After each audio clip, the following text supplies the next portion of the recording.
Hello and welcome to the Indoor Cricket World Cup 2025 at UPro Colombo. My name's Chris Griffin and I'll be taking you through the action this morning. We will see two under-22 boys sides take each other on. This is Sri Lanka versus Australia. I'll just run you through the lineups, and for Australia taking the court we'll see Jay Norbergen, Kobe Fitzgerald, Cruz Hubbard-Connell, Blake Norbergen, Lachlan Campbell, Nathan Kerr, Josh Smith and Luke Meek. And for the Sri Lankans, we have Kevin Patharana, Mansana Mubashana, Janindu Nandasena, Anik Fernando, Rasunda Gamage, Aaron Kodikawaku, Lasandu Bandara and Thushara Amarasinghe. We still have about 1 minute to play, if you can spot that on the far side of the court in the lovely screen we've got down there.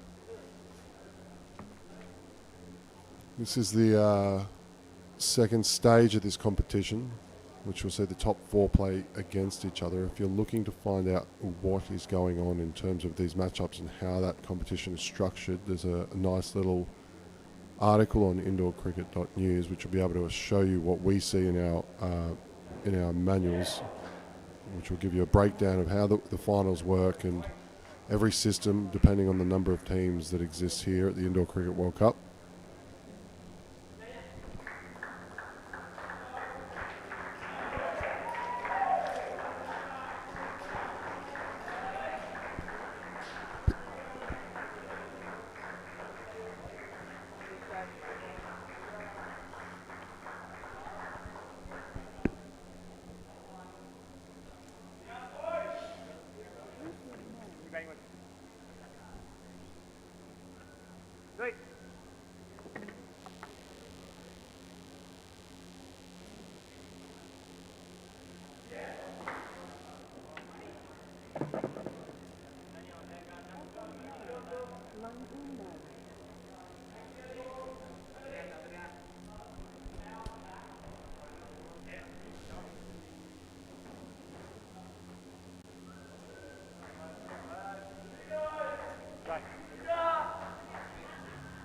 Janindu Nandasena and Anik Fernando, they're going to be taking this first pair.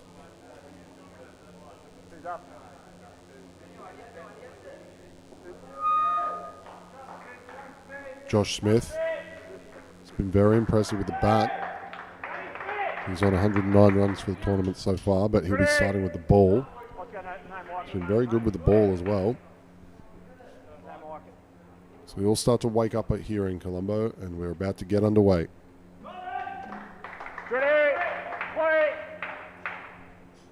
Your umpire is Michael Guest.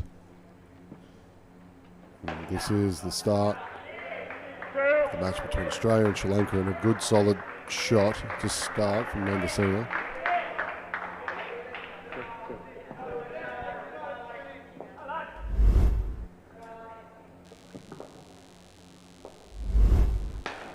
Down and up, call a no. Second ball. This is first place fourth. The Australians showing very, very good skill and are really deserving of their first place. Big in-swinging delivery to left-hander. Batter does a great job avoiding Kerr on the 3 line. It's 1.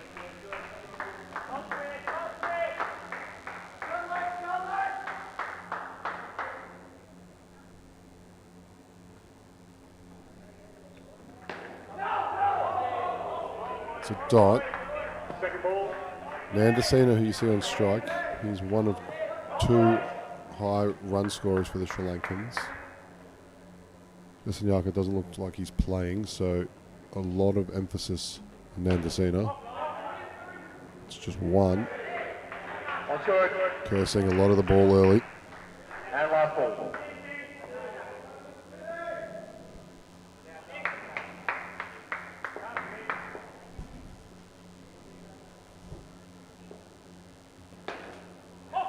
Played solidly, mix up. Still going to Kerr. Wasn't able to grasp it. That's second ball on the return.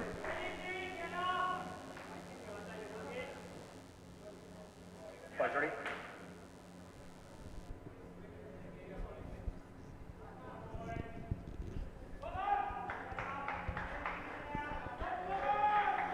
Luke Meek.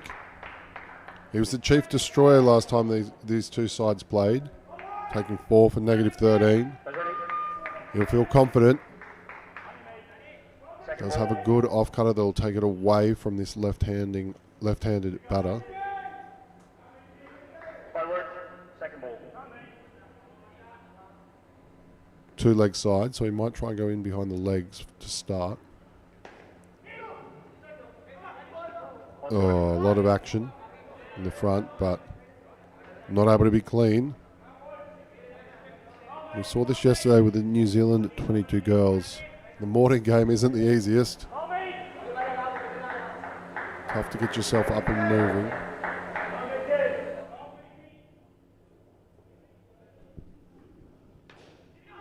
Solidly hit into the offside.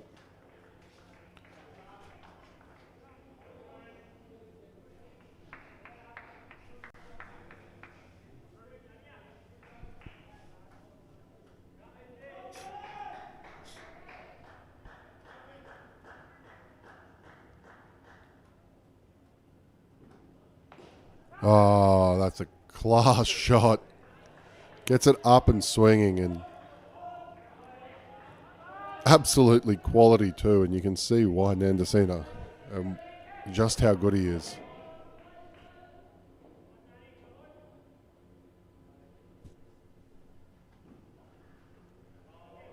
Just beaten outside off. Meek not happy with that delivery though. Not exactly what he wants. Shake of the head. Second ball regardless though. Pressure on Fernando. Wider. Too much space. 2 strike.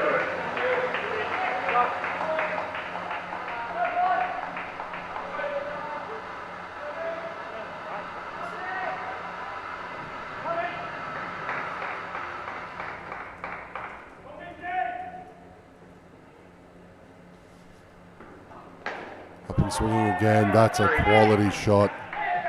That is the over. Nandasena really showing his class, and a good solid start for Sri Lanka. 14 off it after the first 2.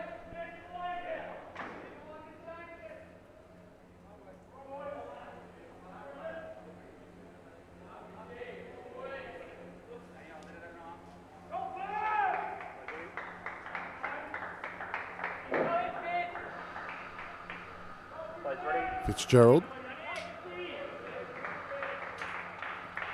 He'll bring a bit more pace. He's up next. Play fifth.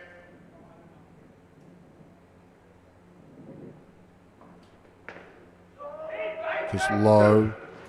A bit of an opportunity. Still a good shot. Nandasena on 11 is really showing some impressive shots. Can't give him width, he'll take advantage. It's another good shot. The 2 left-handers. Really starting to get on top of Australia in terms of just turning over strike. Fitzgerald really needs to knot off a width and try and attack the body. He does that, but pushes and overcorrects.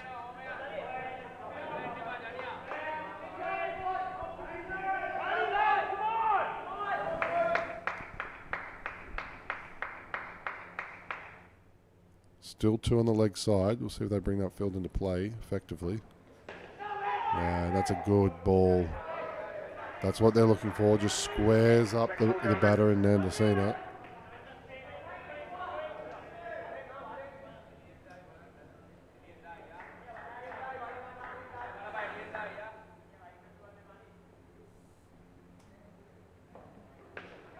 Played into the leg side.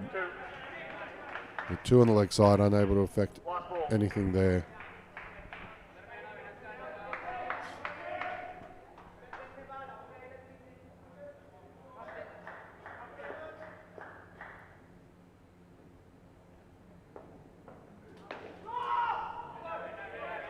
Able to make the block. Second ball start. Fernando unable to get that one away. Second ball on the return.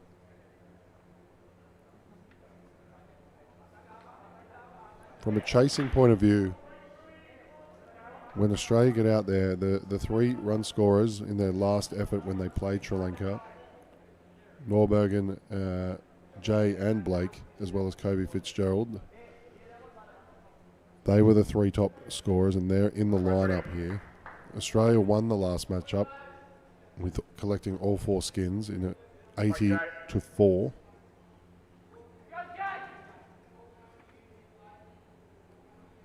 That's Jay Norbergen. He'll take the ball. Hit to the guard. Ooh. 3 line.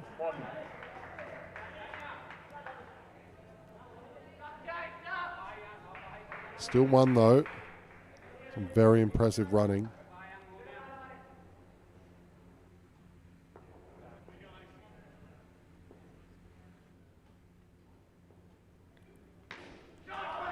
Solid shot. Fernando, he starts to get in on the fun.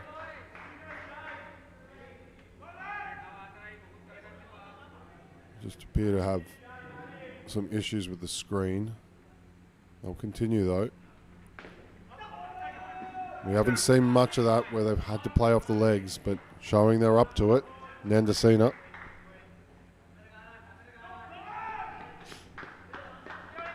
Dead ball. Cam. Quick. Final.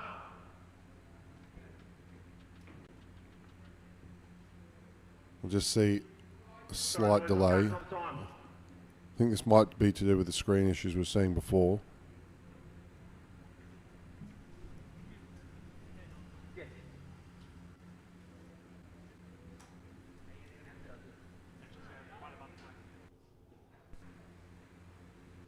The issues that we've seen for the Sri Lankan side has just been a bit of lack of depth in the batting department. But as the tournament goes on, they'll be able to warm into it and take their lessons and learn. So we will see how they progress when they come in against Australia, who look a little bit flat here this morning, not really hitting their mark. That can change though.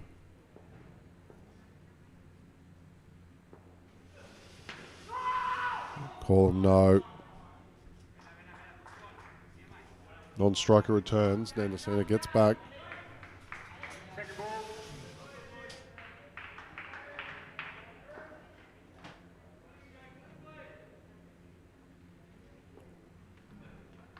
Pushes down leg.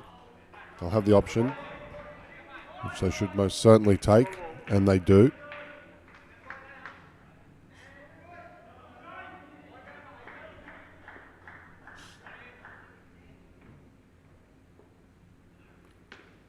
With hit flat. 2. Last ball. Almost an opportunity.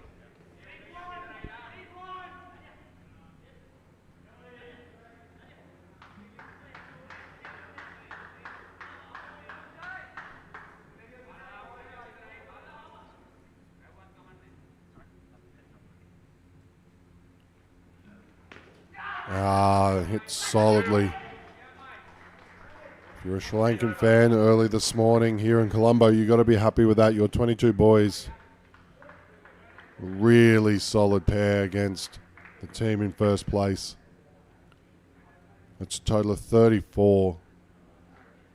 Nandasena finishing on 20, supported by Fernando with 14, and that was really disciplined indoor cricket throughout.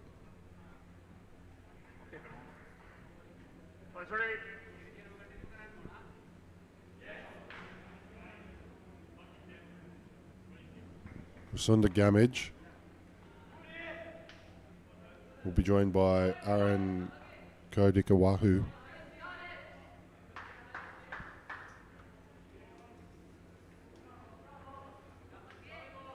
Lachlan Campbell, he'll start off for the Australians.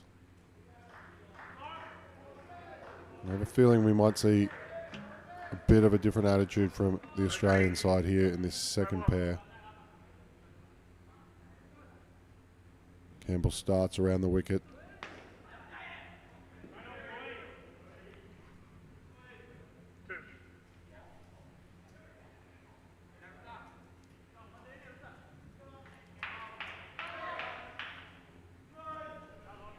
Left-handers are plenty in this lineup.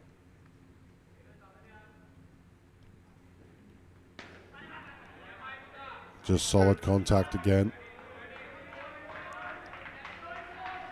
And sees both Gamage and Kodikawahu. They get off to a good start.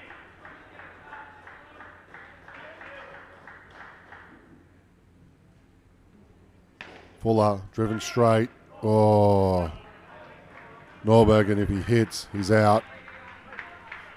Always dangerous hitting straight and running on contact. Probably deserved to be run out, but always difficult on the ground fielding, of course, going head first. Good call of no.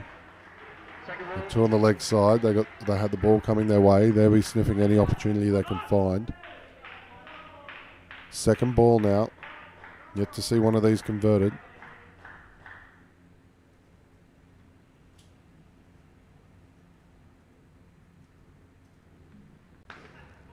Played well. Beats the 3 line.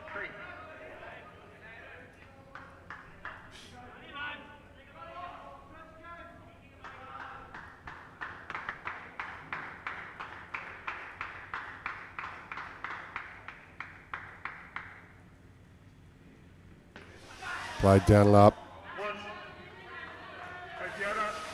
Still, Sri Lanka building. Really impressive so far. Just not giving Australia an absolute sniff.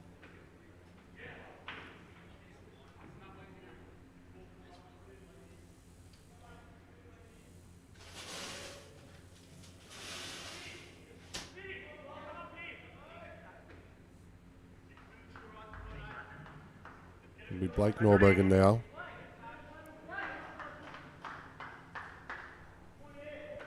You can see very similar hairstyles just popping up at the back. Harbour Cottle.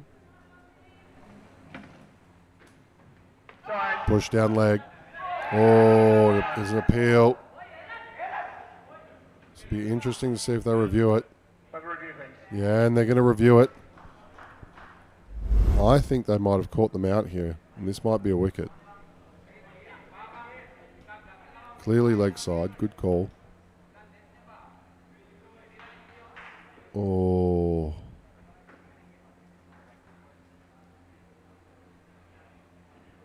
Just have to find the frame that they're to stop on.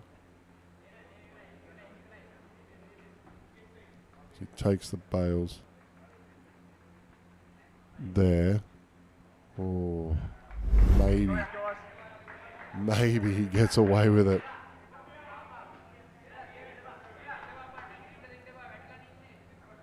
Absolutely caught napping,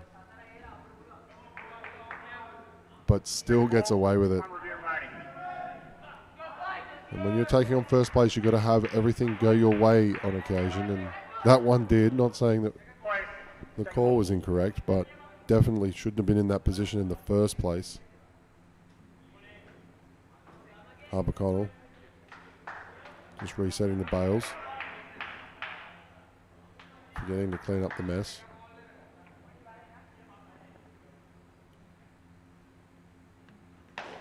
Play flat, 3 line, half an appeal.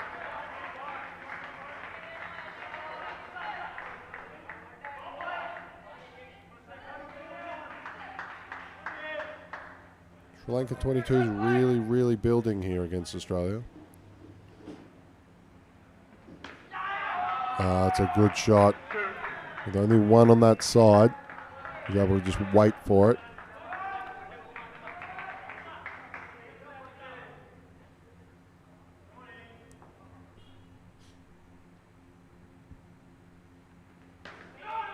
Good call of no. Meek comes across and collects it. That's second ball.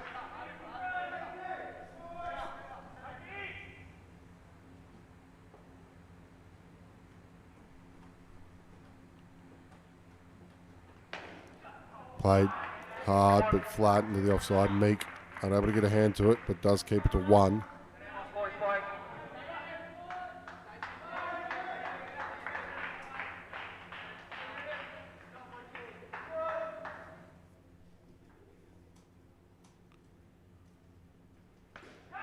Oh, just could have popped up.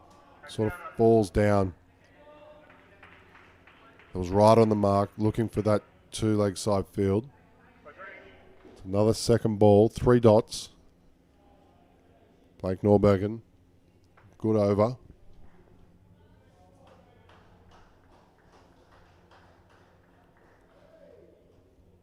So you see Fitzgerald. 9 for 9 off his first over. He is capable though.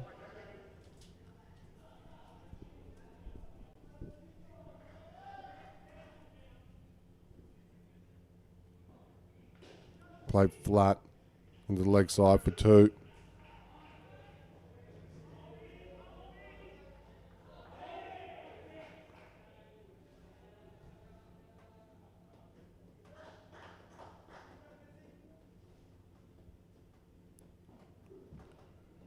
Just pushes it through. Perhaps gets away with it with the width offered, but you take any dot at this stage. The Australians, I know they've got some firepower in their batting, but they need to take a wicket.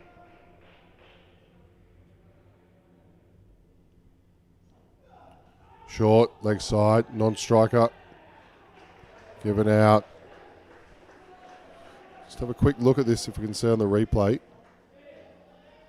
Stumped.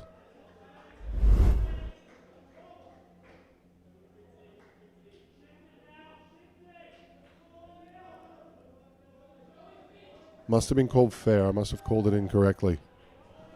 So on second ball, considered out of your crease. So that is the first dismissal. And you can hear the energy. They're starting to get up and getting awake here, Australia. Fitzgerald also getting that one through. Probably his quickest delivery so far.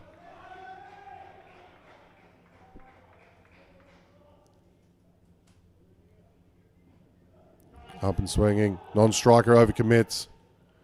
You see how quick this sport changes. Australia didn't look like taking a wicket for quite some time, but this over, seeing a bit of panic between this second pair. Fitzgerald really warming into it now. Shorter delivery. And that's the over. I just saw a little bit of a hand movement from Michael Guest, but it is a dot.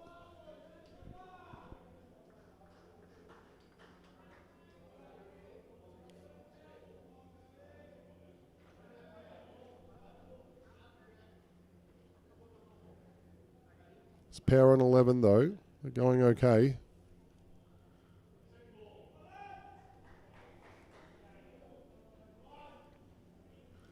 It's Jay Norbergen. He'll be next. Looks like he'll be going around the wicket to the left-handers. Oh, sorry. It's given out.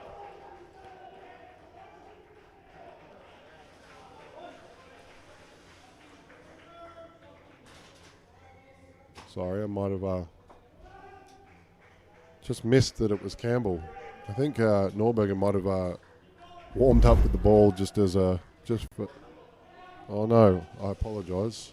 It's not my end. I don't need to apologise. It seems we might have the wrong bowler in. A big appeal, given not out. Yes, and that's what's occurred. We've got the wrong bowler in.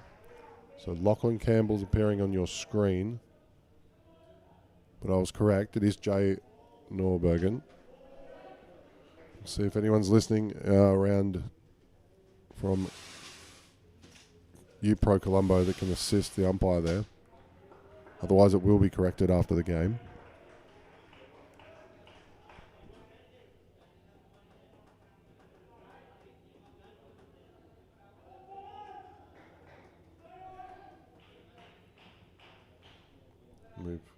He's got it right now. He's made the adjustment.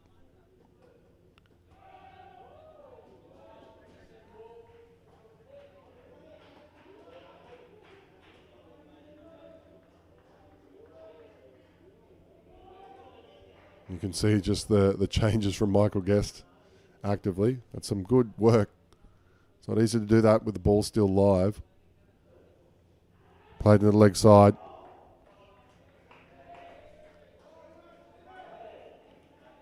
With one ball remaining, it's pair on 9. Everything looked promising, like they were going to get towards 20, but they cannot afford to lose a wicket with Australia waking up and starting to get a little bit on top of them.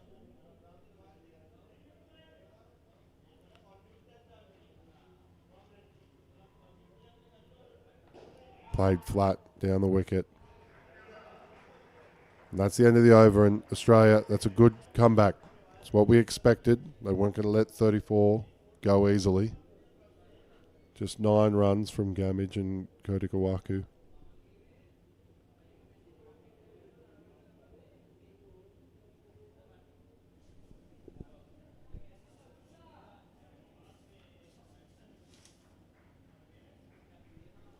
Lasil Bandara. He's out there now with the Rusha Amarasinghe. We'll see which one of them takes strike.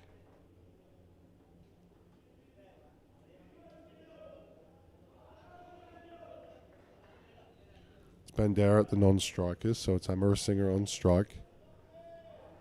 And after the initial mix-up, it's now Campbell. He'll bowl. Yet to see the leading wicket taker for this competition in Nathan Kerr. He'll be waiting for the ball to get a little bit older, perhaps.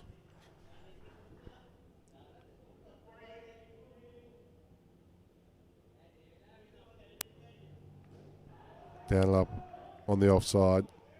It's a good start.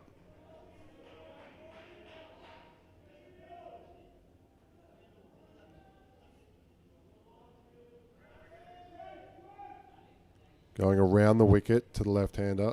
Just another left-hander. 2 on the leg side.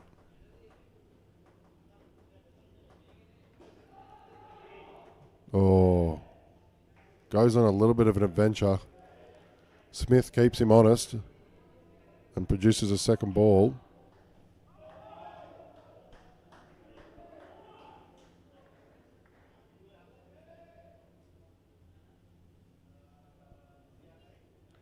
Driven. Kerr on the 3 line. You see him reshape for his flick. Campbell adjusts.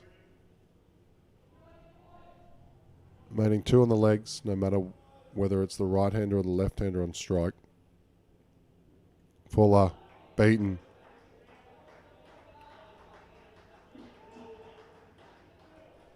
When he wants to, Campbell, he can get it moving as well. He's got a bit of pace about him. He visits Guild, who's on the back court. He's helping him out with his hands with the towel. Just sort of worked. Big call. not out. Not quite getting hold of that, but 1 run's enough. Campbell's got 2 dots so far. Let's see if he can produce a third.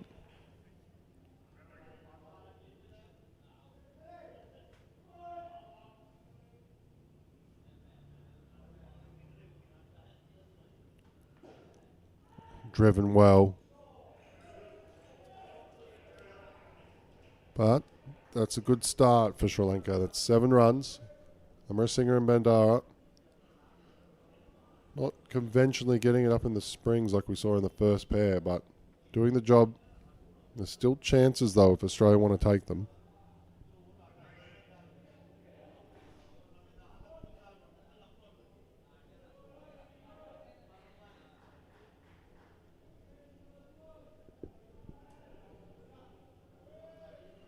Harper Connell.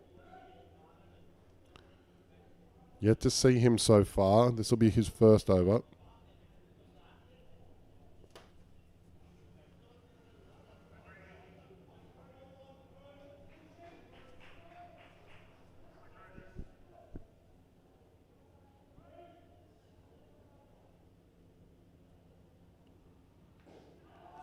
It's a great shot.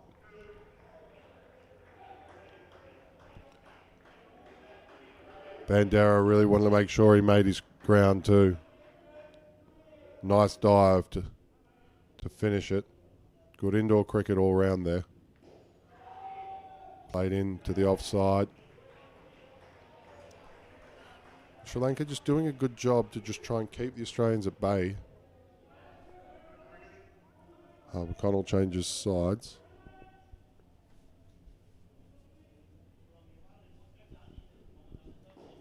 Dreven flat into the offside. Non-striker did hesitate a little bit. You can see the 2 batters, they're communicating as to the call and what they're looking to do if that situation arises.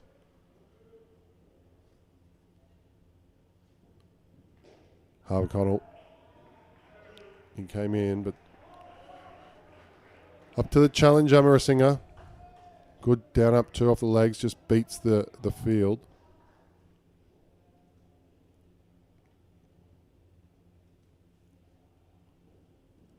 Oh, Harper Connell. Into the legs, cramp for room. Good delivery. Just really makes it difficult, and that's a first loss of the wicket for this pair.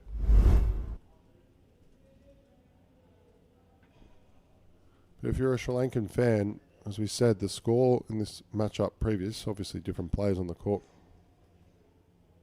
And we've just got a broken stump. First broken stump we've seen on this court, which is quite rare. The UPro Colombo staff immediately onto it. You like to see it. As I was saying, Australia 80-4 the last matchup. So Sri Lanka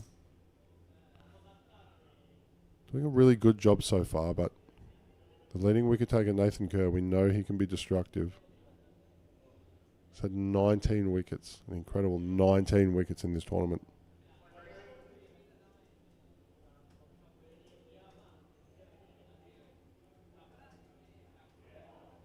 Very good and quick switch of the stumps when we get back underway. Nothing worse than when those break. Take a bit of time to repair, so they'll be doing that underneath the commentary box, I believe, is where they do that.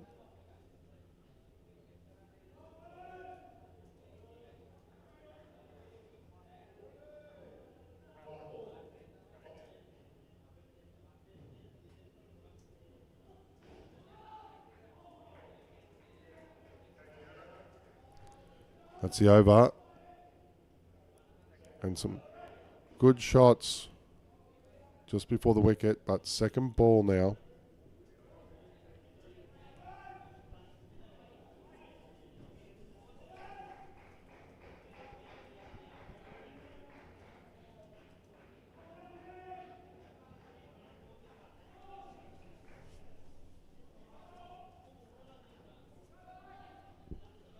Be Blake Norbergen, number 8. Oh, it's a good delivery. A nice dive from the non-striker. Gets away from second ball.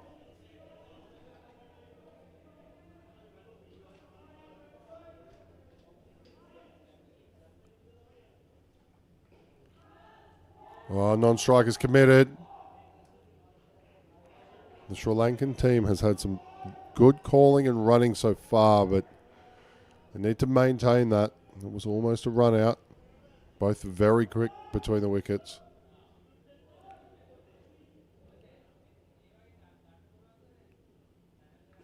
Ah, top edge. Just got a little bit big on him. He looks over to the side, asking what happened. Yep, that's the adjustment you need to make.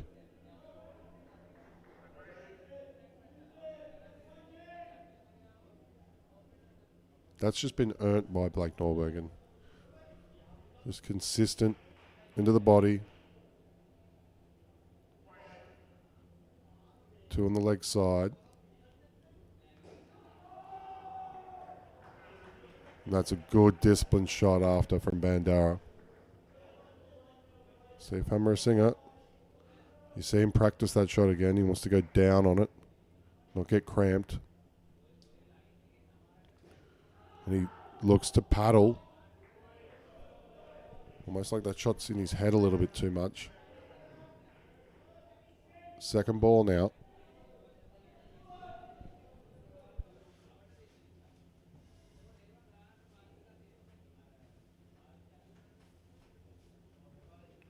And he has to play it again. That's a good catch. Amarasinghe has been found out. They know where they need to bowl to him now. This is going to be tough. This is a World Cup. You can't go back to the nets here. They're going to keep coming at him. We see Kerr, the leading wicket taker. He's going to come on now. He's paired down to 4 after the 2 wickets in that over. And although Kerr is bowling leg spin and not pace, which we saw successful against Amarasinghe, he's still capable of a lot of bounce. And he will have seen that. He's going to try and get big on Amarasinghe.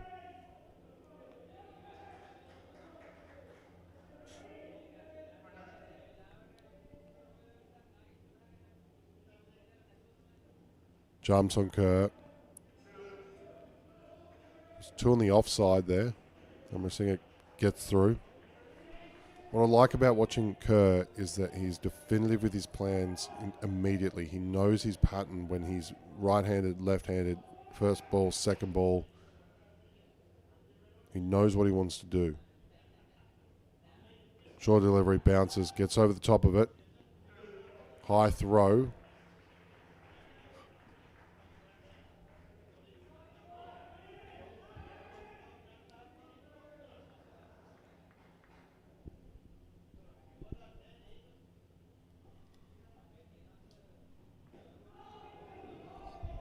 Bit of a misfield.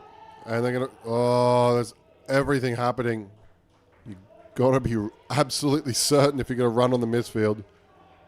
Smith chasing it everywhere on the 3 line. They get away with it, though. He said this is the kind of luck they need. Goes around. Down and up for 1. Just 2 balls left. Kerr yet to get a wicket. In all the games I've been behind the microphone, I've yet to see him have a over where he doesn't get a wicket. From memory. No shoelace diplomacy this time. Left to tie his own shoe.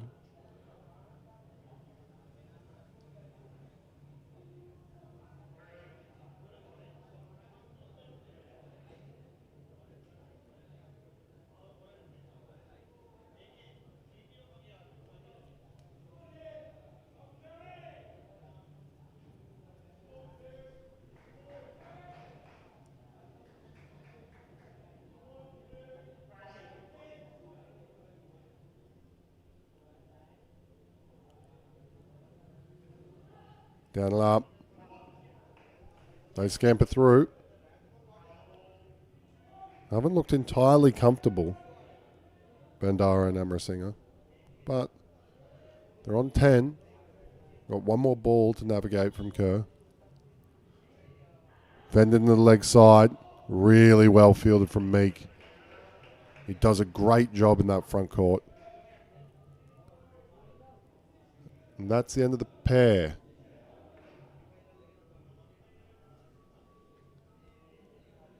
Pathrana, Madhubhashana, they're our new batters.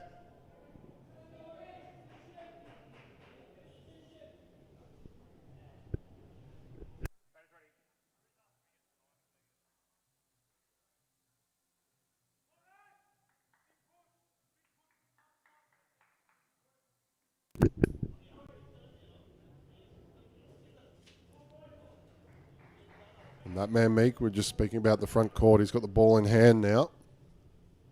2 on the leg side. But played flat through the off.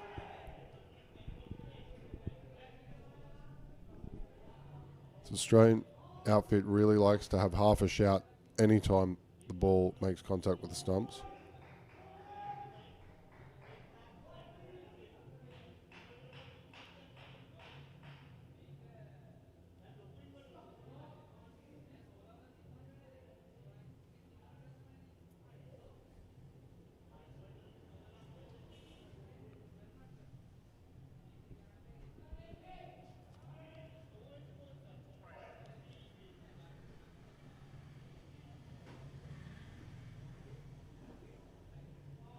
Push down leg, but called fair.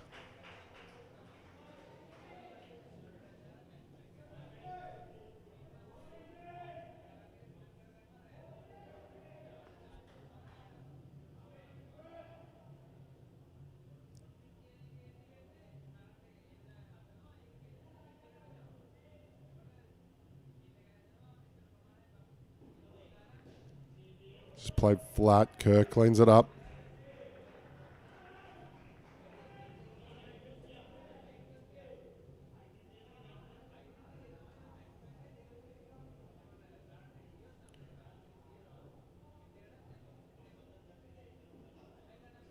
In the leg side field, call a no.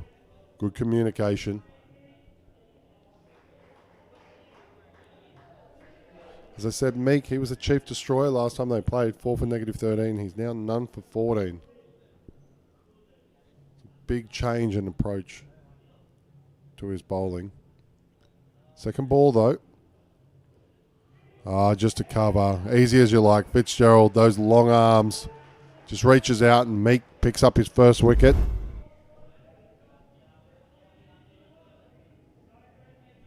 Yeah, that's a training drill. That's a training drill. Got to make it a little bit harder. Patharana gets the run out, credited to his name.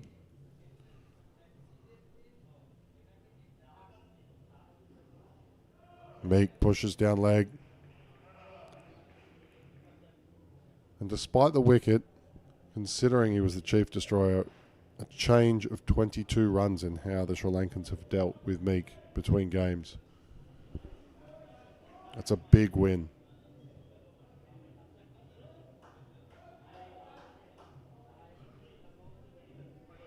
The other chief destroyer in that game was Ethan Benson with 3 for -8, but he's not on the court. Harbour Connell, CHC, just pulls out.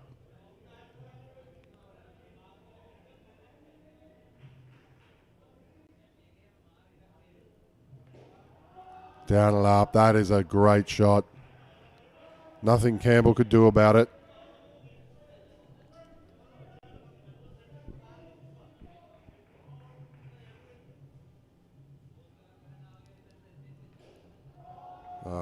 Down and up again.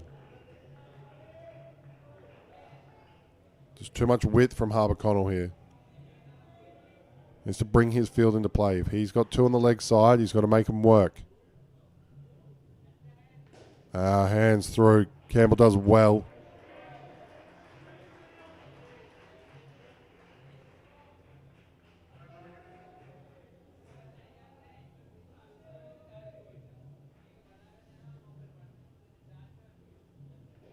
There we go. That's better from Harbour Connell.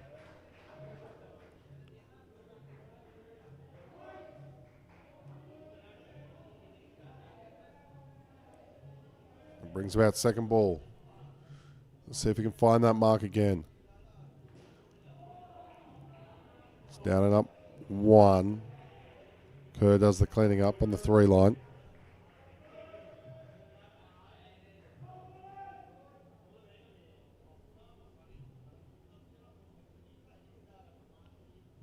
Full toss. Kerr's got a shot. Big appeal.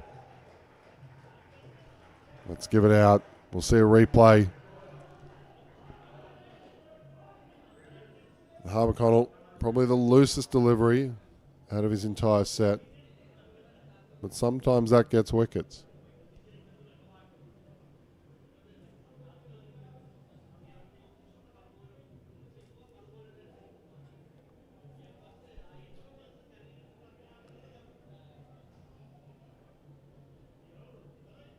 Let's wait as the dismissal's not in the score yet, but yes, we get a replay.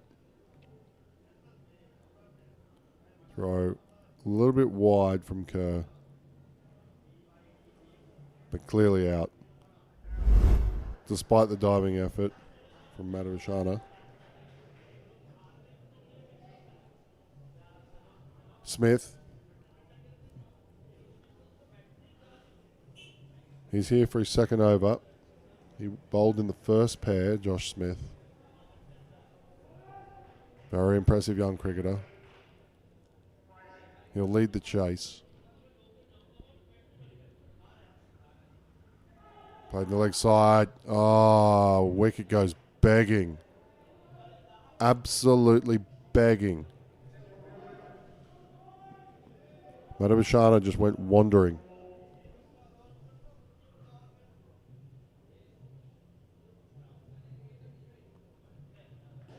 And he makes no mistake. Just see a look from Smith. Because I don't think I did anything wrong there. Just a quality cricket shot. With authority, Madhavishana. Great shot off the legs. And he follows it up. 2 off the legs.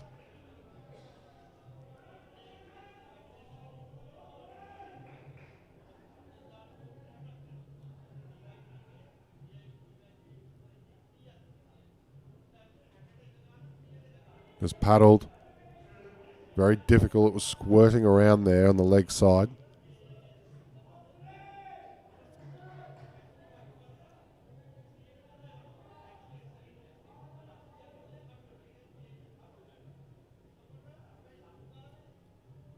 Push down leg.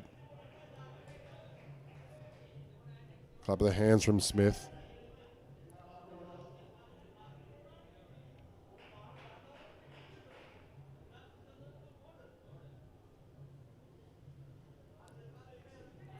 It's a good shot. Good technique.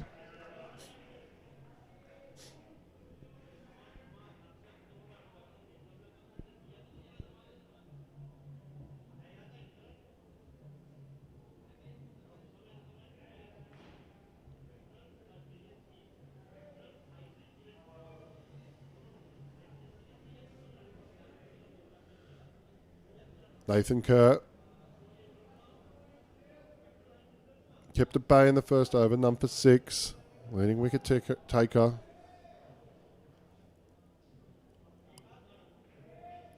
Sri Lanka building quite well.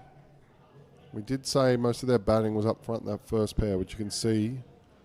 The other pair slowly building. 66, if they can make that 76, would be a decent total.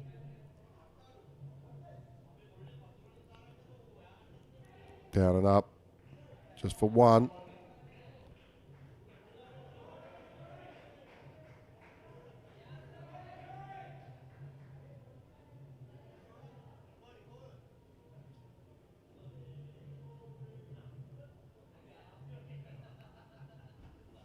Comes down the wicket. Big appeal.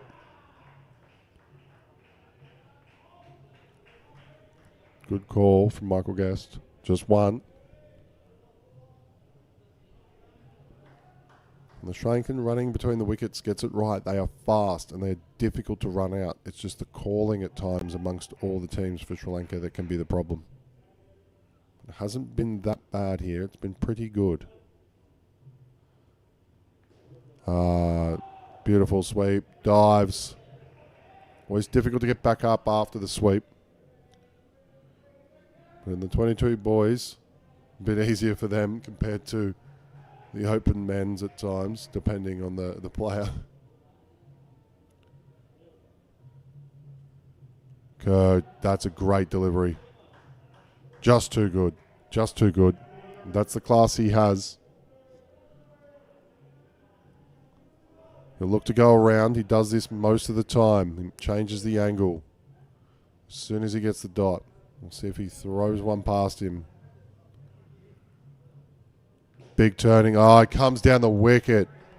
That's brave. Bravery is rewarded. 3 runs.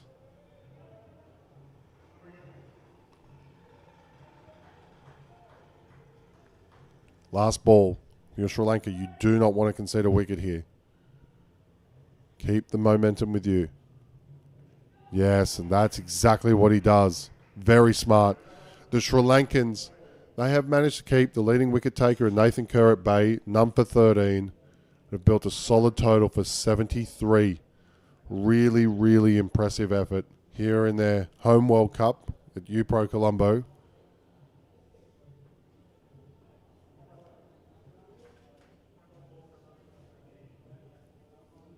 I have to say the Australian side not coming out with its usual ferocity, but that's okay. That's understandable. It's hard. It's tournament cricket here. But they do have a fair bit of batting firepower. No Draheem. He's on the bench today, but Blake Norbergen, 97 runs, and Josh Smith leading the charts for them at 109. They'll be the key two. And if I'm Sri Lanka and you want to take this on, there's a good pair to get, 34. Potentially a competition point. But also, if they're able to get on top of one pair, just one pair of the Australians, for 0 or negative, it really could put the cat amongst the pigeons. Once again, my name's Chris Griffin at the Indoor Cricket World Cup, UPro Colombo, here in Sri Lanka. Thank you for joining us, no matter wherever you are, whether you're a Sri Lankan fan that didn't make your way down or might be somewhere else on this lovely island, or for the Australians, 2 o'clock in the afternoon, round about that.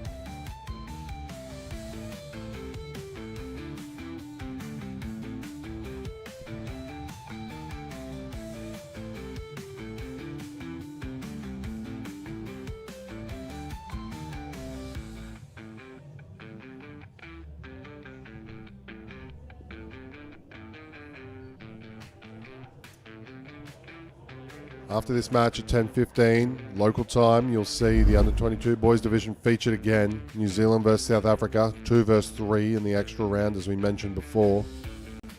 It's going to be very, very interesting. You saw the South Africans, they're capable, but are they disciplined? And that's what we'll be wondering. They're giving away too many extras when we saw them play Australia. The New Zealanders, they are more than capable of taking this competition as well. It's a very wide open division for 22 boys. And it's something that we're really looking forward to watching. But later at 7 o'clock tonight, Open Men's, our headline, yet to play each other. Both only with losses to Australia and New Zealand. India versus Sri Lanka. That is a big, big matchup in terms of that division. Certainly one to watch. Amarasinha, he'll start off for the Sri Lankans. They're going to want to get off to a good start. Lachlan Campbell, he's non-striker with Cruz Harbour-Connell. He's on strike.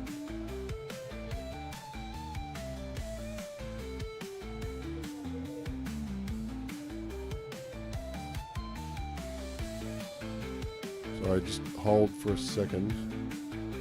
I see some adjustments going on.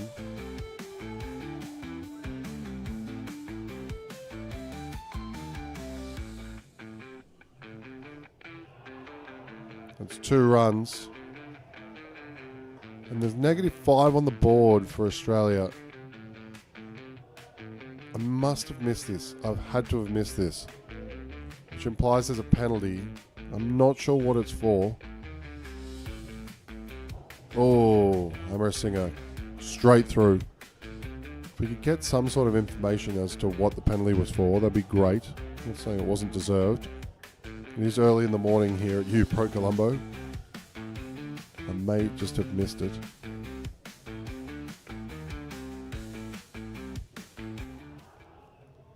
Down up 1 on the leg side.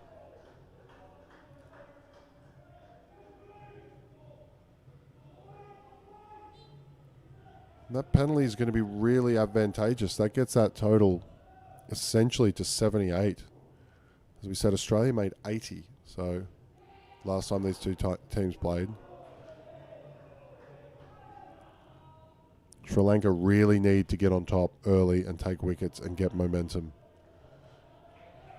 If they're going to upset first place, they need to do it now. Played flat. There's an opportunity to see the non-striker, Harvey Connell. He just trips over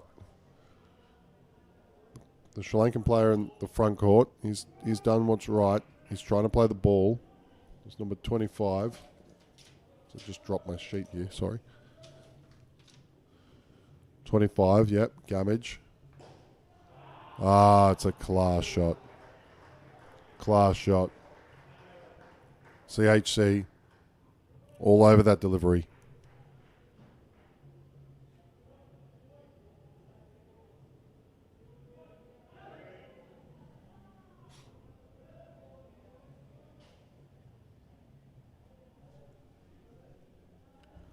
Sees his pair away to a good start for 7. The penalty will sit on the board but will only be applied to the pair once we know who received it and what for. Still remains a mystery. Rasanda Gamage. He's next up for the home side.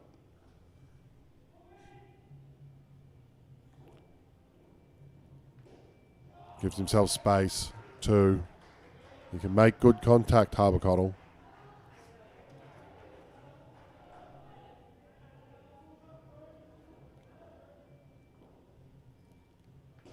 Fizzes it in. Kept to 1 though. For the Sri Lankans, Amarasinghe. He's 16 wickets this tournament so far. And Madhubhusana 17.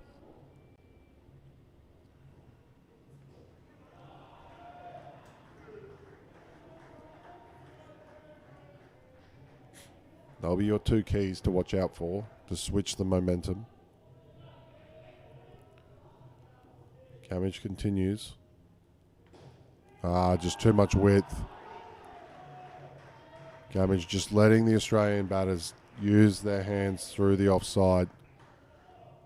Change of side might bring in this field. Off spinners around the wicket can be dangerous, but he's going to persist here. Better. And picks up the dot. Good adjustment.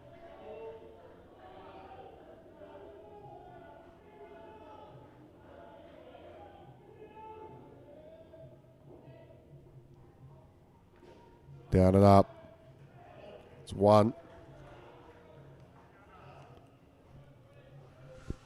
That's the over. It's interesting. It's a good start for Australia. Very solid start. 16, though, if doubled, would not be enough for this skin, but would be a good way of setting up the game. Would get them almost halfway to the total in the first pair. So they've gone well. Sri Lanka really need to up the tempo and find a way to get a wicket early here. Nandasena.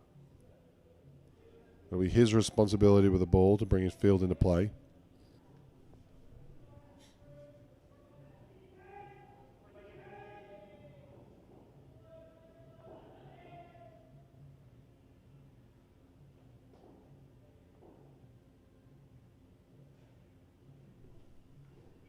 Outside off. Just one.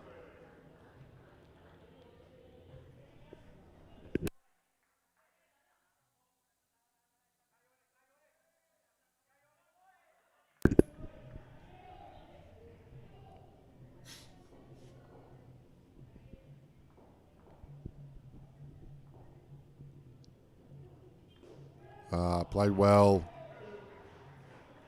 2 runs.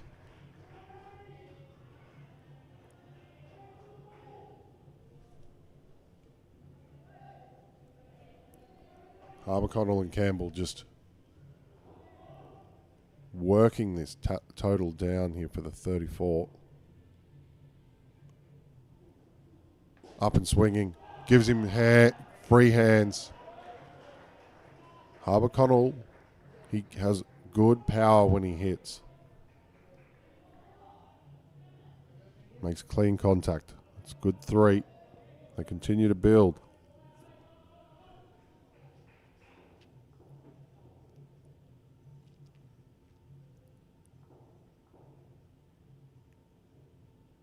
Change of pace, works on Campbell.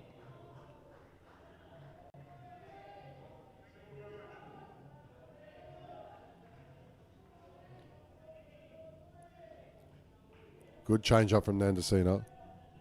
Good line too.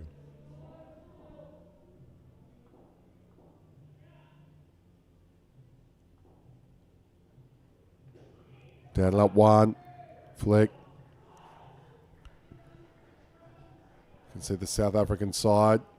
They've arrived for their match. Just on the left side of the court. Some note-taking going on and the players eagerly watching.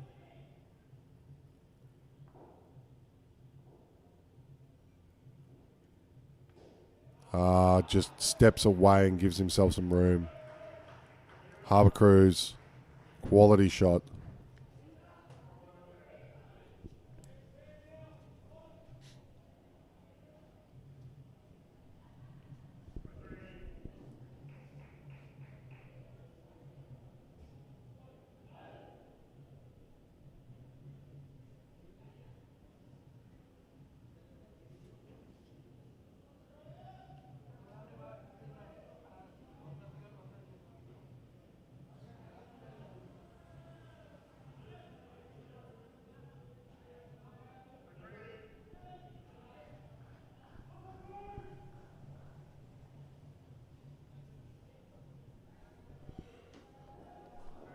This is who we're looking for.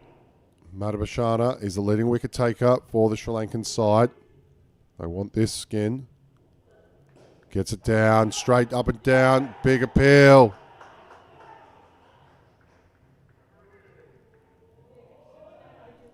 Great effort.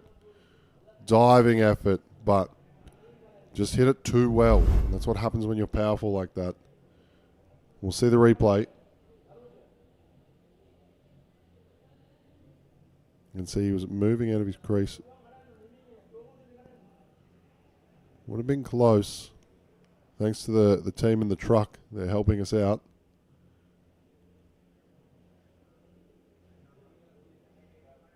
Oh. We talked about the difference in the sliding technique all week. You cannot afford to have your bat upside down because it'll be raised in the air based on the ridges. I think that may have been the definitive issue that was spotted by Michael Guest.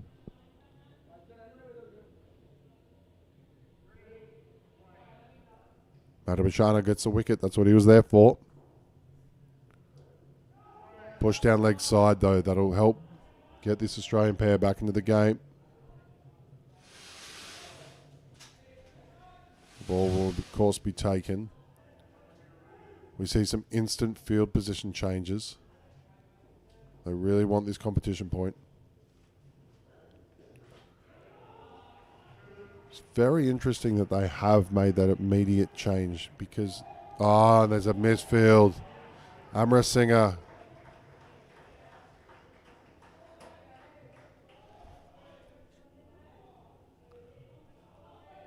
Just unforced errors letting Australia have some sort of opportunity here. Push down leg side again. You cannot afford to have these unforced errors. Ball will be re-bowled. This skin is well alive still.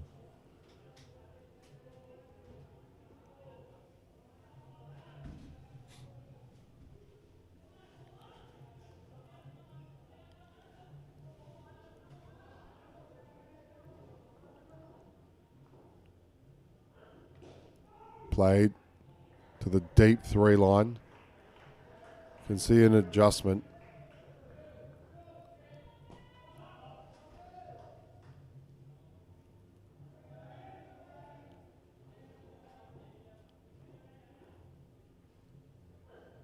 Madhavasinghe gets that one through, but Campbell just too good for it.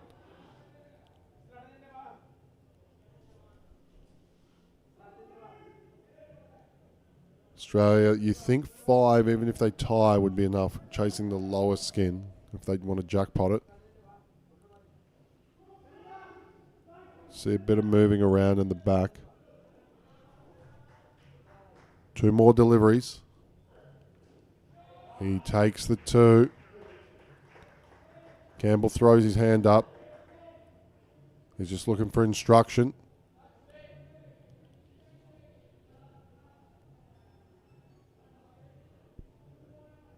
And that's good from Campbell. Referring to those on the sideline, the coaches, what do you want me to do? Everyone back for it. Push down leg side. They run through. Thumbs up. Now, do they take it or do they re-bowl? Yeah, they look to re-bowl.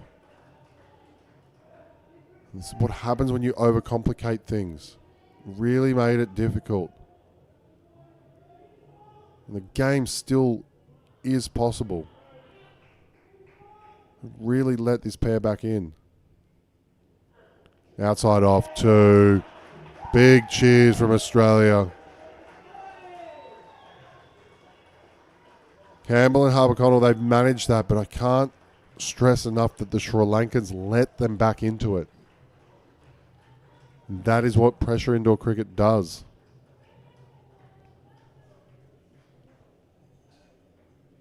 Three wides in that over. After the run out, the Sri Lankans really looked like they had it, but it means the world. You can hear it. It's not just the point for the Australians. They understand it's the discipline and it's the attitude and it's the showing to not only the Sri Lankans but the South Africans watching that, you know what, even when we're up against it, we can still come out with this. Jay Norbergen, he was a leading run scorer last time these two sides met with 23. He'll partner Nathan Kerr, who's down the non-strikers end. Kevin Pathrana, he comes on. Yet to bowl in this game.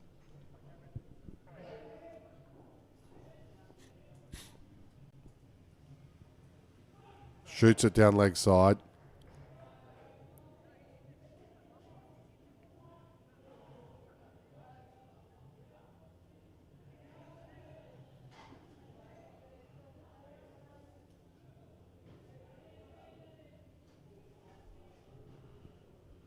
Still yet to know the penalty and what occurred.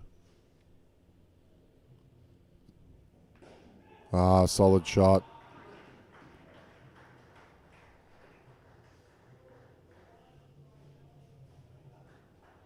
When you see Norbergen on the court, you expect to see runs. Both these boys can bat. Over to Kerr now. Push down leg. And for Kerr, obviously so good with the ball all tournament, even though kept to 0 wickets this time round. The half a question mark on him is going to be his batting, of course. Played flat. Not to say he isn't capable, but that's the area he wants to improve in his game if he wants to continue to take his game to the next level.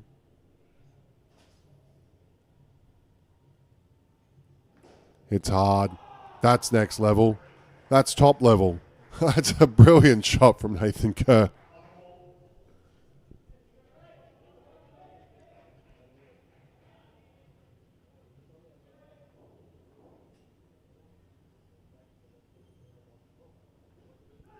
Played flat. Good call of no. Brings us keeper straight back into it. The ball shoots back.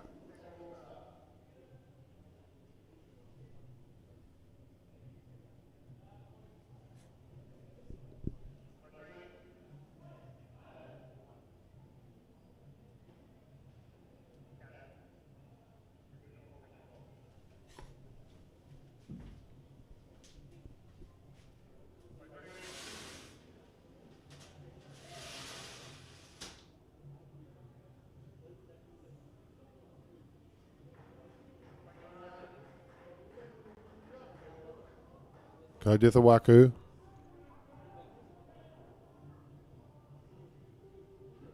Into the legs. Run. Second ball.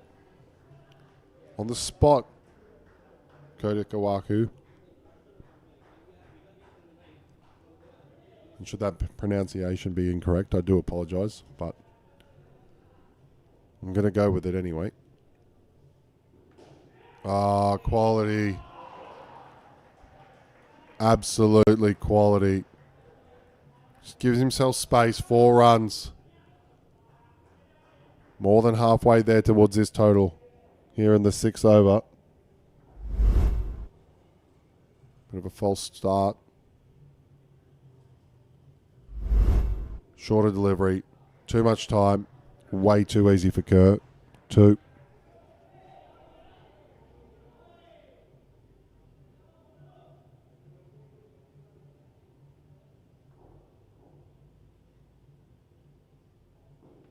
Ah, that's class. Norbergen just finding the 3 net and the back net. Down up for fun at this point in time.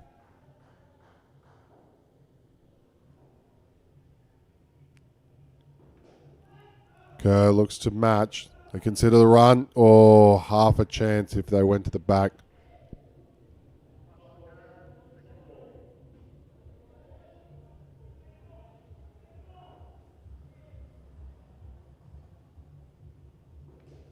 Gives himself space. Just watches it under the eyes. 2 runs. That's the end of the over.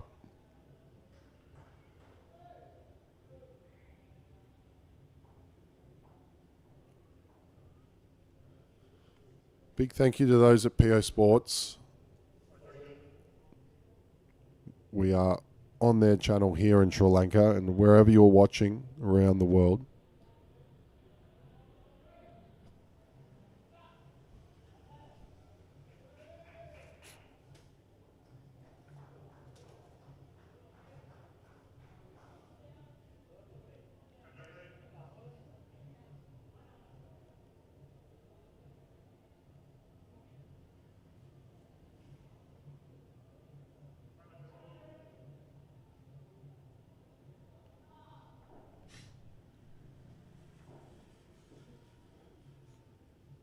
Bandara.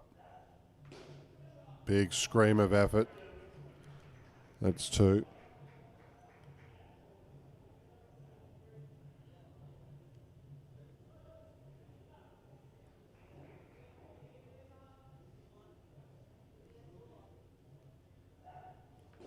Yeah, Bandara continues.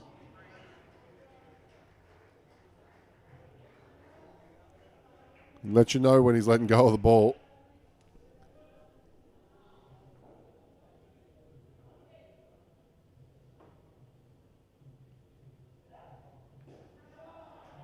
That's 2.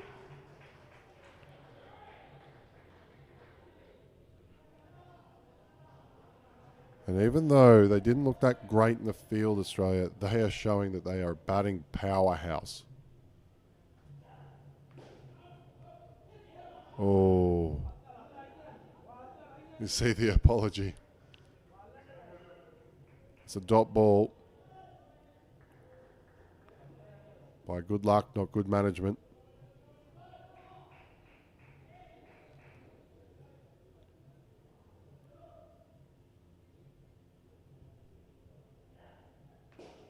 Through the hands. Oh. It just looked to have spun off the carpet. Sometimes that can happen when you jam down. Almost a look of disbelief by the three-line fielder, Amrit Singer. And Kerr looking really good with the bat today. Sri Lankan's giving him too much width, but all he can do is hit the ball in front of him. And we'll just go quickly around the courts. So we do have 3 courts here running. The UAE 22 boys, they set 79. Sri Lanka development, only 1 in the first pair, but 18 overall as they're in the second pair as that's under progress. And the England 22 boys had 1 big skin of 37 and 30, another one of 35 to a total of 107 against India, who were currently 13 in reply in the second skin. We get back underway. Push down leg side.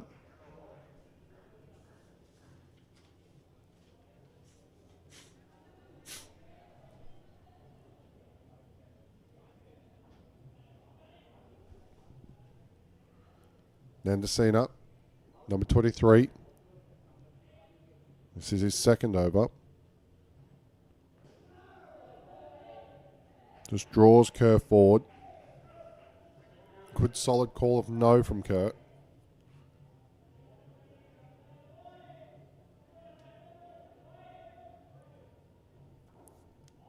I have a feeling we're going to find out who the penalty is because, or at least 2 of the suspects, because they will likely match that penalty up with this next pair coming in.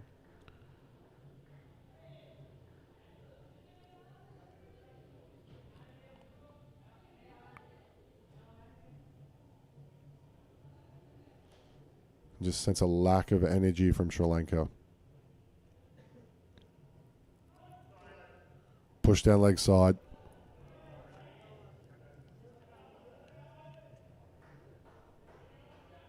Yeah, no clapping of the hands, nothing. It's a real casual approach. Australia have battered them out of this game.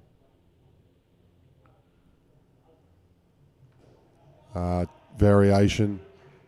Just rocks back.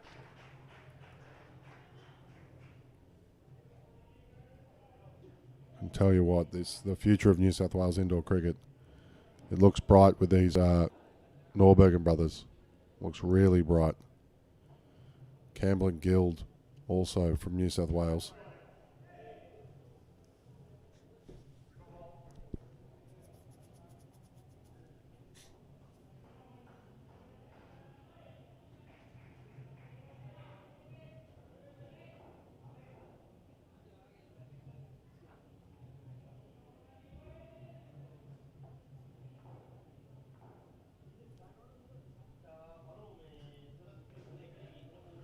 Down up 1. Not too convincing from Kerr.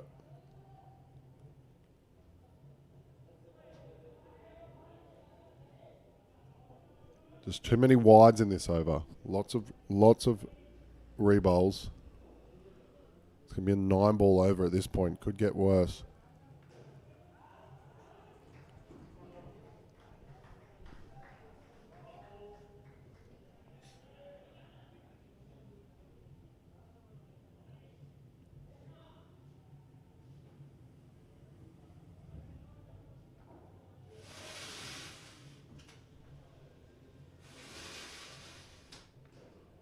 And that's one way to finish from Kerr. Right into the springs. They've absolutely battered them out of this game. It takes a total of 77 after half, at the halfway mark.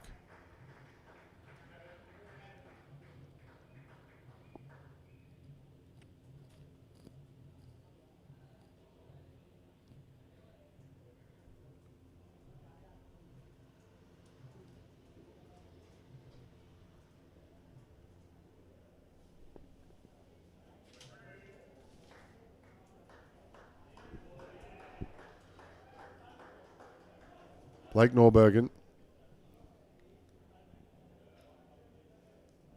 He looks like he'll be on strike with Meek.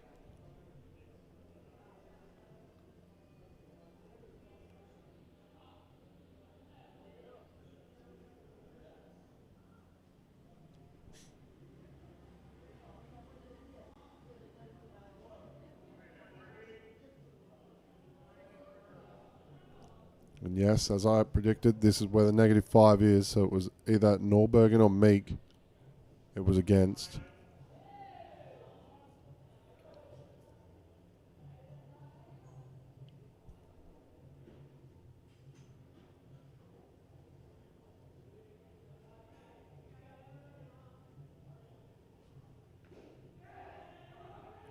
Oh, just getting through casually. Big appeal. I think he was home though. 1.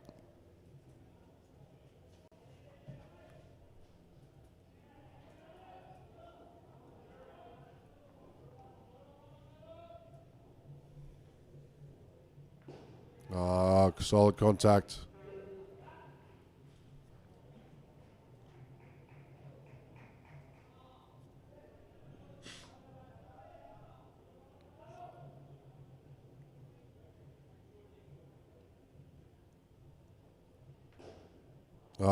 Shot. The run of Norbergen's finding the back nets through down ups continues. What a beautiful shot for 3. It's kept to 1. You can see this Australian side really warming into this competition now. Just finding form with the bat.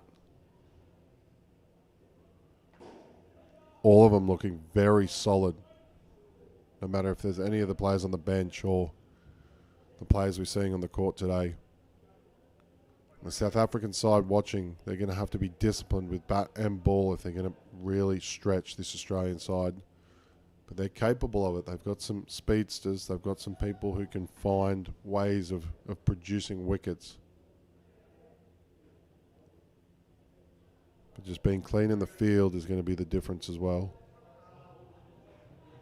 Bandara. It's his turn now. Second over. Continues with the grunting.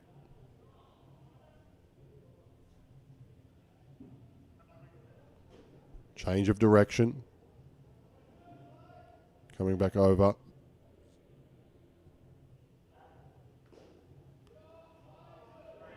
That's 3. I don't need to say it again. If you're listening, you know.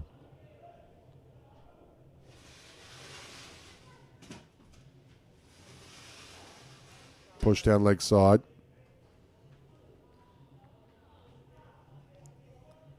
That'll see him go past this pair.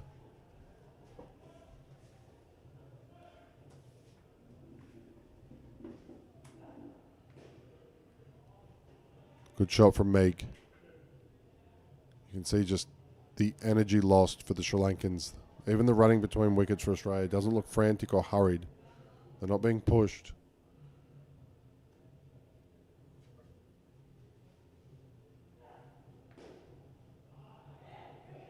I really let him get that one. It should have been stopped. Just antagonizingly went to the back net for 3. Once again off the blade of a Norbergen.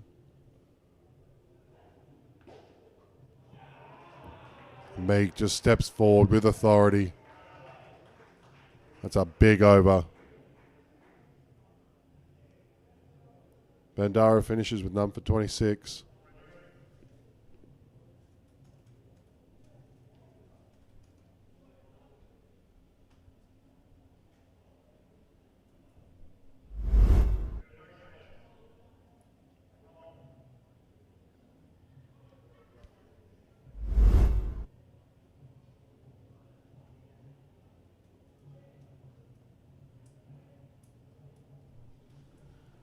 Anik Fernando. We have yet to see Anik Fernando.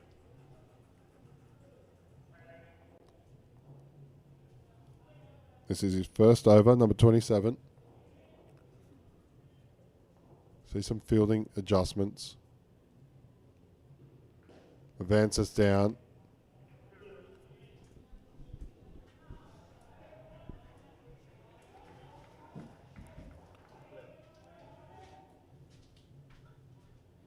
Comes down again. Oh. Potentially hit him in the chest. I'm not too sure. But still kept it to a dot. Kind of leant forward in a strange way. Just played flat. 3-line misses it.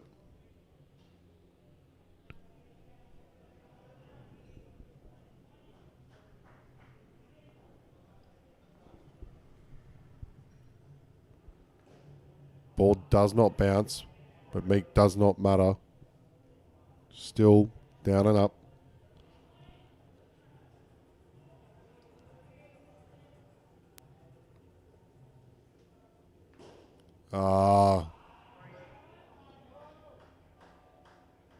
Serious shot from Norbergen.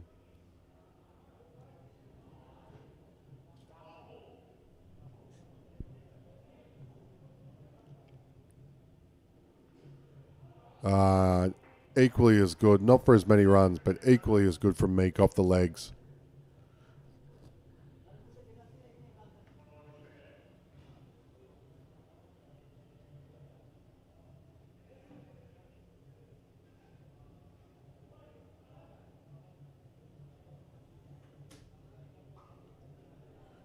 Failed to mention Meek when we were looking at the makeup of this squad and where they're from in Australia. So that's 1, 2, 3, 4, 5 New South Wales players. If they can get them in the open men's system in a few years, it could be a serious threat.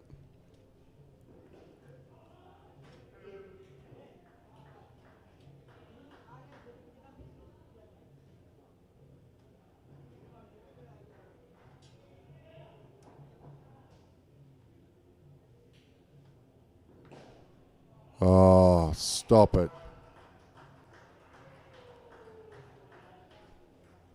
That is serious batting. Serious batting.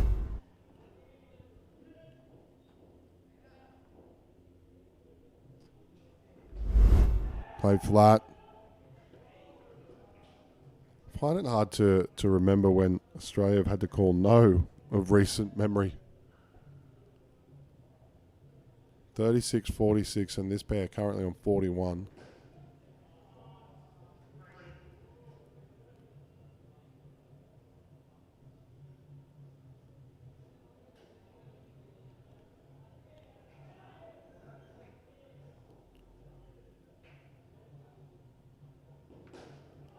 Solid.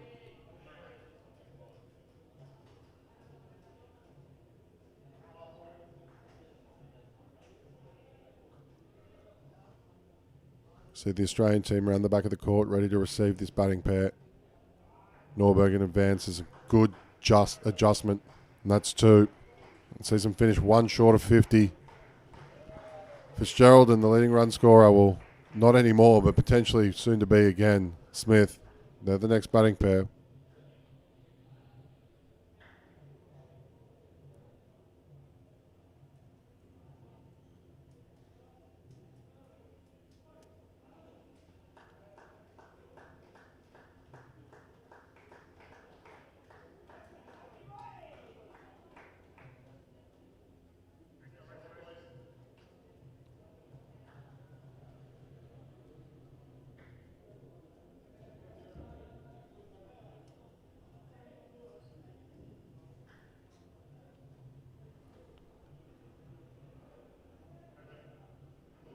Mandabashana, leading wicket taker for Sri Lanka.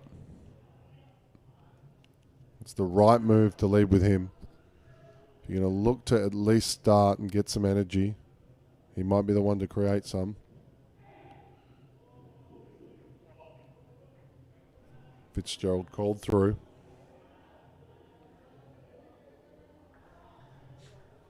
Fitzgerald picked up 18 off the bat by himself last time these two met. Oh. And that's why you lead with your best bowler. Wicket, brings that down to -4, makes that skin a bit more difficult, helps build the scoreboard pressure for this pair. But Sri Lanka, not much energy after that wicket. So they really need to get up and about. Attacks again.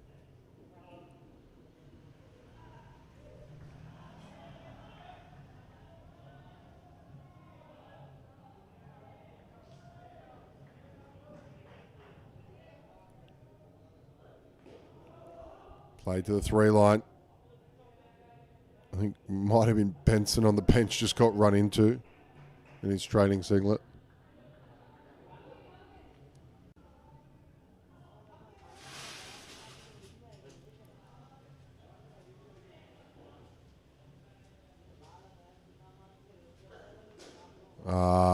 Springs. It's a great comeback from Fitzgerald.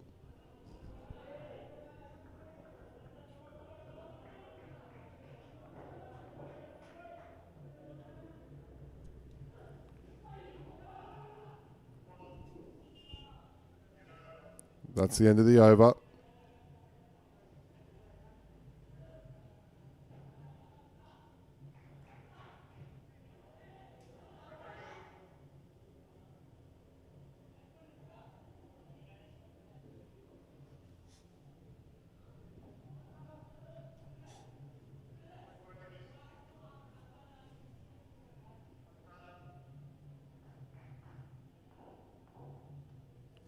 Gamage. Bowls well to his field. Brings about second ball.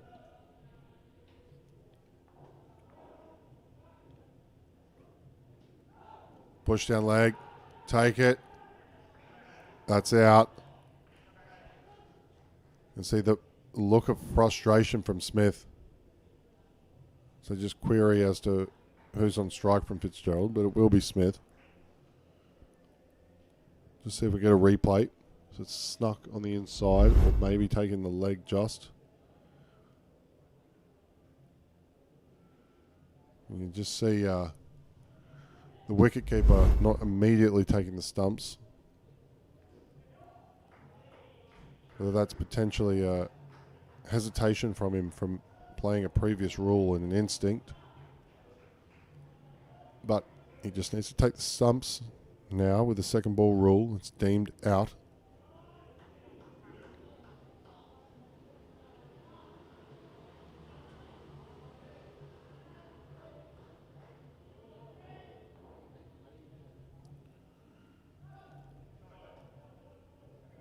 Called inside. Second ball.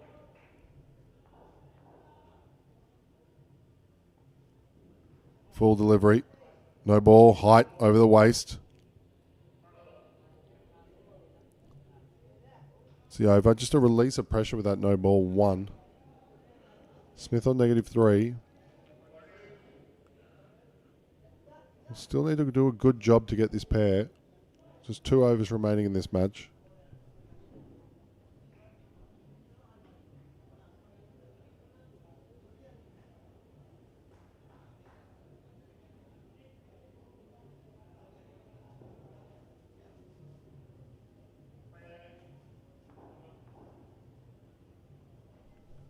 Fernando.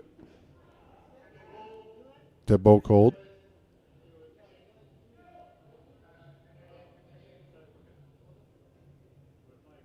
Just need a check. It looks like it's collected his jaw. Not too sure who the fielder is.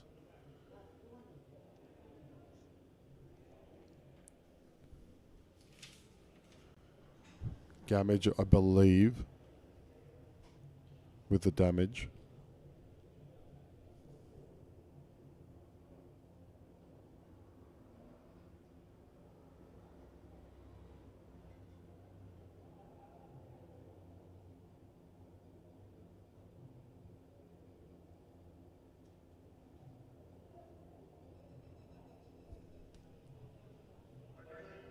Any physio able to assess in Australia? Do the honours this time. Oh, both of them were there. Sorry, Australia and Sri Lanka were out there. Both getting in match practice. Ball will be rebowled.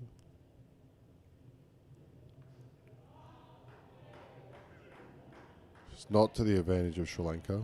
It's 2 instead of potentially 1.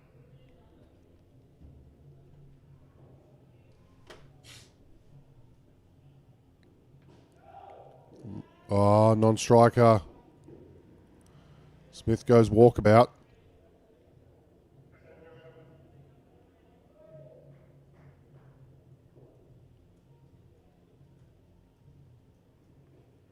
Played up ish. That's out. Both sides a little bit lackadaisical, but a point still to play for.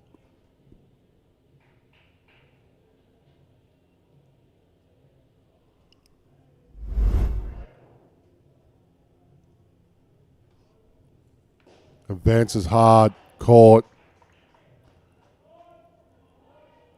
That's 2 and 2.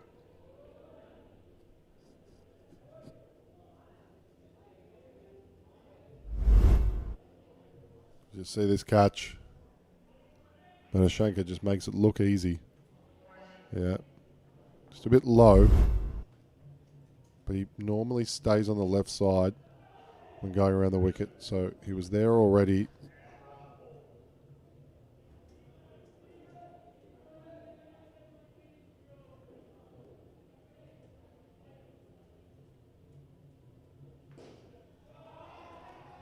That's more like it. It's more what we're used to seeing from these two.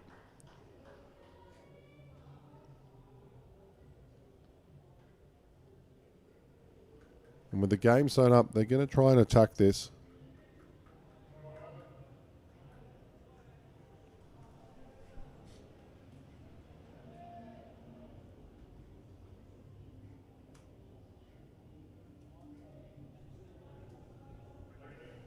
Kevin Pathrana.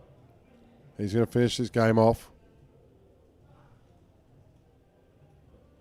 But I imagine he will be under siege. See 2 fielders on the back net. One not all the way up on the right side, but he keeps it to 1. Ball ends up coming directly to him.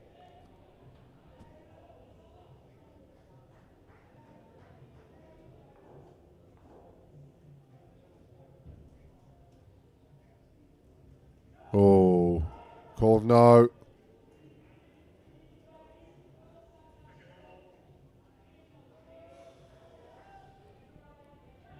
Second ball opportunity. 4 balls remaining. Advances down 2.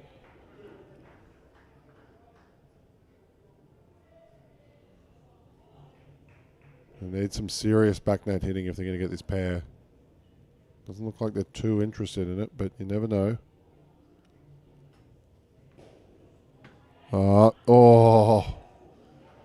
That deflection could have gone straight under the stumps. Doesn't though. 1.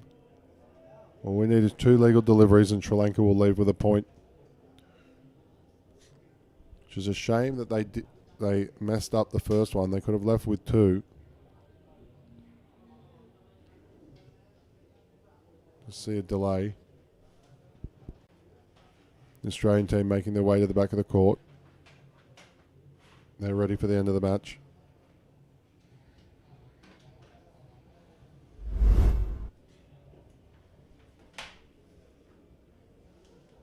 Just see a replay. That's the deflection. Just see how close it was. Would have been well out. Oh, I see it was a review. Ah, this is what the delay was.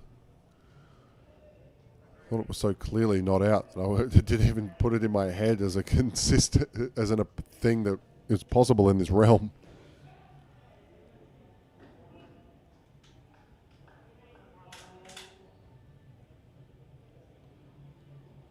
It's the final ball.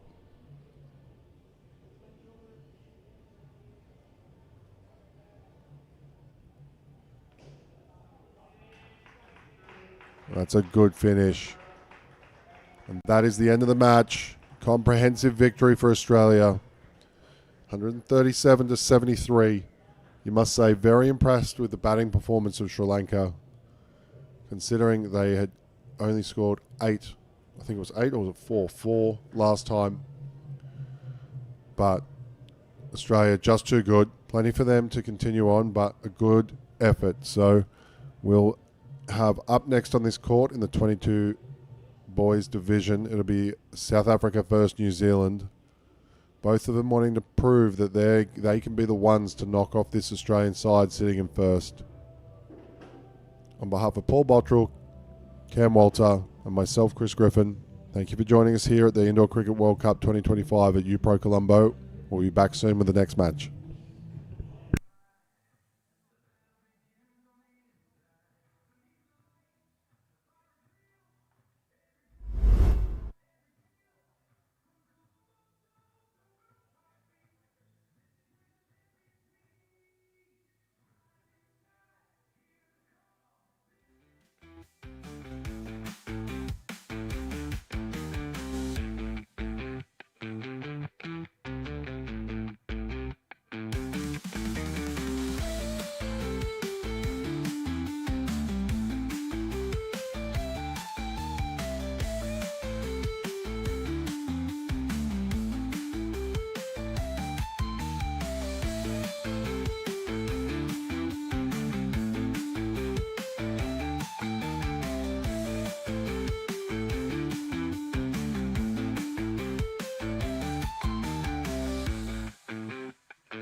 Ladies and gentlemen, good morning and welcome back to UPro Colombo for our continuing coverage of the 2025 Indoor Cricket World Cup. I'm Cameron Walter. It's time now for the under-22 men's clash between New Zealand and South Africa. This all-important clash for both sides heading into the final series.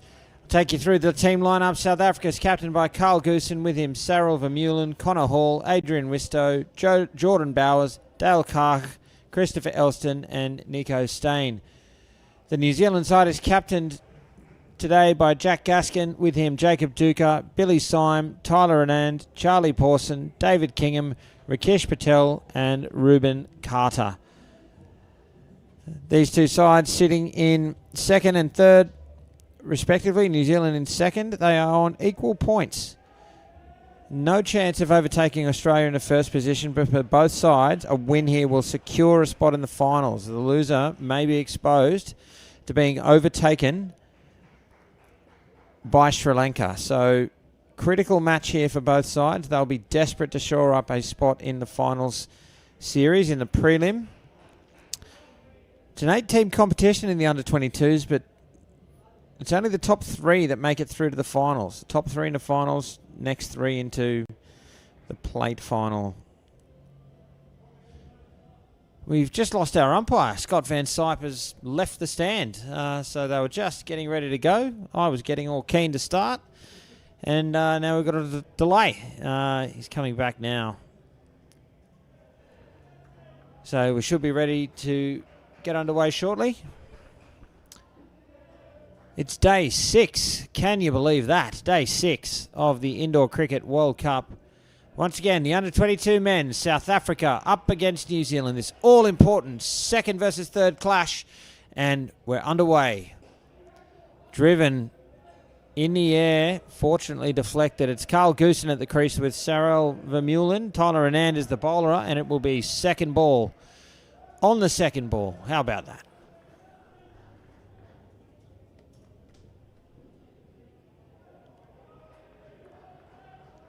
They see it off with a single off the hip for the South Africa captain.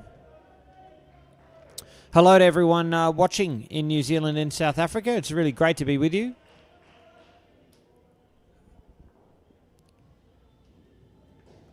It's a great shot, an even better touch in the front court. A New Zealand strike. I cannot fault the batsman from leaving the crease there. He got presented a full face, still got great contact. The fielding, it was just too good.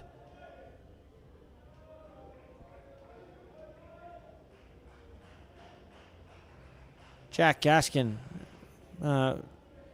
somewhat unfortunately, we're not going to see a replay of that by the looks. That was a great piece of work. Using the height. Oh, here we go. Might just see him out of the edge of the screen there. Bang. Great touch and out. Just missed live. A down-up single. Didn't reach the net. 1 run.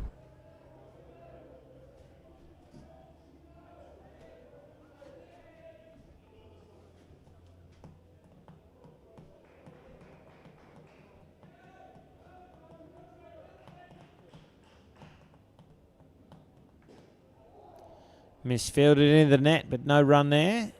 A ball to come in the opening over.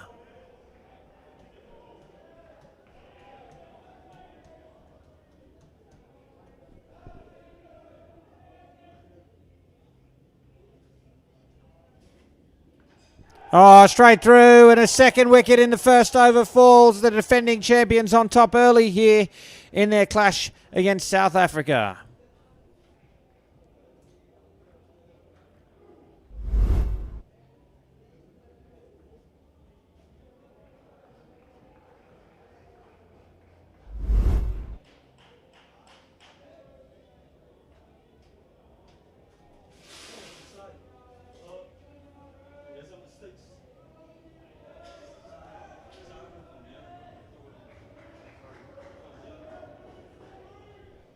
So that's a brilliant opening over there for New Zealand. They're on top here.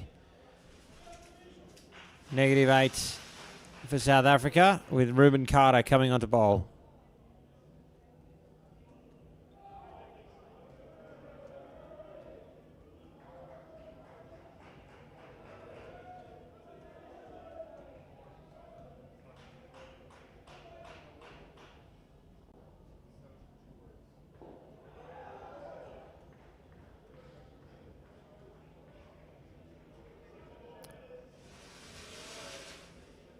Top ball makes this second ball, and the score will have to change.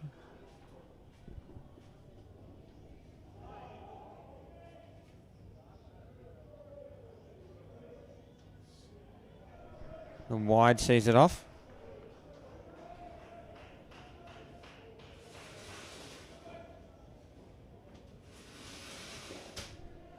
Driven was a chance. It deflected into the net. 3 runs.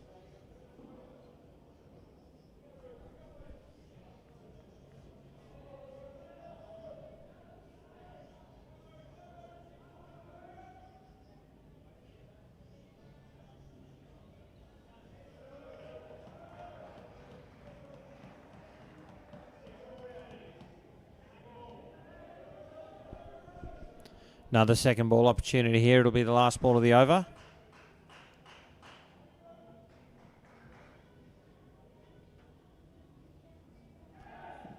Top edge, falls safe. Brings the over to an end. 8 runs from it. Back to even keel now. South Africa with 2 overs to come in the partnership.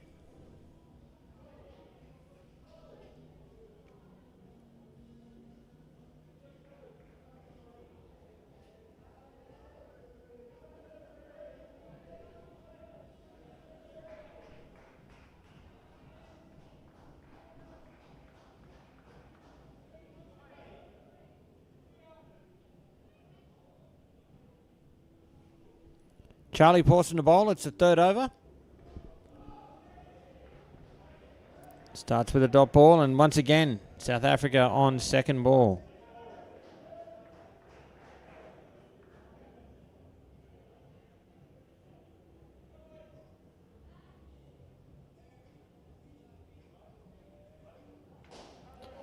Full toss, over waist height is no ball and sent to the back court for 4. That's a big shot. Didn't get to the back net, just the side. So 5 runs.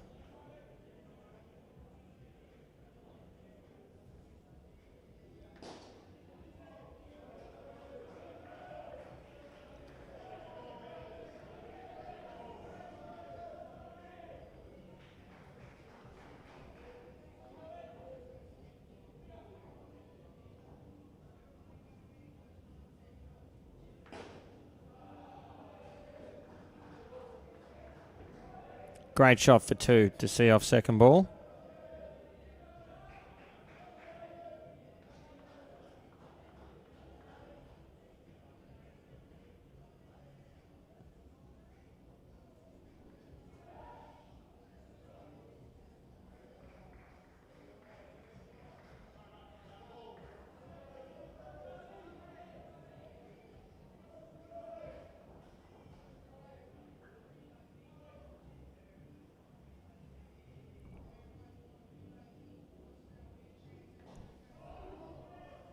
Over comes to an end. Another good one for South Africa. 8 runs from it. In a precarious position here with an over to come in the opening partnership.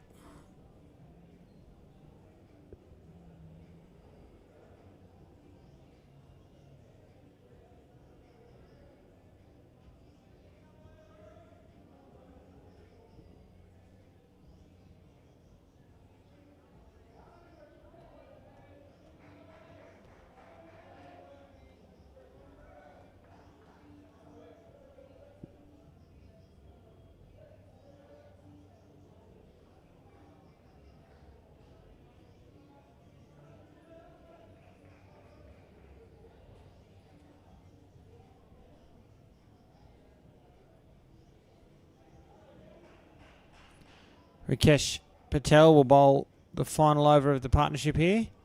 Beaten on first ball. And stumped.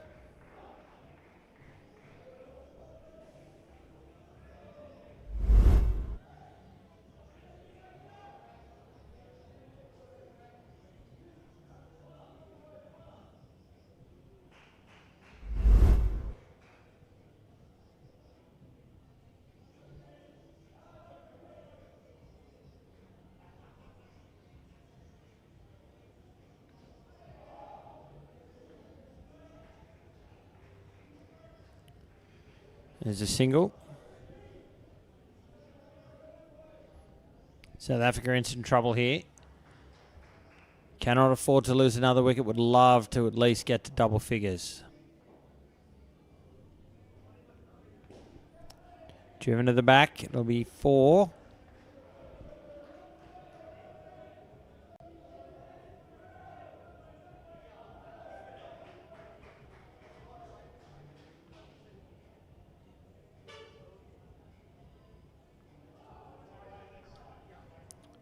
So wide that they get the runs and get to have the ball again as well.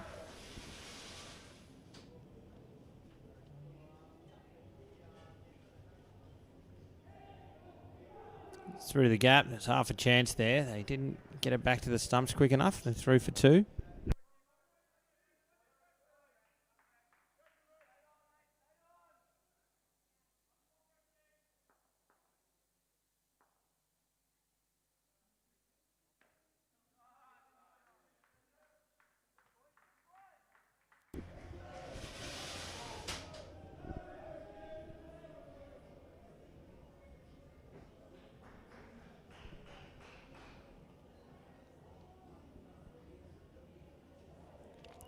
Dot ball to finish, and South Africa get out of jail a little bit on the back of that over. 6 runs from it. They move to 14, despite the loss of, I believe it was 3 wickets in that batting partnership. Thanks for tuning in, folks. I'm Cameron Walter with you this morning live from Colombo here in Sri Lanka for the 2025 edition of Indoor Cricket's World Cup. This is South Africa up against the defending champions New Zealand in the under-22 men's division. It's great to be with you. Hope you are enjoying the coverage wherever you may be watching from right around Sri Lanka and indeed the world. As I said earlier, this is a important clash for both sides. The winner will secure a spot in the finals, in the prelim finals, that is. Jordan Bowers and Dale Clark at the crease. And yeah, for the loser, they'll be at risk of being overtaken by Sri Lanka. Tyler Anand will be bowling. Took 2 wickets in his first over. And at the crease, as I said, Jordan Bowers and Dale Clark. Bowers is on strike. We're back underway. It's a dot ball to start.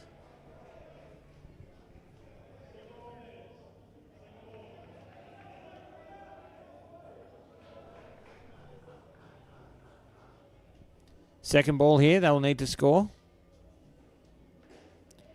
And they do. It's half a chance at the top, but it had to hit. Bowers through for 2.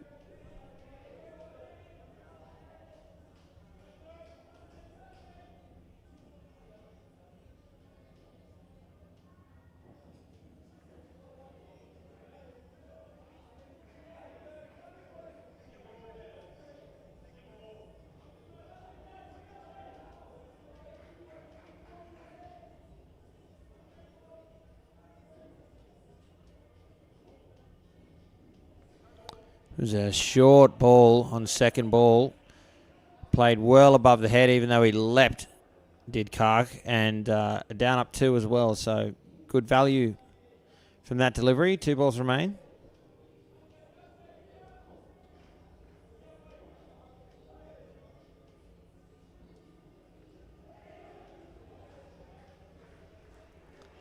It's a single. And 1 ball to come.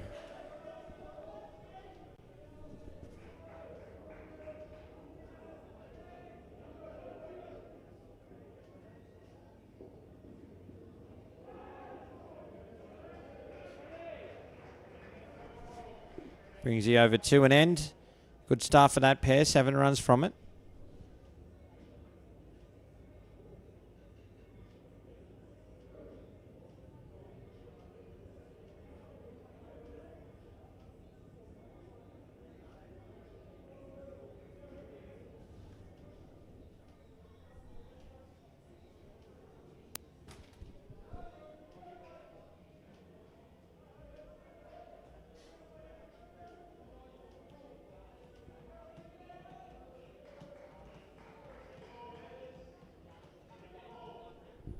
We'll start this over second ball. It's going to be Ruben Carter again, his second over.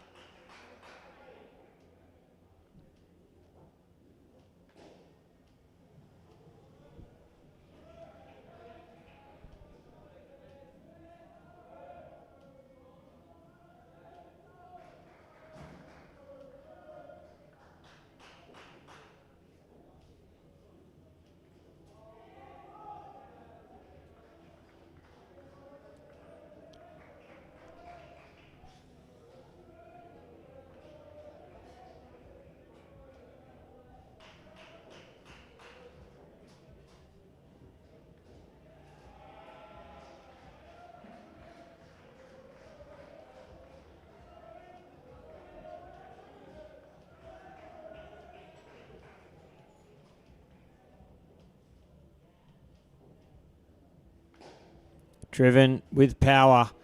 There's an opportunity at the top there. New Zealand not able to cash in. And South Africa grab another 2.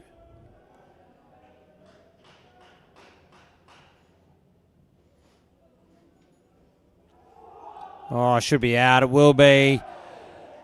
A miscommunication there between the two batsmen. The run was probably on, but Bowers was following the ball, not looking at his partner.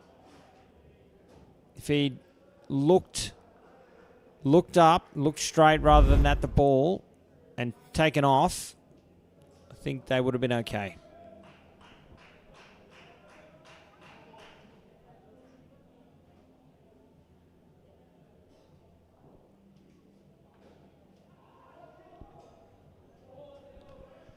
Brings the over to an end, 2 runs from it.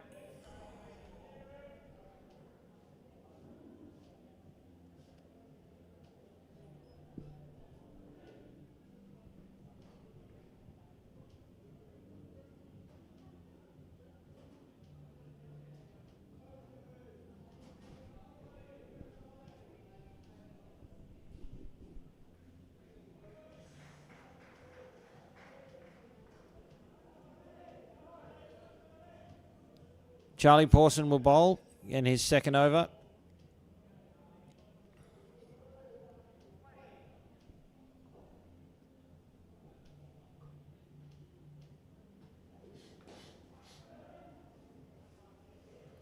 There's an opportunity there. The ball not cleanly in their hands. It's 2 to Bowers.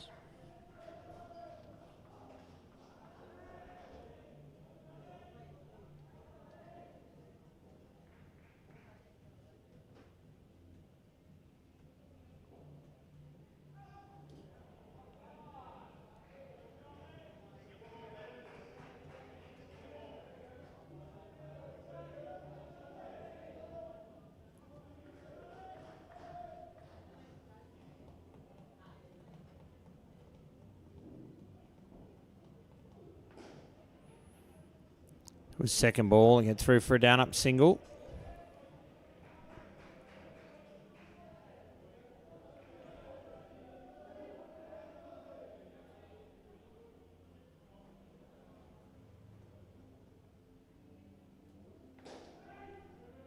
Call of weight, and gee, it was a good call. That's a great piece of fielding from Charlie Pawson.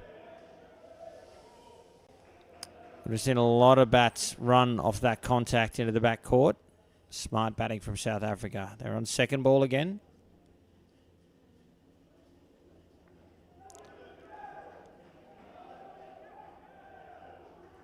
And that'll be out. So it was second ball. They had to go. They're questioning why it wasn't a wide. I think it wasn't a wide because it was inside the line. And have to have a look. But either way, New Zealand finding a way to take regular wickets here and really pegging back this South Africa score.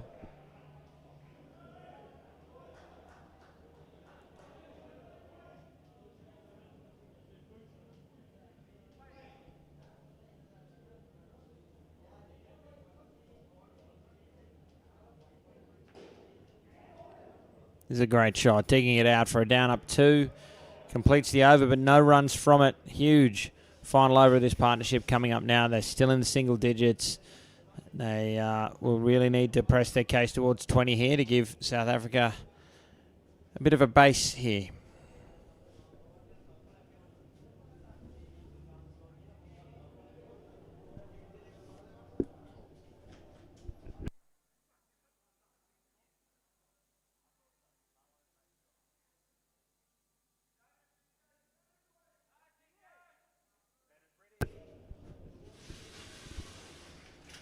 David Kingham to bowl, the final over to the partnership.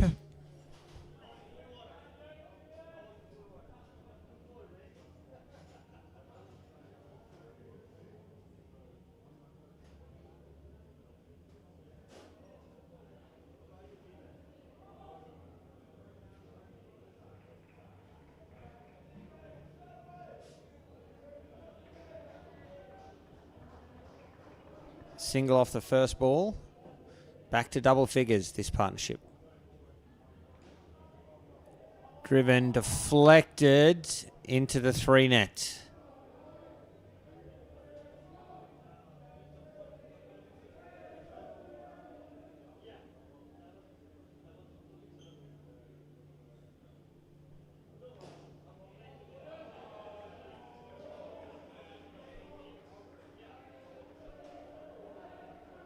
And another big shot, 4 runs.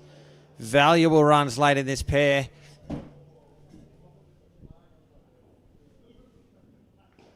Oh, talk about value. How about that? That's 11 runs, 14 runs so far. Well, 14 runs in 3 balls. That's incredible batting. 3, 4, 7. Just moving up the scale right when South Africa need it. Back live. Chance at the top. Again, Bowers following the ball, not relying on his partner. They get away with it.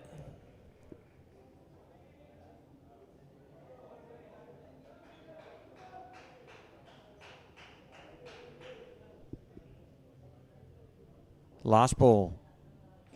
Driven to the back for 5. What a huge over for South Africa. That is incredible. They were in deep trouble, and they've managed 21 runs from the final over of the second pair, and all of a sudden they're on 44. Unbelievable batting, chancing their arm, backing themselves in, putting on huge runs, and right back in the hunt here, the South Africa side.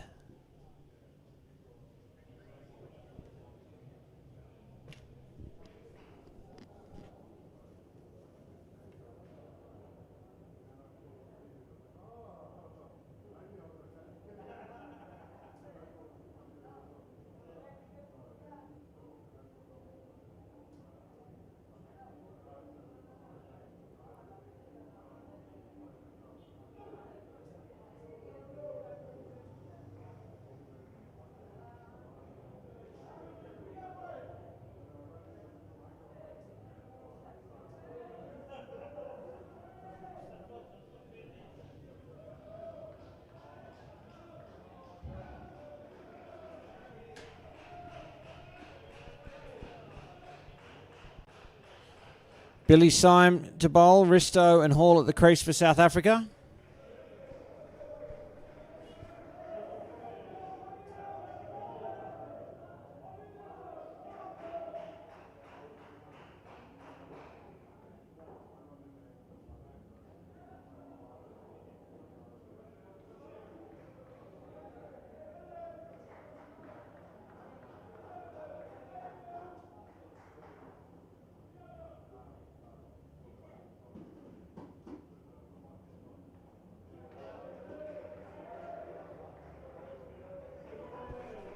Another second ball opportunity coming up now.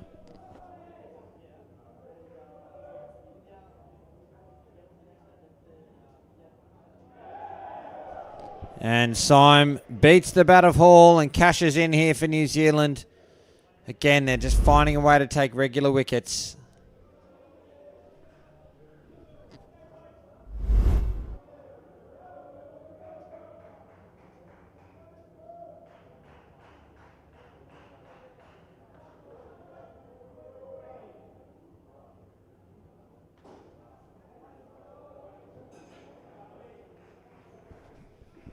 That's a wonderful shot after losing a wicket, adding 2 to the tally.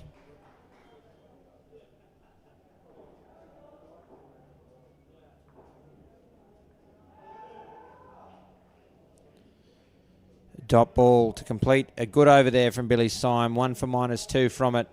New Zealand on top early in the third pair.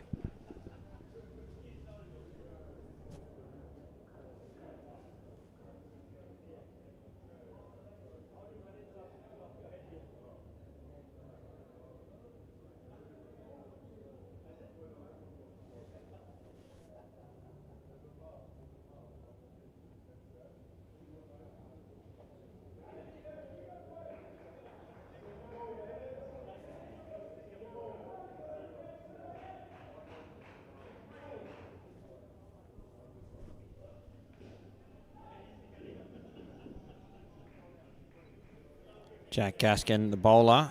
South Africa see off another second ball opportunity.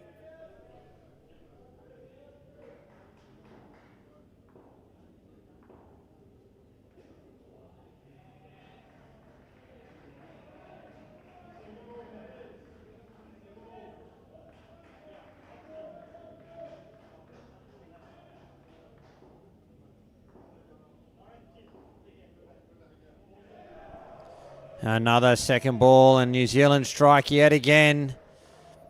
The game moving in swings and roundabouts here. I'm not sure what the conversation with the umpire is, maybe just to determine who's on strike after that wicket. But second ball, the striker is assumed to be out of their crease, and that's what you've seen happen there. I think he was out of it anyway.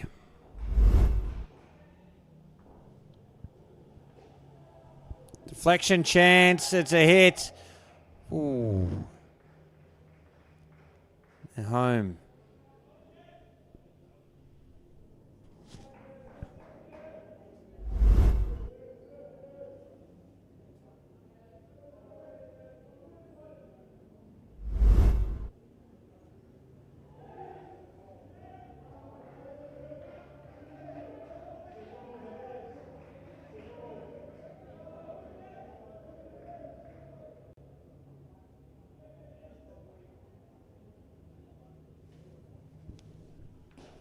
Second ball again. This one gets through to the back for 5. Carter unable to pouch it. Completes the over. Still a good one, though, from a New Zealand point of view. Just 2 runs from it.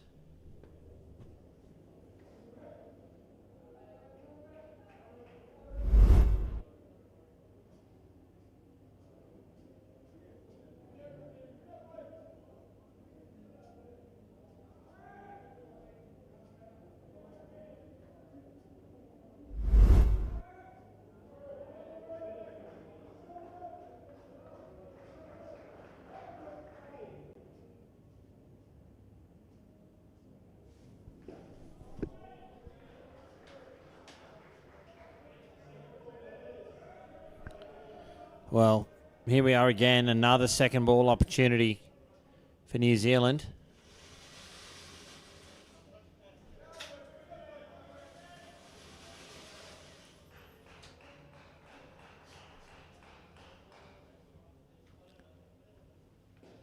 It's up, it'll be out. Caught and bowled Patel.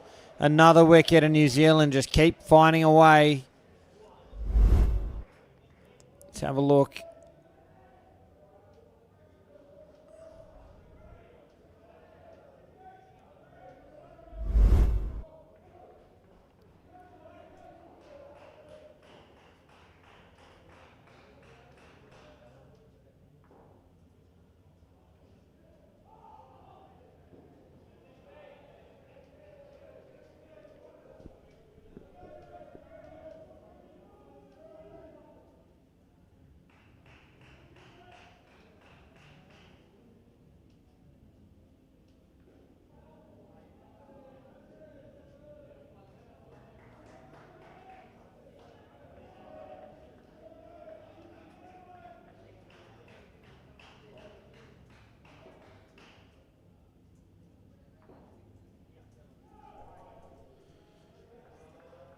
Couple of 2s and a wide to get back to the positives.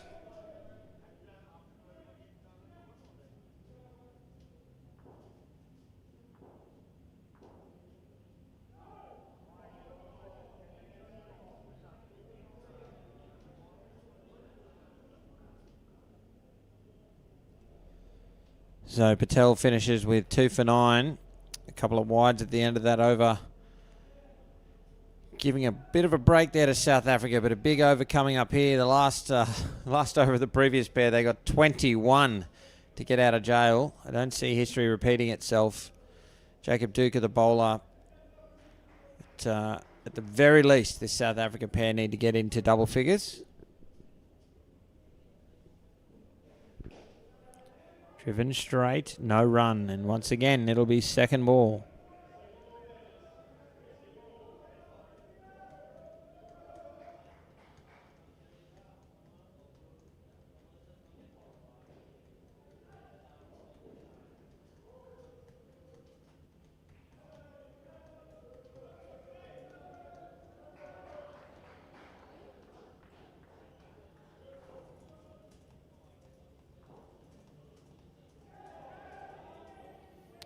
beaten, no run. It had to be hip.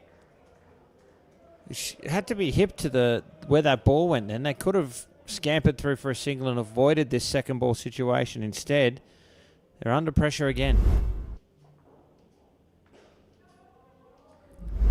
Single, and 2 balls remain.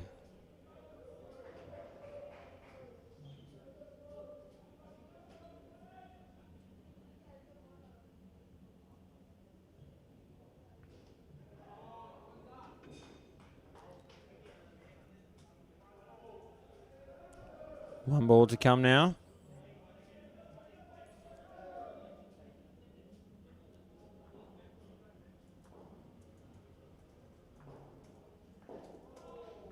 Beaten.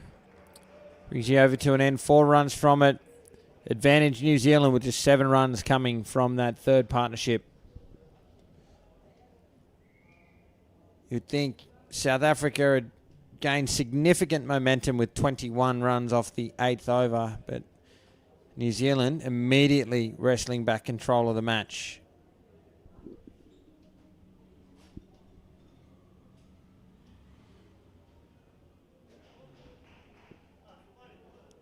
Check in with some other matches happening right now, both of them in the women's division. India taking on Singapore. India 74 about halfway through their innings. And Sri Lanka taking on the UAE. Sri Lanka during the third pair are on 52. You can follow along with those results at WICFWorldCup.com or thanks to the team at the Scored app and Ahmed Khawaja at IndoorCricket.news.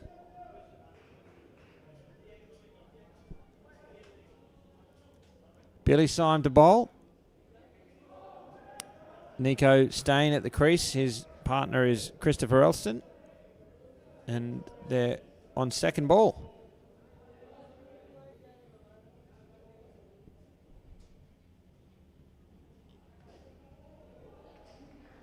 Wonderful shot for 2 and Stain is off the mark.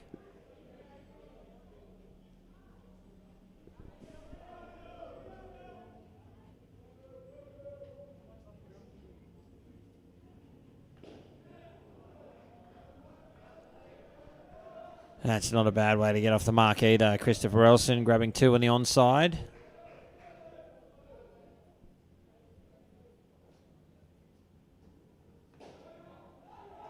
Chance. The net did all the fielding. The bails are still on. And it's another 2.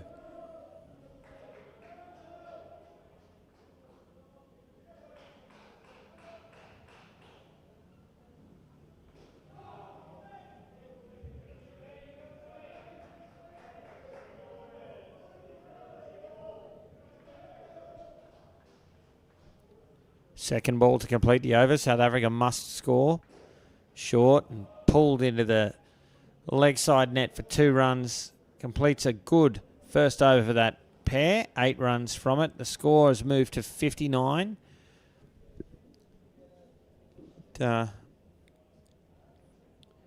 Think a sort of a minimum score would be somewhere around the 80 run mark here for the South Africa side. Still plenty of time to get there.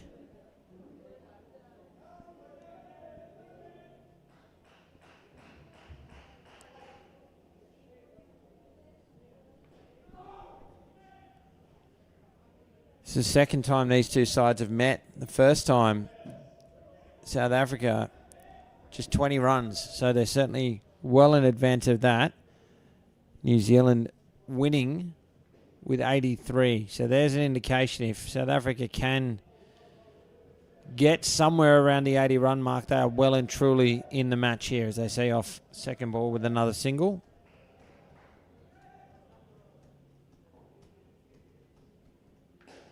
Driven, sent back.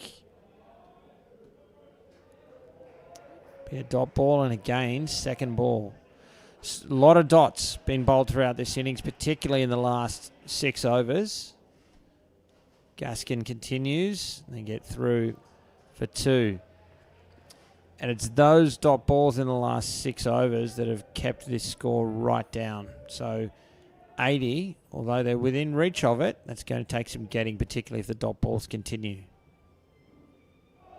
Beaten. Didn't pick it.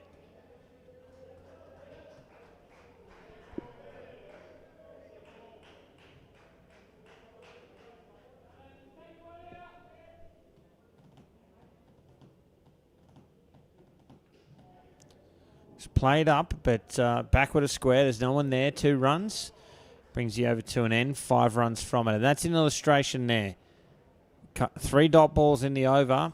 Just 5 runs. Well, 5's pretty good. You'd take it. If they continue at that rate, they're not going to get to 80 plus. 2 overs remain. Need to score a little bit more freely.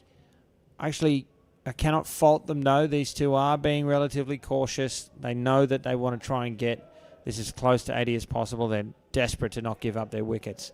Batting like it's outdoor, valuing your wicket like you get sent off the court if you lose it. That's not a bad approach in the dying stages of this match, given South Africa were in some trouble.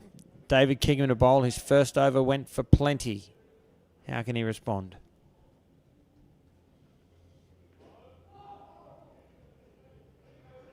Starts with a dot ball. Another second ball opportunity here for New Zealand.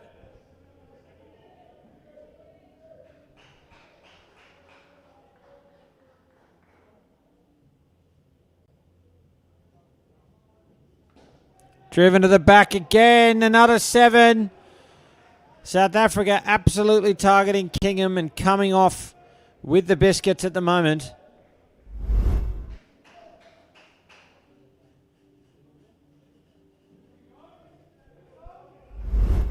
Good response. We just missed a dot ball there. It will be second ball again.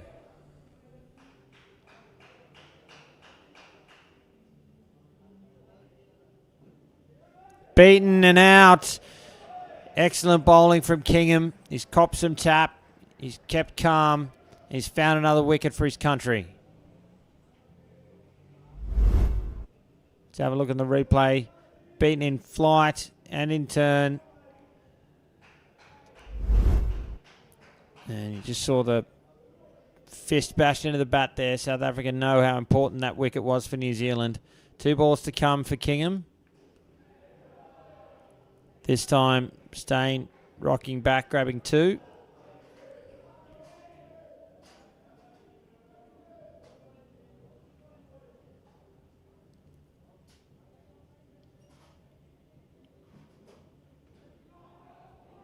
Oh, confusion. New Zealand field gets a hand to it and created that confusion. It is just a single. Still 5 runs off the over despite the loss of that wicket. They've moved to 69 with an over to come.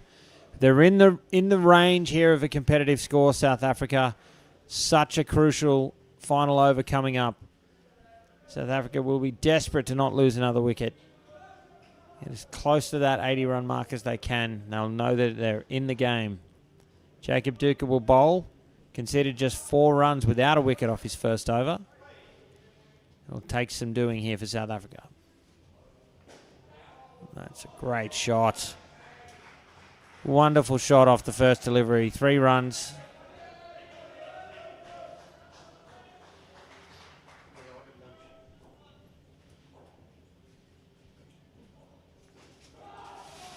That'll be a dot ball. Again, South Africa exercising caution.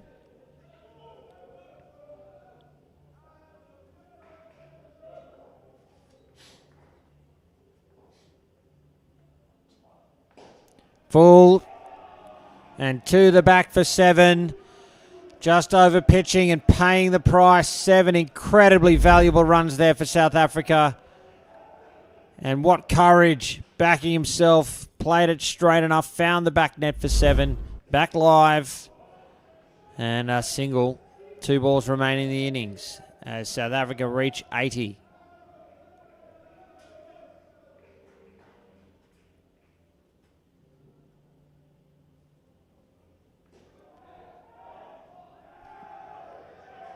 Oh, given out. Don't know about that. Going to have to see a replay of that.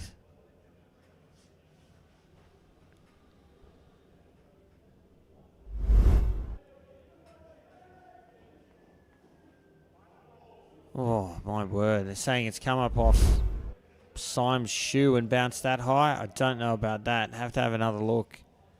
Final ball of the innings, and it is a single. So, still a good over there in the end as South Africa reached 76, batting first here in this under-22 men's clash against the defending champions New Zealand.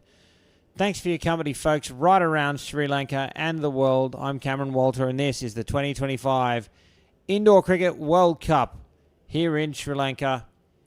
It's great to be with you. Plenty more action to come today from UPro Colombo. We'll have women's top-of-the-table clash as we take in some highlights here. Women's top-of-the-table clash coming up at 12 p.m. between Australia and New Zealand. That'll be followed by England and the United Arab Emirates in the under-22 girls. The men, Singapore up against the UAE. The women's fixture between New Zealand and South Africa. At 7 p.m, it's India up against the home side, Sri Lanka. Prime time international indoor cricket.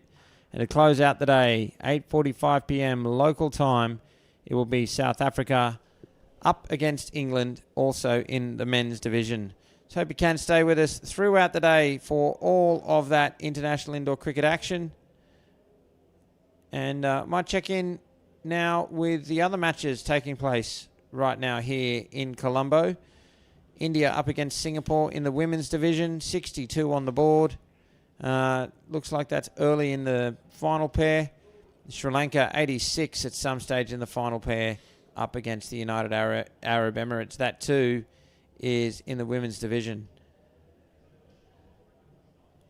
This under-22 men's fixture, as we continue the highlights, some powerful hitting and some great bowling.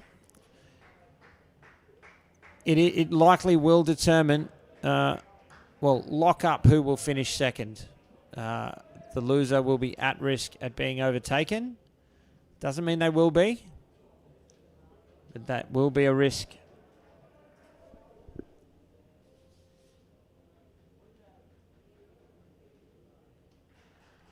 Still a few rounds left in the under-22 men's. You can see Charlie Pawson and Reuben Carter have taken to the court here for New Zealand. They will be tasked with opening the batting. Connor Hall has the ball in hand. He will open the bowling. And South Africa need to defend 76 here. New Zealand needs 77 runs. And we're back underway. Oh, it's through to the back net for 5 off the first ball. Just a gentle little punch. Perfectly placed right in the gap. And what a start that is from Pawson.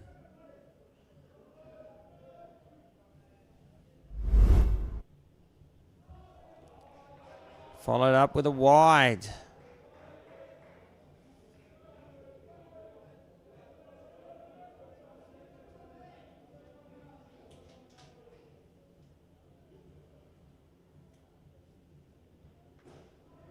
Oh, more wonderful batting this time.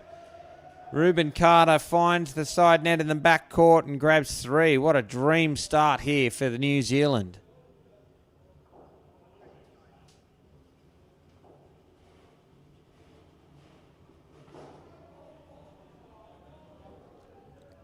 Connor Hall moving back over the wicket. Has created a second ball situation now.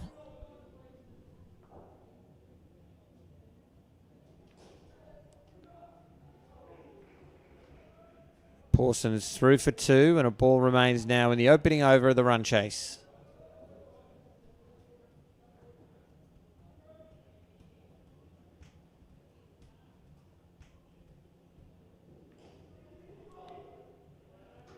Finding the net for 2 is Carter, and that is a brilliant opening over there for New Zealand. The defending champions grabbing 14 from the first set of 6 and have already levelled the skin.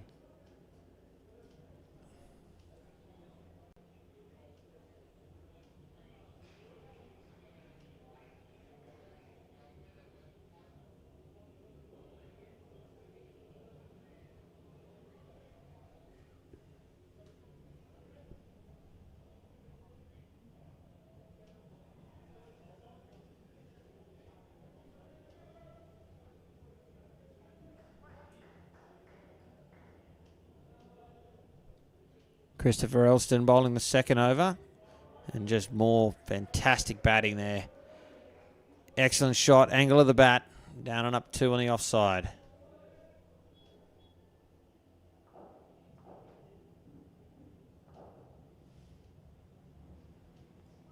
Edged, and it falls safe. I cannot believe that. That should have been taken. It's the risk you run when you're leaping into the air. You cannot move into position to take catches like that. Second ball, though. It's a good bit of fielding, but Boston had plenty of time to make good his ground. See off second ball with a 2.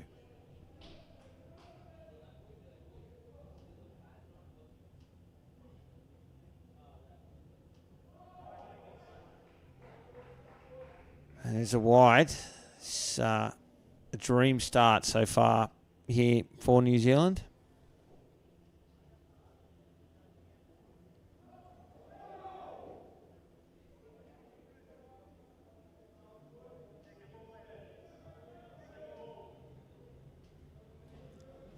Another second ball opportunity to complete the over here for South Africa. Chance needed to hit. Instead it's 2, and that's 8 runs from the over. They are on their merry way here, the defending champions.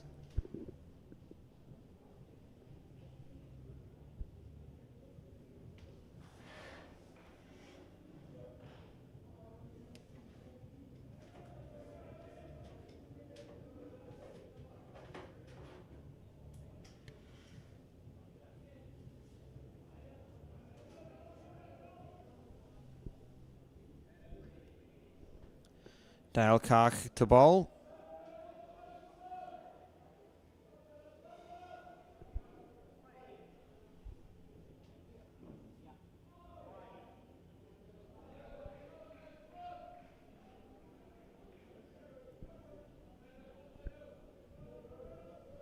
Starts with a wide.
Brings you over to an end, 7 runs from it.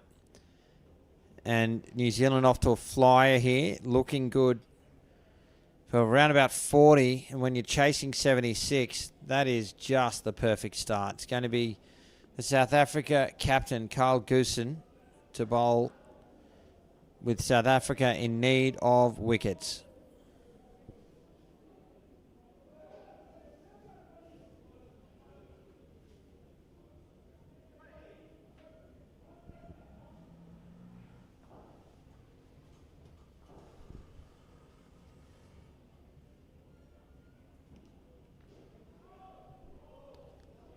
Dot ball to start.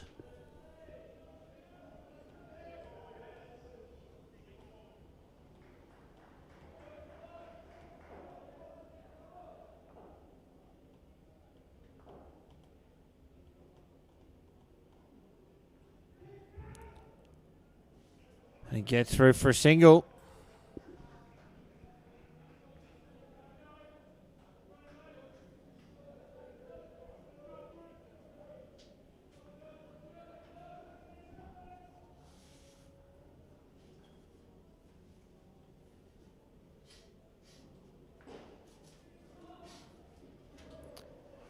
Good contact on the ball there for South Africa. Not able to convert it to a wicket. New Zealand through for another run.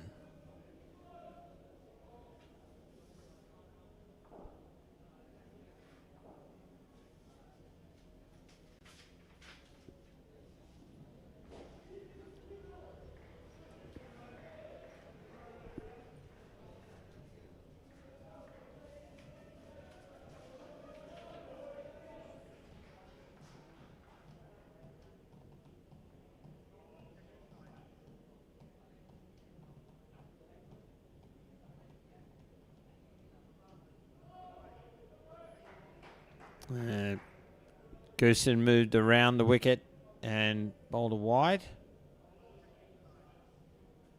Coming back over the wicket now.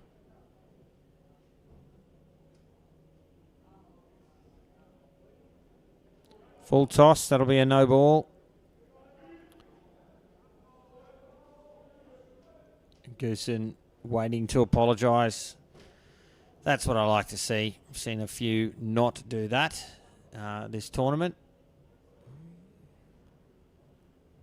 So they get the ball again.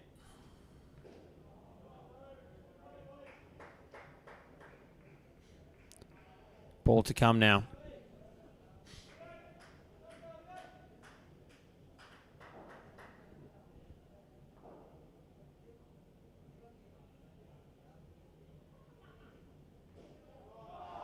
Great shot to finish.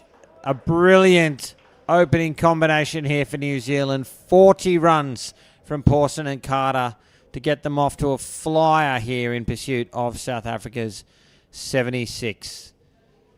Hope you're enjoying the coverage, folks, right around Sri Lanka and the world. This under-22 men's clash between New Zealand and South Africa at the Indoor Cricket World Cup.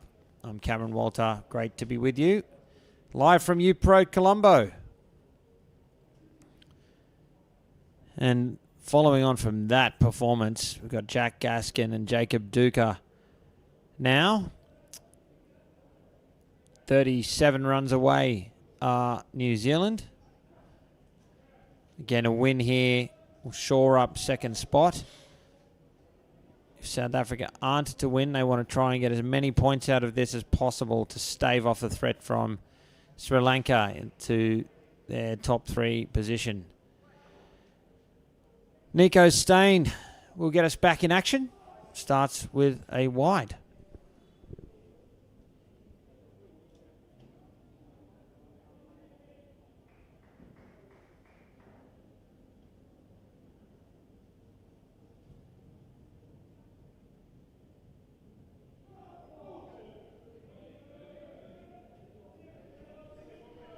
Second ball now. These are the sorts of opportunities that South Africa need to convert to stay in the match.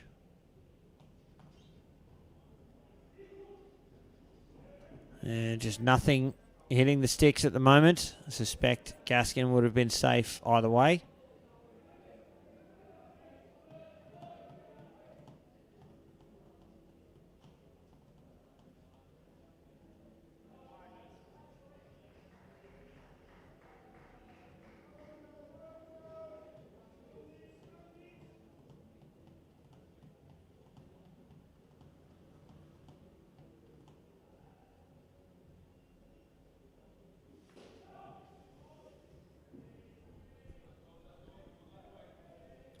Second ball to complete the over now for Stain.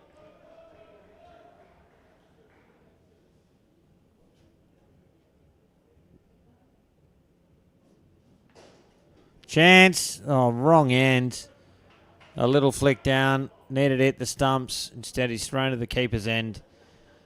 And another chance goes begging for South Africa. 6 runs off the opening over to this second pair. Duker and Gaskin away for New Zealand. Just 31 runs away from victory now.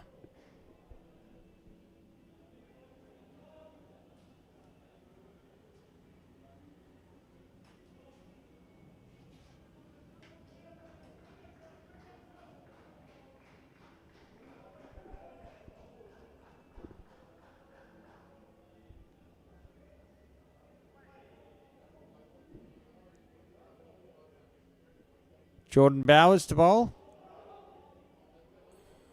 Again, South Africa in search of wickets.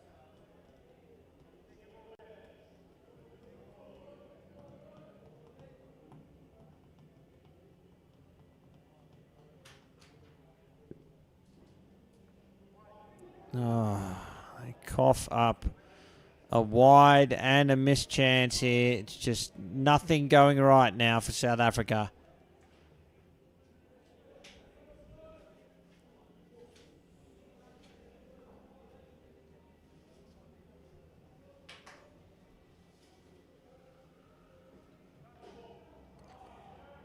It's a no ball for front foot. Just adding insult to injury here. 7 runs off the over already. 4 of them by way of extras.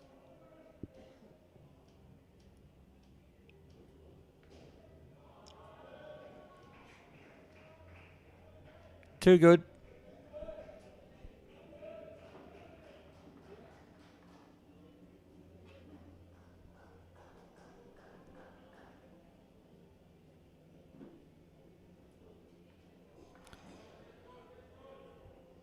Add a little bit more pace on it, that delivery.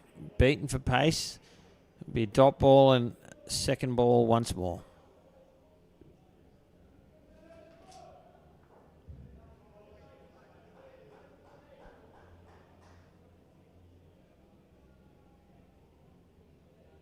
Coming around the wicket for the last ball and put into the onside net for 2. Jack Gaskin looking rock solid. Completes the over. 11 runs from it. They did not need that, South Africa.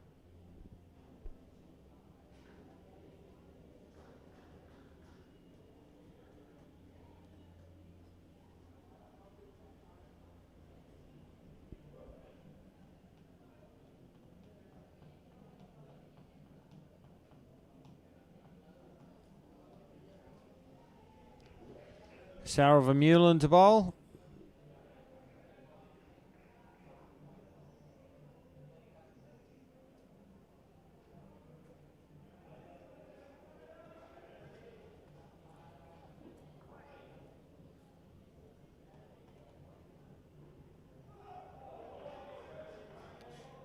Starts behind the legs. Fair delivery. Second ball scenario here. South Africa still in search of their first wicket.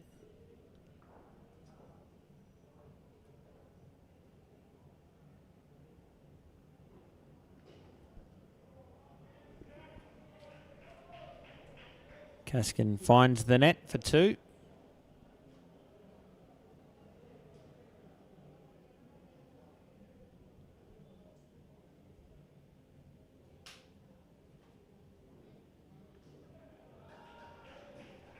As does Duka.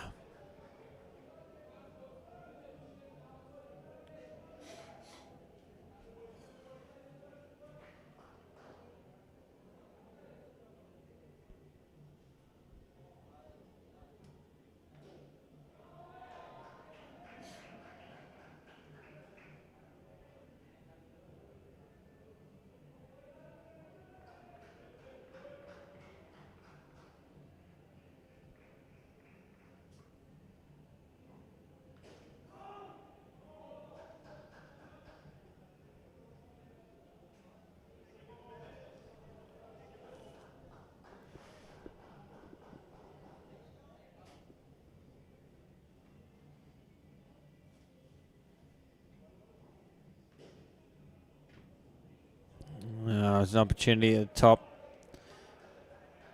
But again, South Africa cannot capitalise. And another good over for New Zealand. 8 runs from it.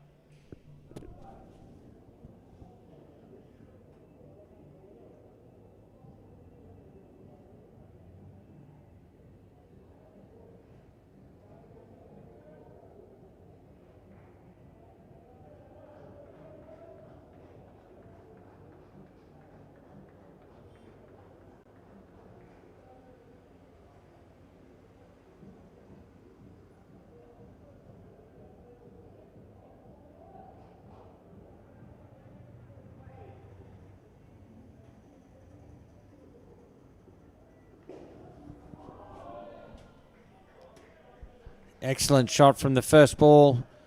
of the Christopher Elston over. It is just a single. It's New Zealand 4 runs, and these two might even walk out in front of South Africa's first innings score, and with the first 2 skins in their pocket.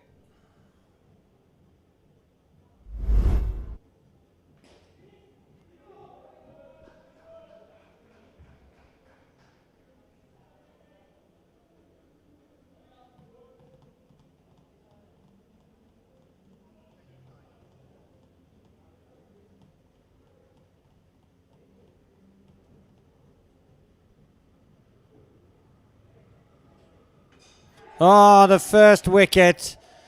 They've been in search of that for a while now, and it puts them back in the frame for this point. 2 balls remain.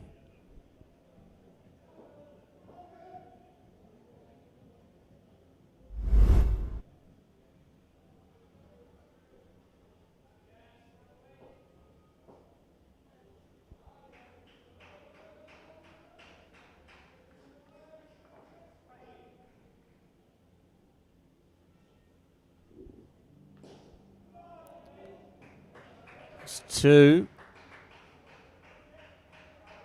This will be the last ball. They'll need 3 to win the skin, 2 to tie it. You'd think they'd be happy to take a 2 here and send it to the next, which is only a single-digit skin. What can Elston do for South Africa? Last ball of the partnership. Oh, what a way to win the skin. A down up 3 on the offside. That is almost perfect batting for that entire set of 4. Just a loss of 1 wicket. 31 on the board. They pocket the second skin. New Zealand, the defending champions, in the absolute box seat here to take this match with all points on offer, which will jeopardise a prelim final place for South Africa. Folks, if you've just tuned in, it's the under-22 men's clash between South Africa and New Zealand. I'm Cameron Walter. It's great to be with you. Some quality batting we've just seen across the last 8 overs. New Zealand, just a powerhouse with the bat. With Rakesh Patel and Tyler Anand at the crease now. New Zealand are just 6 runs away from locking this up.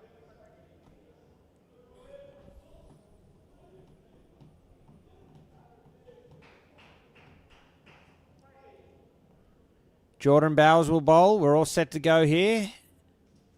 Here's the third partnership. It's in the air. It was in the air for a while. No run.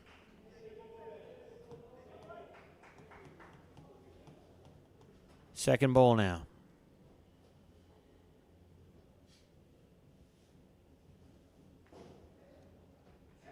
There it is.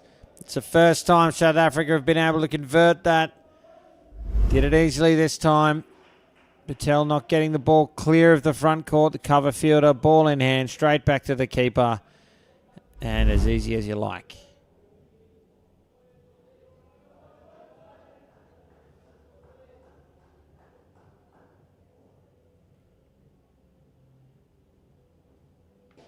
In the air. Oh, diving effort from Bowers off his own bowling.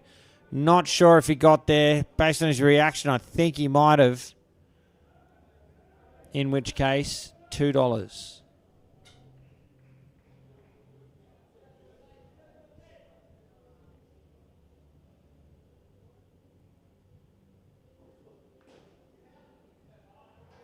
Wide of the front court fielder there, 2 runs.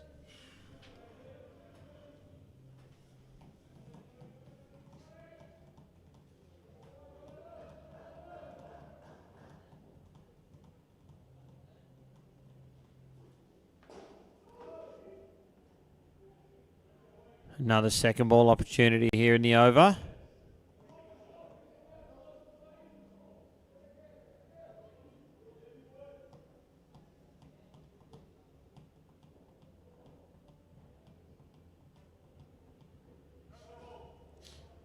No ball for front foot. There's a brute of a delivery. And Anand did very well to find the net. That means it's a positive over there for New Zealand despite the loss of that wicket, 3 runs from it.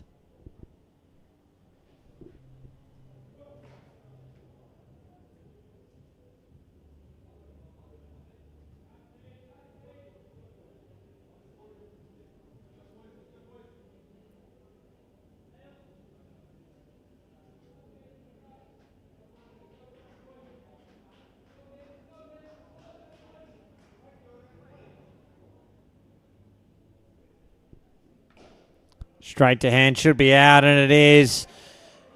An unrunning on contact. Great piece of fielding there for South Africa. Much needed wicket, keeps them alive. This is hit pretty cleanly. Bang, great hands. An easy out.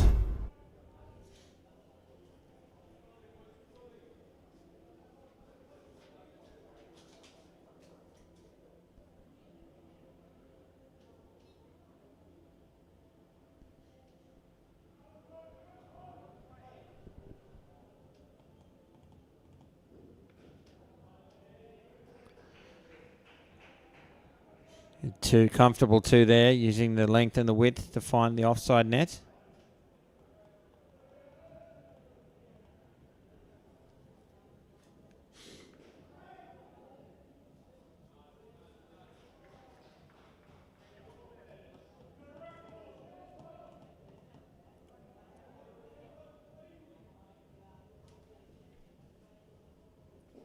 Second ball, and they get through. There's an opportunity there, just couldn't be fed back cleanly to the keeper. 2 balls remain in the over.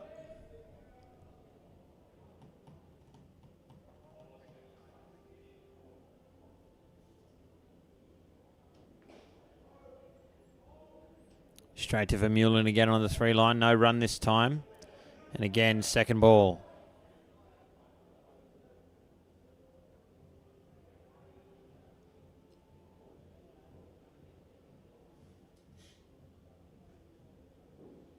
Beaten, should be out. It is.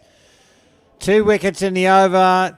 Just what the doctor ordered for South Africa. They continue to stay alive here in this clash against the defending champions. Brings the over to an end. 2 for -6 from it.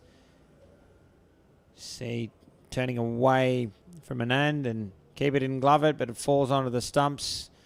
A regather and does it again anyway. So no doubt about that.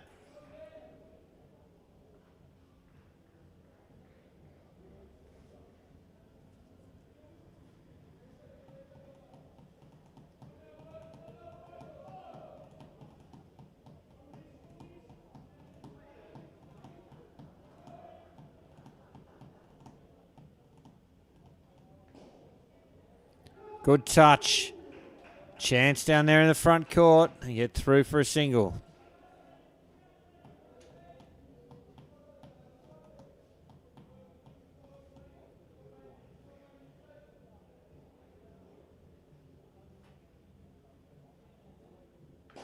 Oh, absolutely dispatched. That ball is still going. 7 runs.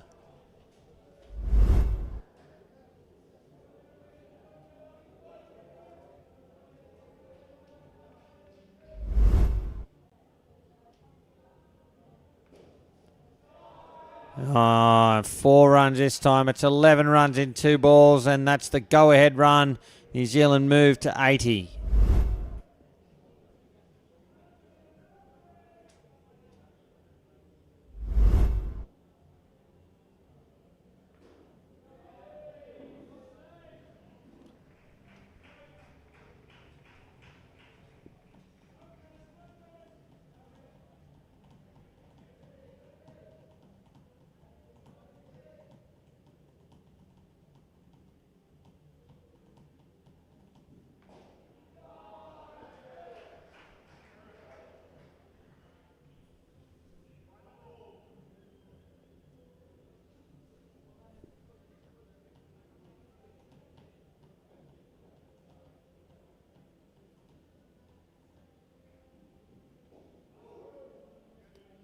Completes a brilliant over there for the New Zealand side. 16 runs from it. And well ahead now, both in the skin and in the match.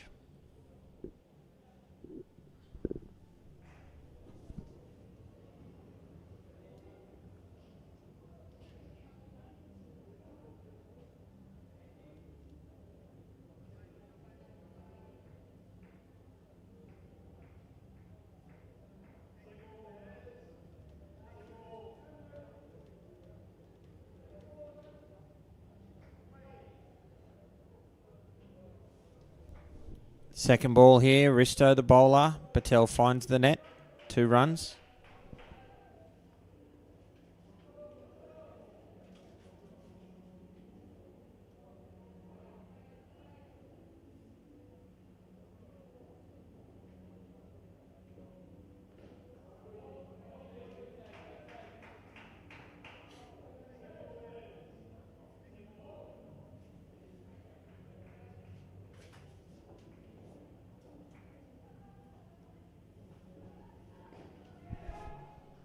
Oh, how is that not caught? I cannot believe that. Field just stood there and watched it fall to the deck. That's just not good enough at this level.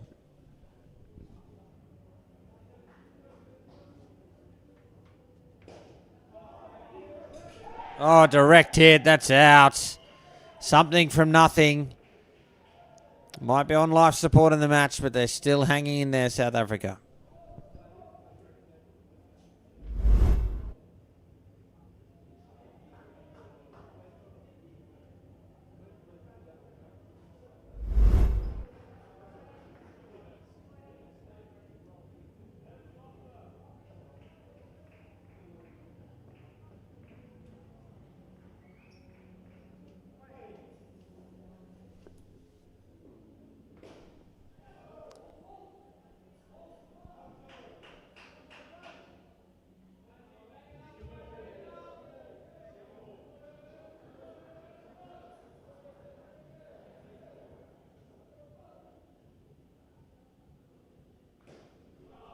Oh, what a way to get off second ball, I should say. Down up 3 on the onside, brings you over to an end. Still a positive one with that wicket, 2 runs from it.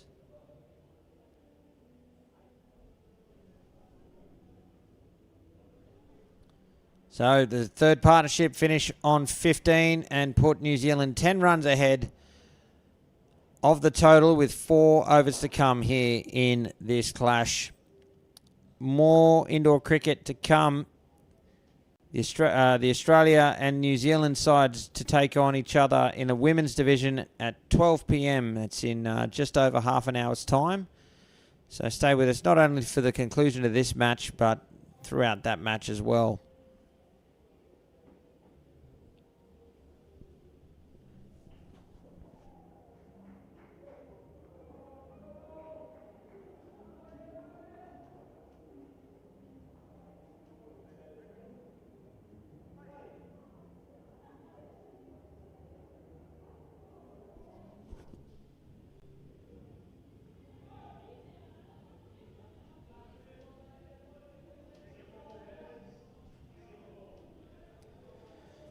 Simon Kingham it is to bat last. Goose and the bowler. They're on second ball already. An opportunity for South Africa.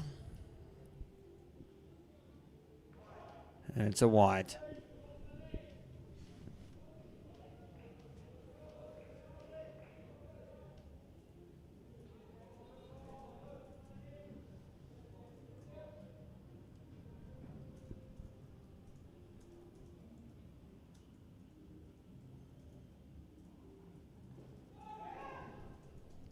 That should have been taken.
Brings you over to an end. A couple of 3 second ball opportunities in it, but no conversion for South Africa. 5 runs off the over. And it's all over by the shouting. This last skin still live though. A final point here for South Africa will help their cause in staying in the top 3.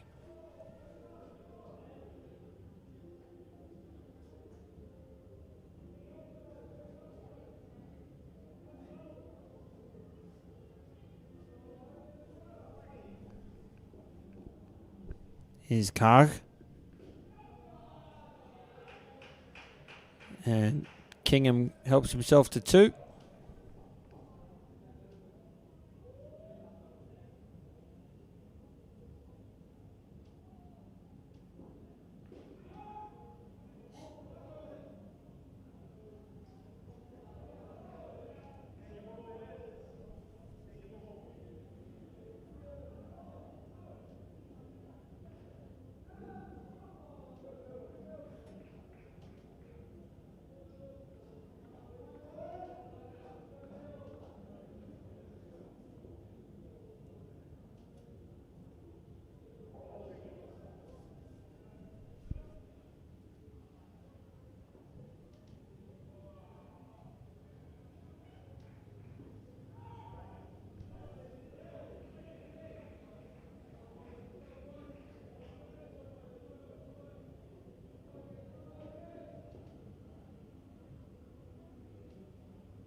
Oh, no ball plus a 3 to complete the over. 12 runs off it. That just puts them in a position of strength now for this last partnership. The last skin. 2 overs to come. 12 balls for New Zealand to get a further 8 runs.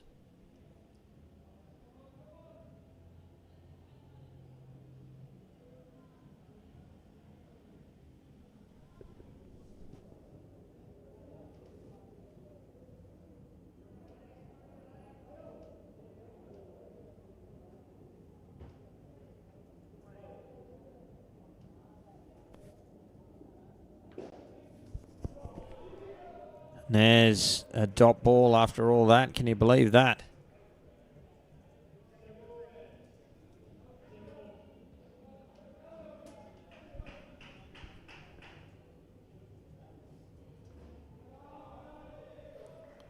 Excellent shot from Syme. Sees off second ball. Keeps the scoreboard ticking towards this final point.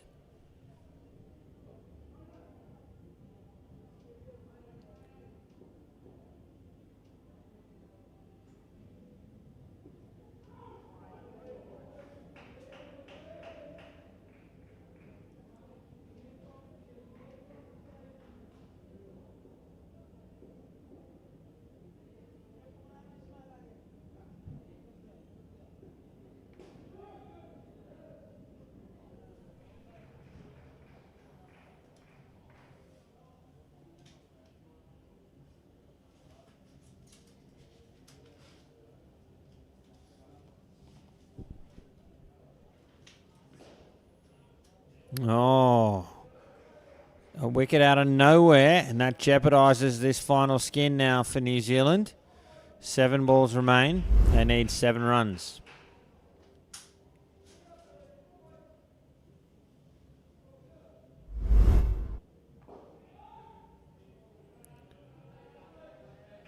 So 1 for 1 off the over, and 1 over remains now in the match. Again, this final skin worth a point, and New Zealand needs 7 runs from this final over to tie it, and it'll revert back to the previous skin's winner. So 7 runs will be enough for them to get it. It'll be Vermeulen to bowl.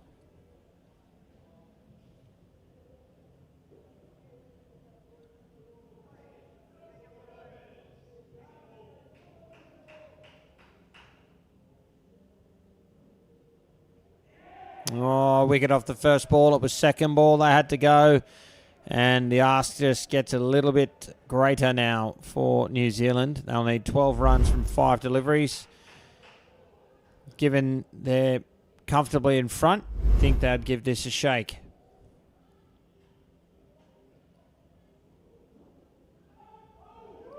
Left alone, well inside the line.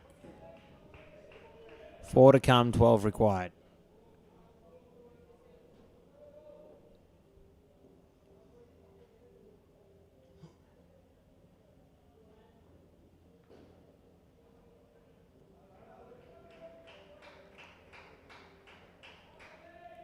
Three to come, 10 required.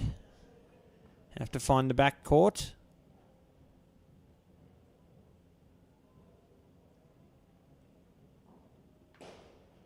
And there's 3. 2 balls to come, 7 runs required. Again, they need to find runs in the back court here, New Zealand.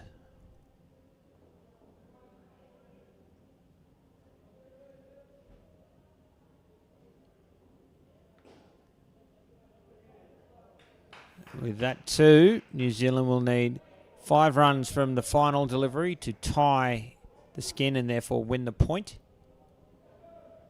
South Africa are obviously dropping back to defend the back net.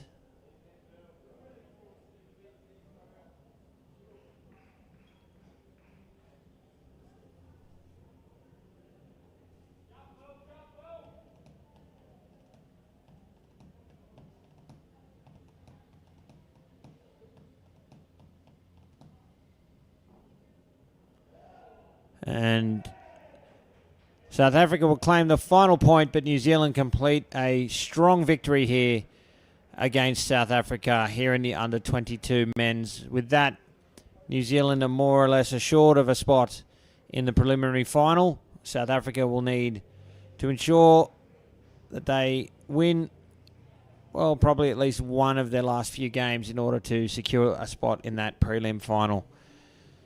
It was an excellent performance there from New Zealand, strong with the bat and with the ball, managed to find regular wickets. South Africa only getting on top, maybe towards the end of that part, their opening innings. For South Africa, well, nothing went their way in the field. They looked pretty flat in the early stages. Ball wasn't going to hand. No throw was anywhere near the stumps, and that allowed New Zealand to dominate early and bat South Africa out of the game. Folks, I hope you have enjoyed this under-22s clash between South Africa and New Zealand. Don't forget, coming up next from 12 p.m. local time, that is in around about 20 minutes' time, it is Australia versus New Zealand in the women's division, a top-of-the-table clash that promises to be a belter. We'll take a break on commentary until that match, so until then, for Chris Griffin, Paul Botterill and the entire broadcast team, I'm Cameron Walter. Thanks for watching.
Ladies and gentlemen, welcome back to UPro Colombo for our continuing coverage of the 2025 Indoor Cricket World Cup. I'm Cameron Walter. With me is Paul Botterill, and this is the top of the table clash between the defending champions Australia and their opponent New Zealand. The two lineups: Australia captained by Megan Dixon, with her is Nisha Isles, Sam Dixon, Chelsea Gann, Courtney Hewitt, Delane Yohe, Emily Valance and Ashley Doble-Judge. The New Zealand side is captained by Marama Downs, with her is Tatiana Gibbs, Gemma Krebs, Rachel Bryant, Saffron Wilson, Kat Thomas, Anika Todd and Claire Crooks. The umpire for the match is Andrew Horvilliers from Australia. And Paul, it's is it afternoon yet here? I think we might be a minute or two away from that, so it's good morning to you for the first time today. And good morning to you, Cam. Interesting variation to this, right? Often after a round play, a 1 versus 2 game in indoor cricket, one goes to the final, 2 goes down. That's not what's happening here. The top 4 are going to play a round robin, and then we're going to go to semis. So this isn't through to the final for the winner and to a prelim final for the loser. This is part of a 4-team round robin with Australia, New Zealand, South Africa, and I can't remember. Battling it out, and then from there, the top 10 will go to the final, and the second and third team will play a prelim final. So still a little way to go in this. Nice to see a nice positive intense start from New Zealanders. Saffron Wilson and Gemma Krebs are at the crease. Sam Dixon, the bowler. The second ball going for a wide. It's been a pretty good cricketing day for a couple of days for Australia versus New Zealand, hasn't it? Better than the men's game, better than the ladies' outdoor game.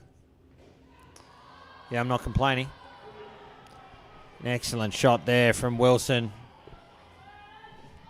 Finding the net for 3. Following up from the wide.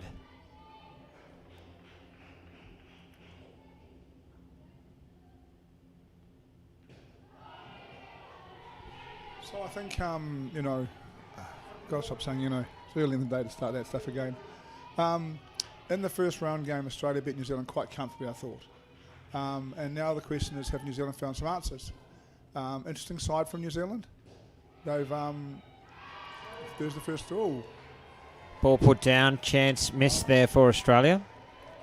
And the question for New Zealand is, can they play the game in a different way? And what will they try in this game to see if they can unsettle this Australian side? Because truthfully, if they just play standard indoor cricket, the way Australia plays it, Australia's going to beat them comfortably in this grade.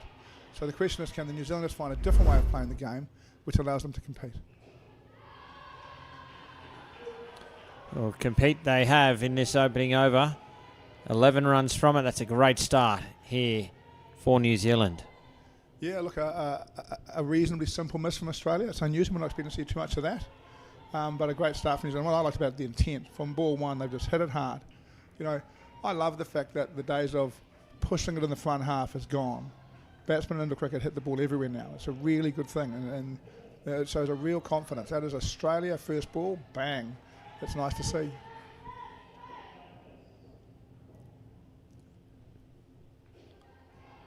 Courtney Hewitt bowling the second over. Wilson picks up where she left off and finds 2. It's interesting, Cam. One of the things I used to love was playing week-long cricket tournaments. I used to find by the end of a week-long cricket tournament, I was in great nick. Whereas for these guys, they only played 12 balls a game anyway, but it does still seem as if playing cricket every day just mentally helps. There seems to be a lot of people in good form in this tournament right now to me, in all countries.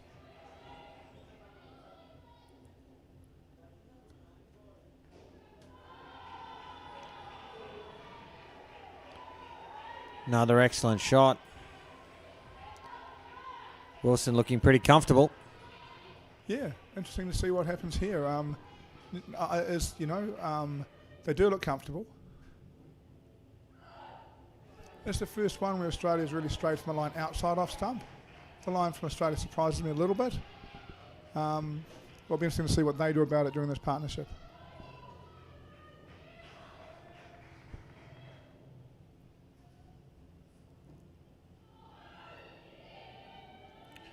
One of the great battles for Australia, I guess, is that they have won comfortably. And the human beings, and there must be a little bit, there's always overconfidence comes into teams on winning runs. And sometimes you've really got to work hard to get back in and work hard. Second ball to complete the over. And Krebs finds the net for 2. Another great over for New Zealand. 9 runs from it.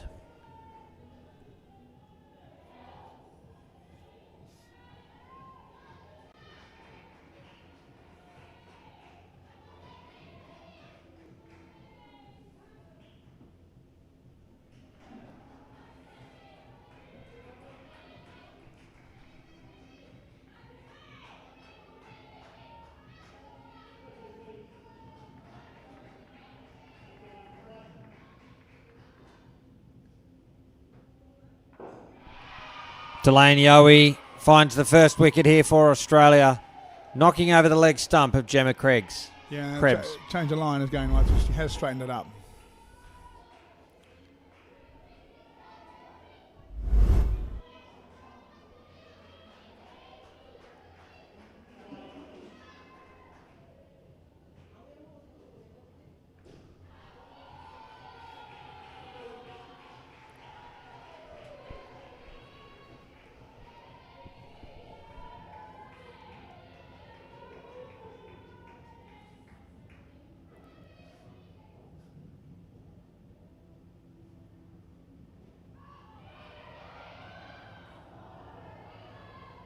Another miss from Australia, pushed on the leg side.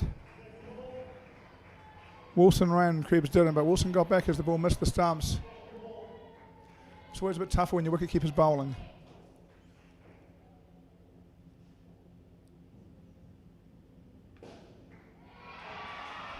Oh, that's a great catch. That was hit with some power. And the match has turned. 2 wickets in 4 balls.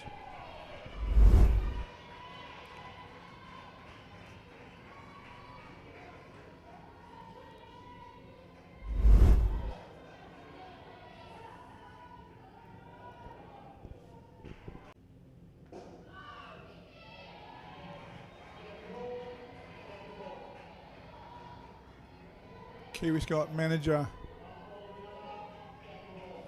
Kim Scott on the middle line and coach Jess Ramage on the front line for referrals.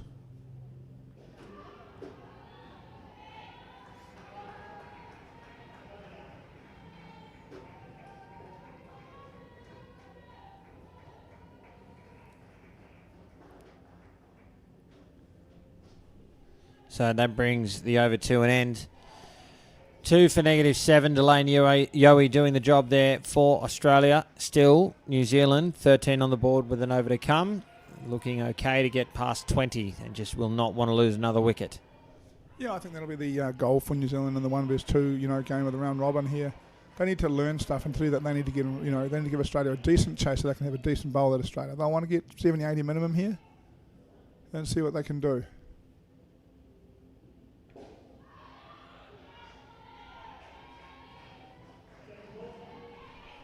Megan Dixon, the Australia captain, bowling this, has got them on second ball already. New Zealand must score. It's up. Falls safe. Just between bowler and the receiver, Chelsea Gann. It'll be a single. Riding some luck there, Saffron Wilson. Yeah. I'd like to say it was fantastic placement, but I think that's pushing it.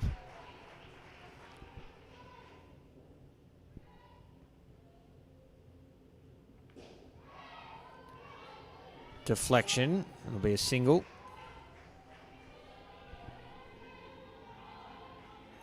Krebs quite quick. It does help.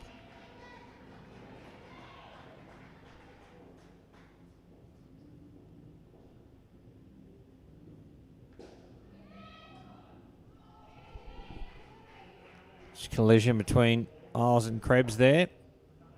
Nice touch. Little apology from both parties. Yeah. The fielder's got right of way there. I think for Krebs to get out of the way, she'd have to be out of a crease. So that one's a tough one.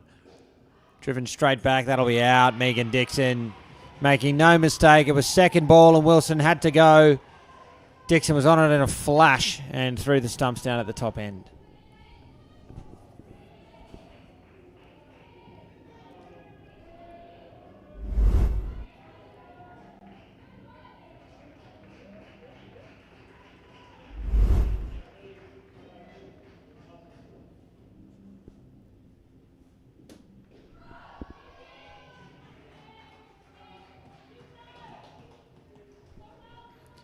That brings the over and the partnership to an end.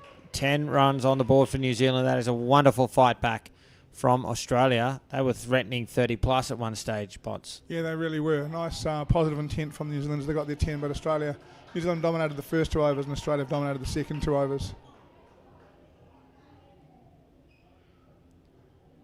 We'll see the second 2 for New Zealand.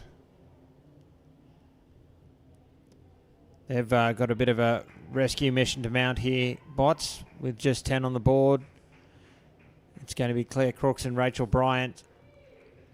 Yeah, again, I don't think it's alarm bells for New Zealand at this point. It's just go out and bat well for 2, go and score your 20. We'll see if we can build a target that makes it hard for Australia to chase. I don't think there's any need to panic. They just need to have a clear plan and to execute that plan to the best of their ability. What we have seen is that early on I thought Australia missed their lines and New Zealand batted really well. And then Australia bowled really well and New Zealand got out off the middle. And really getting out off the middle is one of the sins of cricket. The middle's about where you score is where you score your runs from. Nisha Isles will bowl the first over to this pair. Claire Crooks on strike. It's a wide to begin with.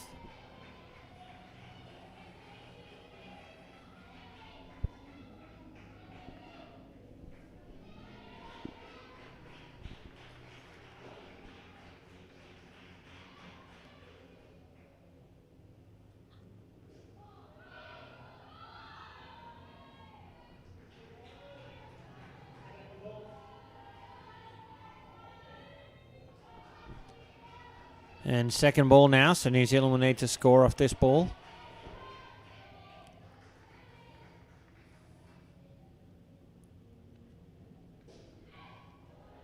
And they do. 2 runs there for Crooks. I've been impressed with Crooks so far this event. He's a really good player.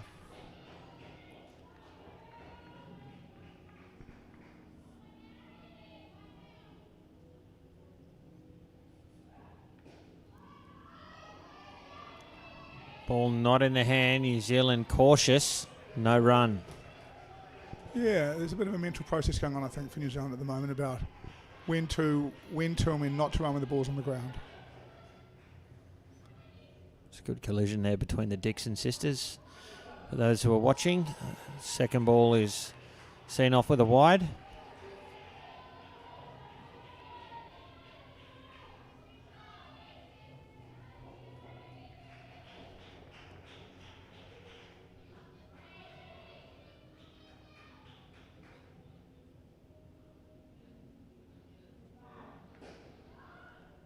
Straight back to Gann.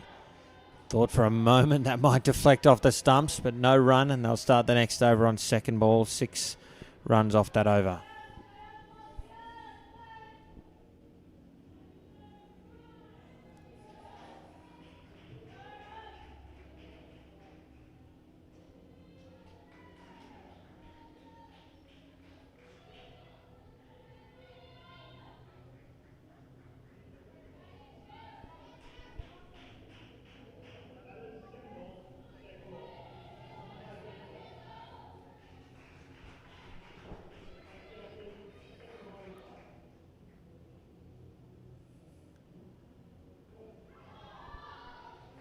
Gander bowler. Crooks looking to sweep behind square. Ball went to the offside, through for a single.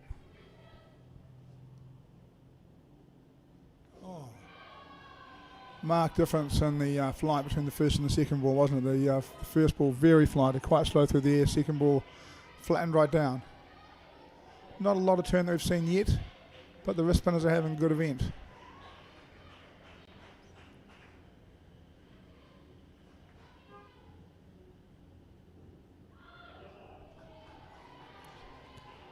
Again, pushes it behind the legs of Crooks. It's a wide.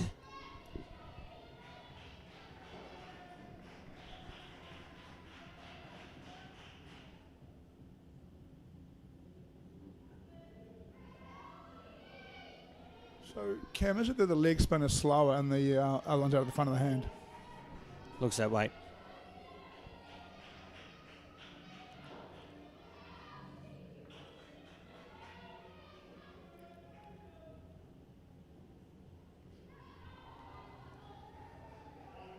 I personally find it quite hard to play bowlers like this because they're slow enough that the ball just lands going straight down and it just bounces straight up. And you really, good cricket technique isn't ideal for that. You've got to really cross-bat that stuff. Here's another leggy. Completes the over. 6 runs from it once more. All gets on the pitch, I guess. So, yeah, 12 for the New Zealand partnership. 6 off the over, 12 and 2. I think this game has to be a discovery mission for New Zealand. I think they'll be okay with this. They will want enough runs to try and defend, but again, who wins this game? We're not going to remember in 3 years from time. Who wins the next time these two sides may play to, we may well remember. So, you know, for New Zealand, this is about this Australian sides beat us quite easily. What can we work out about how to play them in a way that we feel we can beat them? Emily Valance bowling. Half a chance there at the top, but Crooks is safe for a single.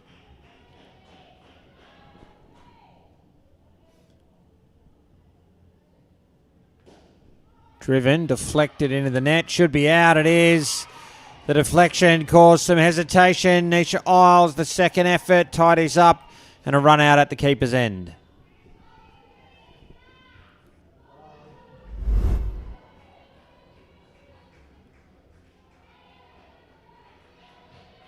That's the problem with the 2 6s off and over, isn't it? One wicket hurts you a little bit.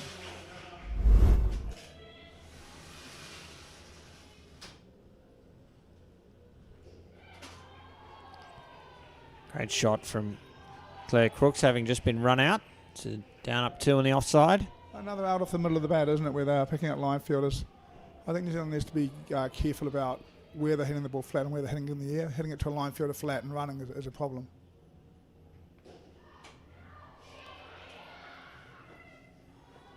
Through for 3.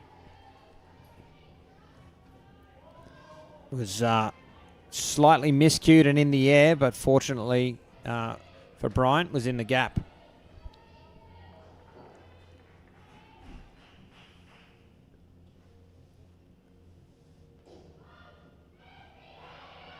Oh, yes, no, out.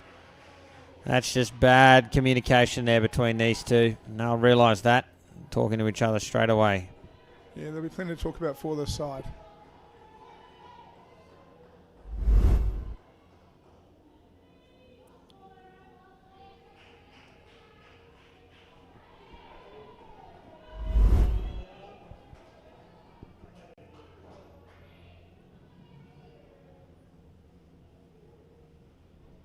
It would be a no ball. Was dragged short by Valance. It completes the over. -3 from it. 2 wickets, again, both off the middle of the bat, calling issues on both occasions. And certainly, again, both hitting the ball flat to line fielders and running. And I think that New Zealand is looking to be quite aggressive with their running. But they need to be still get their calls right and to do that. Sorry, no runs off that previous over. That was bad maths from me. 1 over remaining now. The pair still on 12 for New Zealand.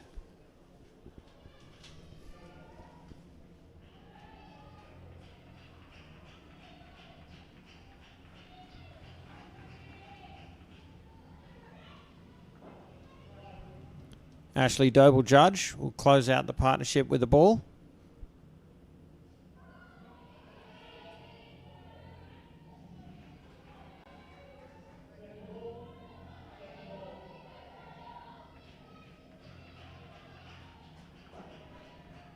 Second ball opportunity now.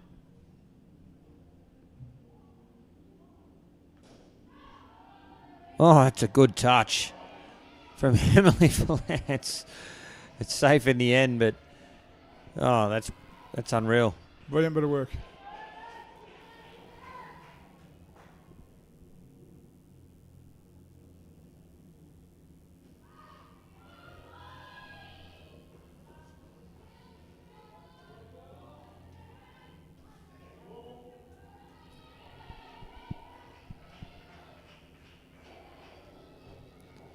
Second ball once more.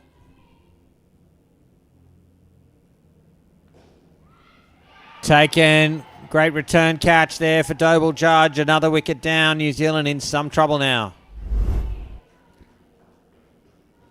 Couple of great catches on the drive, isn't it? It's been that area that has got New Zealand in trouble between the netball transverse lines. It's the hitting straight. All these wickets are coming from hitting straight court or hitting straight and flatting, having calling issues. I think they're working on some stuff, they just haven't got it. Dragged a little short and wide, and Crooks grabs 2. 1 ball remains now in the second pair.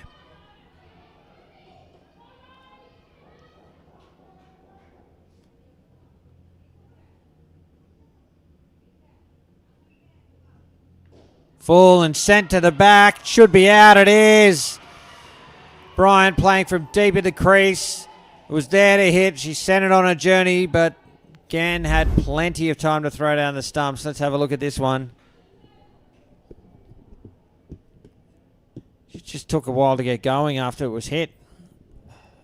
And, well, that's a 12-run turnaround, and they finish on 5 for the pair. 15 on the board. I say again, New Zealand in trouble here halfway through the first innings. Yeah, she's watched, hasn't she? She's hit it and she's watched it. She's taken one step towards the back net. She needs to be at the yellow line and hits the back net, and that would make a difference for her. Then at least the back six fielder's got a rush. She's given the back six fielder. Really, the back six fielder could have walked it in, you know.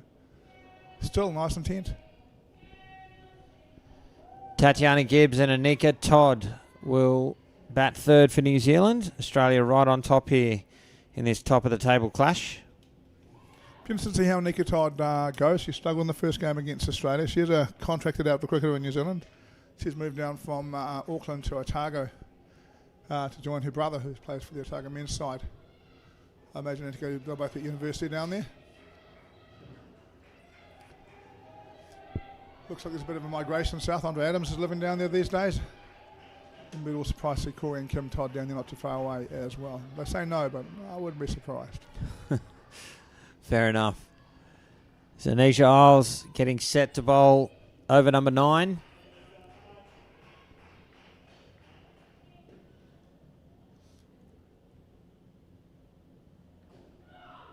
Oh, sent back a chance. Valance had to turn and throw. Flick might have been interesting. Yeah. Not sure she realised that Todd was backing up so far. Agreed.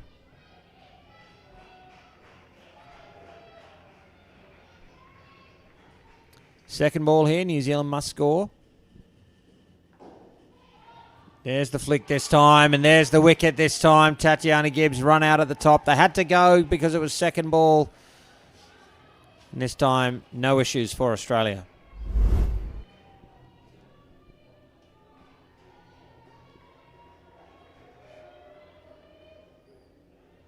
Well, New Zealand's moved the game from getting out in the front half to getting out off the lines.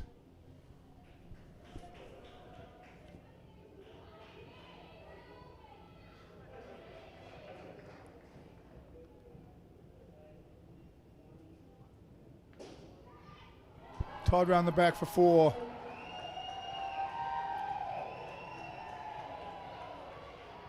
That'll really settle it, I thought. Not a great first game against Australia. That's a great way to start.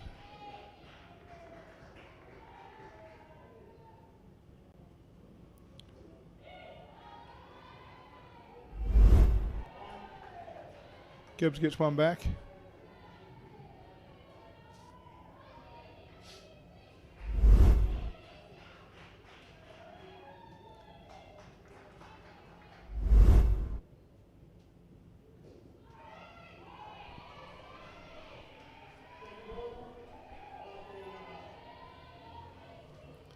Another second ball scenario here. It just led to wicket at the beginning of the over. Can New Zealand negotiate this one safely? Final ball of the over.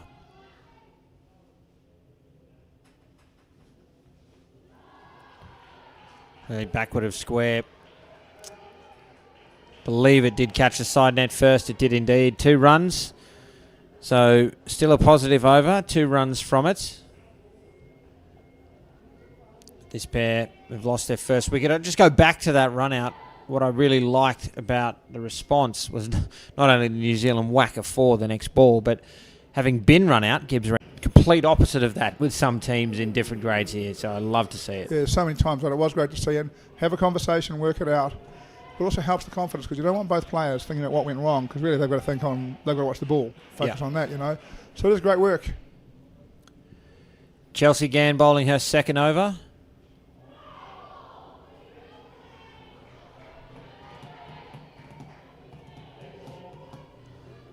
Another second ball scenario. Did I see Gann play 22s at the last World Cup? Yes, you did. You I did. I'd seen her play before. I just had there's a chance here. There was enough time. Had to hesitate to think whether she'd played women's at that World Cup, but no, it was 22s. Anika Todd quick. A lot of players might have been out by a yard there. She gets home comfortably.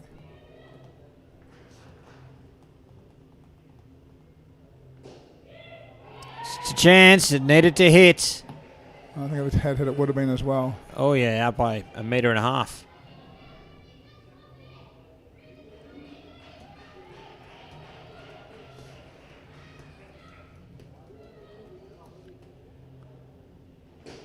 Used to the feet, a deflection off the non-striker. And get through for a single. I'm disappointed in that. I think that might have been round the back for 4 if it had hit the non-striker.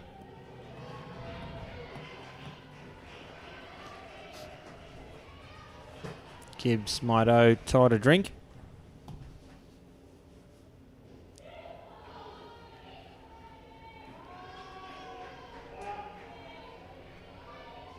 One ball remains now.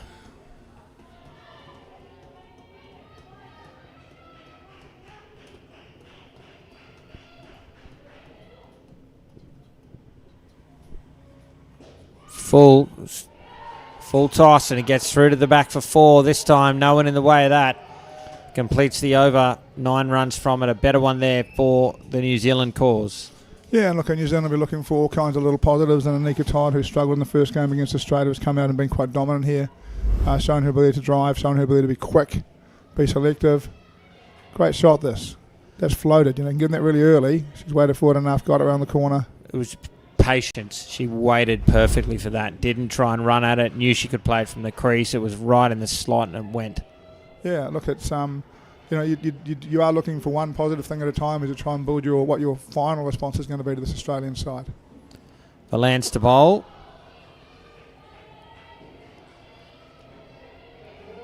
It'll be second ball. Good, yeah, it looked good.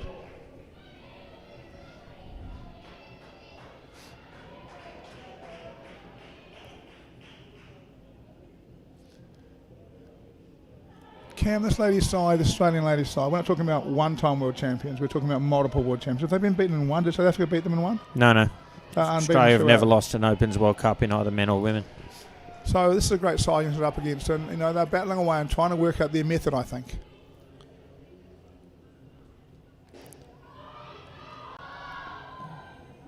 No run in the end. Australia certainly should have been. South Africa had a genuine chance. Certainly, I think it was 2009. I was at that one, but I understand also 2011. I think so.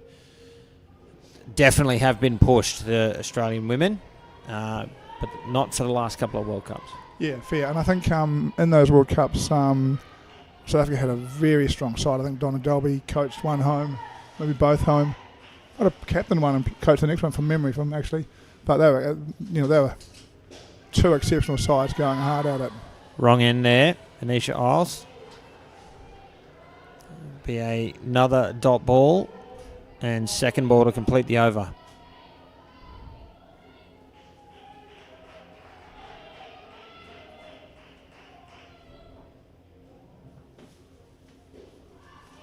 Chance, and that's out. Courtney Hewitt.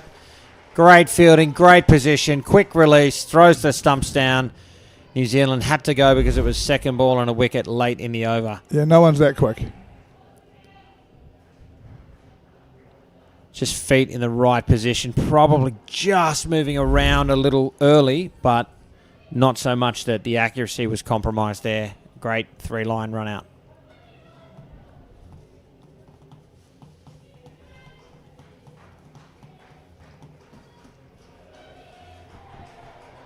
So back to 9 and over to come now in the third pair.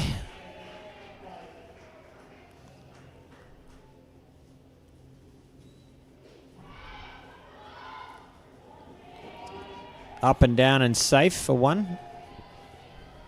Yeah, that 2009 World Cup belter finals for both the men and the women that year.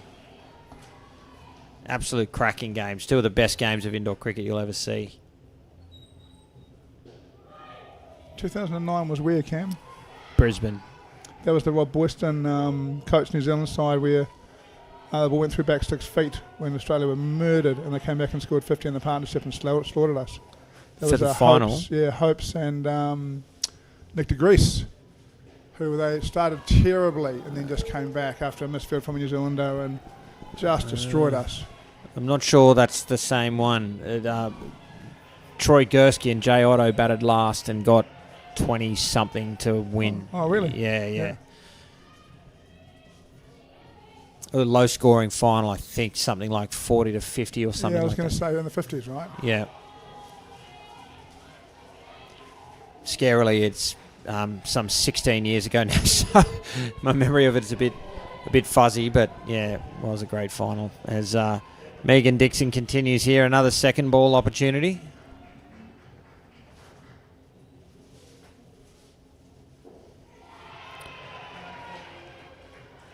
And Australia convert, another wicket falls, New Zealand back into the single digits here in the third pair.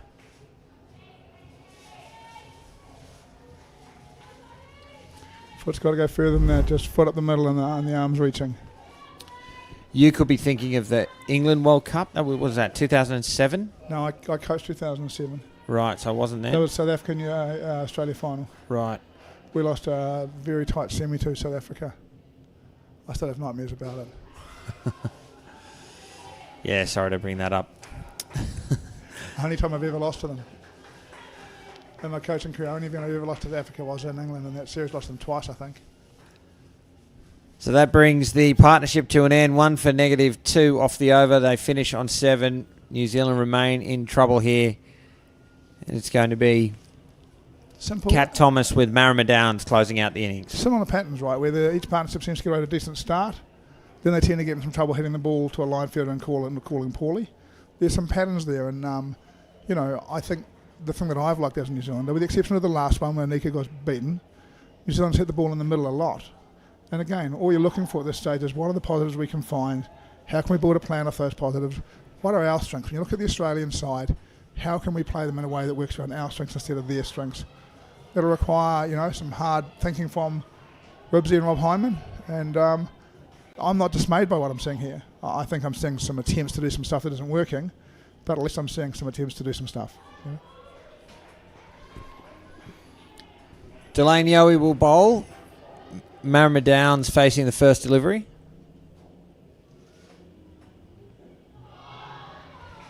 Be a dot ball to start and a second ball as soon as it can be.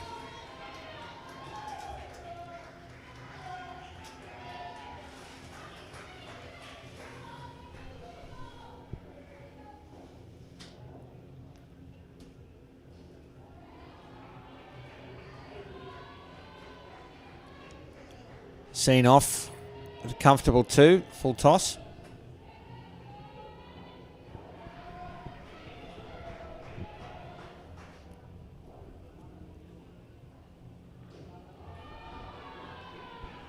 Kat Thomas is away with a 2.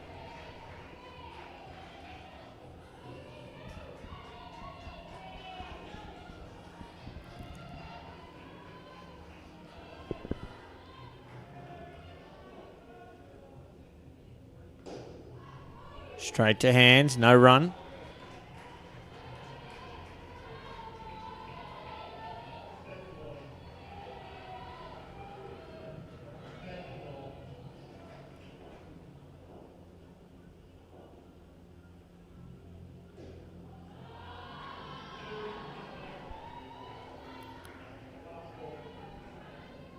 Great shot for 2 to see off second ball. 1 ball remains now in the over.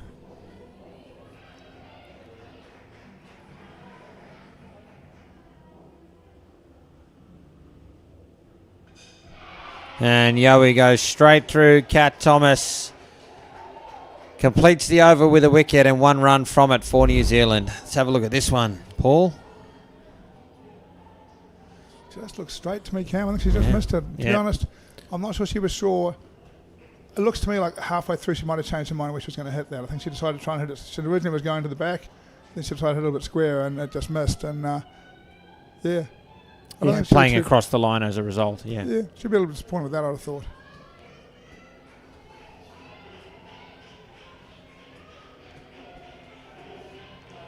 Samantha Dixon bowling.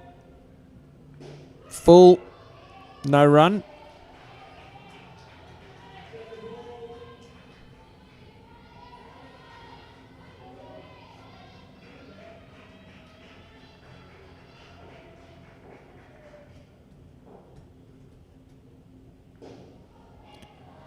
Through the hands of Emily Vance off the net. Valance and through for 2.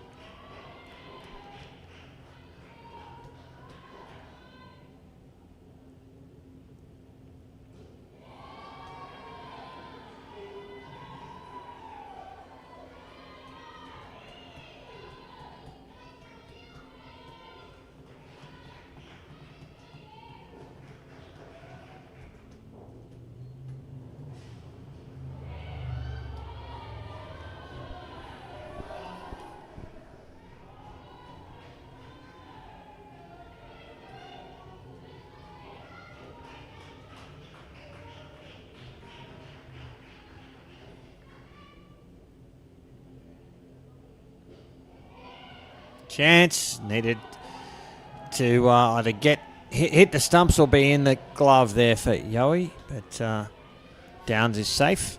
1 ball remains. Is Dixon considered one of the senior bowler on the side? Yeah, She's pretty useful, isn't she? absolutely.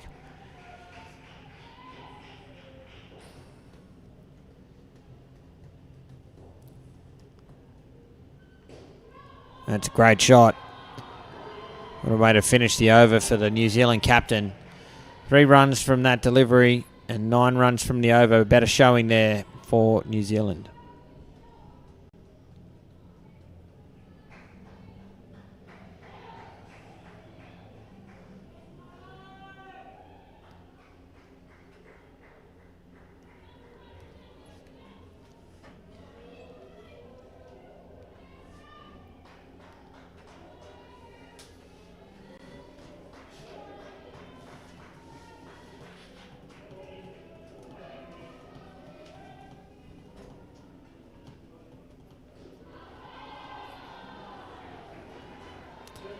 Great shot to start off the Courtney Hewitt over.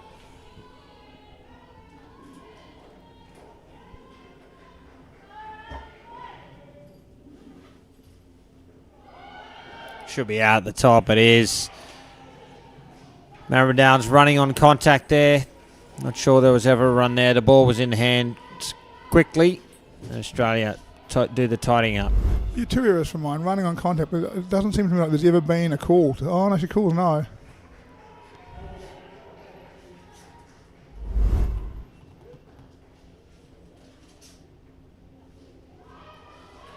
Chance at the top. Needed a hit.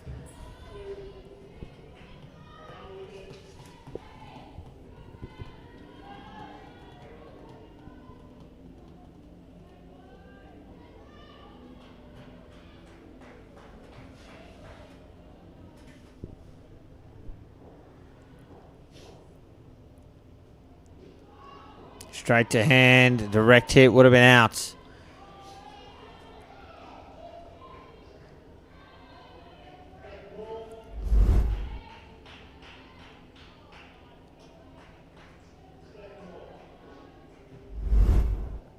New Zealand have to score. It's second ball. And they do. 2 runs through points.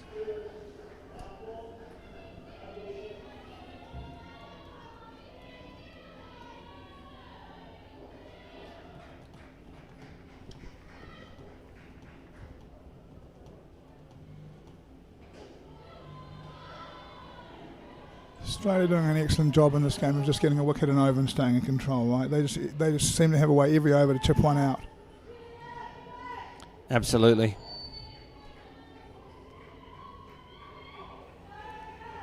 And pretty difficult losing a wicket and over. Yeah, it's hard to score runs, right? And it's you know, it has strangled this innings. I think what's really interesting for mine is that I would say if you took the 2 line fielders out, which obviously you can't do, but New Zealand score 90, they've lost a lot of runs there. And again, it's something they'll go away and talk about and think about and see what they're going to do about. Final ball of the innings. Dope will judge to bowl. Full and wide and beaten. That'll be second ball. Situational for mine. She's been beaten because she just tried to hit it too hard because we're on 34 and she's trying to.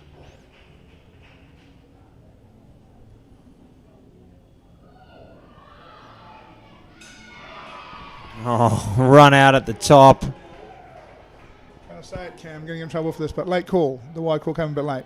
You know, I'm not even sure whether it was or not, but earlier call would have been helpful. I actually think it was a fair ball. Either way, Marama Downs turned to go back. So whether the call had been on time or not, I'm still going to be run out at the top.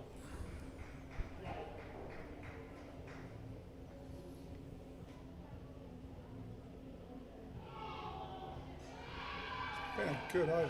Oh, run out. We're going to review this, and well, they should. I think it's the first review of the innings. Might as well have a look.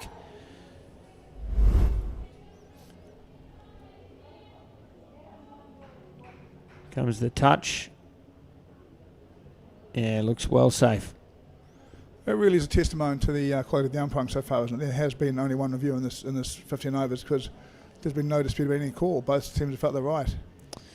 Yeah, I think the umpire here wants to make sure the bat's actually grounded. Now, I think that it is, but he may not, given we're seeing this multiple times. Different angle.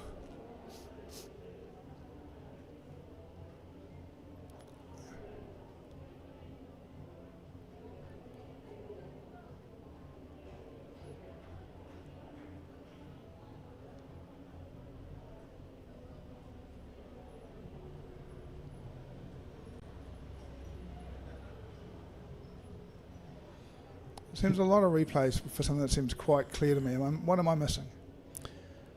I'll tell you when we see the next couple of frames. Okay. I don't know why we're looking at this. This is the other end. So you can see, and we've had this problem, there appears to be a shadow underneath the bat. And the bat seems to be grounded right there. Is it grounded the ball before? This angle will tell us.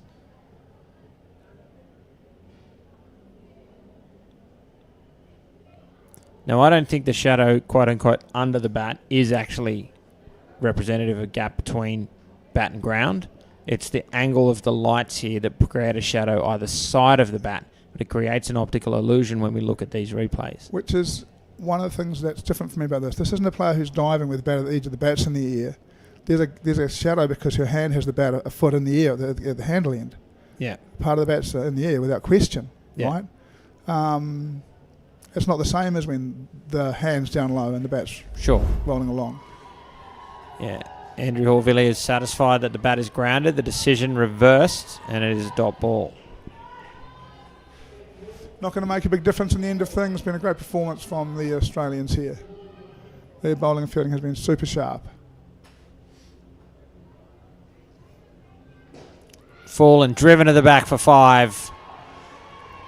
Kat Thomas won't miss out on that.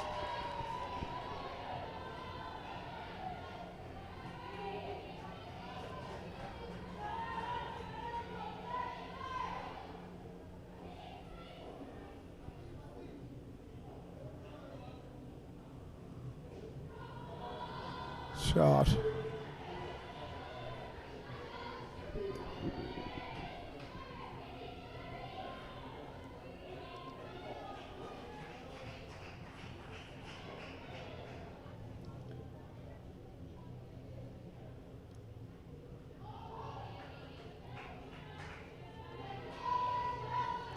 Final ball of the innings now, and it will be second ball.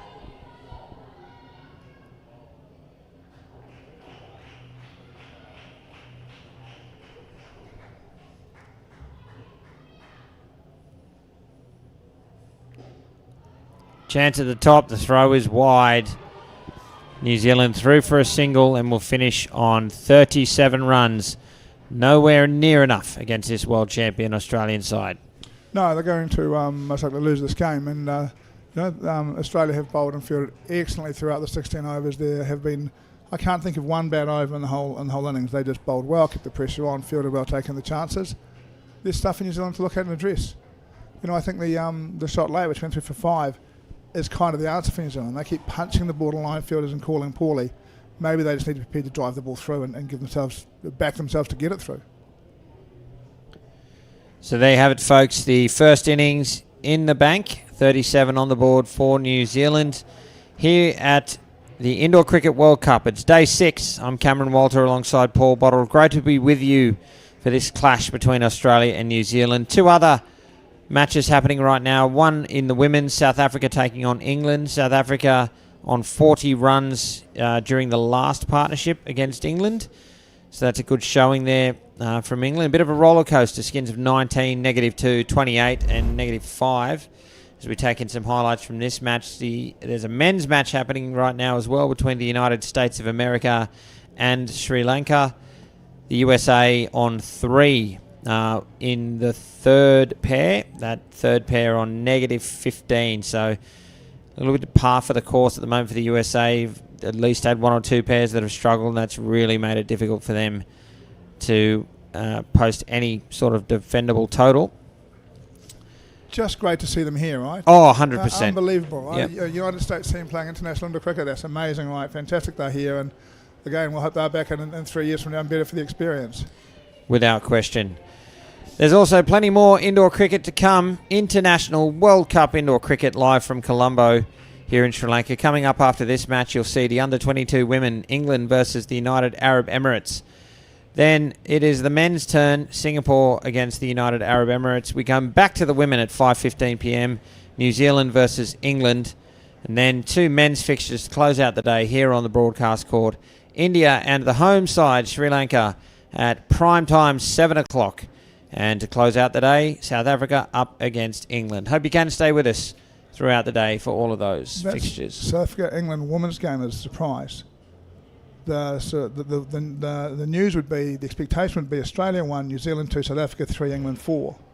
Sorry, South Africa, England. That's on now. Oh, now, sorry. Yeah. England. Going back to the round the grounds, yes. Yeah. South Africa are looking, having a lot of runs. And if they get beaten by England, then they're going to have to beat New Zealand in the game later on, or they're going to go out. And you'd say if Australia and New Zealand are going to be first and second, England and South Africa fighting for third and fourth gets eliminated. So that's a big game over there, and South Africa sound like they're in a truckload of trouble. Interesting result, surprising result. I love it when, I don't see South Africa or England win or lose, but I love it when we see upset, surprise results, teams that show they can turn up and play big games. It's England's biggest game of the tournament, right? Lose or out, when you stay in, good on them. If they do get up, good on them for fighting hard if they don't. We just missed the first ball of the innings. Anika Todd, the bowler. Ashley Doble Judge and Emily Valance at the crease for Australia. 2 runs off the first ball. All those results we were talking about available at indoorcricket.news. Make sure you check it out. Anika Todd continuing. No run.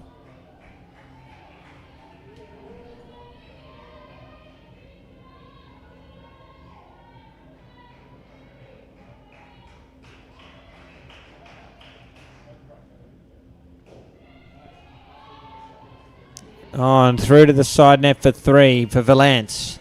Valance is away.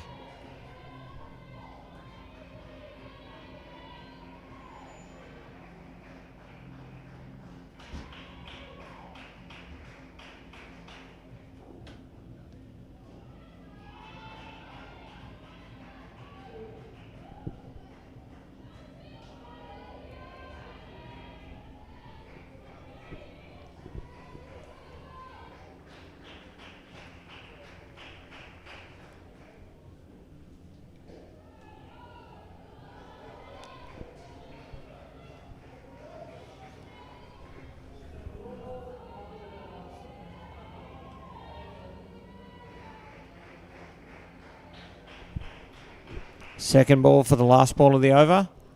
It's wide. They're going to get through for an extra as well.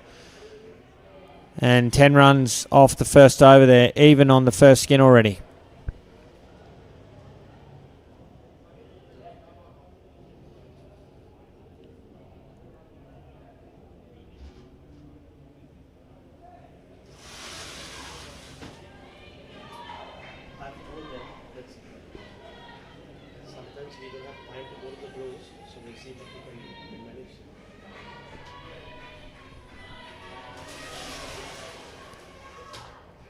Tatiana Gibbs getting set to bowl over number 2.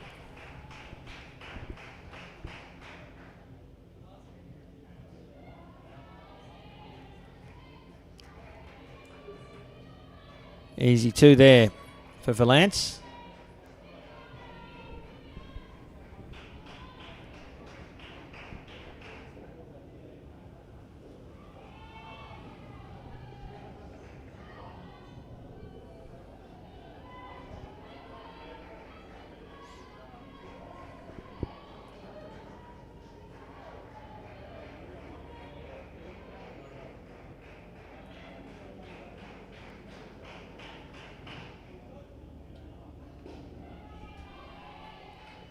Great shot, just bread and butter there for Valance.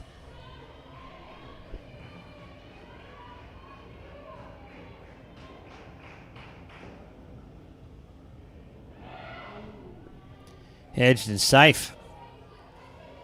Bit of luck there for Doble Judge.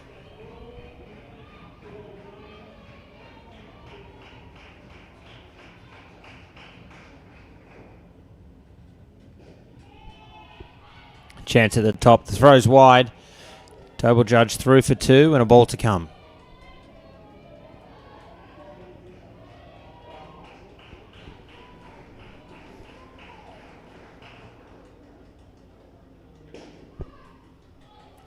A dot ball to finish. 7 runs off the over. Australia in charge early here. Paul, important question. Where are the poise?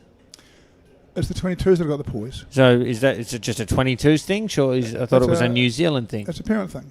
Parent thing. So the parents have brought it along to support. I mean, I would never take the poise to the All Black Test match. I've never seen them there, but you know, some people do. And in a sport like this, I saw the clappers from England. I preferred the poise from New Zealand. They'll be with the 22 girls. I want to make the point, Cam. Every dot on 1 has come from straight, and every 2 has come from width. Straight's bringing some reward for New Zealand here. Not enough to impact that anyone can see it, you know. But if you watch this for the next over and a bit, when they bowl straight, Australia hit straight and they can dot them and won them. Well, they don't play them. As soon as they get outside of stump, it just goes into the roof and they're out of the game.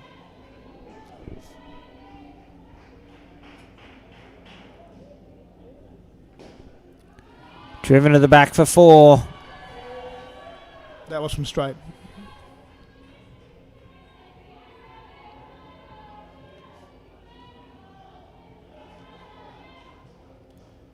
Bryant continues.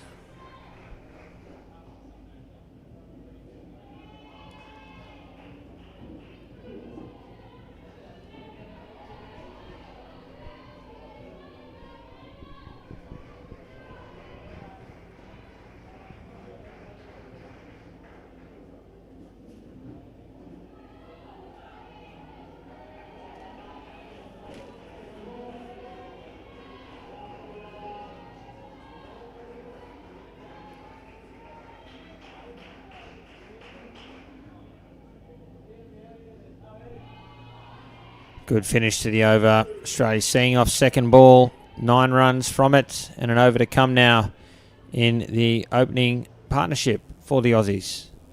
Yeah, they'll be looking for good over to get them fun in the game, and New Zealand will just be looking to continue to tip away and see what they can see and find out and see how they can get some of these Australians out.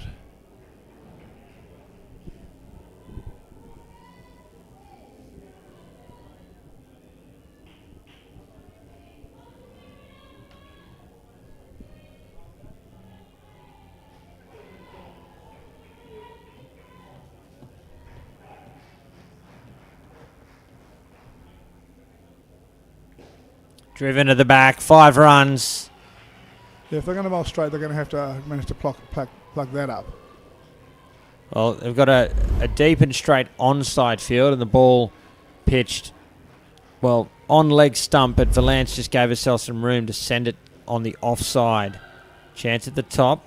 Valance is quick. She's back.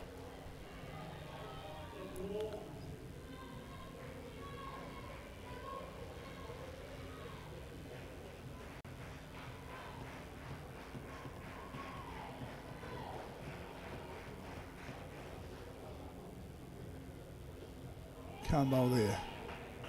It's just too easy. You might get driven when it's straight, but at least you cause some trouble. And no one bowls everything perfectly. Everyone's going to miss their spots a little bit.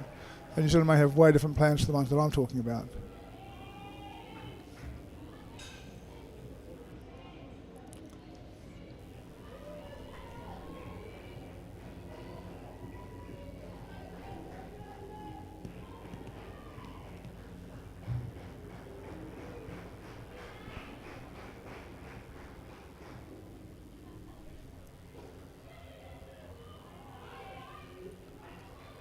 One ball left for Claire Crooks in this over and for the partnership. Scores on the match tied.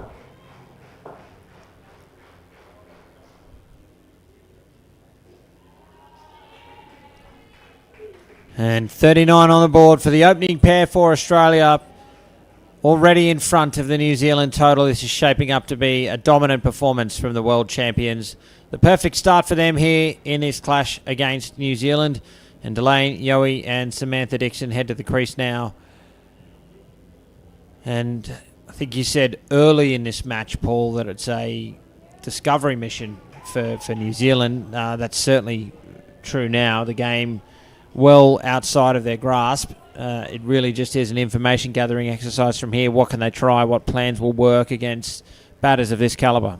Yeah, I think so. And look, New Zealand would love to get a skin out of this. You know, the Australia are going to go through and qualify first. Most likely, it's games to play. You can never presume that to be the case, but it puts New Zealand in a battle for second and third. They'll need to beat at least one of England and South Africa, and then they need to have a plan to come back and beat Australia. And you know, it's always the case. You can't get so focused on how you beat Australia, you go and lose to England and South Africa. You know, so first things first for New Zealand. Give what they can out of this. Gemma Krebs to bowl. Driven straight, no run. 2 steps from Sam Dixon, then back in the crease. It's now second ball, so Australia will have to score.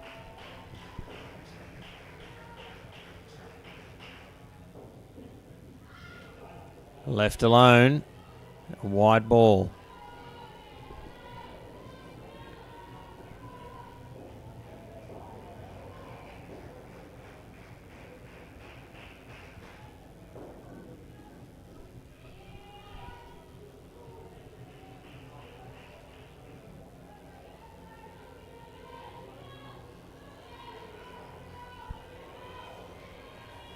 First run off the bat there, the innings for Delane Yowie. Brings Dixon on to face her first ball. No run. Another second ball opportunity now for New Zealand.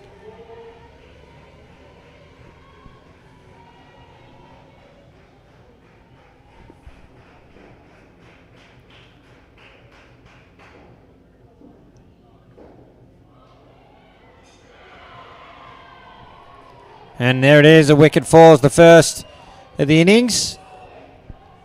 Been a good over from Jimmy Krebs.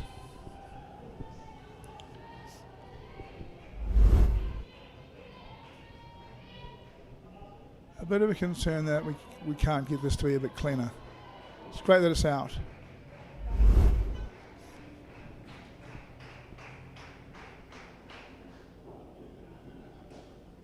Catch.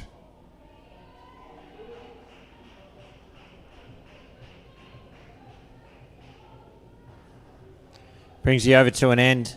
As you say, a better one there for New Zealand. No runs from it for Australia.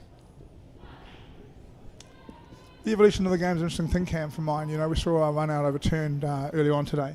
For me, no big deal, right? That's what the division review system's for. Umpire's jobs at the moment is to call wides right, to control everything else in the game and do a good job on run outs, because if they get one wrong, the system gets them there. So even for them, their focus can change a little bit to getting everything else spot on and doing as good a job of running as they can, but understanding they've got support. Maribor Downs bowling, the New Zealand captain, 1 run to Yowie. Yeah, and my sense is, as much as umpires, wouldn't enjoy being overturned, I think they ultimately do appreciate that support. Because I know we were talking about this in an earlier game as Downs continues. It's in the air, it falls safe, probably should have been taken. None of them want a big game to be decided by an incorrect run-out call. So the fact that the review system is there to shield them from that, and everyone else for that matter, I think is a good thing. Great for the game, right? Great for the game. Yeah. But I think one of the things that there's a time lapse between these things happening and people understanding how it affects what's important. Yes. And now for umpires, everything else is important, and that they'll always have pride. They'll always try and get those right. But everything else is more important now because it can't be reviewed. Yes. Great shot from Sam Dixon. Do you see a world where other things come into the DRS? I mean, it's very tough unless you've got a sufficient number of cameras. But yeah, look, and I think that's it. I think for the budget of indoor cricket, where the players pay for everything, the fact we have three courts being streamed, we've got a commentator, we've got replays, that's an amazing effort because that budget will not be small. Things like Snicko, are we going to get them well? We'll have to have TV coverage and revenue to do that. No, thing. Snicko's never going to happen. There's hundreds of thousands of dollars in that. Yeah. I'm thinking, for example, we'll just see this delivery. Great shot. It'll be 2. And that brings the over to an end. Excellent one there for Australia, 11 runs from it. Very good. Things like a dubious catch, for example. Was it a bump ball? We've got enough camera angles that you'd be able to pick that up if referred. So you say that, right? But when we looked at the earlier one, you were talking about the fact that the camera angles create an optical illusion on some things, right? And of all the stuff that Adelaide Cricket struggles with the most, it's bump ball catches.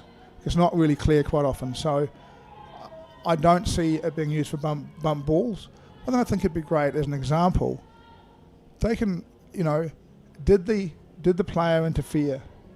They can go there back, work on and show motion, go, actually, she's put her hand on the fielder, therefore, that's interference. And we don't see interference calls ever because they're off the ball and umpires can't watch everything. But I think there are ways to build that into the game where there are some areas where it can be used. I guess it's difficult. There was a court given yesterday which I thought was a clear hit it into the ground. Yes. That wasn't fielded and reached for it. It was off the bat. It went straight into the ground, in my opinion. I think that could be referred. Yeah, agree. And they're the sorts of... Because that's what's missing at the moment, the ability for the umpire to refer things. Now, I don't want to see umpire referrals for run-outs, because it'd be every other ball, right? But we could bring it in for things like, was that a bump ball? And to your point, something that occurred in the field. One of the things we need to do, Cam, is that umpiring our game is genuinely a tough job. Very much so. This is a super fast game. You're in the only position you can be, which is a great position for some things and not a great position for other things, right? What we don't want to do is take away so much of the game from the umpires that they don't want to come anymore. Totally. We want it to be skillful and good. I think some controlled, extended use of it is definitely a possibility. Shot. 1 ball remains now for Cat Thomas.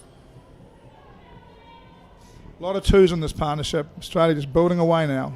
A couple of wickets early, but just 5 2s in the last over, 3 in a row here. Just can't bowl there to them. Brings the over to an end, 9 runs from it. They've moved to 20 with an over to come here in the second partnership. Or if you are going to bowl there to them, you've got to change your field considerably and put two fielders right on that exclusion zone, hands up, and hope you can get some body or some hand on the ball. You've got to do something to change how easy that is for them.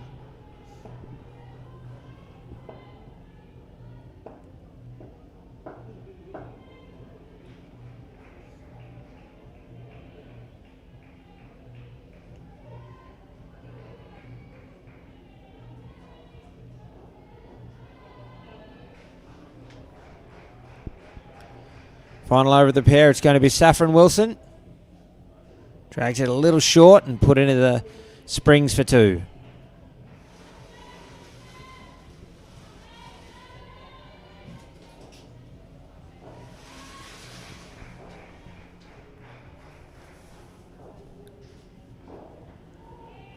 Playing into the gap. Yowie jogging into the crease. You'd want to be careful. Yeah.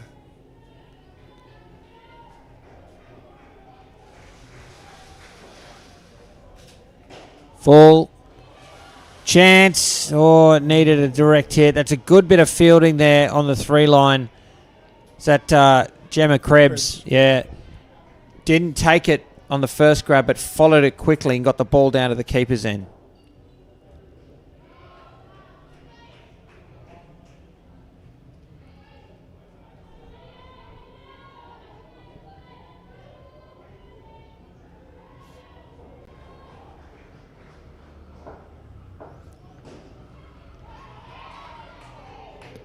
Driven to the back. 5 runs. Could have been out if the ball had hit the stumps, but unfortunately for New Zealand, they did not.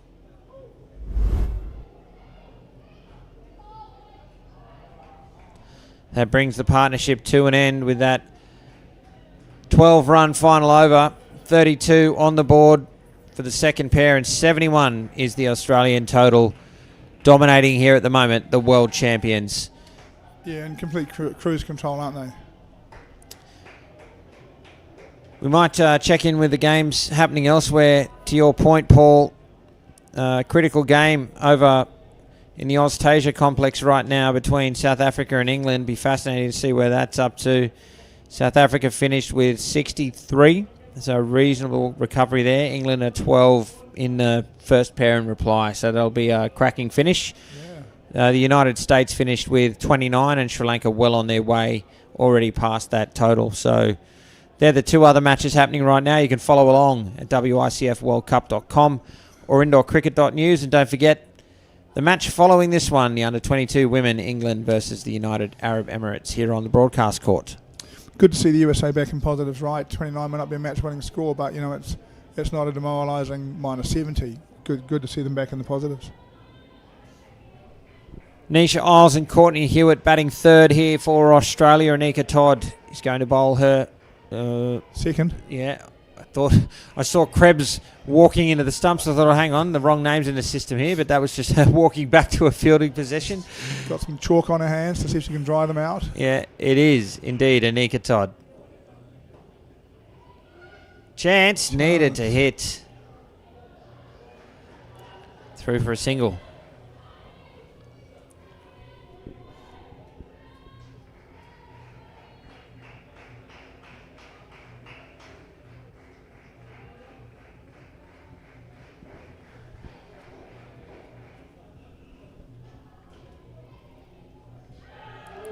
Direct hit. Dive from Nisha Isles. Good enough to get home. 2 in a row. I don't think it hit the stumps, did it?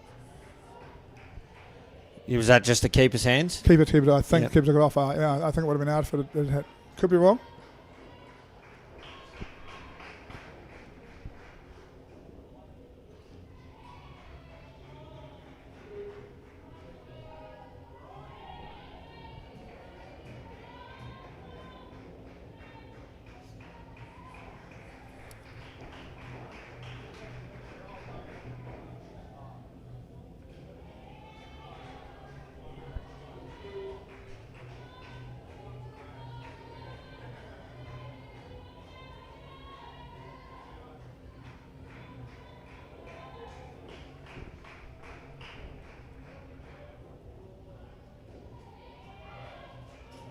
Oh.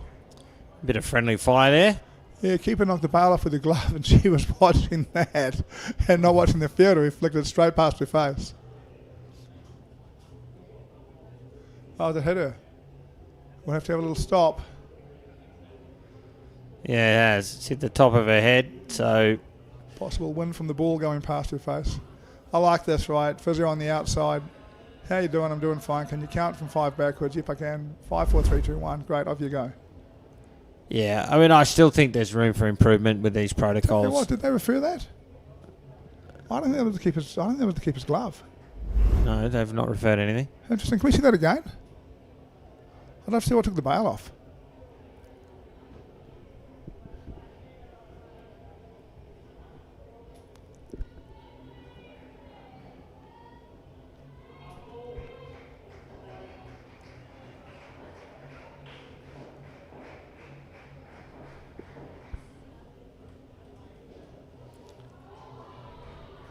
An excellent 2. That's the 4th in a row there to complete the over. 10 runs from it. This pair off and running.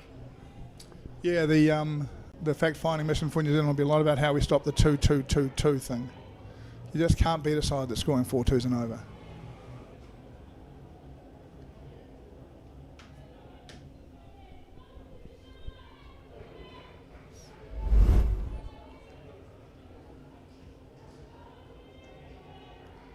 Yeah, it's keeper's glove. There's that replay.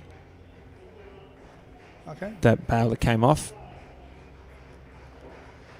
Thanks to the team in the truck for rolling that one again for us. Here's Gemma Krebs.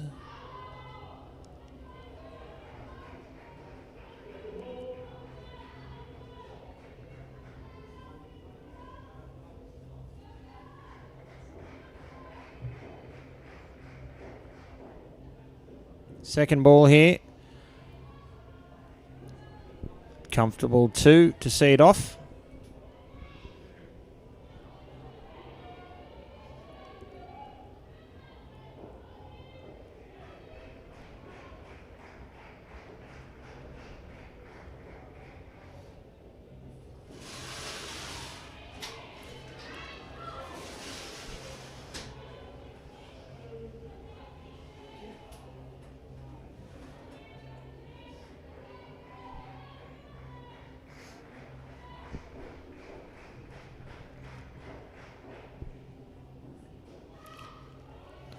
It'll be second ball again now. That ball going straight to field. Australia must score.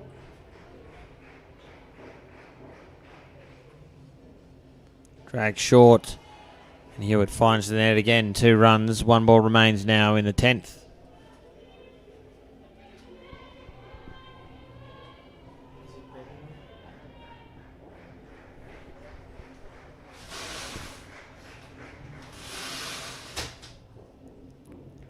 Full and driven through to the back net.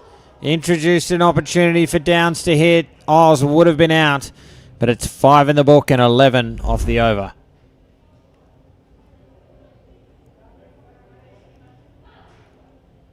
Gee, I mean, that's hit more or less straight back down the pitch. New Zealand have got to stop that from hitting a net. Yeah, they do, and I think Krebs went for it, which put Downs off, and through it goes. But again, it needs to go on this list of things that needs to be better if we're going to beat Australia in a major game. And right now Australia are just in complete control and playing great cricket. Merriman Downs to bowl.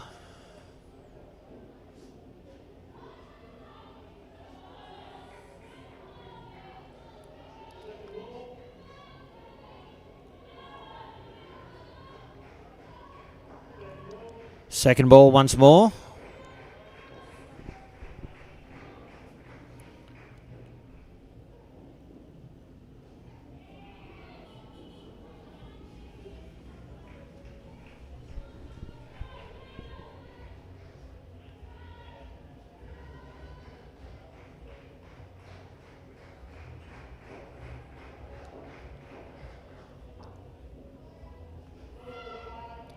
No ball, too short.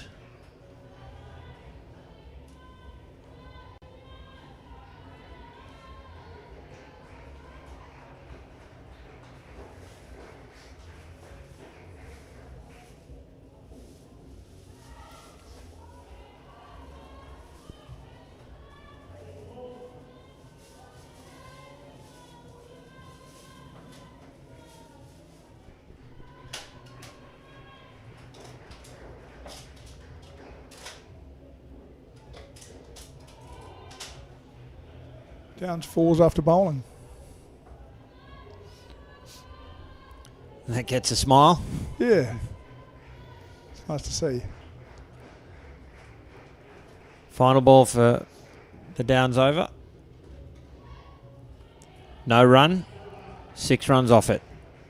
1 over to play for this third combination.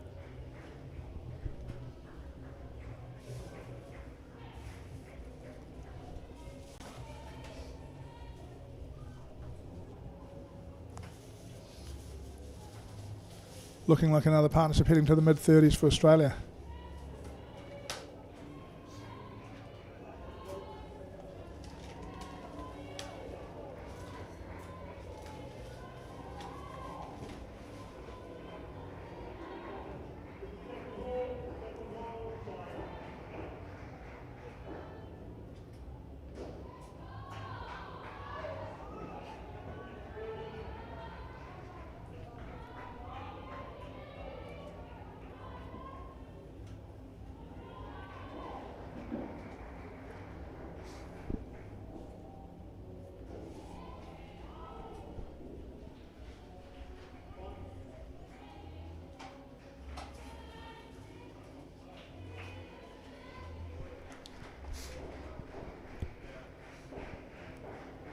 Wilson continuing. Full. It'll be a down-up single.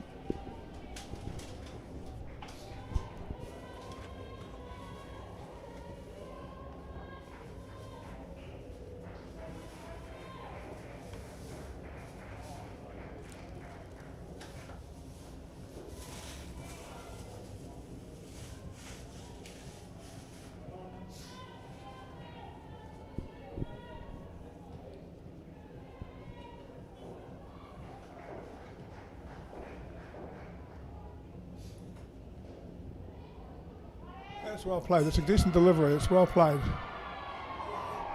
That'll be heading for a review as well, I have a feeling. We'll have a look at this one.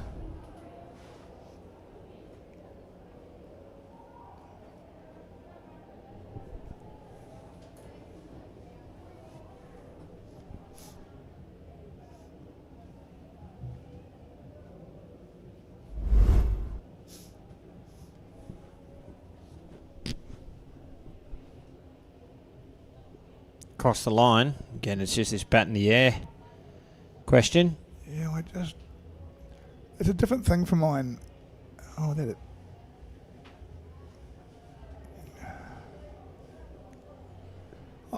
For me right here, the batter just gets the benefit of the doubt. She's not lying on the ground with the bat propped up.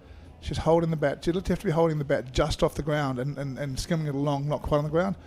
It doesn't make any sense to me. So for me, while I think that looks a little bit like it's in the air, I can't give that out, personally, for me. Agree.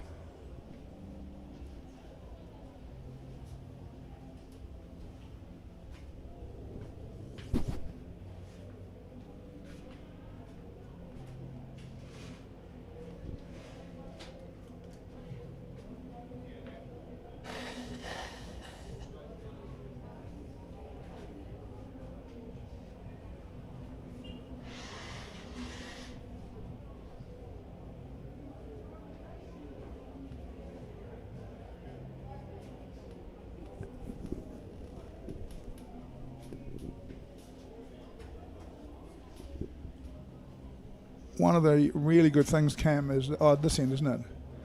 At this end, we get clear view of the line and the stumps.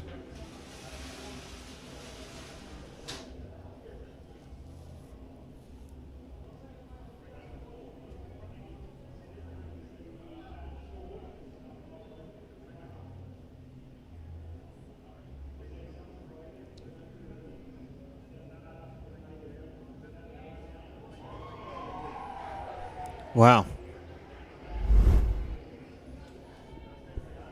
Umpire confirms his decision and we'll get on with the game.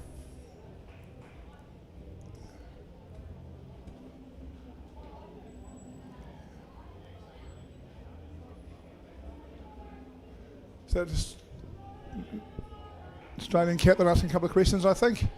But ready to go now. Vice captain. Vice captain, sorry, I've done that 4 times, sorry.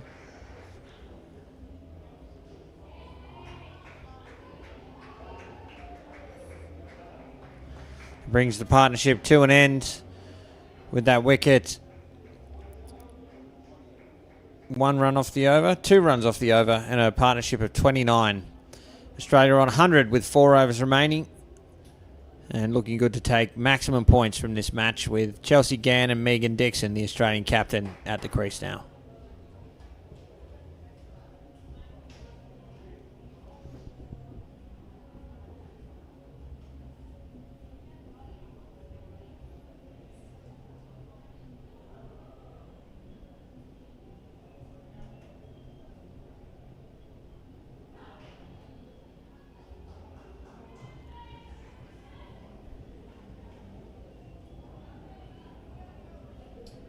The last skin is 15. It's the highest. Unlikely New Zealand can defend it, but I'd like to see them have a go here for a ball or two. See if an over or two.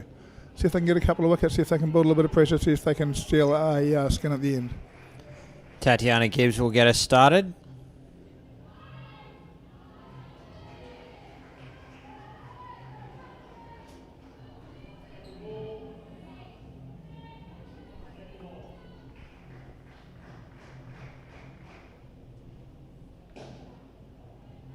Oh, deflection and they cash in. There you go. Wicket off the second ball. Nice start for New Zealand. You know, now a chance for them again. See if they can rally into this. See if they can put some pressure on this skin. Perhaps have a little talk about what they've learnt so far. See if they can use it a little bit.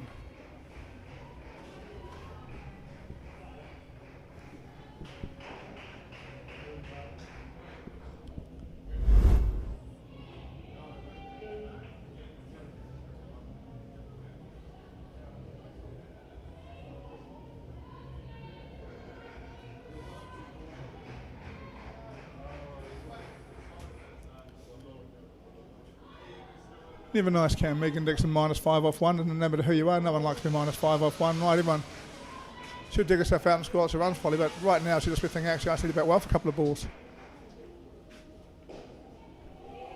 Here she goes, hits the gap. Yeah. Along the edge of the V, 4 runs.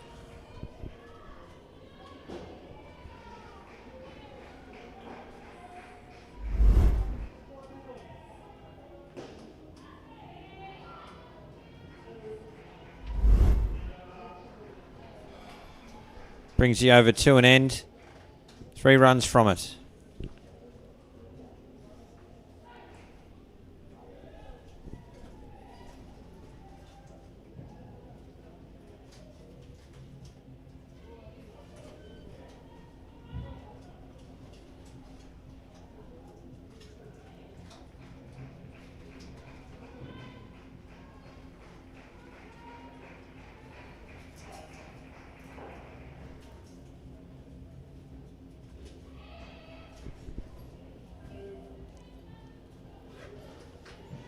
Rachel Bryan bowling her second over. First ball goes for 2.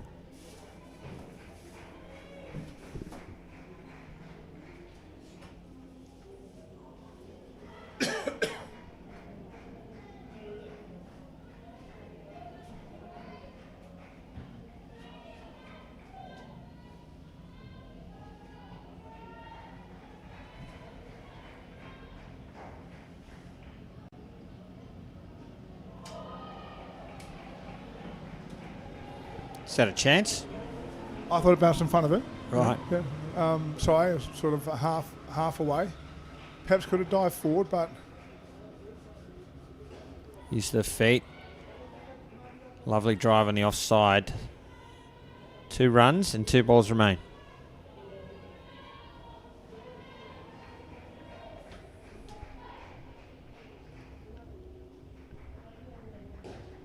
Sent to the back for 5.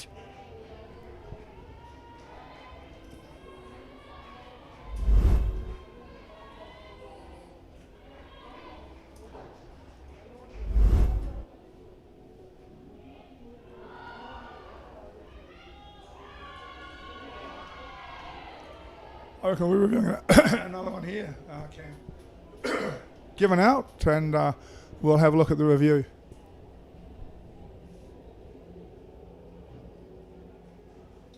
They've used them well, right? They're gonna, if they lose this one, they're gonna burn their review in the 14th over. The second one, it's fair, it's well in. The first one was a pretty good review. I think this one's going to be a pretty good review as well. It's pretty close.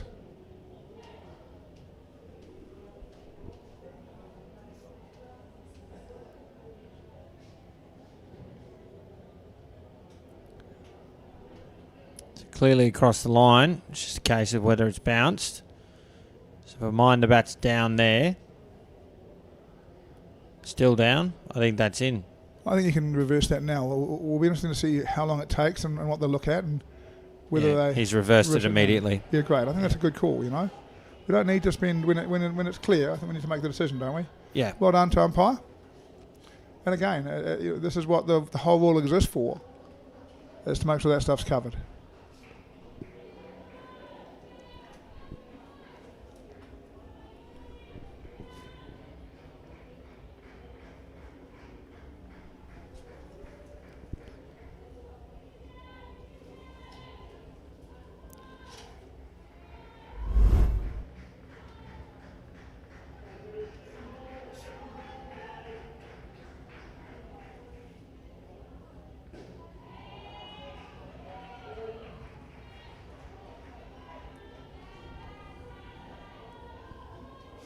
Two runs there.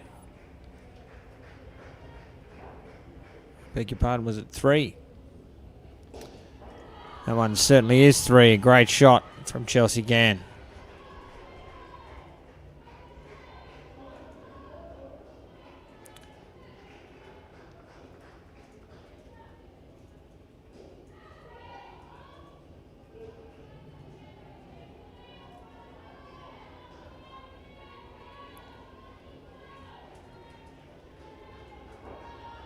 Another 3.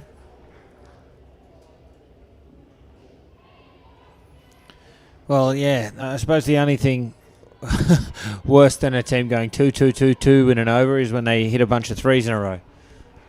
Indeed.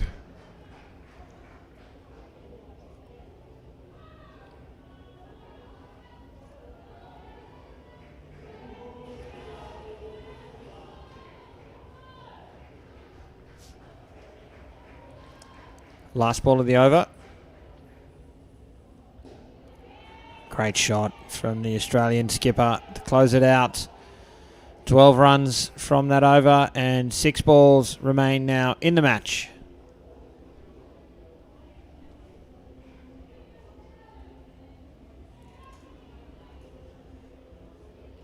You know, at the start of the week, I thought the 1 hour 45-minute time slots would just never be adhered to, but we're halfway through the 6th day, and games are finishing with 10, 15 minutes to spare. Yeah, it's amazing, isn't it? Mm. I wonder why that is, Cam. And, yeah, across all grades. Yeah.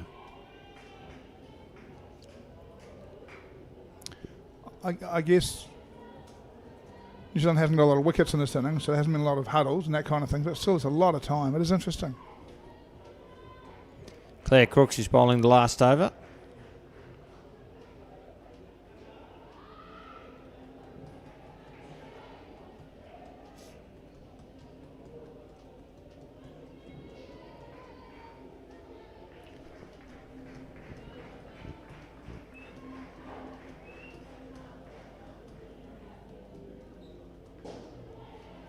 Chance needed to hit.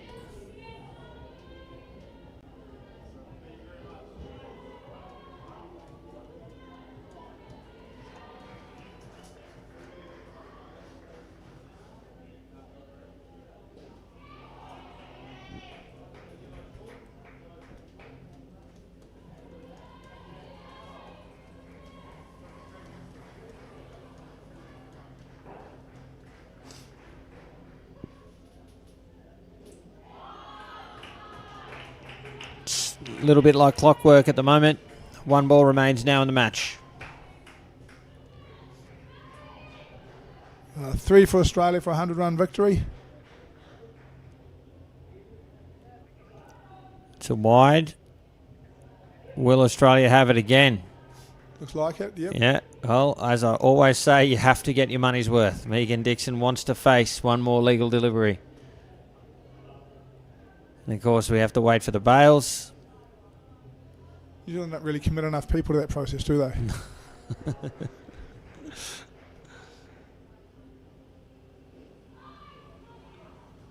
And that will complete an absolutely dominant victory here for the world champions, running out victors by 99 runs over New Zealand. Paul Botterill, that is a big win for Australia. Yeah, it really is, and they've been very professional the whole way through. They've from the moment they've gone out, they've bowled well, they've fielded well, they've batted well, they've taken good choices, they've run well. It's been just a really good, solid professional performance. They'll be thrilled with it. So, folks, don't forget, coming up next, the under-22 women's match, England versus the United Arab Emirates. Hope you can join us for that. We're going to take a short break on commentary. So until then, for Paul Botterill, Chris Griffin and the entire broadcast team, I'm Cameron Walter. Thanks for watching. Chris, can I get one of those strepsils? Yeah, go for it. They're all yours. Look, we can go half and half. Excuse me, I've got to make a phone call urgently. So I need to get out. Where the fuck? Where am I? My fucking earbuds.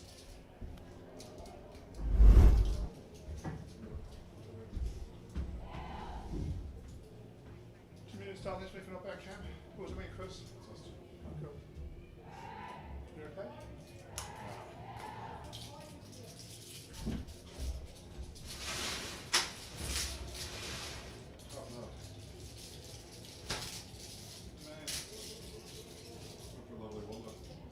It's not fair, right?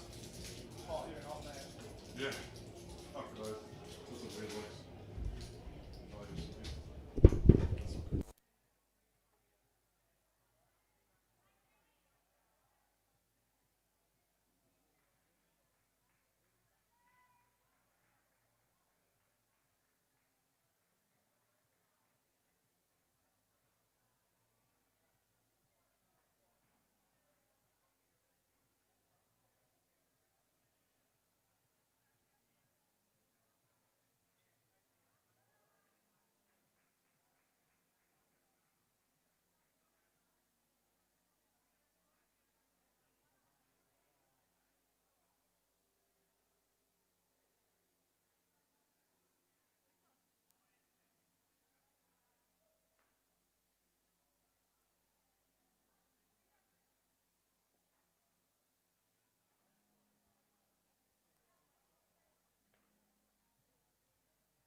Practice balls off the court, please.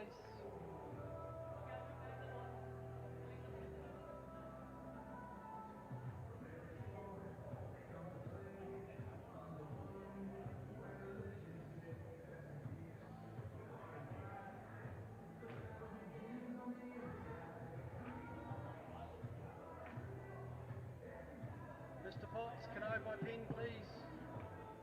Andrew, can I have my pen, please, Andrew? Andrew, Hopelius, can I have my pen, please?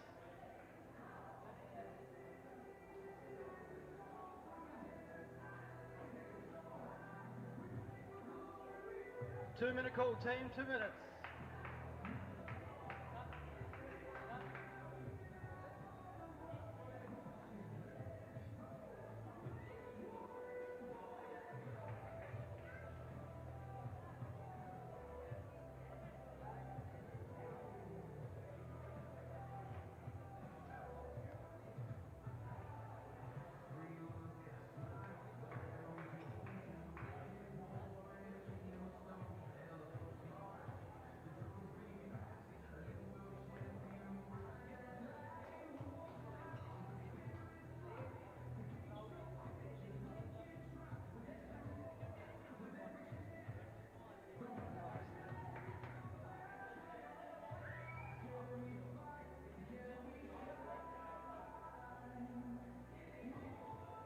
Andrew.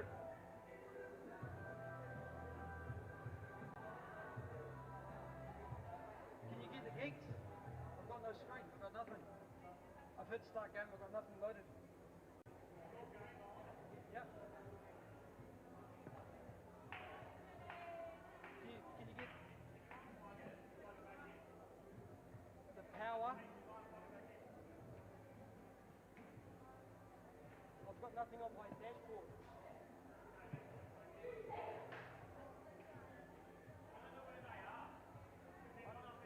I saw Kyle before.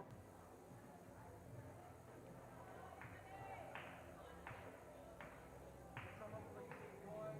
One.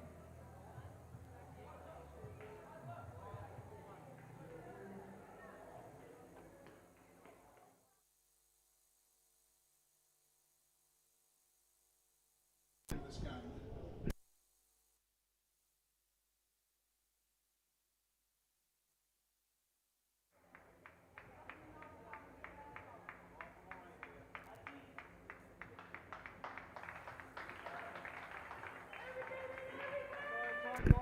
Hello and welcome back to the Indoor Cricket World Cup 2025 at UPro Colombo, Sri Lanka. My name is Chris Griffin. I'm joined by Paul Bottrell. I'm just going to take you through the lineups here as we take action in the game between the UAE girls under 22s and the England girls under 22s. For the UAE, Janini Thuramakan, Ataya Ia, Mahul Kulkarni, Haran Das, Amish Anand, Sasha Vimal, Rashitha Rajith, Maliva Rajiv. And for the fielding side, captained by Libby Snowden, we have Faye Stanley, Katie Fuller, Rhea Bust, Connie Squire-Wood, Lexi Cantrell, Francesca Caldwell, and Izzy Barnes. Bots, good to be back in the chair with you, mate. Yeah, mate, nice to be back with you as well. Looking forward to a good contest. Do you have any information on the two teams and the placings at this point? Yeah, so we're looking at third and fourth at this stage. Now, I believe, and I was just clarifying this because I was reading it and now I've forgotten it off the top of my head. I had it open. So the position is that the first team in this division will go straight through. 2 and 3 will play team 1, and the loser of 2 and 3 will play 4. And there's a wicket to start as I'm just trying to explain what's on the line.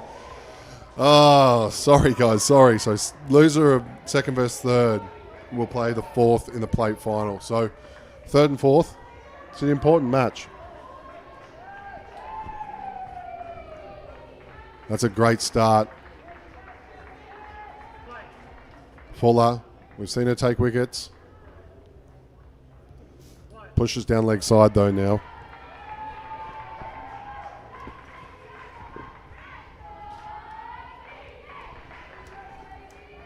There's a bit of noise around.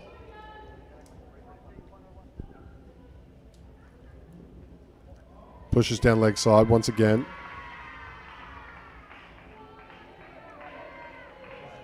And I guess that's why what they say that men can't multitask, because I was trying to do two things at once there, and I just missed the wicket completely. So I apologise. I can definitely multitask. Okay, maybe I it's can just do me. several things badly at the same time. That's how men multitask. Great out though. Good start for England, as I say. Third and fourth really important. Everyone's trying to get to third, right? Yeah. So if you're fourth, you've got to win this game, and if you're third, you've got to win this game. So lots on it for both of these teams. UAE been a real surprise package. Surprise package across the women's grades. They've been really competitive. I think it's their first time with both under 20 women and an open women's side in a World Cup. Both sides have put up some really, really good results. So great to see. And they bring the colour and the noise, don't they? They do. No ball for the height.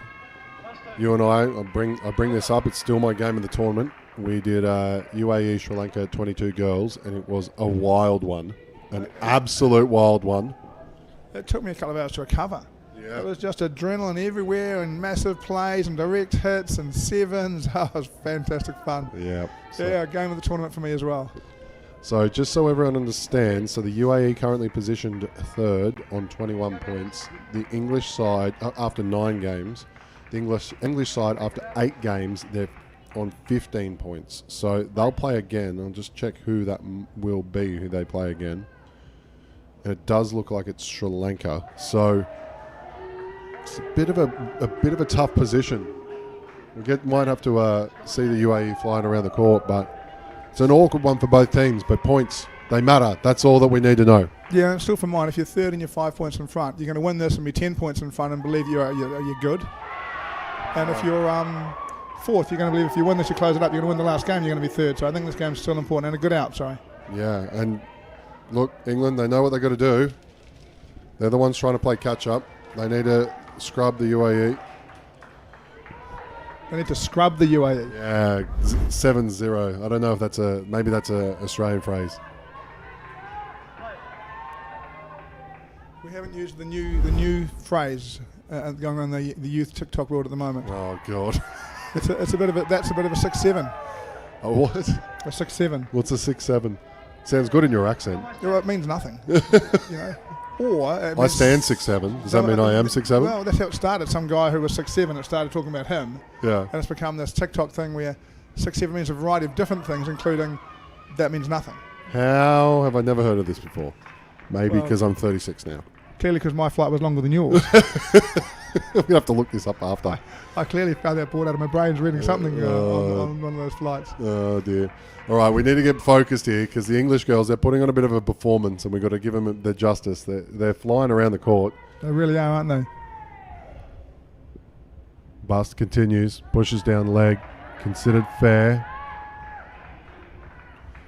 I like that. Little mistake. Back flick it back, hit the non-striker. Quick apology. Let's move on. There's nothing in it. But I think it's good to have good manners around these things in games of indoor cricket. It stops stuff from simmering into Escalating. bigger stuff. Yeah, Yeah. very important. See what Bust can do. Gets good Push shape, down. doesn't she? There's a chance. Oh, pushes down leg. This energy feels familiar to that UAE Sri Lanka game. These bottom three teams in this division really flying about. I think direct hit, they would have been out. I am off angle. Yeah, I think you'd be right. You see a change. Non-striker goes across. We talked about this in the early game. Right? I just love this stuff, right? There's a 22-year-old girl who was bowling decent outswing, pretty flat, good areas. You know, that's good cricket. Yeah. And skills to be developed upon. Yes. There's plenty of opportunity if you really apply yourself and dedicate yourself to this sport to be able to push on and become an open women's player or whatever it might be. Yeah. As well as, take it into your other cricket as well. You've got that action, get a bit of coaching on your wrist position. You'll swing up quite late and add a little off cutter, and then all of a sudden you're a really good bowler. I mean, she's a good bowler now, but young enough with good skills. And one of the great things for players, if you've got a good action, she's got a good action. If you've got a good action, people can build on that straight away. If you actually need some work, it's a bit longer to improve. Barnes. She's next up. England off to a good start. Sri Lanka 6 after 2. And Harani Prakash at the non-strikers. She's the leading run scorer currently. She's on 8 out of this pair. So she's a big part of the UAE if she's going to win. if they are going to win, sorry. Just see a delay, and I'll just note that they've also opened up with Thikaka Raman. She's second leading run scorer. So this is the pair. So those early wickets for England, really important. Yeah, really important. Now we've given some, commentary to the thing. Down and up on the offside. That's 2. And Barnes, just while I'm throwing figures out there, she's picked up 7 wickets. That sees her in second for the English. Behind Libby Snowden. We'll see her soon. She's the one that's actually picking the ball up there now. I really like it in indoor cricket when you with left-handers. When you just come right arm round and angle the ball back at leg stump. Boy, it's a good place to bowl a left-hander.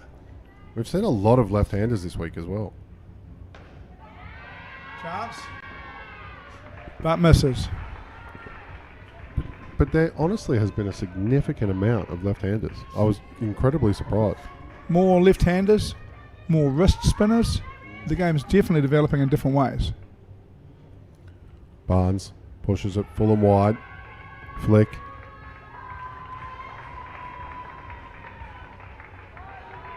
Let's see, 2 more balls this over.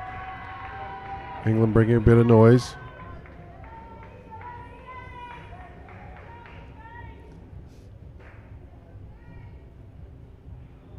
Pushes down leg, called leg side.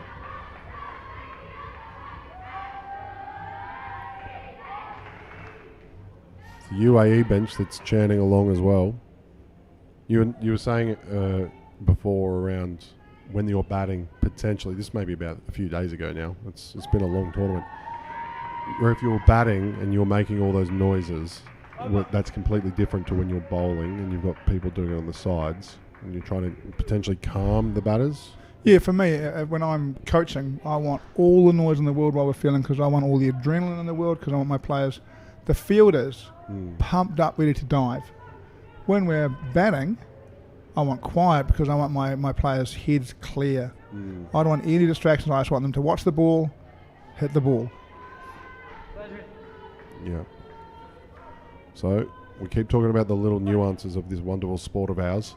Squire Wood, number 2 from the back of the court.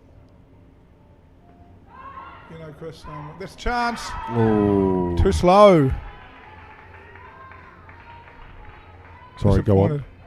You know, we both have an interest in the sport of rugby and a little bit about it, right? Do you know it's 35 years before a fullback created an extra man in the back line in rugby? Indoor cricket's 35 years old. Yeah. You know, we just haven't scratched the surface of where this game will go tactically eventually, you know? There'll be some stuff that's amazing we just haven't... Oh, that hit her. Yeah. No, she's okay. She just tucked. And it's a great point, especially what I found really interesting. And I remember watching Nathan Remington, the Australian bowler, early days of the Big Bash. He had come from indoor, and he would swing the ball incredibly, which was just his skill from indoor, but 2, the variations in the wide, full, all these different deliveries that he brought into T20 cricket that had come from indoor cricket and had innovated the sport in just death bowling. If you look at a lot of what death bowling is in T20 cricket nowadays, slower ball bounces, all that sort of stuff, these are things we've seen on this court good 5 years before that happens. And I think really importantly, we do it on a pitch which is really good to practice. It's fair to, there's a chance, got to get back to the other end. Another one missed. England now got a couple of goodies to start with. They've missed a couple of key outs. One of the real differences, Chris, is that you run cricket in Ireland, right? So the guys playing low-grade cricket are trying to do that on pitches that are slow, wet, don't do anything, whereas we give you a consistent pitch, you know. This is fair to a batter, this is fair to a bowler. So you have to develop your skills to get an edge. That's how you win the game. You swing it late, or you bowl an off-cutter. Back to you. Just into cover, good dive.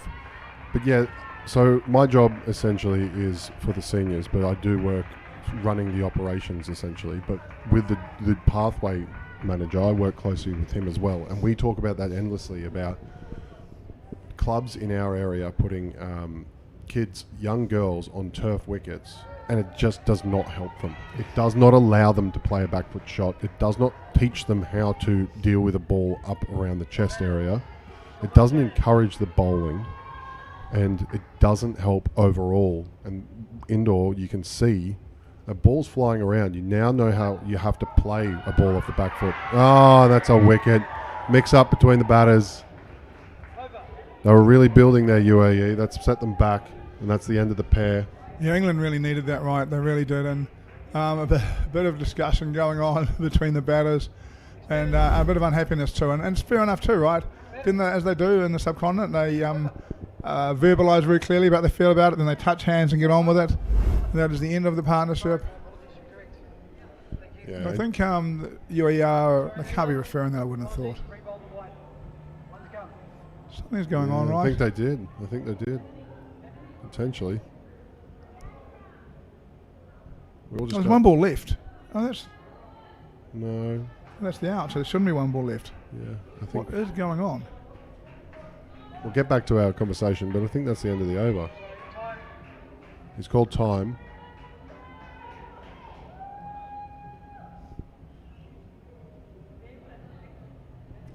The balls haven't gone in for the two wides, got to be rebowled, right? Mm. Or one, there should be one to come, right? Yeah. Oh, that's the wicket still. Are we reviewing?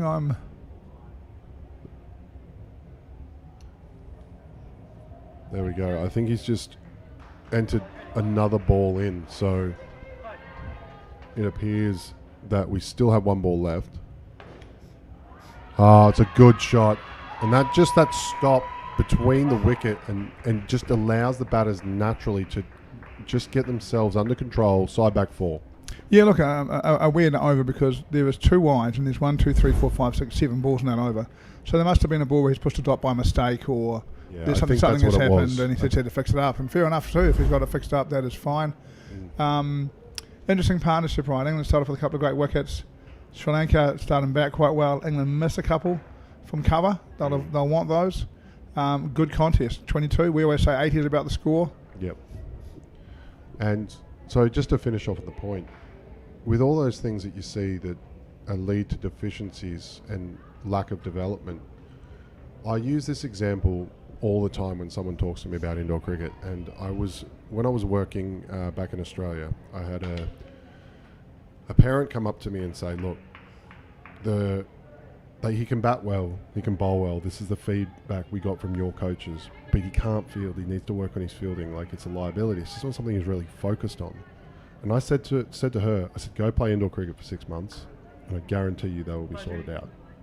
Comes back, next trial. That's the next time I saw her in about, let's say, 9 months' time. Fielding fantastically according to the coaches.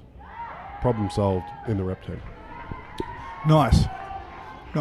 So it's not just we're talking about ball bouncing and bowling and batting, it's fielding as well, and fielding is prevalent. You can see these girls flying around the court. Yes.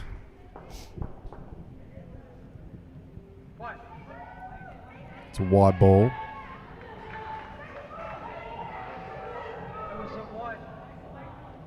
What's going on? They just called to take the stumps. I think they thought it was the front court must have thought that it was a dot ball. Yeah. It's been a confusing start to this partnership. Let's see if we can just seal in and see some good quality cricket. Now, here we go. Staley gets driven, falls in front of 3 line, blocked. The fielder was going for it. There was nothing wrong with that. There's a head clash though. We're going to have to check on Snowden. She's done the right thing. There's nothing wrong with the fielder going for the ball. We've just called time. Sri Lanka batter really upset. UAE.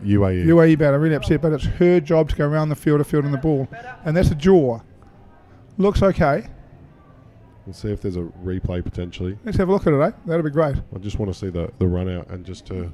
Well, I think it's close to out and -5 for the batter. Well, if she's unable to continue, that would be a very precarious situation. You'd have to make a call, wouldn't you? Can we see a replay of the last ball, please? I'll do it really slowly for the people in the there we go. Perfect, thank you. Oh, no, the whole court, please. Not the decision. It's all right. We'll just look at it here. So that's okay, but you see the contact just on the edge on the right. So maybe if we can get full... We're going to have a break here, team. Can we have a look at it from end on, please? Sorry, guys. Can we have a look at that replay from end on, please? all right. We'll see what we can do. There Here we go. Maybe just a bit earlier. Yeah, they're going to wind it Yeah, back yeah. for us. Batter has to go round the field of fielding the ball. Some fair clocks here. Yeah, I think she might have got the bat in the face even. Yeah. I saw her warned, so she's been warned for it. You have to understand here.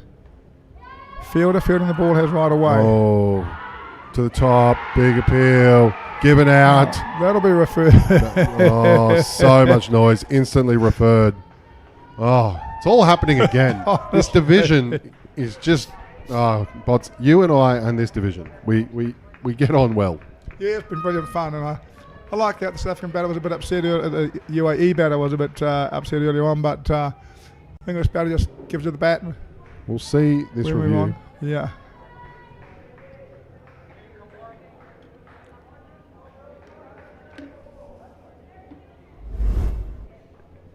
Here we go now. Original decision was out. Ball hits the stumps. Oh, I think it's out. It's a great decision if that's out. Just to see, Ball hits the stumps direct, right? yep, 2, What? 3, That frame there. yeah. That's still short, isn't it? Yeah, it's short. Great decision. That is an exceptional decision. At the very least, it was in between frames. Yeah. It would have gone back up to the original decision. But at the best, it was out. The old up down. Near impossible to catch.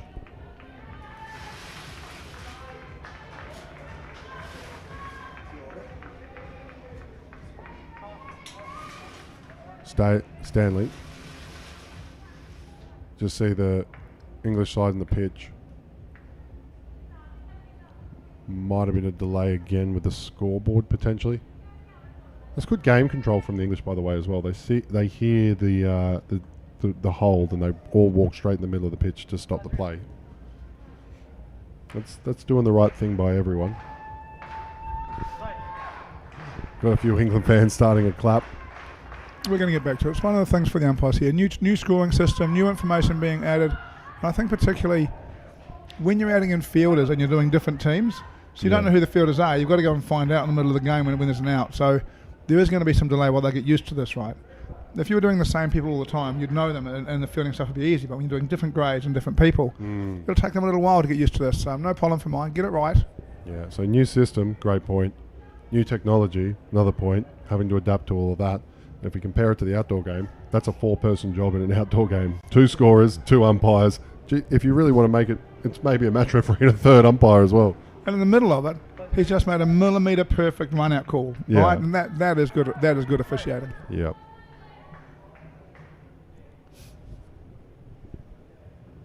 Cantrell, number 15, gets us underway. She's one to look out with the bat. She's recently taken the top of the batting charts, I believe. For England. It'd be nice to see a couple of overs here with no more disruption, right? Just a couple of good flowing overs of cricket where it just moves along a little bit now.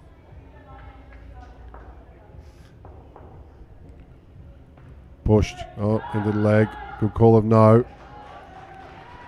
One little thing that I've noticed, which I've done correctly here, England, is if you are changing sides in the front court, what we were always encouraged to do, and you might tell me I'm wrong here, was if you're at point and you're going to switch to the sides, so essentially to square leg there, you've got to go across the front of the batter so they can see you, and so you're aware of so the batter is aware of the fielding change.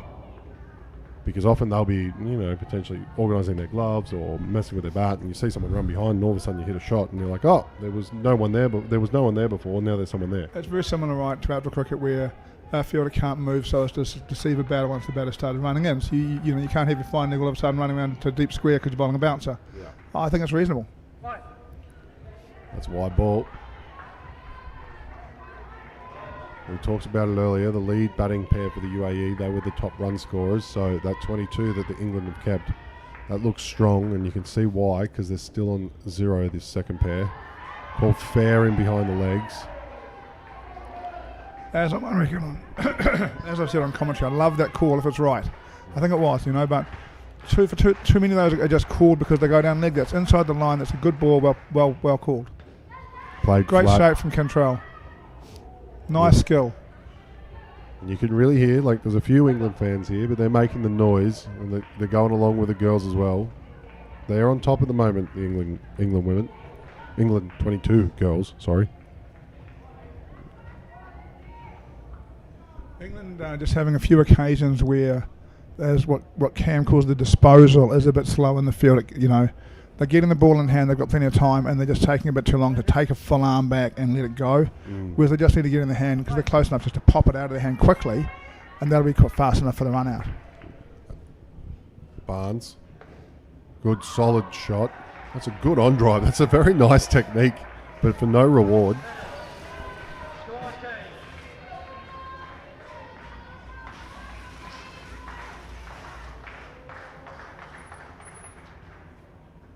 Oh, up and swinging.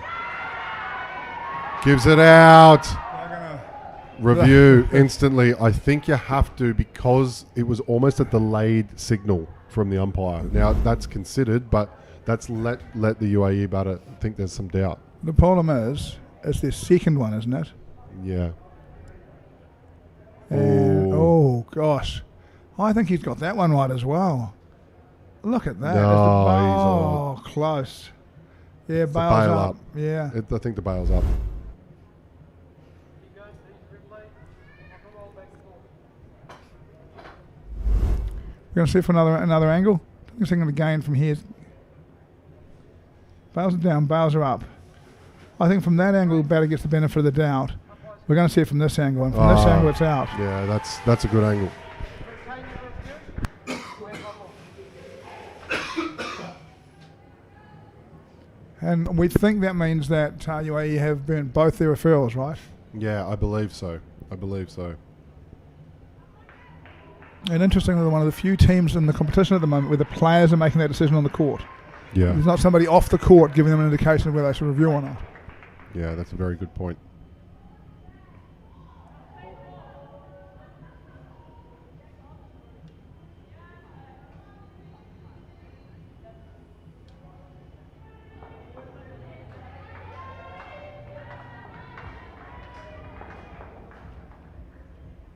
One.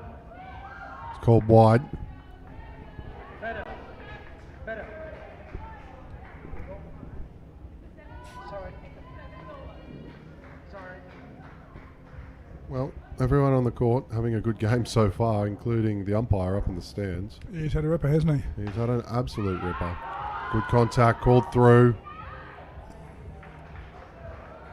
Just hit a foot though, so it's one. And this partnership really needs to just get going a little bit now. Get a few runs in a row. See if they can get out with 10 or so for the partnership. Played into the Lovely offside. shot. Good dive. We've just got to rebuild here now, the UAE. They've got to take their position. They're the ones in the third place. This is very important. The English side, they're coming to try and knock them off. Yep, they certainly are.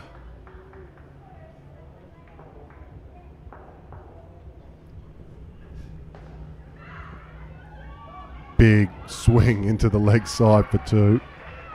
Got full contact.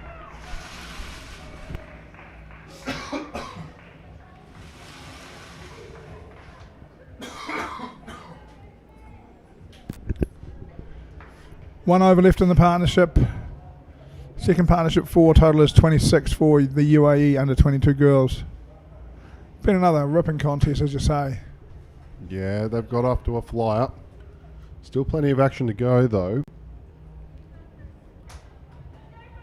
Colwood. This is her first over. See what damage she can do. Pushes down leg side.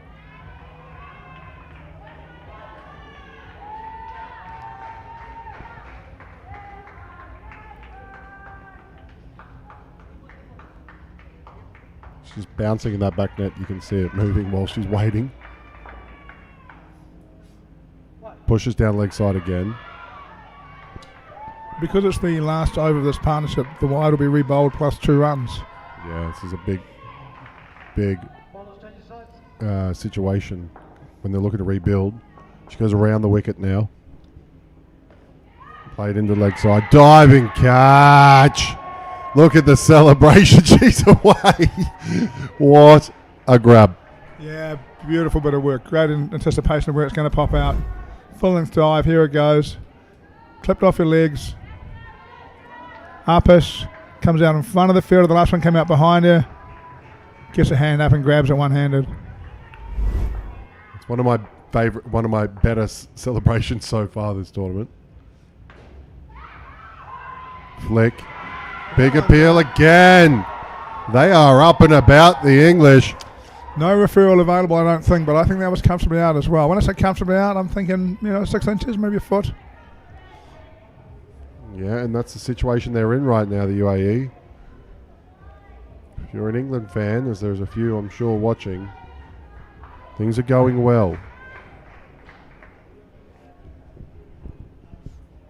Down leg side, but in behind the leg, I believe. Yeah, called good. Called good. 2 to come. Can't be 2 to come. It's wide, wicket, 1. 3 to come. 3 to Must come. be 3 to come.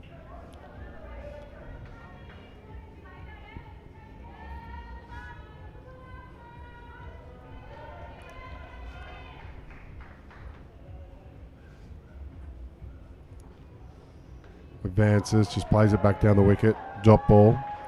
Colwood just continuing to bounce every time she's sitting there waiting.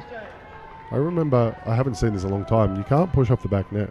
You can't push off the back net, no. I just haven't even seen anyone push off the back net all tournament, but I just wanted to clarify that. Oh, when they're hot, they're hot. They're rolling. England gets another one.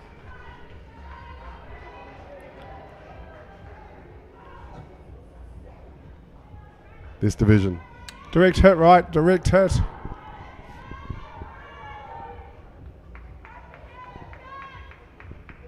I feel like we've been here and we've seen this game before. UAE fightbacks incoming. You can feel that as well. But it's back up. It's back up. There are so many movements and celebrations. These girls are loving every second.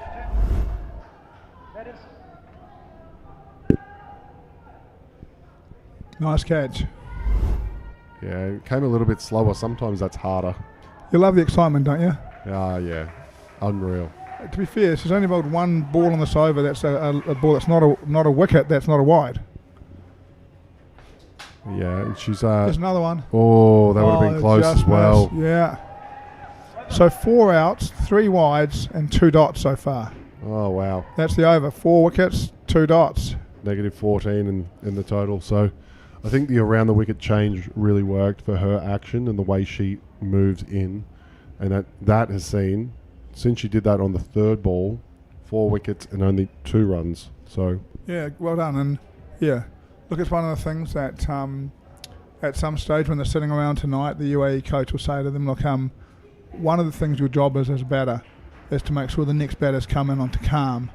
And that when that started to go wrong, there's a real need just to calm down and fight through and go 3 or 4 balls so the new partnership doesn't come in and face a fully fired up, adrenaline pumping English side, which they're going to do now. We'll see how good they are, because it'll be a good test for them.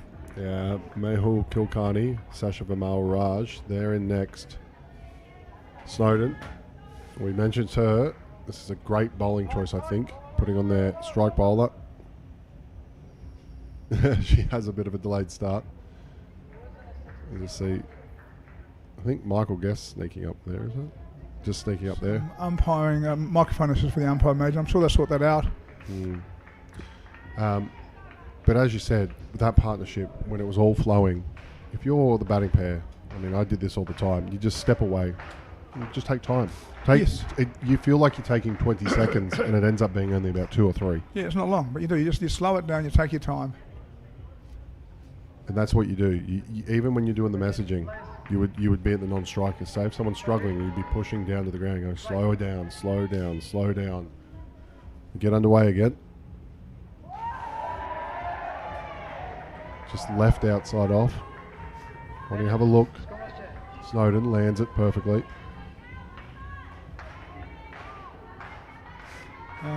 Strike 2, ball 2, dot 2. Oh, advances and cuts. Not many charging square cut shots these days, but she's pulled it off. Yeah, I quite like it, right? Come down, make the right decision. You know, don't commit to one shot because you're on the move.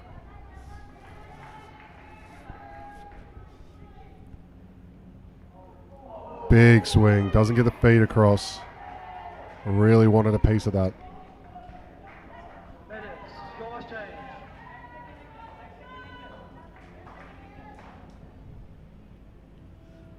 Hit hard. When she connects, she connects. Oh. I just hope she's okay. She went to dive and ended up going chest first. Nope, she's all right. That MRF back in hand. Hit up, down. Oh, if she hit, it would have been out. 3 runs.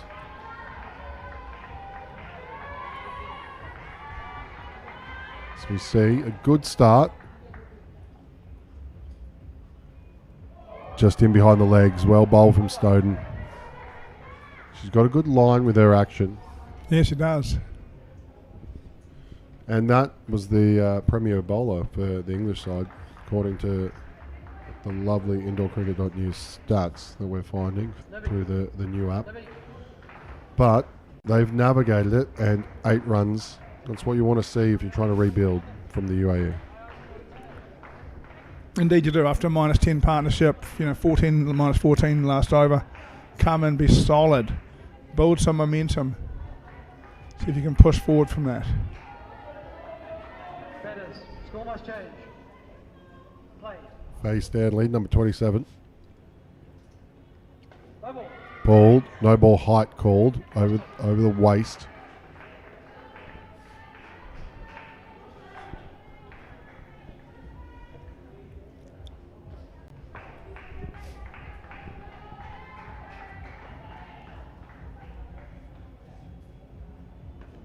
Just push forward on the offside.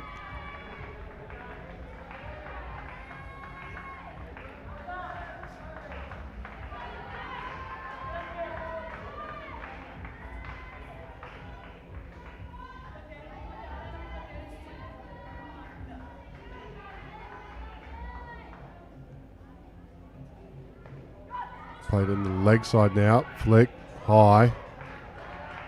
Good hands from Cantrell. One-handed grab at the back court.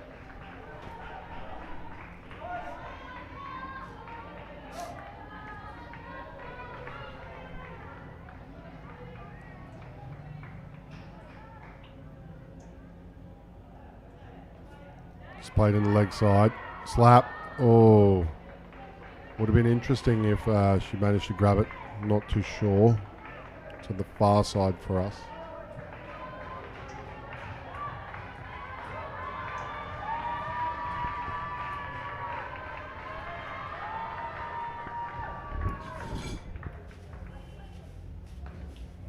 Just played, hit on contact, run. Oh, just a fumble. Low flick. Cantrell do what she could do.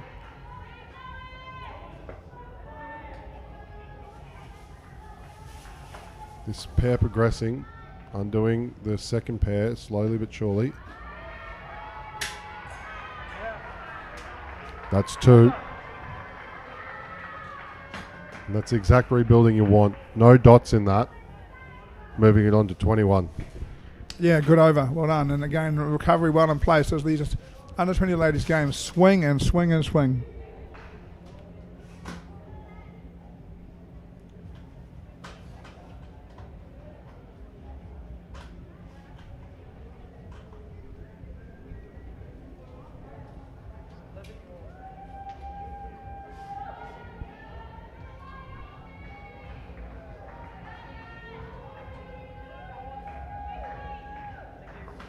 Just waiting to see who we got back of the court. It'll be Cantrell. Snowden to take the back net. Shorter delivery into the body on the leg side. Played for 2.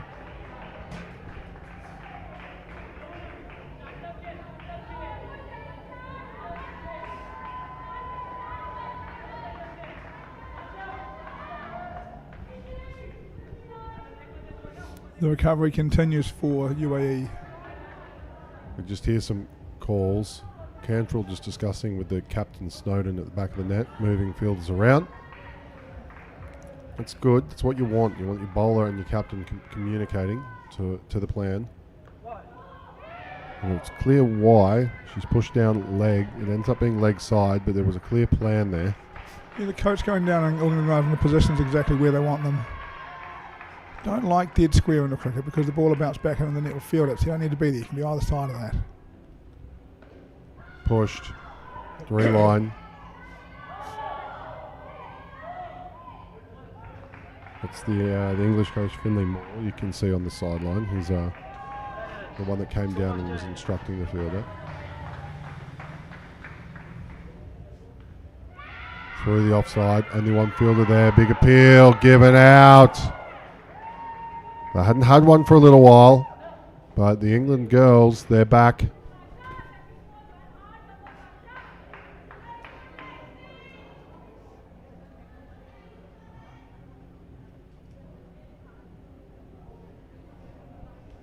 Oh, it's a dot? Could have sworn he gave that out. I think they reviewed it. I thought they were out of reviews, but bowler's getting ready. The umpire's sitting looking at a screen.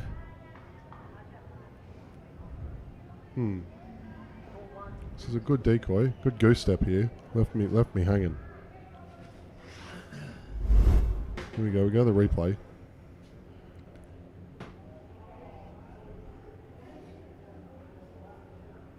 Ooh. Oh, I think he's got it right. We'll go forward of frame. Forward of frame. Forward Ooh. of frame. That one. Bail up. Bat short. That's out. That's out. How do you give that? That is a great decision. Well, that one is on his side of the court, so that helps a little bit. I don't know whether... I could have sworn he gave that out originally, but there is a dot on the screen. That's why it's thrown me. No, he did give it out. I did give it out Yeah, originally. yeah. Okay, sorry. UAE referred it and it maintained out. Oh, No need for referral there. absolutely not. There was nothing going upstairs. That's as out gets. That's clean bowled.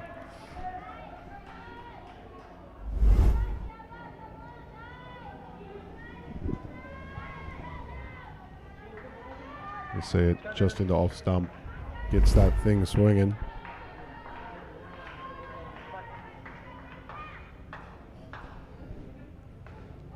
Pushed in the leg. Flick. Snowden just falls a little bit, but the UAE girls were looking great. They were on around about 24, I think was the highest they were on, but they've now 2 wickets in a row. That brings them back down.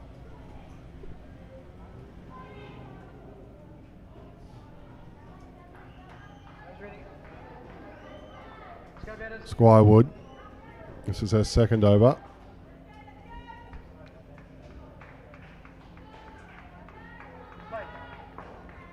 Oh, just pull up. Yep, they're just changing sides. 2 on the offside for Squirewood.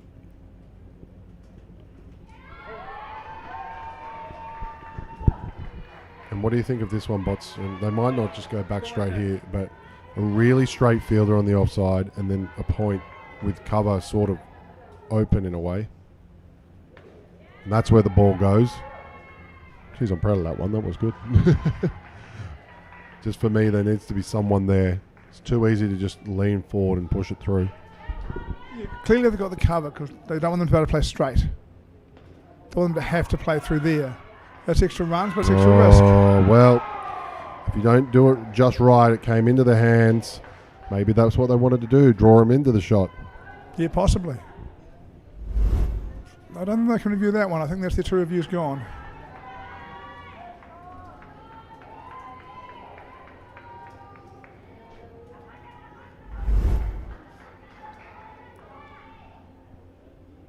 Quicker, flat, flick. Oh, that could have been another wicket.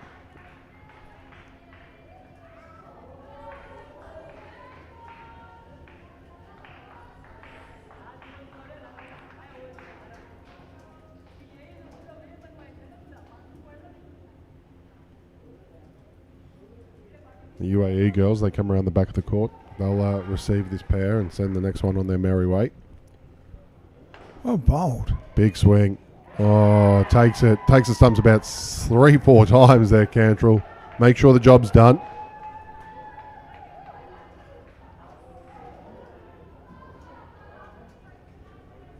And another UAE partnership starts strongly and fades towards the end. Squirewood really enjoying her cricket. A big laugh after that wicket. Short ball. Called fair. It probably was on its way down. Over. That's the over. And the pair. That's these 2 more wickets. Neg 5. And they're in a great position after 2 overs, but they finish on 11 bots.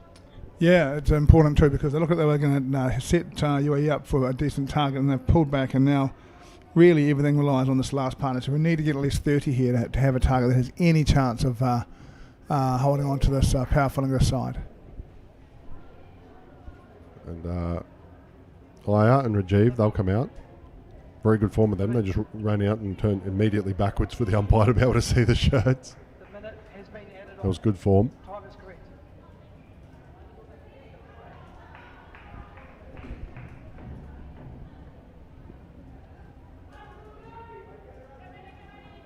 Players ready? Snowden Play. didn't pick up a wicket in the first over, but bowled well. She's back into the attack. It's beautifully played, isn't it? Just waits on the front foot, turns the wrist, pushes it into the gap, through for 2.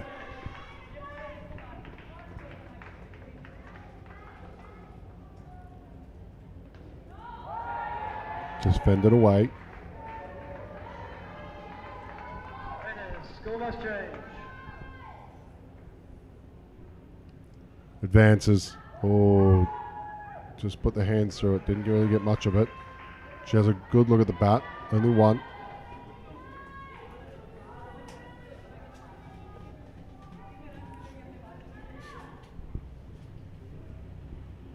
Push down leg side.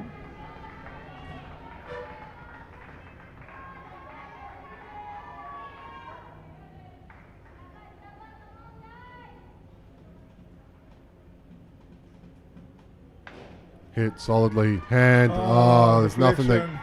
there's nothing that Cantrell can do. Past. She's done the right thing. It's just unfortunate. 5 runs, and that's a bit of relief for the UAE. Advances out of the crease. Now it comes on the inside of her, right? So even if that's gone down leg side past the line, she's gone on the inside of it. Therefore, it's fair ball. Fair ball, and it can't be a no ball because she's charged. It was quite high as well, but because she's charged, it can't be a no ball. So it's a good ball, good call. That's a good call. It's a very, it's not one that you see very often. So a good call from the umpire.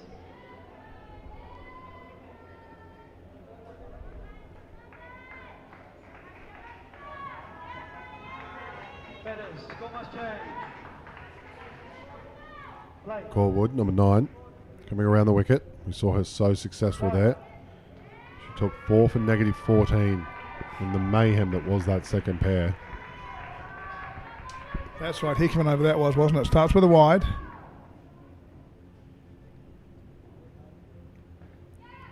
Into the leg side. Just a fumble from Squirewood. She knows it too. That could have been a wicket.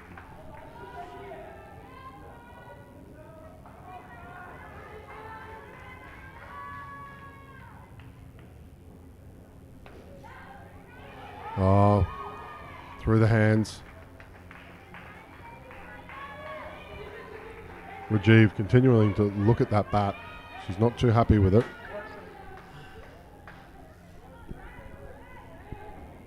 Players ready? No, I've made a call. It's my call. It didn't even get close to the play. Right. Is that leg side signalled? Yes, leg side.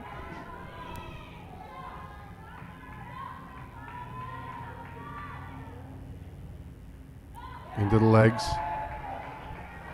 Forward, if she could just get rid of that occasional wide, she could be a very, very impressive bowler. Yeah, possibly. Yes, no, very much. I think he is a really good bowler. It's just about consistency and this comes with experience, right?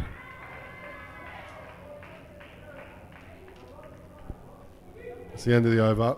No wicket in the second over for Corwell. Finishes with 4 for -5 though.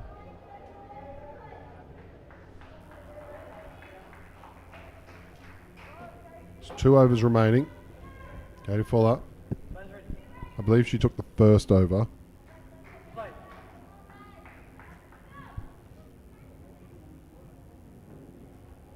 Outside off. Brings the keeper into play. Rice smile at the back court from Fuller. Second ball opportunity now. Pushing the leg. Squirewood hits the deck. Cantrell, clean hands.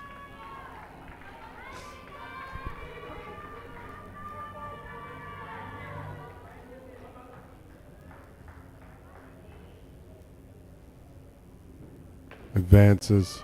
Played square. Call of no. Just has to take him. Oh. Not out and review. This is the record for the most reviews, I think, so far. Good to see, right? Good to see it being used well. I mean, Yuri have lost a couple of reviews because they have got them wrong, but they've been tight. Let's have a look at this. With slow motion stuff. Yeah, this is always a tough one for an umpire because you kind of lose your shape because there's a bit of a mix-up. We shall see. See that it was just a delay. She looks up, then realises. Yeah, that's out. It's okay. That's what the system's there for. Yeah, and he's done an amazing job of calling a lot of tight run-outs, right? Now the system helps him out and we get integrity in our game and I love it. Yeah, exactly. 100% success. That's what we want.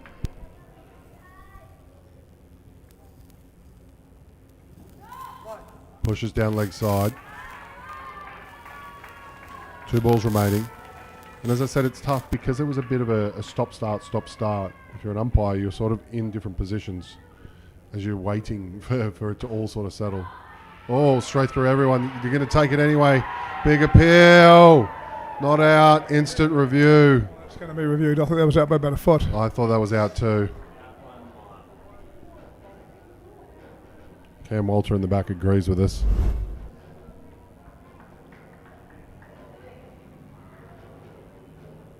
Yeah. They're happy. The English are happy. They're taking wickets in clusters, the English.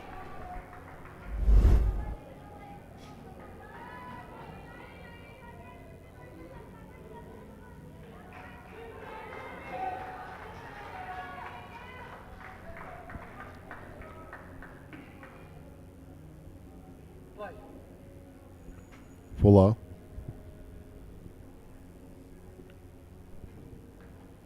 Hit into the leg side. Oh. Close. Keeps her ground. They've reviewed again. Have they? Yep.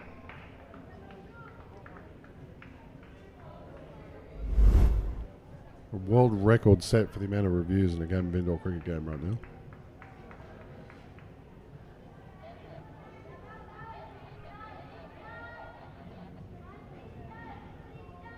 Ooh. I reckon that's between the frames and... I think we have a decision out there already. Hold on. That is over. It's over.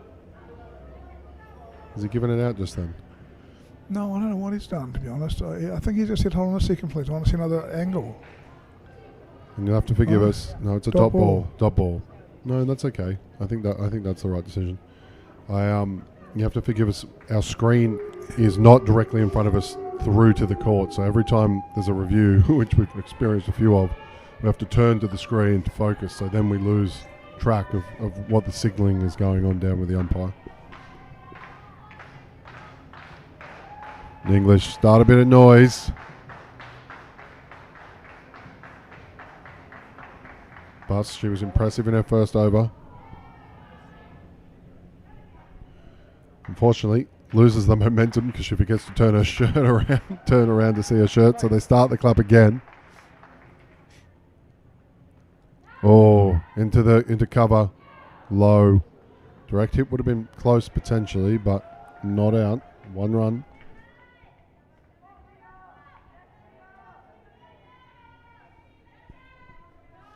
Wonder if in the future we'll see some names on the front of some of these shirts. Some of the women, when they turn around, they've got big ponytails over the top of their name anyway. Yeah. You can just always give the name to the umpire, obviously. That's what the number's there for, though, Bots. Fair enough. Yep. Yep. Got him, yes.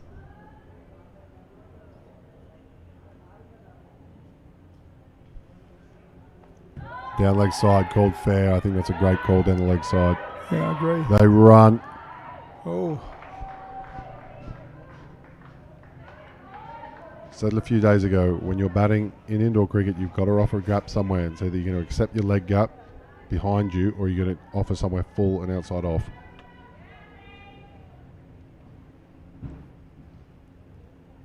Push down leg, called as such, leg side. That will be rebowled, which leads to 3 more deliveries in the over. Aya putting together a good knock. 20 or 14 of the pair of 17. Oh, big swing. she had a place in mind for that ball, didn't she? Yeah, that was the back of the court. Bus, can't believe it, shakes the head. 2 to come. It's .1. Runs must be scored, or the score will change this ball. Push down leg side, we'll see another rebowl. Better.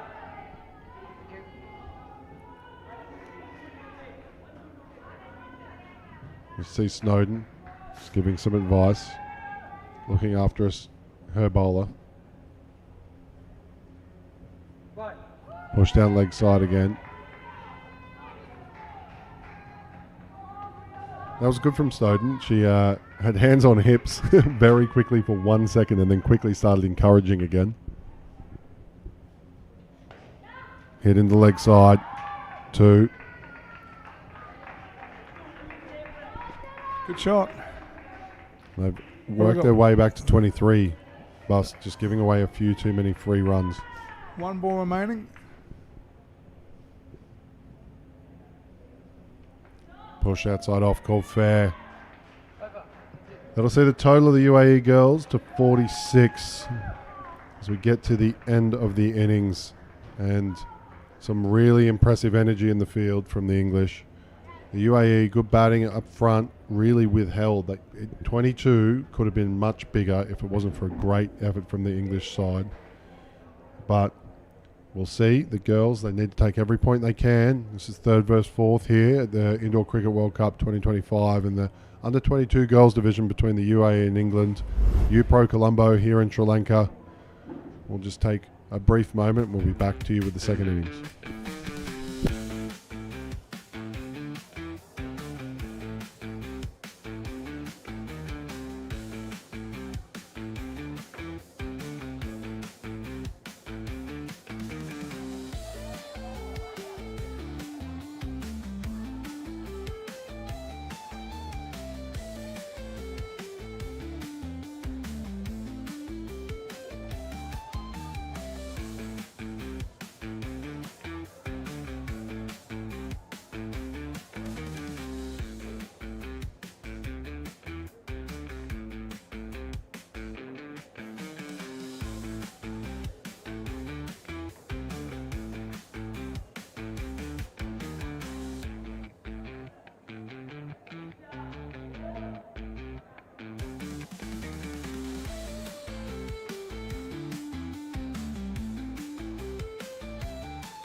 Let the total score, please.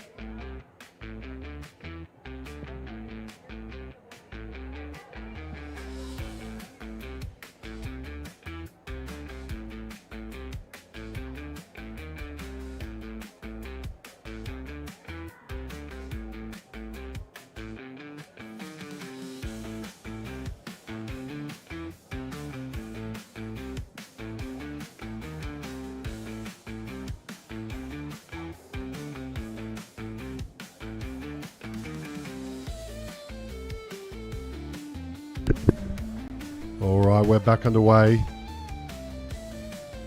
here in the 22 girls division between the UAE and England. The UAE just getting some last minute instructions. Faye Stanley and Livy Snowden. They'll be tasked to get the first skin of 22. You can see their faces on the screen now. That was on day one. Those photos were taken before day one. A lot more tired and sore bodies and cuts and bumps and bruises and aches and dealing with the heat. It's particularly hot out there today compared to previous days as well.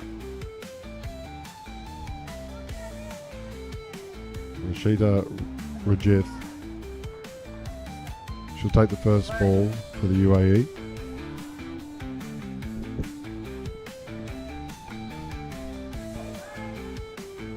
Just gets an edge, Snowden.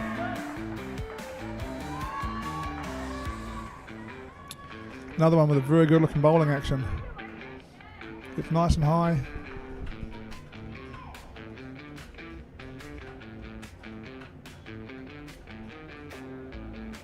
Medics, score change.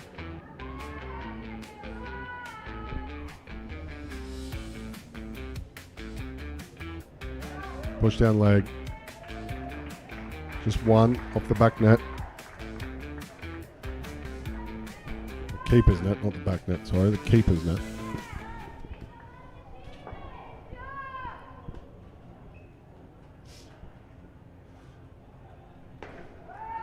Hit solidly, good contact.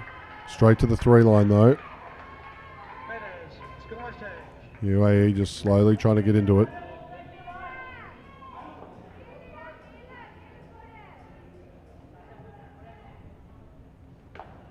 Oh, got to catch it. Oh, thought that was an edge potentially. What was? Down and up. Down and up. Bottom edge into the ground and then up. Oh, well, that would have been the end of my umpiring career, that one. .1. Push down leg side. 2 runs.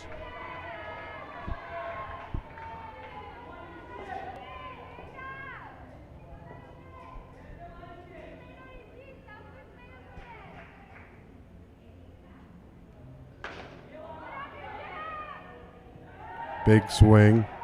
Just ends up going to the bowler. That's 1. The start of 5, you'll take that as you're trying to take down this 22 pair off the opening bowler. Yeah, I thought it was a really good over too. So you will take your 5, I think, be quite happy. And one of the things that UAE will really want is this first skin, 22. It's the second highest partnership. Chance to get a point might be really important to them as they go along. Yeah, Amesha Anand.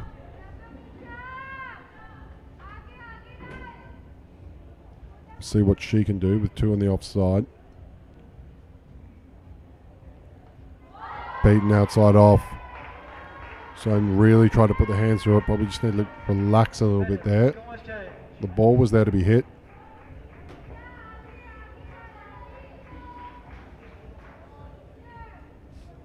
And then comes quite wide, in almost a straight run up around the wicket. You see sometimes people sort of slightly curve in, or some come from all the way in the left corner, but she's coming from the right side, about a metre off the side of the right side of the pitch line, and puts it on the spot.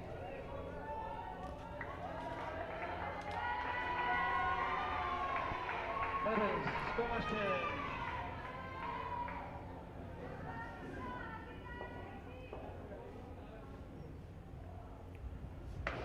Big shot. Oh! The England fans, they say it's 7 on the side, but it's 5. They don't coerce the umpire.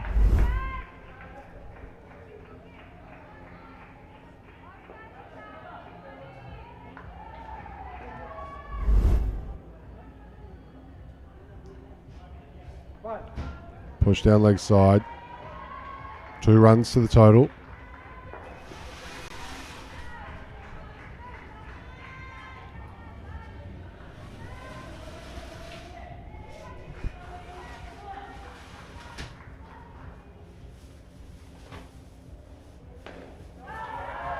It's solid.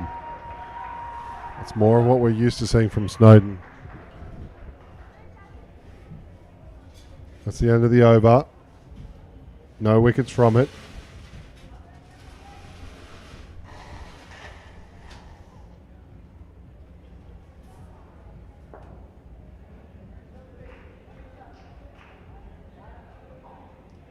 Players ready. Parini Prakash. Oh, sorry. Prakash. That really wasn't that difficult. No ball. No ball off the pitch.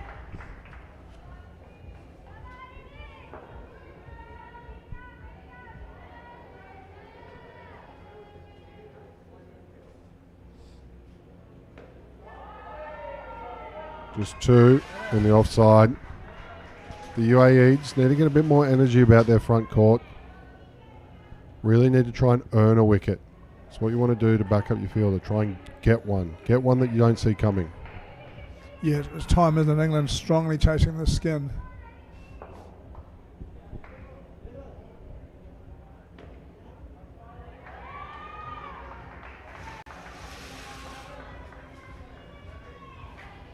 Fellas, got my change.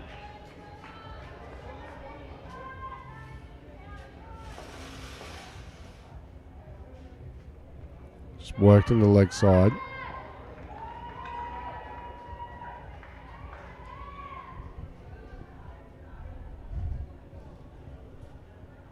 Stanley just quietly accumulating. She's got 8 of the 22. Snowden, the more dominant of the batters, 40 with 14. Just wait for a slight delay as we fix the stumps at the keeper's end. Big backlift, but big shot straight into the springs.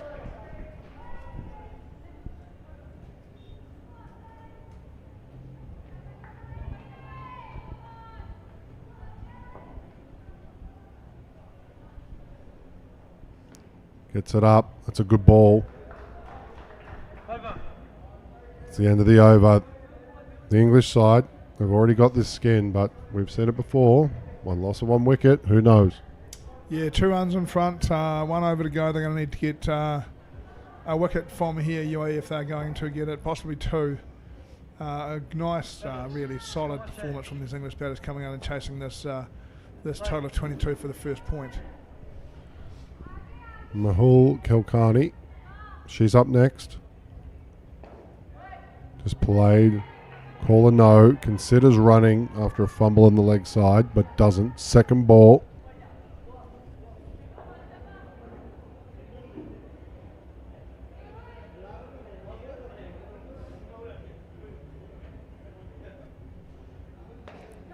Played flat to the... Oh, the flick hit. It would have been close.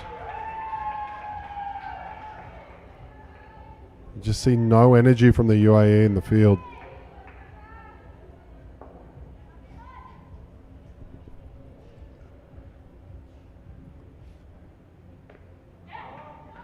Into the keeper's net. Just one.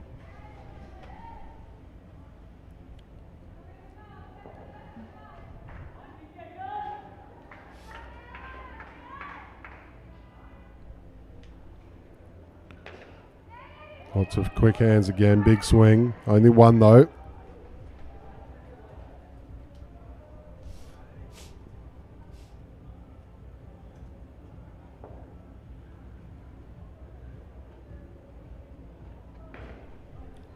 Solid contact. Doesn't run, hits it on the ground, goes around the front field and the leg side, down to the leg side line field. He fields it. Good decision not to run. Second ball now. With 2 balls remaining. Short delivery, outside off. Oh, This is what happens, isn't it? You don't get some wickets for a while, you lose concentration, they hit one half up and then it bounces into air. Someone needs to be desperate enough to dive in and catch that.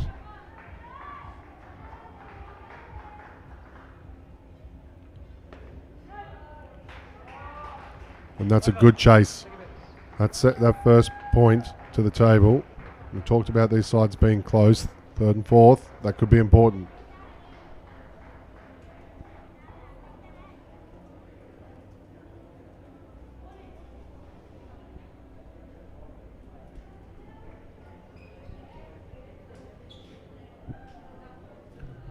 Connie Skywood and Izzy Barnes, they're up next.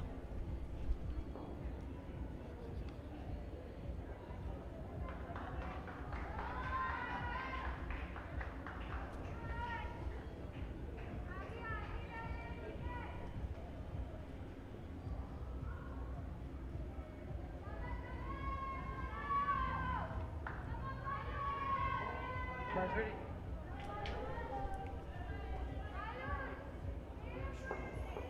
Play.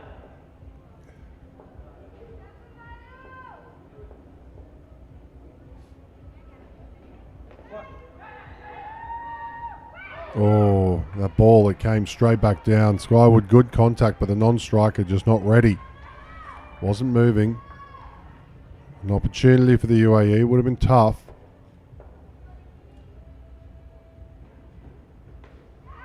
Oh, and it just keeps falling short.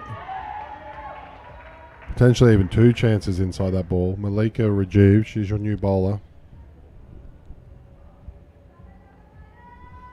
We saw a super excited UAE, I think, get home over Sri Lanka a few days ago. But in the last couple of balls, this looks like now just a slightly tired UAE who might have decided that England's going to win this game and they're going to push on to the next one. Yeah, but with every point on the board, They all matter. yeah, this last skin as well. There's still lots to play for. All right, played up-ish. Was that dropped? No, don't believe so. I think it might have just fallen in front. Okay. Batters, got most change. Second ball.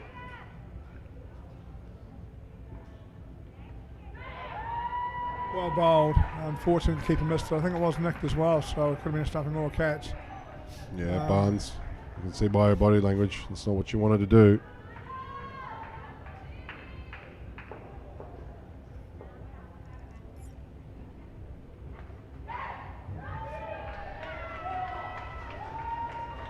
I'm just looking at the matchups in this division. So currently you have New Zealand and Australia playing on court 3. So if you want to check that out, you can. But the other matches we got to go, 5:15, they'll see Sri Lanka will play New Zealand. Then to finish, in the last time slot, 8:15 local time, Australia and the UAE on court 3.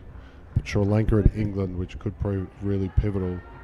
They're the under-22 girls, they're on court 4. So still a lot of action in this division and potential for things to change. It's a good shot, Squirewood. And this partnership's job is just to secure the game. They've got the skin all but certainly already. So while the UAE are down, you just need to consistently turn over strike. Get a lead of 20 or 30. Yeah, England are doing a really good job of this, aren't they? Just being ruthless really here. Just batting and batting and batting, calling well. Nearly put the curse on them.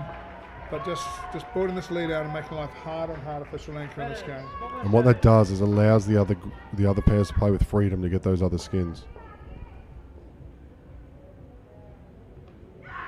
Push down leg side, they run through. Didn't see a signal from the umpire, but it is 1, so that means it's fair.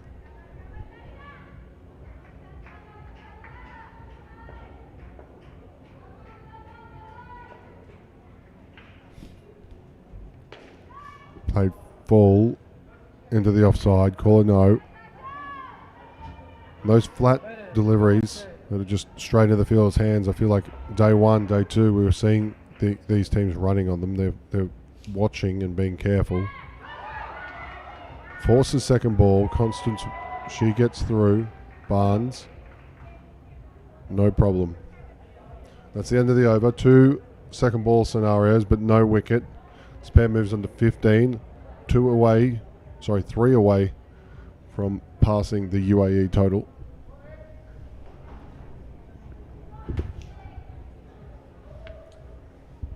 In the other game, under 22 girls, Australia scored 90 batting first against New Zealand, and New Zealand won in the 5th over.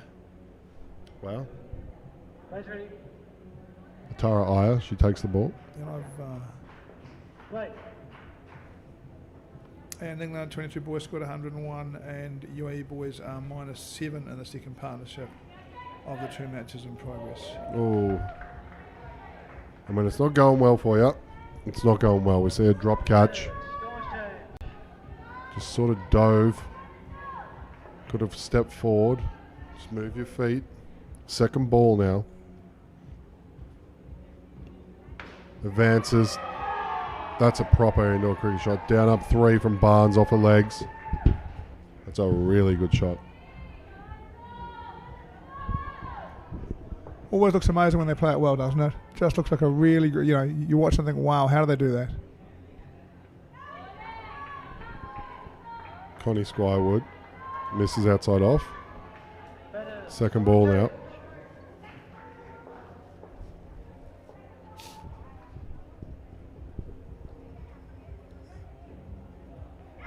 Well, she's left her crease, so height did not matter.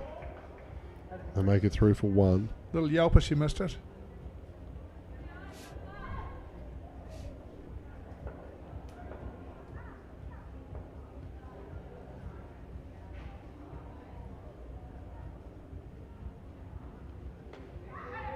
Played for 2. The UAE look like they've lost interest almost. I mean, it's tough, isn't it? They're behind in the game, long way to go. The Skins -10, they can't defend it. Really, right now, a game, in an earlier game, like for me right now, what you're doing is you're bowling your worst bowlers. So that when these other 2 Skins come up, you're going to save your 4 best bowlers for the 23, you're going to have a crack at the 11. But right now, what you've got to do is you've got to bowl your worst bowlers and then say to your fielders, well, look, we're going to defend here, but I need you to be really good. So if you can create something for us, give them some kind of target, some kind of goal, because right now, the UA girls have got no goal. Right, the game's gone, the Skin's gone. What are we doing here right now, You've got to create some kind of target for them to keep them going. Thank you. Play's ready. Amisha in the hand. Play. So second over.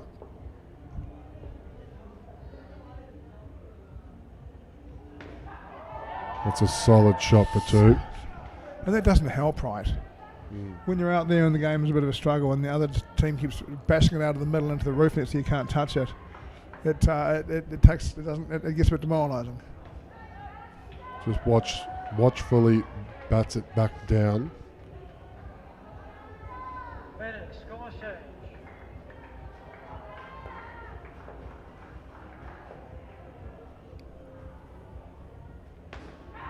Daddle up. Just 1. Flick misses.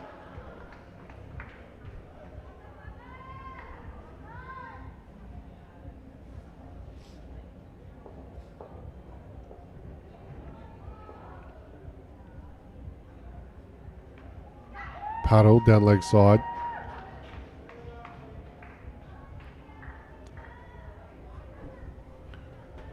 See Bust and Fuller. They're coming to the back of the court now. That's your next pair if you're England. There's lots of high fives going on down there. Not the best high fives, and just a few of them. Snowden just icing her face as well. I think she must have been the one that got collected earlier on.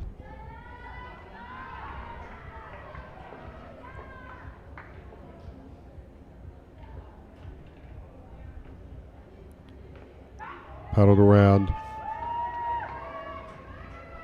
Over. And that's a big pair. Once again, they weren't chasing anything. They were chasing a -10, but if you wanted to take this game away, pair of 33, if you're the coach, that's what you want. You'd be happy. I think those 2 might have sat there and watched the Australians bat in the last game. They just came out and did exactly the same thing, right? Simple, good cricket, played hard, ran hard, called hard, and just took this game away from UAE completely.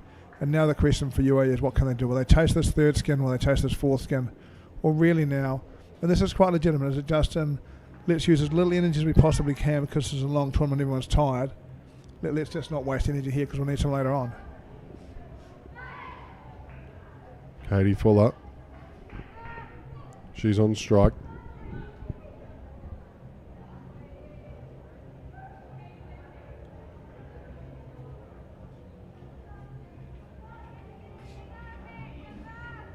Sasha Vimal Raj, she'll get us underway. This is her second over. Unsuccessful in picking up a wicket in her first. Full on the mark, that delivery to start. Second ball. Batters, score change.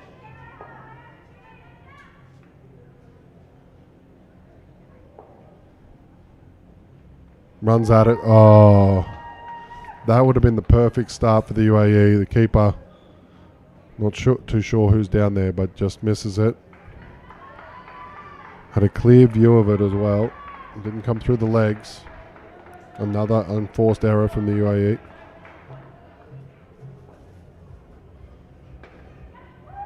Into the cover. There it is as a wicket. They've got one finally, the UAE. Let's see if that gets them underway.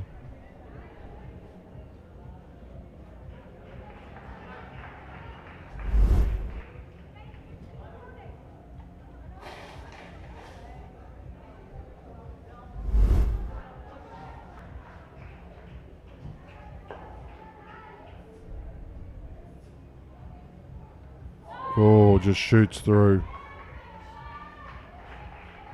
Sasha Vimal Raj, good over here. Batters, score change. Just what UAE needed. Hit flat, driven.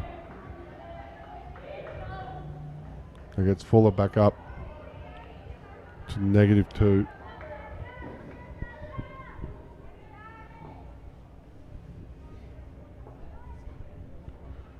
Short and wide. Keeper takes that one, Over. but that's over. It gets them back to 0, back to where they started. You still think England would be heavy favourites for this skin, but there's possibilities that UAE could come back. Yeah, and look, this gives UAE a bit of a challenge, something to go after, right? Can they find a way to get a wicket, or in this case, probably for them a wicket and over? It's always worth practicing trying to do that, right? Yes, always, always. Even if it takes you into your next season or even your next your game, if you're playing outdoor, it's good practice. Aya, second over for Aya, none for 8 off the first.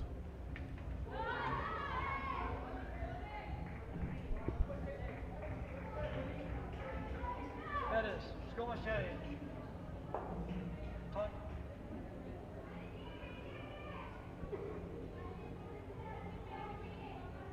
Batters, score change. Play.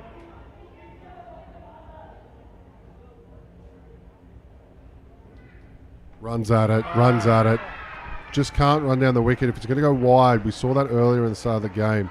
You've got to adjust. I believe it was one of the UAE girls played a cut shot.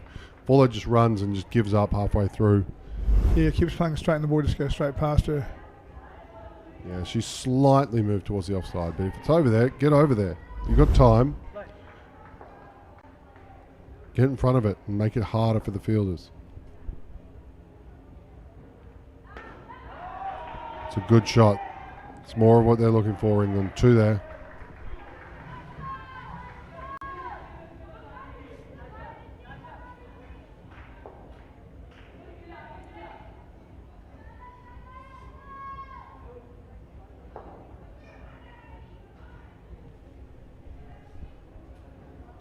Fine.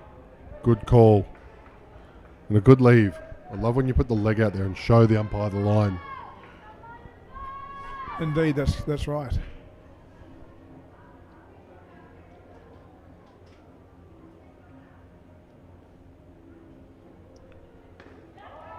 That's more of what we're looking for. Great shot.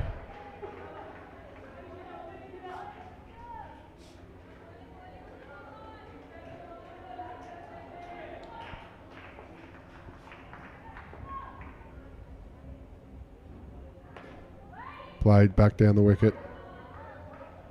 Over. That's the over. Just one off it with the run out. 2 more to go. You got 11 runs to get if you want to get this skin. They've made this a little bit harder on themselves, England, than it should have been. Yeah, interesting decisions now for UAE. Do they bowl their best bowler here and see if they can get this skin, or do they hold off for the skin that's twice as big that's coming next? Batters, score must change. What would you opt to do there, Bots? Play. I'd be at this stage. Well, I'd probably be going after these two. Given we've gotten out a few times, I'd feel like there's some opportunities there. I'd probably try and take it. Just runs down the wicket. Pick up. Doesn't throw. Harini Prakash. She's their leading wicket taker. So I'd like to think that the fielders now, when you see her starting to move with a dead bat, are starting. You know what she's going to do. Yeah. So they should be starting to push in, get Yeah. really tight on her. So when she does dead bat it, they've got a chance and some momentum. yeah, you know where she's going to run. That means it changes the angles of the ball, so you adjust your fielding accordingly. Just watch that back, because sometimes she isn't going to play. She's just going to run down and dead bat. A tendency to do that on second. See if she does it on first. No, she stays in her crease. Hits that shin. It never goes where you want when it hits the shin. I've stolen that off you, Bots, because I think you're right. There you go. There you go. In fact, mate, you can have it. I'll give it to you. Thanks, mate. Appreciate it.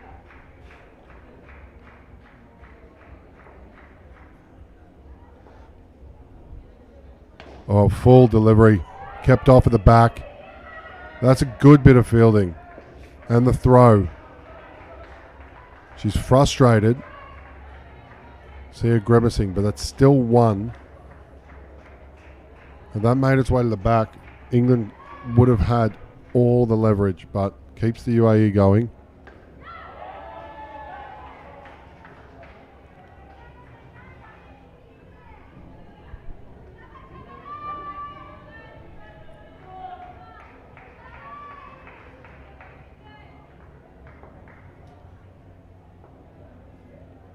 Play. Push down leg side. Can't be giving those runs for free in this situation. No, I really can't.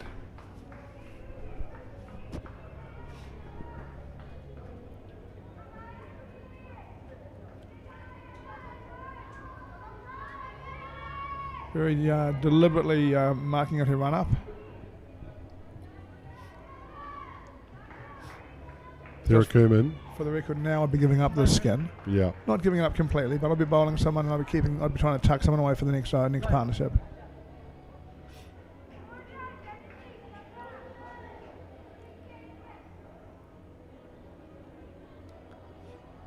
Ooh.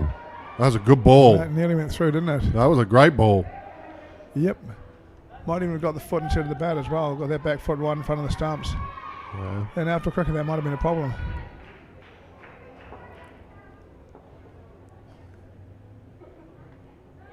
Called fair. Yeah, I thought it was fair as well. Just off the They screen. look to run. Throws back to the keepers. Good throw. Direct hit. And Janini Thirakuman, she hasn't bowled yet, so this is her first over. So you'll see that she's been saved back, it looks like, for the next one, but perhaps thrown in here to be able to try and attack the skin, because she's putting some quality deliveries. Outside edge, just goes for one. This is where I really do like the second ball rule. Yeah. Right now, in the old game, you could play one more ball, you block out the rest. Now you've got to keep going. Yeah. Yeah. I agree.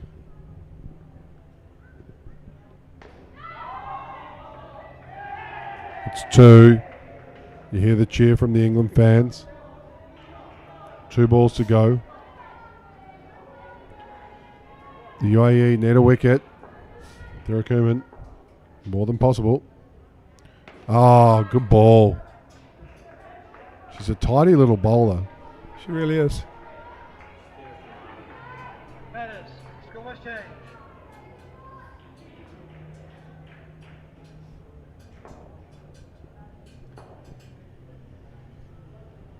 Oh, that's the best 2 last balls you could have asked for.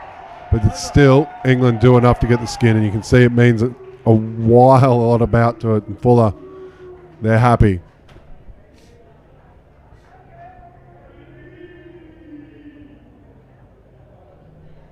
big smiles as they get to the back of the court.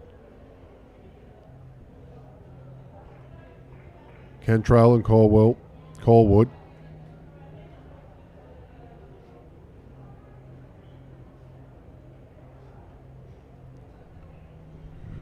They're your last pair. Just a reminder on this channel. Coming up next, we have the Singapore side in the open men. They'll take on the UAE. And then the women's division after that, I believe it'll be New Zealand and England, which will be a good match. So we go into the open men again at 7 o'clock. The prime time game, India versus Sri Lanka. Both teams fighting between third and fourth. And then to finish, South Africa take on the English men in another game where they're kind of in the same position as well, so they want to get one over each other. For sure. Be really interesting to see how India go in their third consecutive game on the show court. Can they win one? 7 o'clock, 3 games in a row, 3 nights in a row at 7 p.m. India feature. They've lost to New Zealand, they've lost to Australia. Now can they get up and beat Sri Lanka? We get back underway now. Beaten outside off. It's 23 runs skin. Should be reasonably routine for Cantrell and Calwood if they bat well. UAE are going, no, we're going to get a wicket or two here and put a bit of pressure on them. Yeah, Rajiv should be looking to get the wickets. Hit hard. That's solid contact. That might be a tougher call than it looks like. If there was a touch on that and it's deflected off the side to the back and back onto the stumps. It's given not out. I don't know if there was a touch, but that could have been quite strange. Yeah, it's got to be touched. The replay went up. I didn't spot the replay. It was... Well, I couldn't tell whether it was touched or not. And Cantrell, you can tell by the way she hits the ball, leading run scorer for the English, so she's going to try and take this 23 on. A great shot there off the legs. Corwood.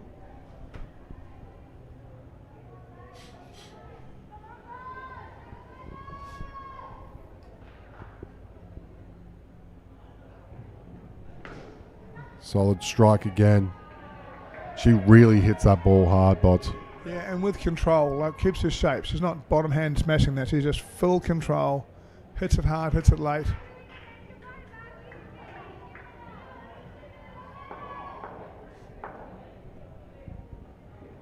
Shorter delivery. Leg side. Despite the swing, misses. Still gets the 2 runs for free.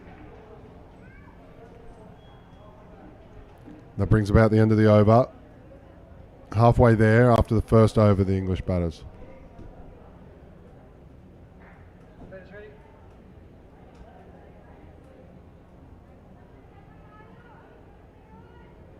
Play.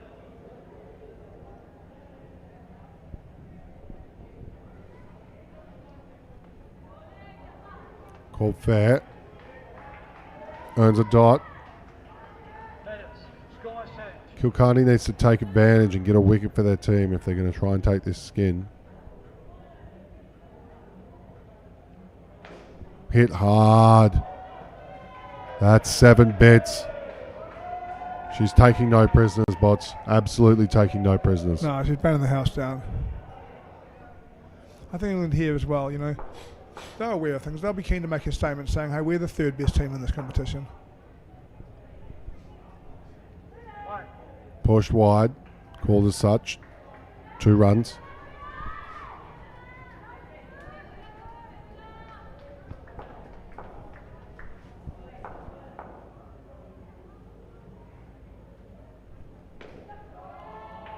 Solid shot. Finds the springs. It's just routine at this stage for the English pair.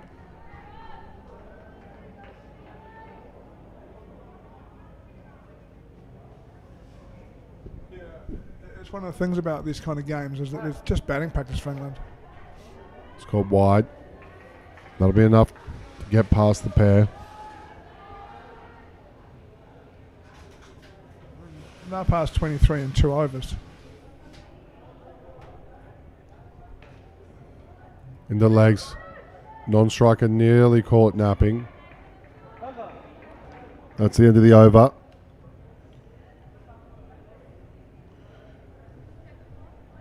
Really, the captain, affectionately known as JT on the back of a shirt, Janini Thirakumran,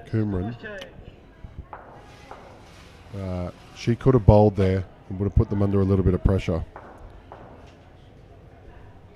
But she's going to take the last one. I think they really needed to attack early here in the first over with their best bowler. Yeah, there's no point in having a bowler left and the other team is 10 runs in front of you. You got to use them. I think the other thing they've got to do is Inside edge, nearly chopped on though. it's pretty clear that these English batters want to drive and they want to drive hard. And the Sri Lankan Lions could just pull back onto the yellow line. UAE line first could just drop back onto those yellow lines, give a bit more space and a bit more time. Comes to the back net. Would have been out if she hit. Hands on heads, that would have got him back into it.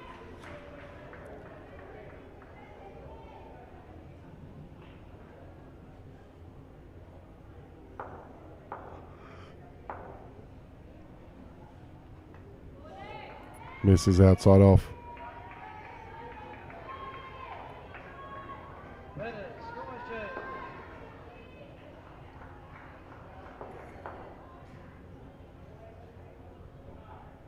Advances in the leg side. And this should be really enough at this stage, but, you know, stranger things have happened, but it's going to be very difficult. Yep. UAE need 2 wickets from here, right? There we Oh, go. there it is. Just check the field is okay. That came hard. She doesn't miss when she hits, Kendall. No, she doesn't. That's the end of the over. 1 over to go. Thank you.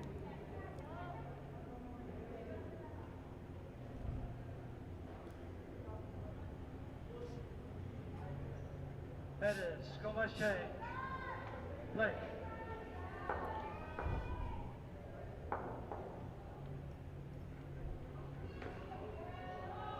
Down and up.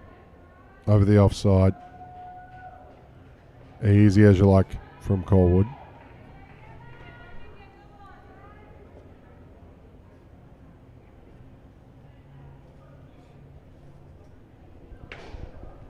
Big shot. Still taking no prisoners, Cantrell. It moves her on to 22, the partnership to 35. And it becomes the biggest partnership for the match. Yeah, well better. They've looked very good all the way through, haven't they? UAE live to fight another day, don't they? They'll come back and try another game later on and Hit hard, side to back.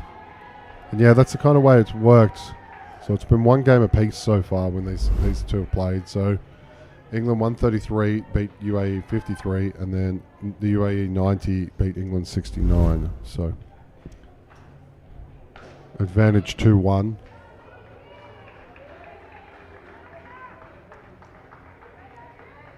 There's a potential that this could end up being a plate final, as we said it right at the start.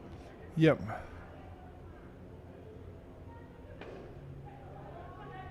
Flick. That leaves us with just one ball.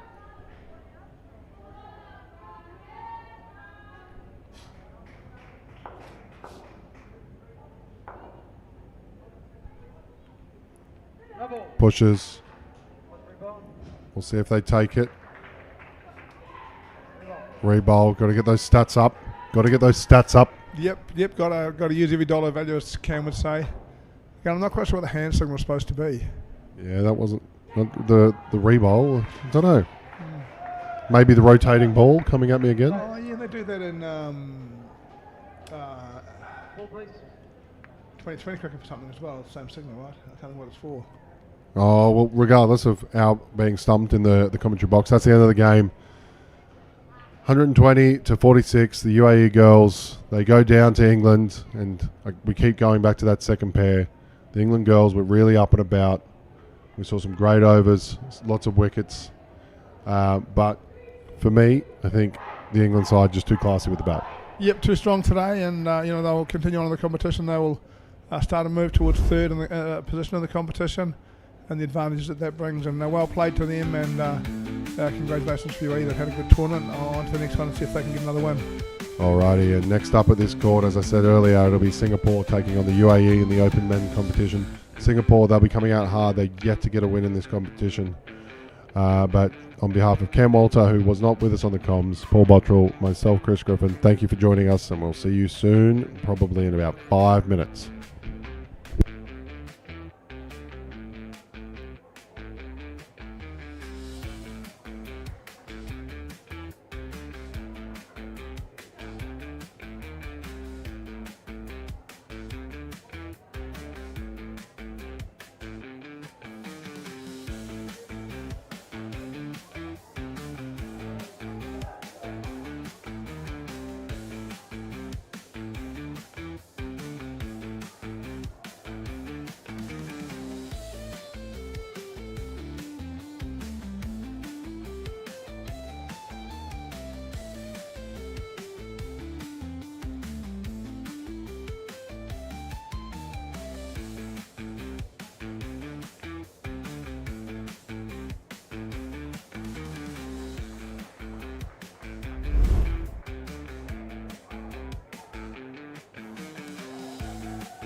Testing 1 2. Testing 1 2. Test.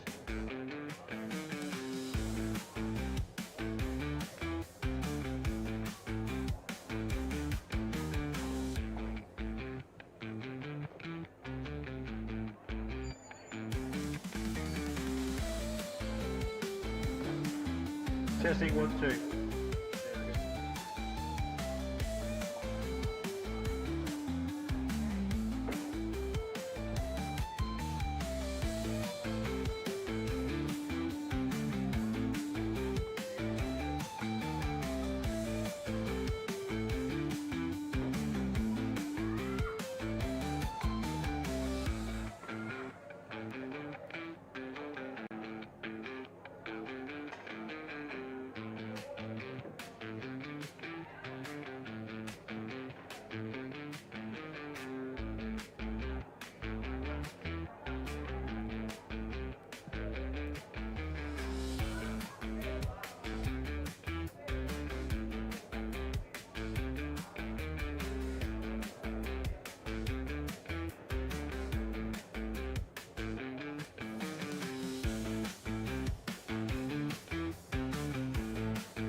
2 minutes until start time. Thank you, gentlemen. 2 minutes.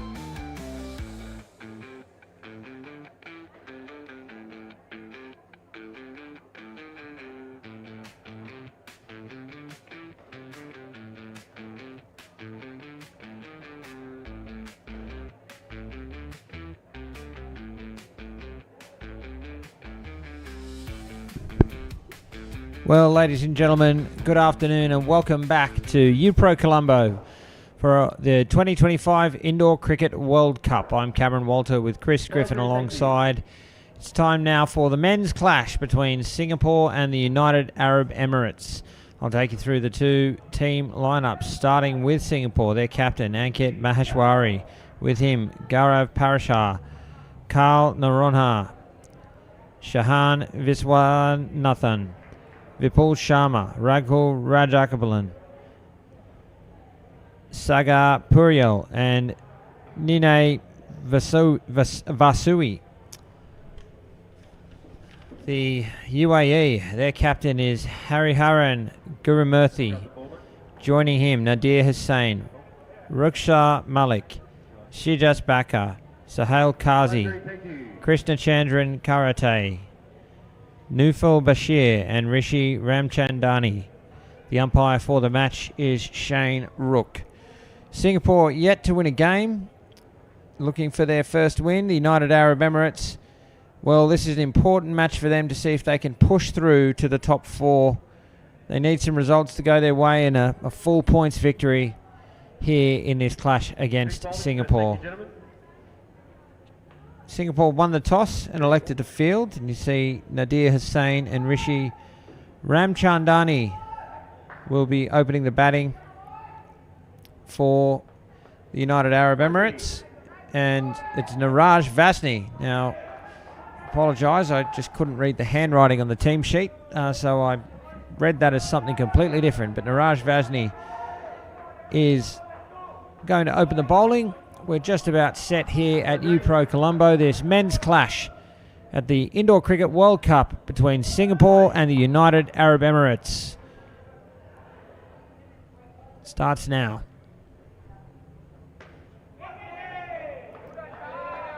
A dot ball to begin with. That brings on a second ball opportunity here for Singapore. Second ball, gentlemen, second ball.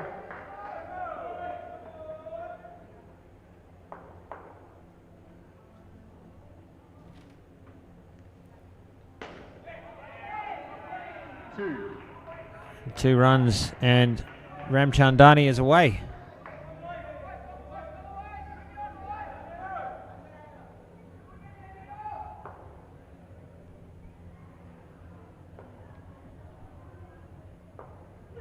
Tie.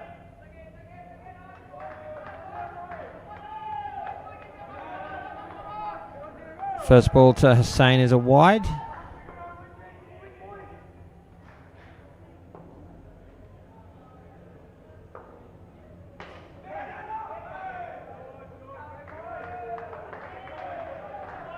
Second ball, gentlemen. Another second ball opportunity now.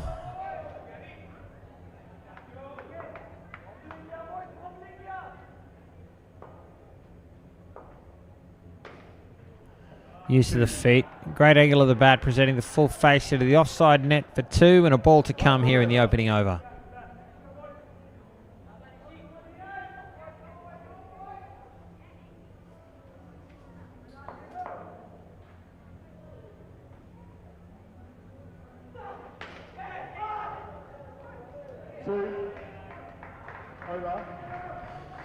And that two brings the over to an end. 8 runs from it. A good start there for the United Arab Emirates.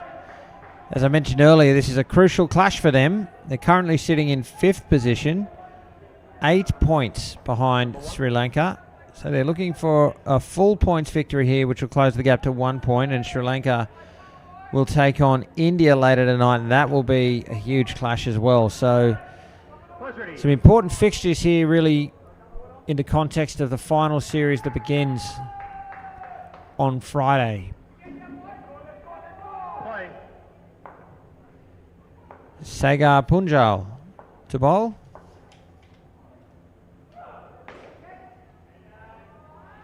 Driven flat to the back for 4. And again, I read that name out wrong because I just can't read the handwriting. Going to have to talk to our tournament director, David Shepley, about getting printed team sheets so that handwriting's not an issue. Already not sure I'm doing the best job in the world of pronouncing names. Struggling to even read them is a problem none of us need. So my apologies to the names that I'm both pronouncing wrong and just misreading to begin with. A wide off the second delivery.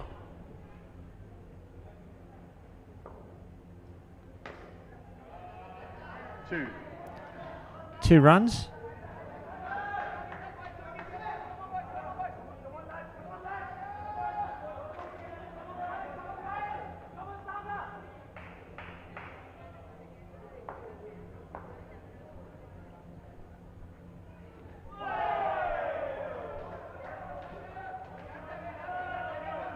Second ball, gentlemen. Second ball.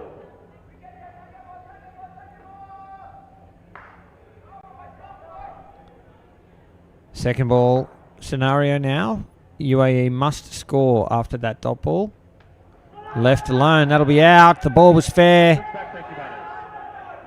And Ramtanjani not happy with the call, or, well, I'm not sure who we can be unhappy with, but the ball was certainly fair, and that's out. Singapore claim their first wicket with the ball to come in the second over. Players ready.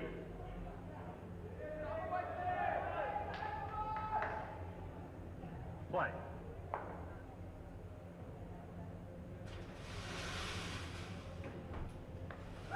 Edged, it falls safe. That brings the second over to an end. Over. 3 runs from it with that wicket. And the UAE find themselves on 11. Reasonably well placed to get their 20 plus. Second ball to start the over, gentlemen. Second ball. Second ball. They will start this over on second ball, however. Players ready. So again, following the dot ball, they need to score, or they will be out. Great placement again, the angle of the bat, presenting the full face. 2 runs off the offside net. Direction.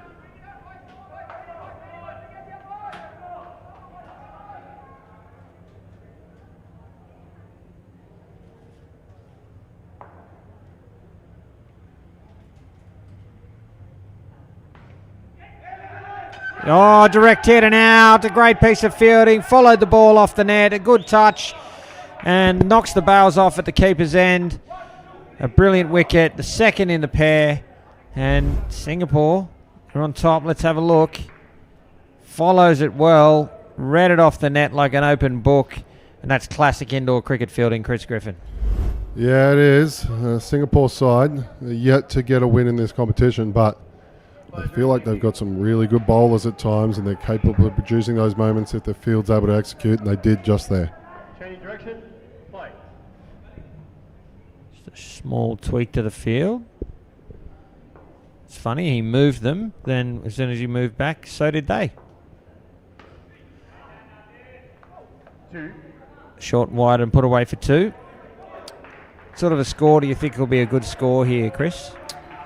Look, for the Singapore side, with them chasing, they've had a very tough time with the bat. We look at Rajapala and Anwari, sorry, Mashan and Anwari.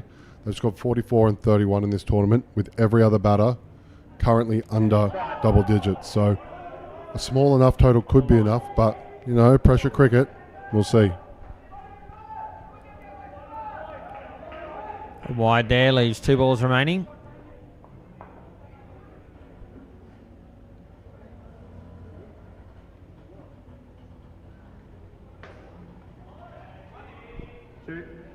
Plenty of width there. Down and up 2 on the offside for the left-hander, and a ball to come. Change of direction.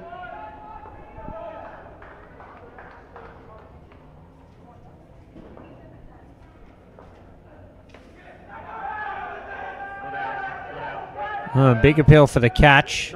I think that's worth a shout, to be honest. You don't often see that given out, but I think the fact that the fielder threw the ball, not that fielders ever convince umpires, but that certainly ruled out any possibility of that being given out. 1 for 3 off the over. They've moved to 14 and over to come now in the first batting pair. You're telling me you've never convinced an umpire? Oh, I have, but I don't play anymore, so it So just doesn't happen. the art's gone from there. Yeah, definitely. If I can't do it, no one can. I was going to say, I've definitely seen you convince an umpire. More than once or twice. Gaurav Parahar starts, and Ramchandani grabs 2 on the offside over cover.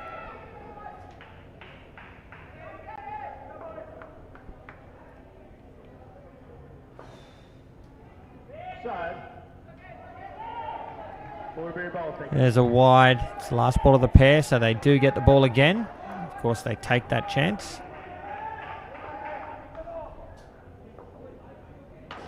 Driven to the back. That'll be 5. It's there to hit and belted to the back court.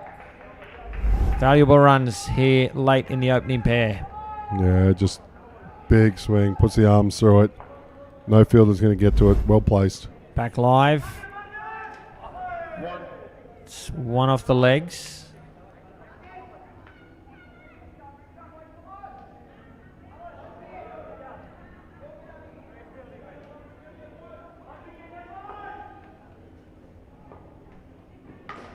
Well weighted, but straight to the fielder. No run.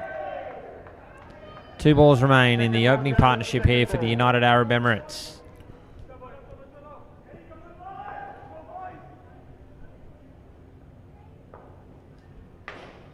It's up, dropped, and misfielded. 2 chances there, and Singapore can't cash in. It'll be 1. If they're going to be any chance, they need to take everything that goes at them. The UAE, they've proven to be a good side throughout this tournament. They are without their captain, Akib Malik, and Jay Joshi, who has performed really well with both bat and ball. So a bit of a weaker side for the UAE. There's another wide, so they will get another ball again.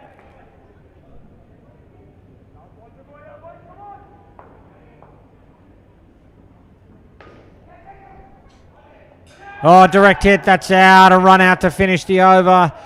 Are they going to review? Doesn't look like it. I think the message from the sideline is he was out, and I agree. A great finish to that partnership there for Singapore. Let's just have a look at this replay. Fielder's out of shot. Yeah, out for mine. Brings the partnership to an end. 22 runs from it. So, relatively even, you would think. The UAE would probably be I know they'll be disappointed to get out off that last ball. But you'd take 22 from your first pair any day. Yeah, you would. And if you can just look to replicate that each pair, I think that should be more than enough to get rid of Singapore. So Singapore have got to stay up in the field. They've got to try and get some opportunities to keep pairs to potentially single figures or negative figures. Yep, thanks, mate. Thank you. Nufal Bashir and Krishna Chandran Karate at the crease now. And Rahul Rajakapalan. Let's go with that. Whoa, big shot. First ball in a direct hit. It's worth a look. It's called 7. We're going to review this surely. Yeah. Has to be reviewed. Yeah. Look, naked eye, I think this is in, but as I always say, it's always close with a direct hit, closer than you think. Right now he's in big trouble. Big trouble. Bang. Gone. Wow, out by a long way.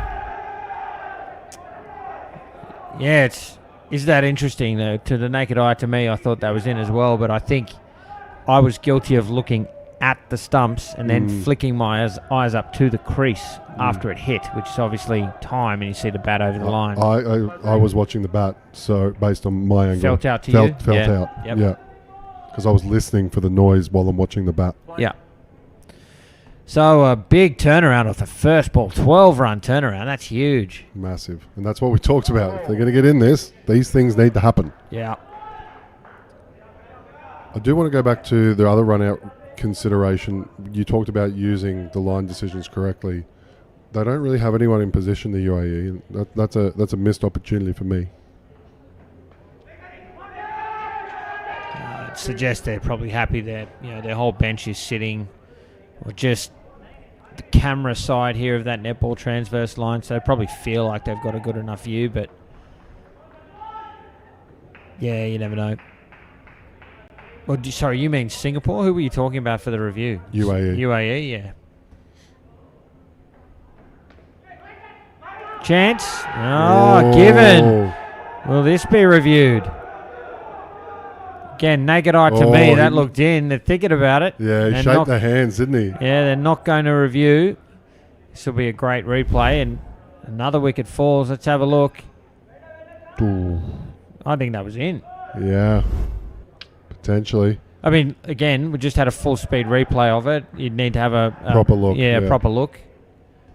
But yeah, that was ripe for review. And to your point, where they do they have someone down there? I don't think they do. No, Yeah. no. They could have asked the lovely gentleman in the Indian shirty, but it would have been the best view. So one ball remains now in this fifth over. But look where the Singapore subs are. Look on the left side, both on each line.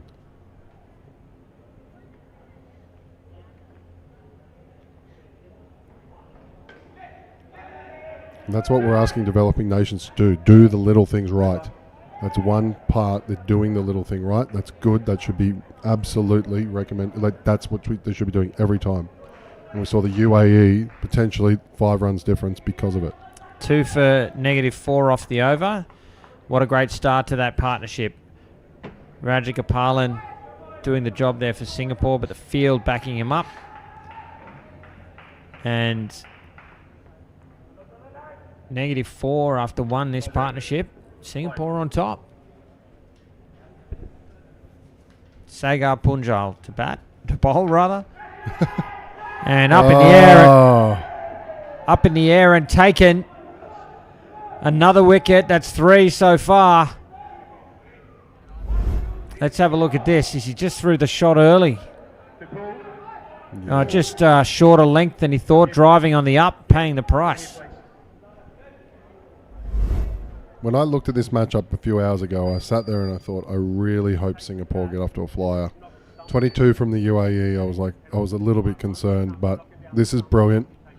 They're up and about UAE. I'm just having a bit of a discussion. I have a feeling this is probably to do with the celebration. I wasn't looking, mind you, but the only thing I could think is that they might have let UAE know about the wicket. There was a missed time huddle. I don't know if he's critiquing that, but I saw them have to have 2 goes at their chant.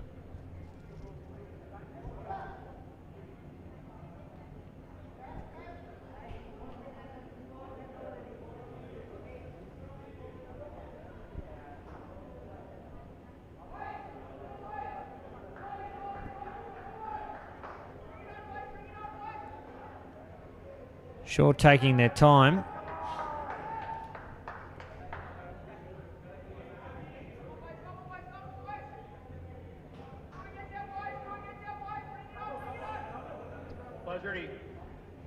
All right, we're ready to go.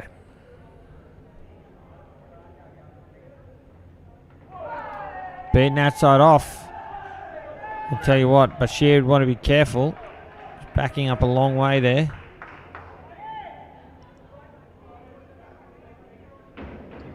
Second ball, gentlemen, second ball. Excuse me, that was Karate. They had the bats around the wrong way.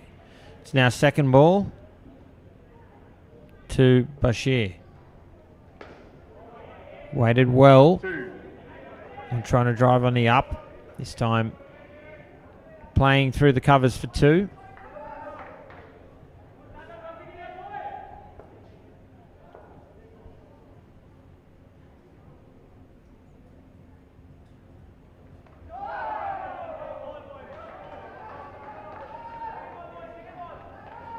Second ball, gentlemen, second ball. Another second ball chance now.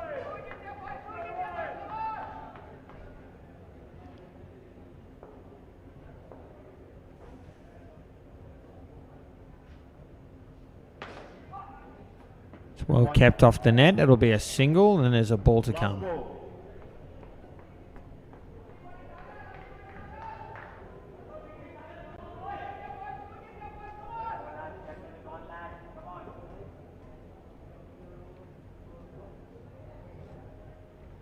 Side. Wide to finish the over. No extra run there. And no runs off the over.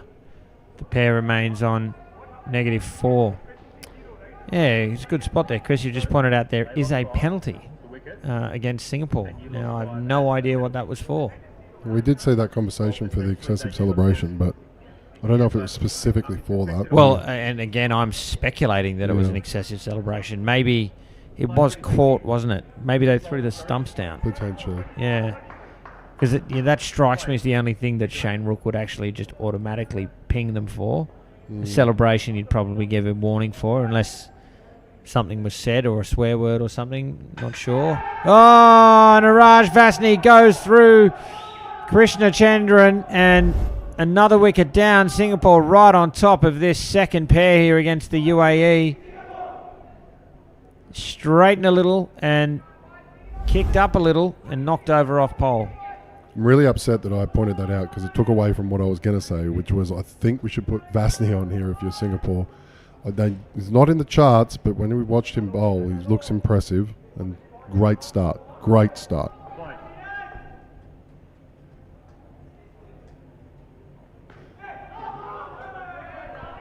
I see he took the first over that I missed as well, I believe.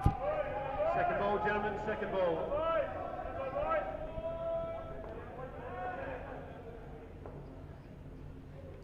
Second ball, so the UAE have to score right under pressure. Oh, half a chance there. They get away with it. Do the UAE. On the UAE side, I know they've got a bit of strength on the bench, but they'd be one of the favourites for the plate competition should they end up there. I don't think they want to end up there. I mean, the plate's a nice consolation sort of round robin for the teams that don't make the finals, but it's all about the top 4. They can still get there. They need to win this 7-zip and Do then they? yeah, Okay. yeah, need to win this 7-zip and then hope that Sri Lanka go down to India and then they're a point behind heading into the final morning. Right, okay.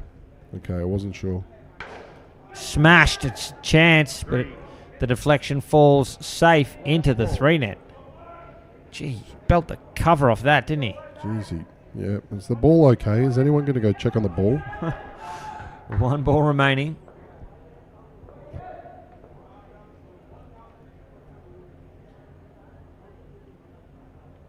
Side. It's a wide to complete the over. So 2 runs from it. The second pair for the UAE still in the negatives. Need a big over here. Think to get to at least double figures. Give themselves something they can bowl to.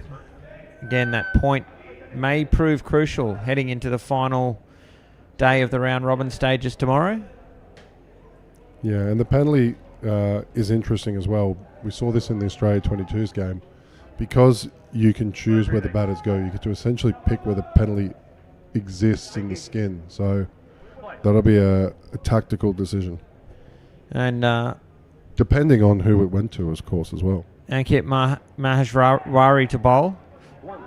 I'm actually wrong, Chris. There are no round robin games in the morning tomorrow. It's only the 22s. I thought the men as well. Oh, don't cheer, mate. You didn't correct me. Oh, I didn't correct you. It's because you're normally right, so I got scared. Yeah. I did look So- this up before, and then I lost confidence. So the UAE will finish 5th. There's no question of that. So I think that explains a little why they Akeeb Malik isn't playing. They realise they can't get up into the top 4, so that's all locked in. Next time when you got the courage of your convictions, you can fist pump when I'm wrong, mate. Yeah, it's fine. I'm going to crawl back into the hole I came from. I'm sorry. No, you were right. You should have told me. You got the notes. You got the note. Did you write that down? Yeah, I did. See, plate circle. See, there you go. It's in your notebook too. But it's because I got that score backwards. I think it was the 22 boys. Yes. Yeah, so sometimes I scurry these notes and I try and do them inside 5 minutes before the game. So, well, as long-time viewers would know, I'm usually wrong about 6 times before breakfast, so I don't think it's a problem. Is that why you stopped having breakfast? Exactly. Exactly right. Sneak that one inside the line. 2 balls remaining. UAE just inching back in the positives. Second ball though. Yeah, big moment here.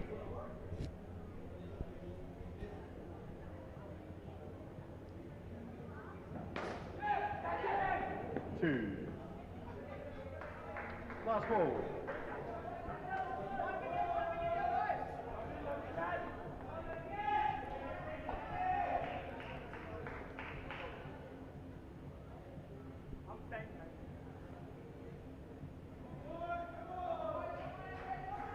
See some more shoelace diplomacy, as you put it, Cam. Yeah. It's a great way to reach across borders. Final ball of the partnership now. Earlier in the day, I saw the first time someone had to do their own shoelace when they were batting, and it really upset me. Yeah, that's a sign of international tension, that is. That brings the over and partnership to an end. 8 runs off that over. They get back into the positives. 6 runs for the partnership.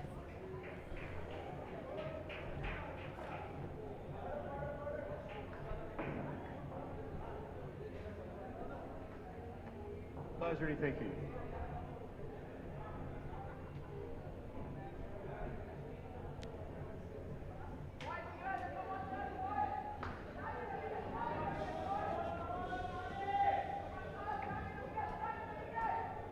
So, this is the last game for Singapore in the tournament.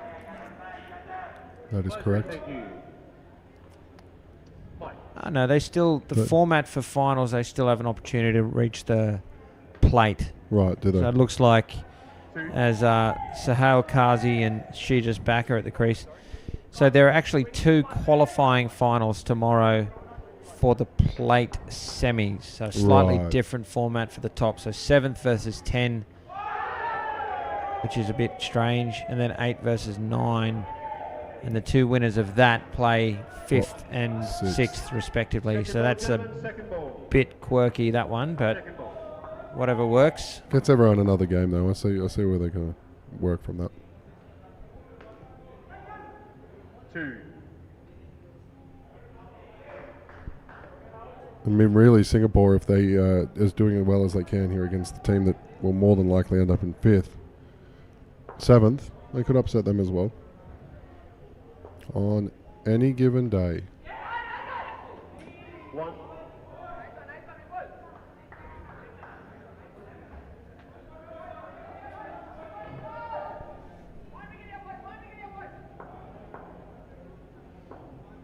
Karl Naronha with 2 balls left. Good pickup. Disposal was rushed. And yeah, it looks to me like Karl is another name that the handwriting I simply could not read. So. Oh, did you get another one of those? Did you? Yeah. So apologies for likely butchering that earlier.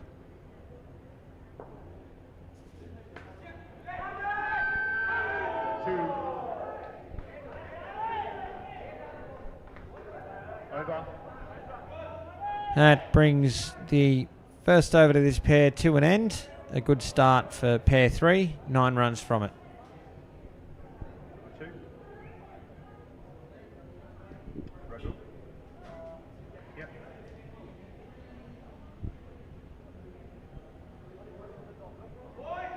ready. Play.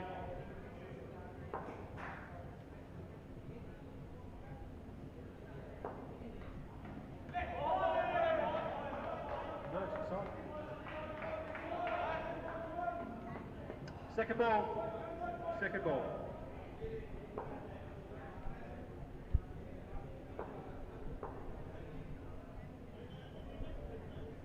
Second ball now.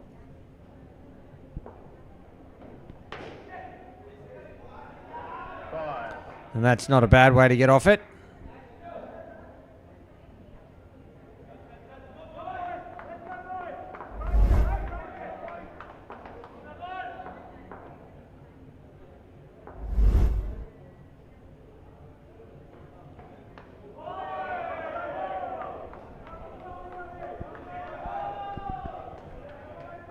Second ball.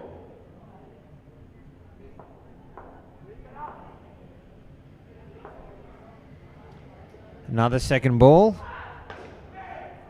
Ooh, Good bit of fielding. It'll be a single. he's come right out of. Does he lose his hut? Yeah, he lost his hut.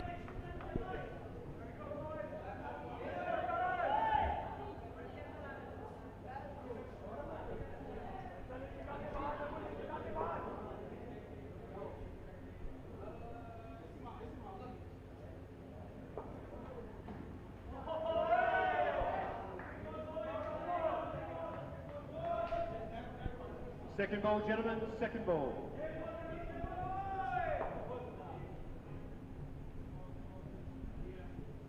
Another second ball opportunity. It'll be a single off the keeper's net. That completes the over. 7 runs from it.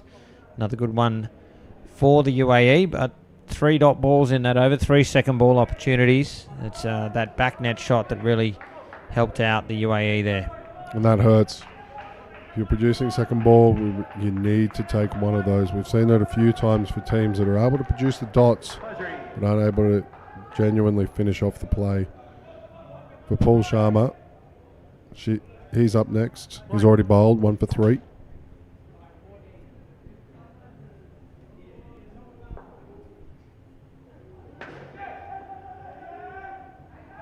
Oh, misfielded into the net. Yes, 3 runs.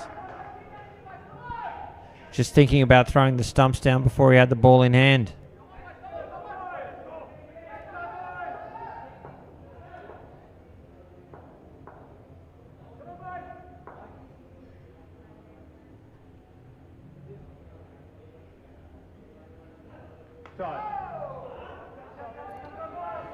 It's a wide.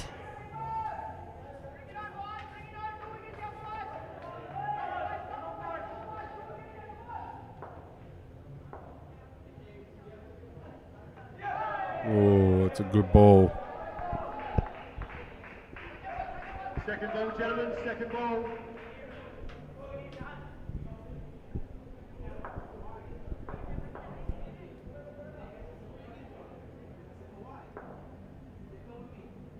Three fielders on the offside in the front court now.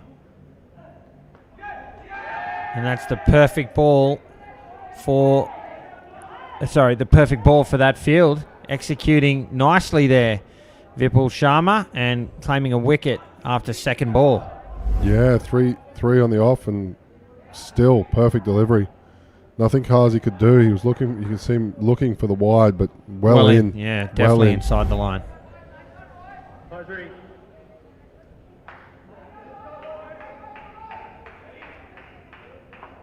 Fight.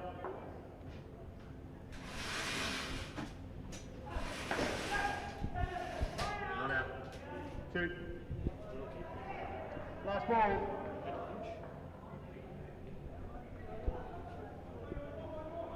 Last ball of the over now.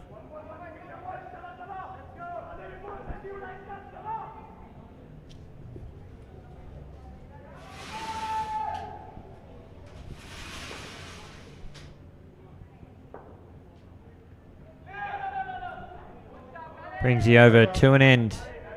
2 runs from it. This partnership sitting on 18 with an over to come. Still, the UAE about par for what I think they could defend us. They have some good bowlers. And obviously, Singapore and their deficiencies with the bat, they can surprise us, but I'd say about 65, 70. But then they're on pace for only about 80. They really, for the position they're in, and Singapore without a win so far, UAE will be a little bit frustrated that they aren't a bit further up. So the final over of the pairs being bowled by Gaurav Parahar. Single off the first ball. It'll be 2 off the second. Oh, there was a shy at the stumps. A direct hit would have probably been out. Yeah, definitely out.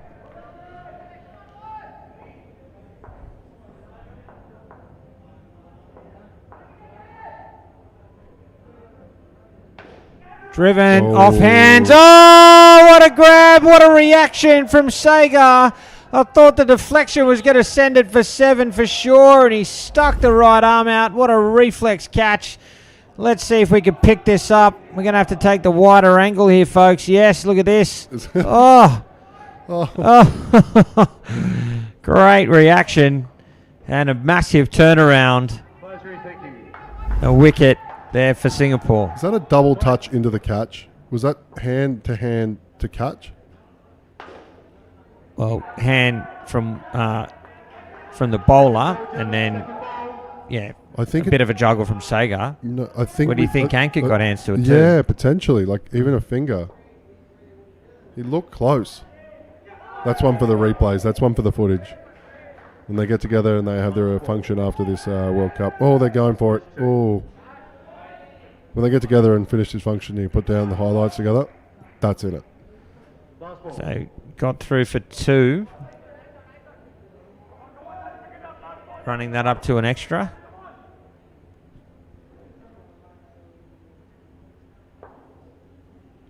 Side. And a wide. They'll get the ball Three again. balls, thank you.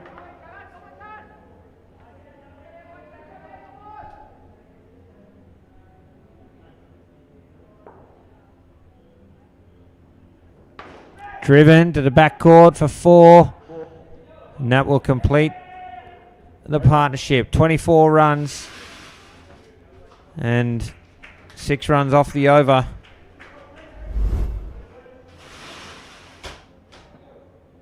There's that last shot. So pretty well placed here, the UAE. That they're probably, to your point, Chris, a little lower than they would like, but still within striking distance of something around 80 runs. Harry Haran Gurumurthy, the captain for today, is Advisory, thank you. out at the crease with Rukhsar Malik. And Singapore, somewhat unbelievably, are still not even close to being ready. Well, they do have a timer. I think they've got a little bit of time. Advisory. That penalty's still taking place. It's a score of 57, not 52, as you see on the board, essentially. Please bowling, thank you. A good score of 20 would be enough to get to what UAE should be able to defend, but really going into it, if I'm Akeem Malik, I'm not sitting in this game. Advisory. He'd be a little bit frustrated. White. Carl Naronha will bowl.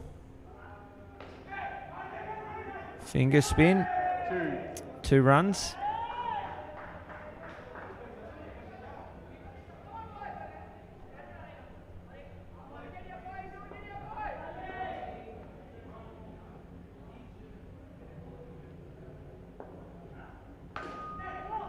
Driven. No run. Second ball, gentlemen. Second ball. There's a big, tall body on that back net, Sagar. Long reach. Covers a lot of ground.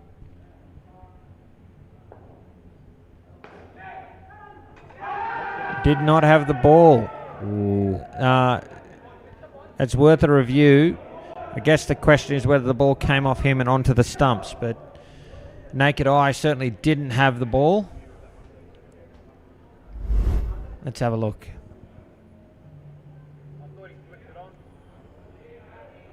Yeah, it came off the hand onto the stumps, so no issues there. I can't fault the review though either. No. Yeah. You have to. You have If to. there's a juggle like that, it's worth a look.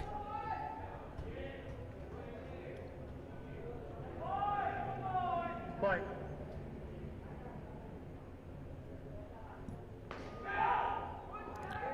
No run.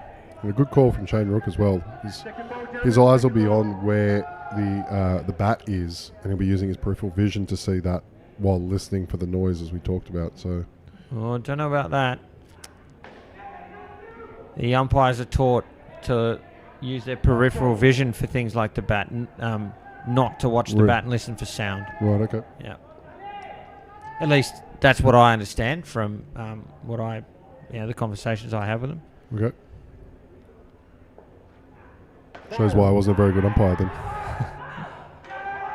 It's a no ball, no run. Brings the over to an end. 1 run from it. Over.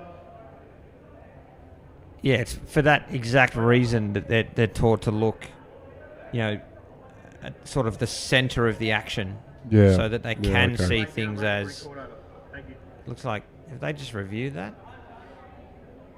So that they can see things like the receiver or keeper actually not having the ball. Mm.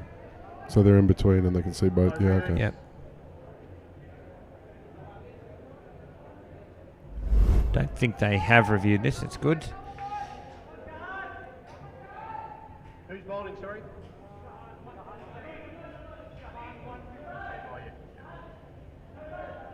And back when I used to umpire, I was certainly a bat watcher as well, listening for the sound, and that's I think the difference between a good sort of Super League level umpire and a Nationals umpire is that peripheral vision thing. Yeah.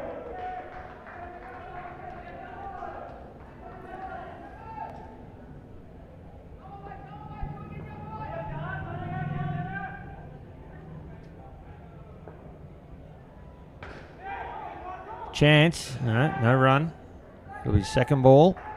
This is coming from the commentators with you, with your, Second ball, geez, I've lost the word. Your eyes in, I would say. I'm just going to escape, and me having just had laser surgery about 10 months ago. My contact lenses. Contact lenses, Yeah. that's the word I was looking for. 1.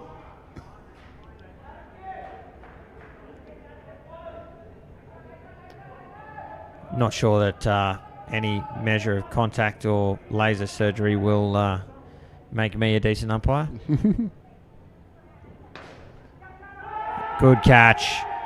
Slight Wow. evasive action at the same time, but pouched it cleanly. And another wicket falls.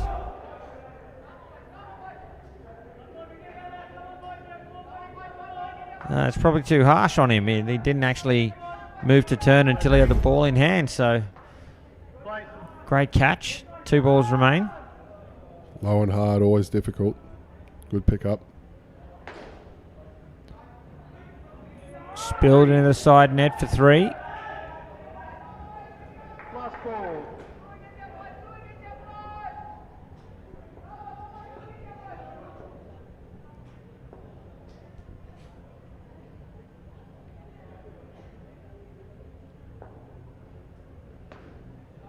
Ooh. You're going to go triple leg side. You better bowl to it. Yeah, definitely. 2 to finish. 2 runs off the over.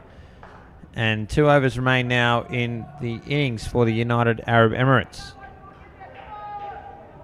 This pair only on 3. We're discussing what Singapore could get. If they keep them around here, more than possible. More than possible. I think they would have to believe that too. It's the back end of the tournament. It's their last round robin game. You never know what can happen. UAE have arrested some people. They're a live chance. It's Ankit Maheshwari. It'll be a dot ball. Second ball, gentlemen. Second ball.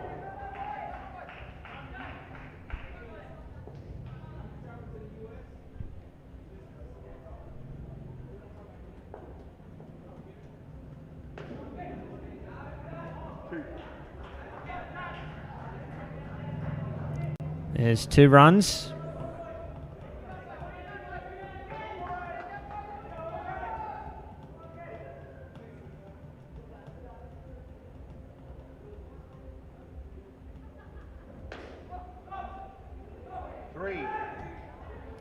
spilled into the net. Looks like the 3 net, if I read that signal right. Yes, 3 runs.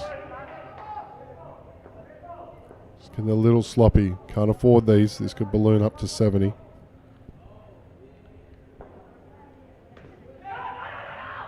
Sent back, rightly so. Oh, Oh, that's worth a shout. No, they're not interested. And they've run it up to a single. So avoid second ball. 7 off the past 4 after only having 3 in the first 2 overs. We've got to peg this back. Beg your pardon. Did they run a single up to 2 then? Not nothing up to a single. Last ball. Must have. See, this contact lens issue, mate. At least you know what they're called. 1 ball left.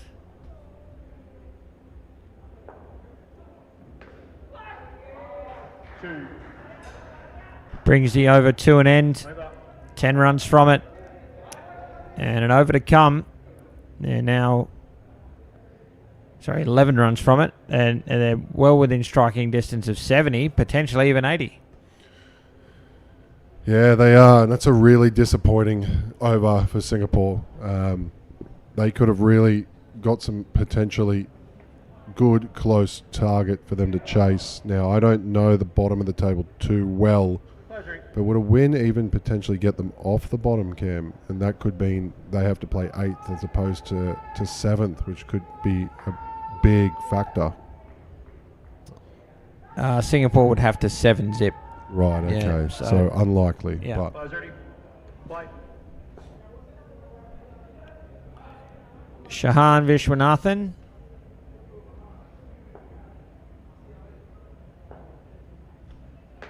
Somewhat paradoxically, he's wearing KV on his shirt.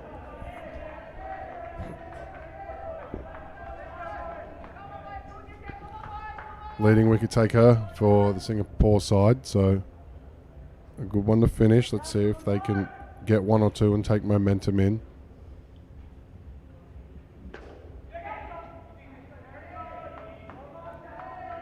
Second ball, gentlemen, second ball.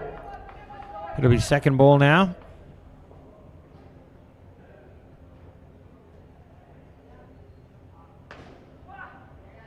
Two.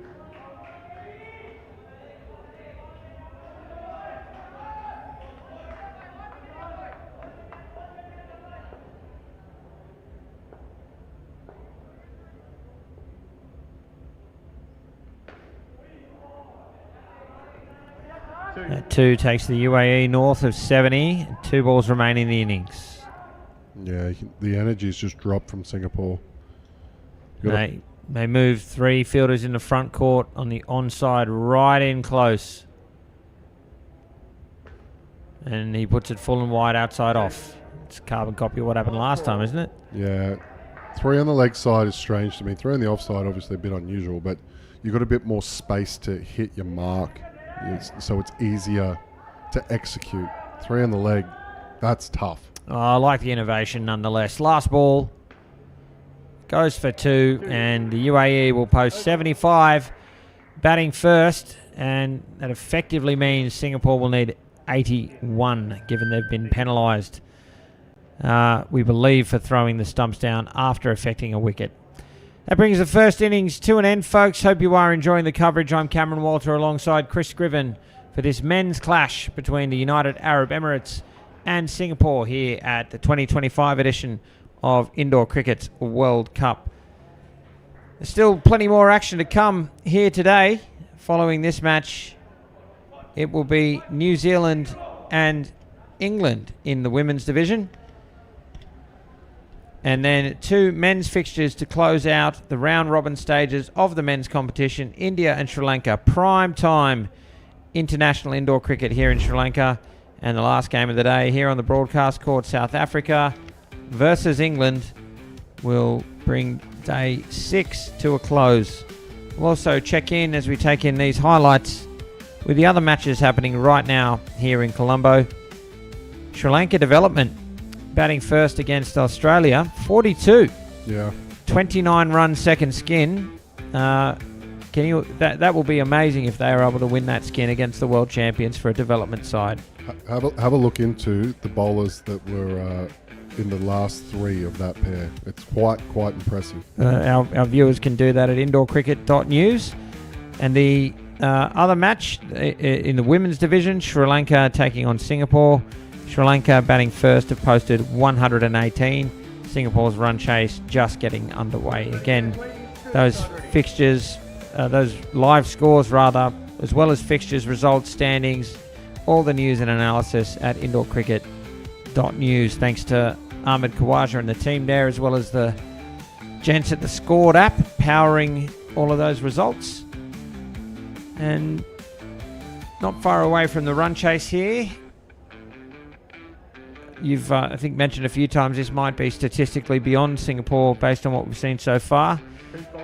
That doesn't mean they're not a show, though. How do you think they need to go about this run chase? Carefully. They need to just take it 2 at a time. Simple indoor cricket. Wear your dots where you have to. Call smart. Call very smart. You will get out and it's okay. Don't let it end and turn into another 2 or 3 wickets. If you do get out, take your time, take a breath. Don't let the UAE get momentum. Just take every second you can. Just be aware of your surroundings, each pair. It sounds like the right approach. It's going to be Vipul Sharma and Rajagopal to bat first, and Shijas Baka will bowl the first over. The penalty seems to be applied to this skin, and that means that one of these two committed. Oh, Vipul Sharma, there you go. Vipul Sharma committed the infraction in question. So he's been penalised, and as a result, Singapore need 81 runs. Settle in, folks, wherever you may be watching right around Sri Lanka and indeed the world. It's 2025 Indoor Cricket World Cup action. Singapore up against the United Arab Emirates, who need to defend their score of 75. Sharma and Rajagopal at the crease. Baka has the ball. The umpire is ready. So are we. The run chase starts now. Width.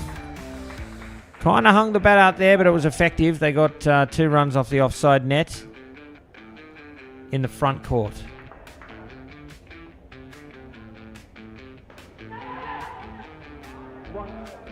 In Singapore, this is just a great opportunity to try and get a win.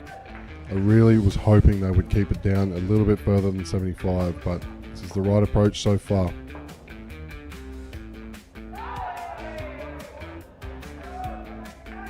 Is that a cheeky LBW appeal?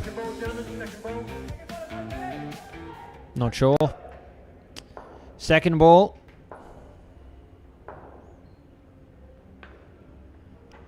That's out. The throw, direct hit, just knocking the bails off. Vipul trying to play the down up through cover point, hit it straight 2 point. They had to go, and a wicket falls. Now, this is what I'm talking about. It's okay. Those things happen. You got dotted. It was a good bit of fielding. Take your time now. Get back into it. Didn't happen. Put it out of your mind. But a good bit of fielding from the UAE.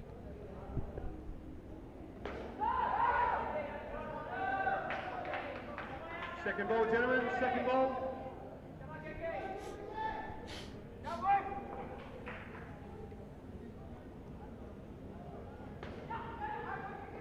Chance. Hit would have been out. They had to go, given it was second ball once again. So 1 for minus, 1 off the over, plus the penalty. And Singapore on -6 after 1.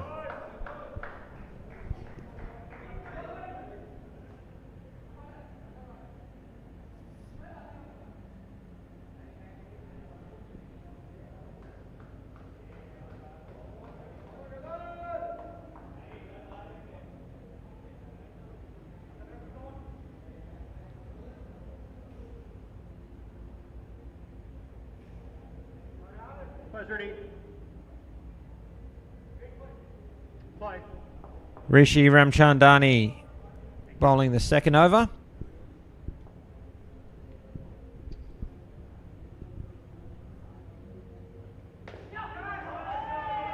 2. Raja Kapalan helps himself to 2 outside off stump.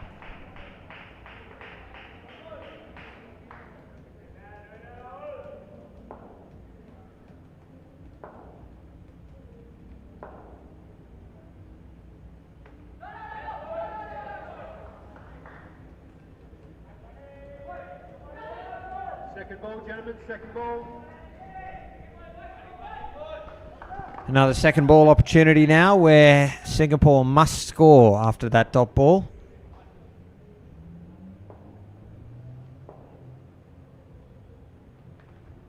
Edged, missed chance, and they get through for a single. Still accumulating though. Still accumulating. 2.1. If they can keep that pattern up, they're going okay.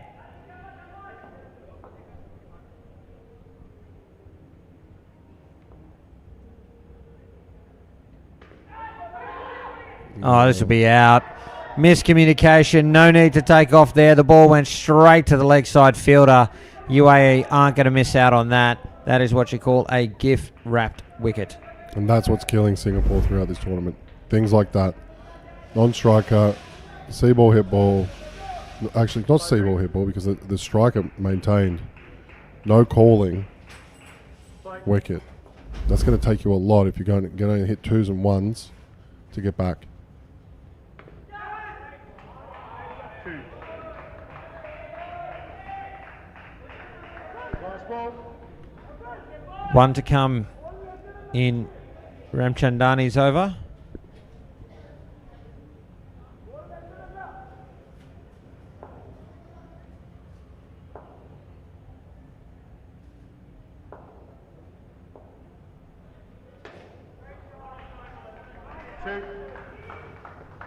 Over. Brings the over to an end. 2 runs from it. The UAE on top early in this defence of their 75.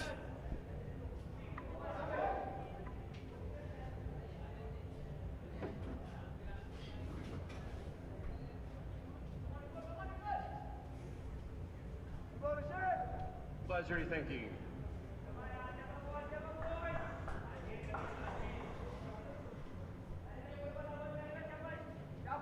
Mike.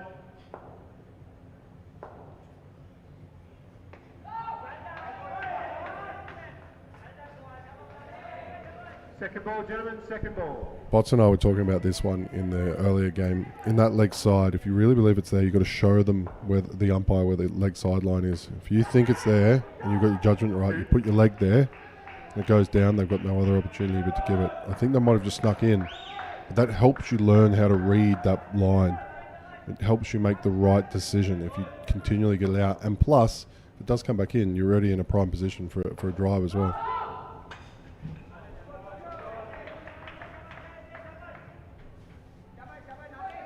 People can stand anywhere when I bowl. It's usually wide anyway, so. That's all right. Side net, wide or? Occasionally. Back net, usually. No, I meant the ball released into the side I net. know, I knew what you meant. So how have you done the back net? That's impressive. Front foot, no ball there. +2. Handy runs there for Singapore as they get back into the positives. Driven flat, a chance at the top, a direct hit, but he's home. Not out. Who scored?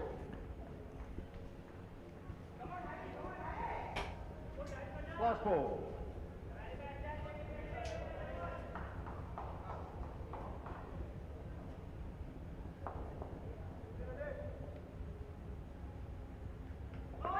Oh, good change up. Over. That brings the over to an end. 8 runs from it. Again, a good one there for Singapore. 1 over left in this partnership. 10 plus would be very handy here. Puts them right in the frame. Yeah, 10 plus. It's got to happen. They've gotten rid of that penalty now, and you can just see in a tight game like this, in international indoor cricket, where the scores are lower, 5-run penalty is a bigger deal than, your casual game that you play that's 120 to 130. A 5-run penalty really stings.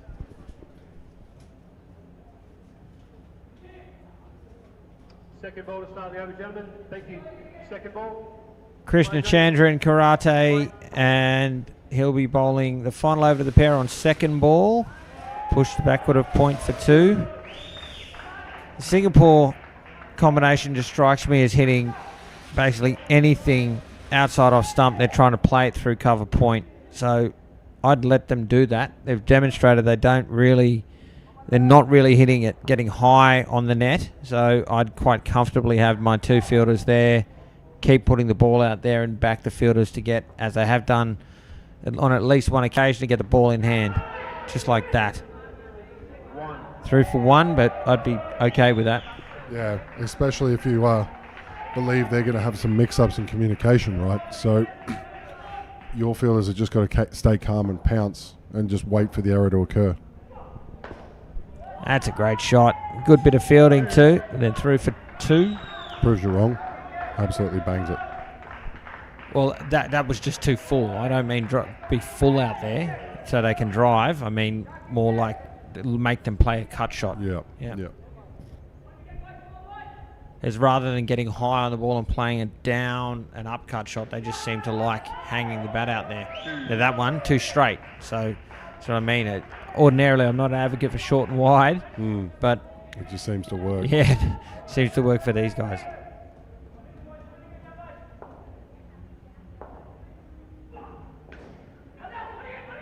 Oh, direct hit. That's out. A crisp bit of fielding there at the leg side position. Another wicket down, and they're back into the single digits, Singapore.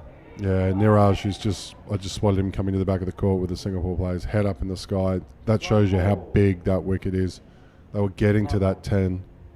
They were really getting themselves close, and now they're back down to 6.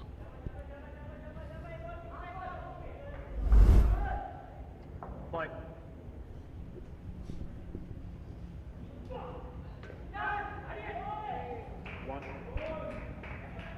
Single off the last ball.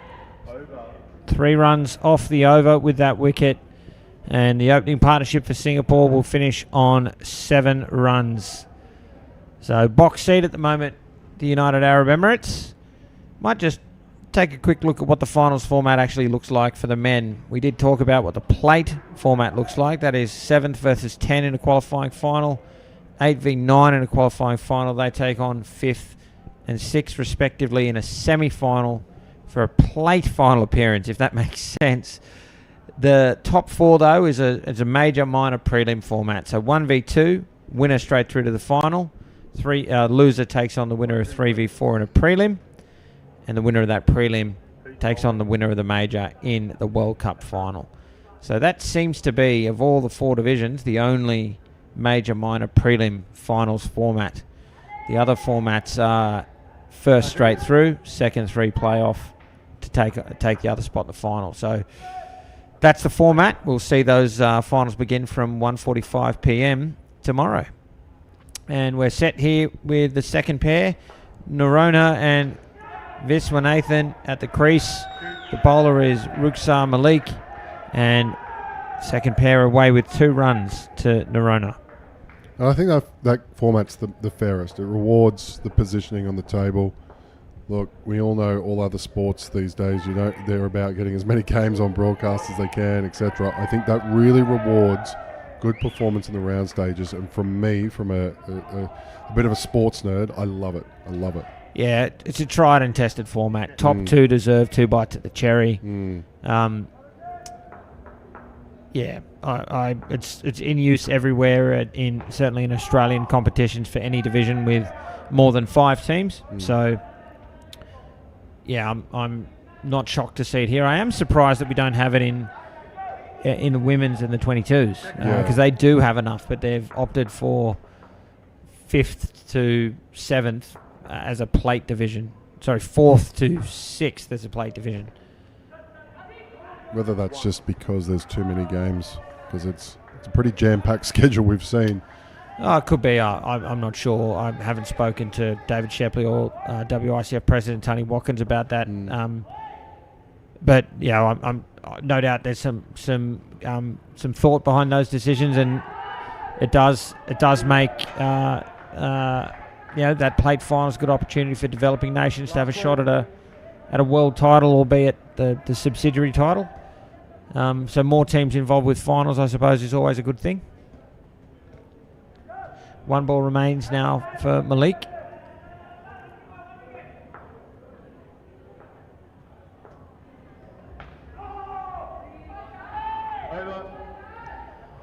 That brings the over to an end. 6 runs from it. And they're level on the skin already. Yeah, Malik looks a threatening bowler. Well navigated.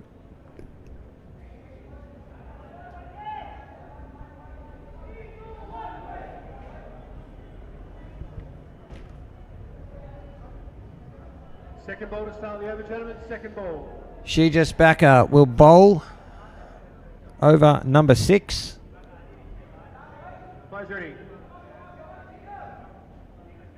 Play.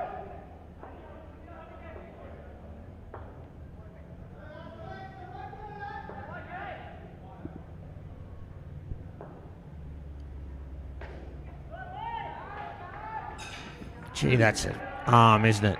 Yeah. Absolutely winds up and zings it at the stumps. Unfortunately for Malik, Narona was in his crease. Beg your pardon, Viswanathan was in his crease.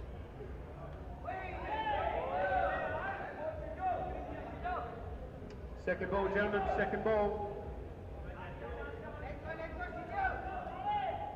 Second ball. So Singapore need to score.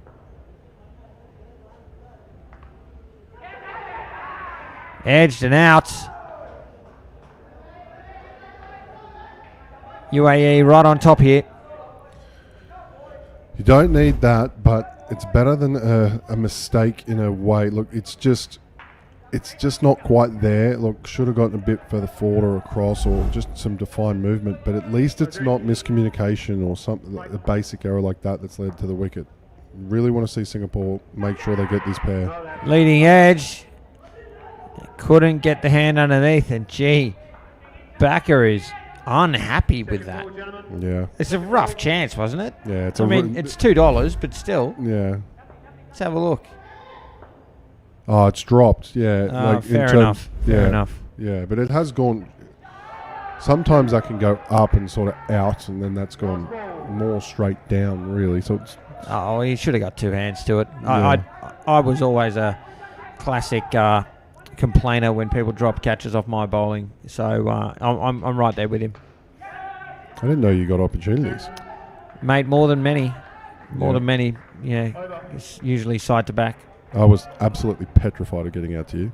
Petrified. I don't think I ever got it. Yeah, he used to smoke me. 1 run off the over with that wicket. They're on 7 runs. I would just stay and drive straight, mainly on drive a bit. But I was waiting for that leg cutter the whole time. I was like, that leg cutter's going to come, and that's going to get me because you're going to draw me out. But I was genuinely fearful because I knew you would let me know if you got me. Oh, yeah. I used to do that a little bit. It's really the only Players ready. Thank you. tool in my arsenal was a bit of that action. Nadir Hussain bowling the 7th over. We're all a menace in our own way. I was a menace in the front court, so Yeah. Second ball, gentlemen. Second ball.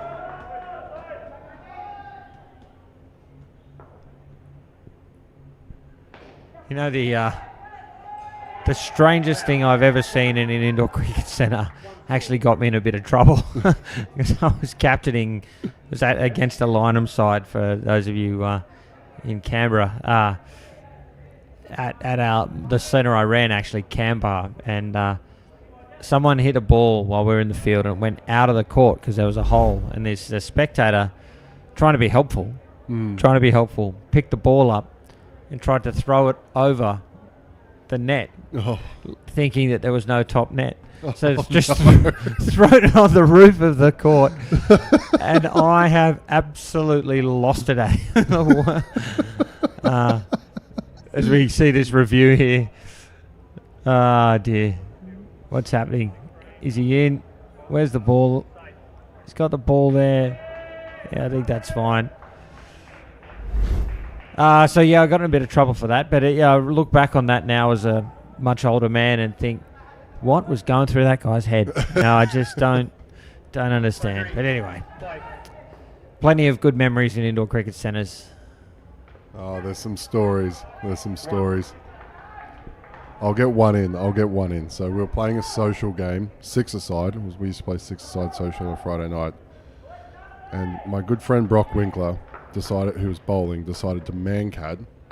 Driven, that'll be out. Oh, Simple dismissal, interrupting your story, but backing up too much there. Carry on. so he decided to man-cad. It was double runs. So he man-cadded to win the skin on double runs successfully. And I had nothing to do with this story until later on. And then the batter that he man-cadded, out of frustration, decided to find Brock's bat and then put it on the top of the net, which Brock then went to go look for when he came out to open the batting straight after and couldn't find his bat Because it was on the net. because it was on the top of the net. Oh, jeez. And then we all just pointed to the top and he worked out where it was. Amazing. It was all fun and games until I was working at the centre. I had to get the ladder and go get it down. Less funny at that point. The last ball will be a dot ball. And -1 from the over. The skin back to level. So big over coming up here. UAE. Contrary to my opening spiel and ranting throughout the opening pair, cannot get up into the 4. So this point ultimately meaningless. But they will want to win this skin. Second ball to start the over, gentlemen. Second ball. It is second ball, and Rukhsar Malik is going to bowl. By drink. Bye.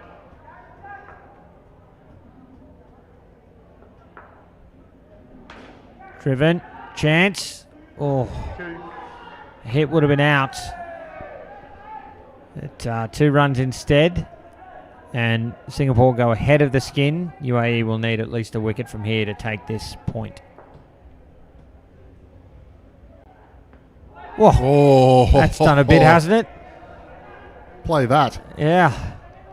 Oh, dear. Second ball. Second ball once again. Just bowl another one of those, Rukhsar.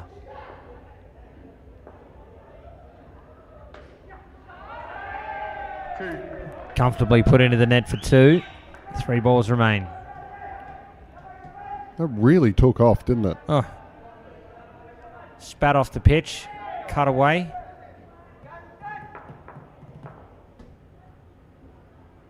Driven. Worth the shout and given out. Ooh. I'll have to review this. Yeah, I would review it. Check. Yeah, I'm not sure. I mean, I would have reviewed it too. I'm just not sure whether it was out. No, just situationally, I would have reviewed it. Yeah, agree. Let's have a look. Looks okay here. Oh, It's just a question of whether that bat's down, isn't it? yeah. Yeah, not a all too convincing dive, but it was very clean from the back net as well. And I think that's why he had such a big appeal, is because he had done a good job.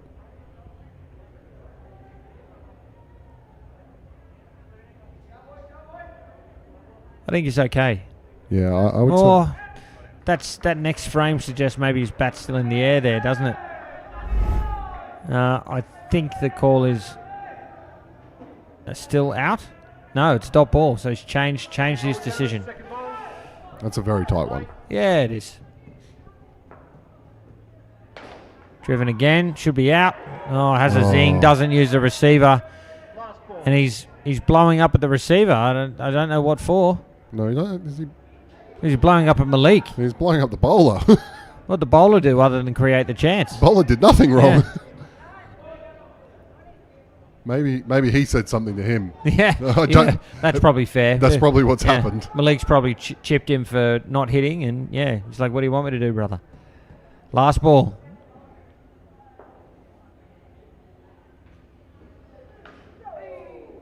Over. And Singapore take the skin against the United Arab Emirates. They're halfway through the run chase. Not totally out of the match either. They are 58 runs away. That's gettable across two partnerships. Don't forget, folks, we've still got plenty of indoor cricket to come today. Coming up next from 5:15 p.m. local time. How far away is that? It's about 40 minutes from now. We have the women's clash between New Zealand and England. Two men's games will close out the day, and the round-robin games for the men. 7 p.m. India versus Sri Lanka, and 8:45 p.m. South Africa and England. With Sagar Punjal and Niraj Vasni at the crease now, Nufal Bashir is going to bowl. Checking in the other match, Sri Lanka development finished on 42. Australia are 55 at the start, well, early in the second pair, trying to chase that second skin, and Sri Lanka 118 all over Singapore in their match. They'll win that easily by the looks. You can keep up with all of that and what's still to come at indoorcricket.news. Third pair ready to go now. Here's Ramchandani, which is a change. A different name was in there before, but Second ball. it's Ramchandani now. Second ball. Second ball.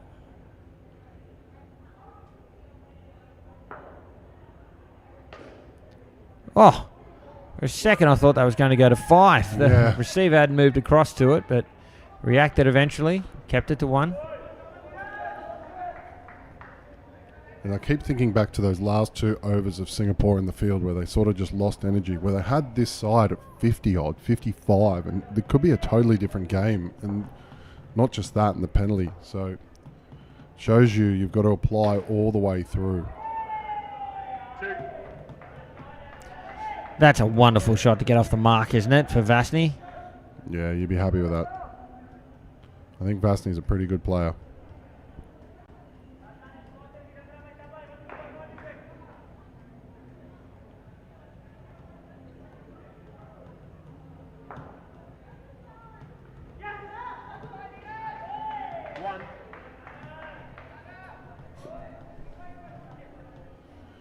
Talk about in the field, you can see the UAE, they look a little bit flat as well, so it's time to take advantage.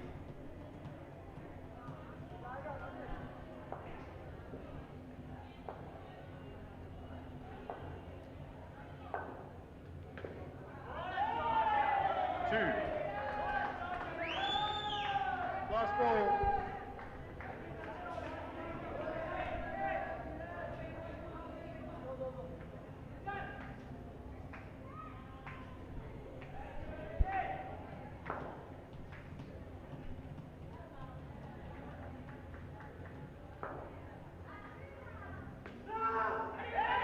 Oh, wrong end.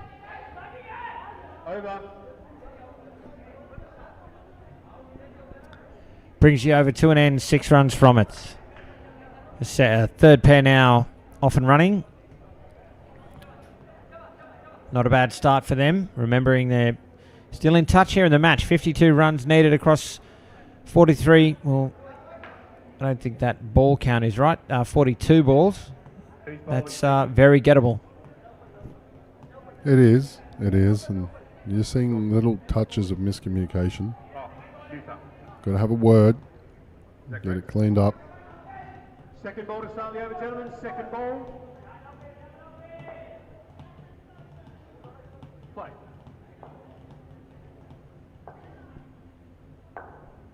Bashir bowling. Second ball. Yeah, out on second ball. They had to go, needed to get bat on it. Instead, the UAE strike. There's nothing wrong with the old Cam Walters special and just getting the knee in the way there. Kick it. Do what you got to do. Just play a pull shot and just knee it. Whatever. Get your body in front of the stumps. Cover up on this second ball. Play. False start. We'll just reset.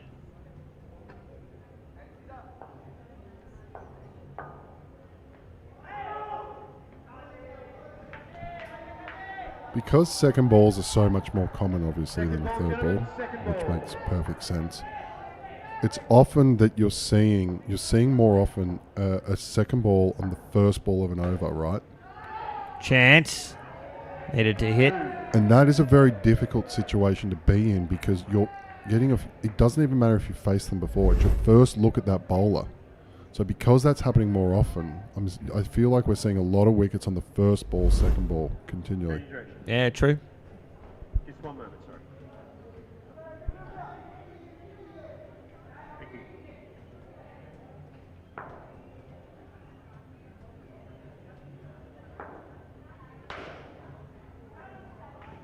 2.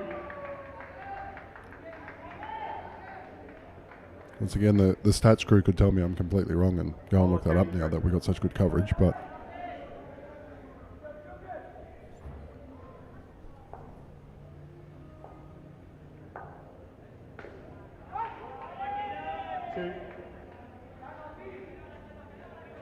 Last ball.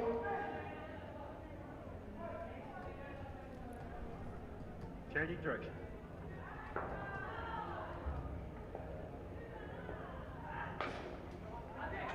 Oh, great piece of fielding. That's out by a long way. Second run out of the over. -4 from it. Should be excellent replay to have a look at this. The skills on display here. I'm not sure we're going to see the fielder here because he's out of shot. No, he is in there. Perfect. Look at that. Great work. Yes. And Brave. See the runner come straight over the top of him. That's why the rule exists. You shouldn't have to be brave. You No. should have faith that the runner will not do that. And sadly, that's not reality. So, as I said, 2 for -4 from the over. That's 10 overs gone. We had Kazi, who's coming on now last night, I think, when Bots and I were on commentary potentially. He looked a really impressive bowler. So, you can see why he's been saved. Let's see what he can do. Guys ready? Play.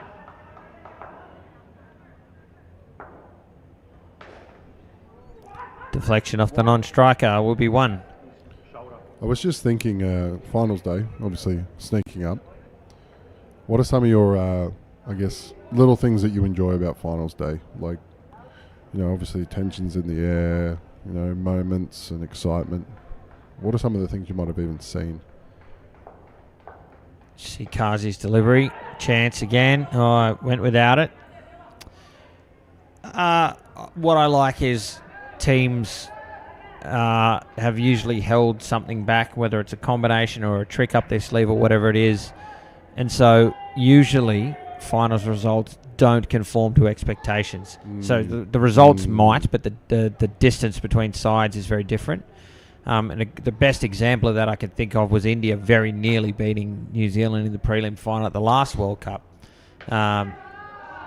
I think it was only the last couple of balls that was locked up by New Zealand. And nobody would have thought that was possible. Nobody. But India confounded those expectations, and you just see that in moments and in matches, and everybody rises to the occasion. And what I love to see is who soaks up the pressure the best. Yeah. Who soaks it up the best, who handles it the best, who can still execute their skills, who rebounds best when they're out. All of those things, that's fascinating to watch when a world title's on the line and you're at the business end of the tournament. Driven. It's 3. Oh, it's out. That's out. Great piece of work from Bashir, affecting the run out. And another wicket goes down. Really good bit of work. Big full-length dive. Singapore just looking to get themselves back into this pair. And unfortunate for them, but just great work on the back net. That's a good flick. Yeah, it's a brilliant. really good flick. And that's exactly what I was talking about with the guys in the truck. Perfect picking the right camera angles to show us exactly what we need there. Beautiful stuff. I really take your point about soaking the pressure. And what I love to see as well is we will sit here and we'll say, let's say an average score is 80. Finals time, that could be 65. Yeah, That could- totally. You know what I mean? It becomes almost Oh, see a bit of a mix up. Oh, that's out again. 2 in 2 balls. Brings the over to an end. -3 from it. And all of a sudden, the third pair below 0. And then it becomes who can call correctly, who can absorb the pressure, as you said. You know what I mean? And it's tense. It's tense. I'm really looking forward to it. I've never been here in person for one myself. You've been to more than a few. And for me, it's a bucket list tick. I'm not going to lie. It's brilliant. It's absolutely brilliant. Yeah, I'm lucky to have been at Pleasure, thank you. 5 World Cups. 5? 9. Wasn't it 11 because it was in South Africa. 14 in Wellington. 17 in Dubai. 22 in Melbourne. And here, yeah, fifth one in person. And it'll be in-house. The place will be packed. There'll be a DJ playing. Potentially, if there's some Sri Lankan teams involved with some drums, it's going to be really loud. But if you had to have one song to give that DJ to play, what would you get him to play? You know exactly what it'd be. Lose Yourself, Eminem, on repeat. We need to see that happen. I don't know how we can make that happen. We need Lose Yourself to play, okay? Just so everyone knows. It will play. So 4 runs off the first 2 balls of the over. 4 balls remain. Karate continues. It's a fair delivery. Second ball. And it'll be second ball. Second ball.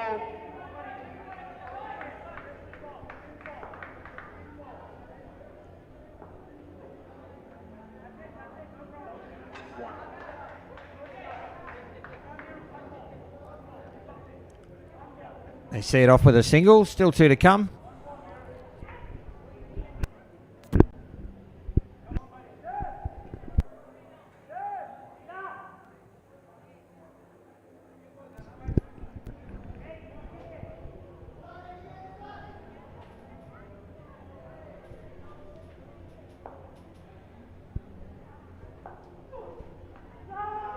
Top ball. 1 ball remains.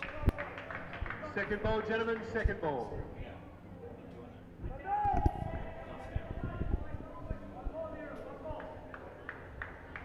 Final ball of the partnership now.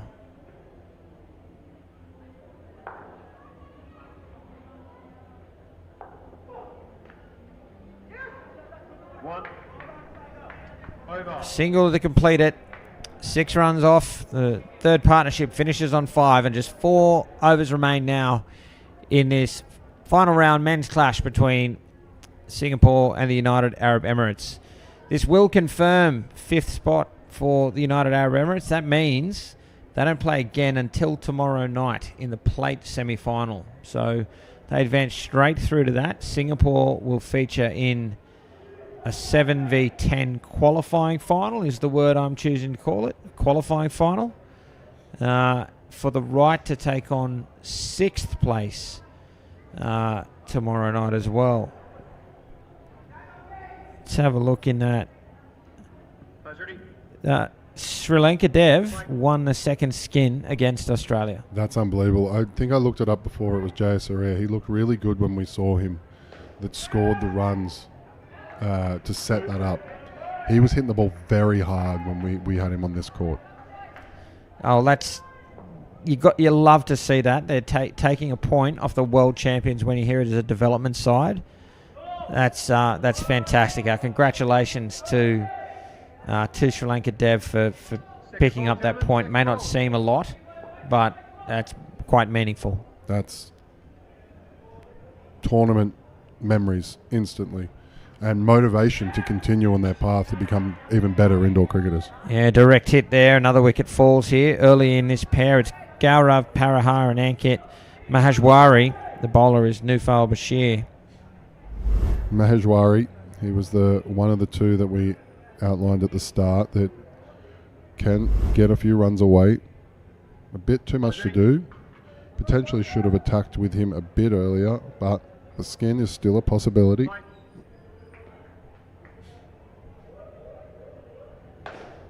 Driven to the back court. It'll be 4. I love when I'm proven right, Cam. I love it. Ball to be re-bowled, please. Sorry, lads. It was a good shot too.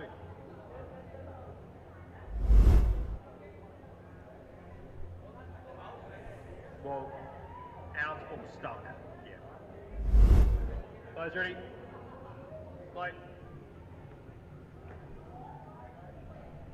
Not out. Not out. Half-hearted LBW appeal. Would have been. Second ball, gentlemen. Second ball. What happened to that fall? 2. I was trying to check the scorecard on your phone when we're looking into that skin for the Sri Lanka Dev.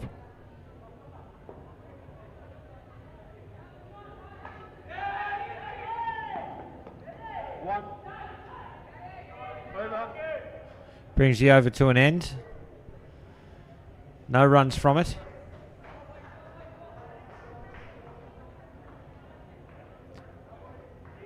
Three overs remain. So one score checker at a time next time. I'll keep my eyes out on the court. That was my fault. It's your phone. That happens. Guys ready? Play.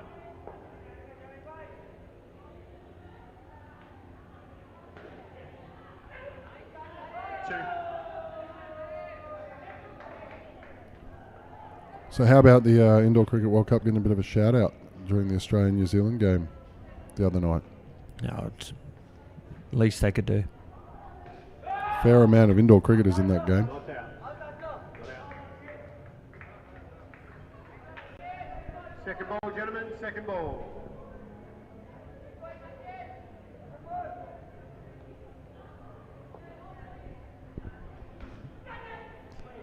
Good touch, but 2. you see second ball off with a 2.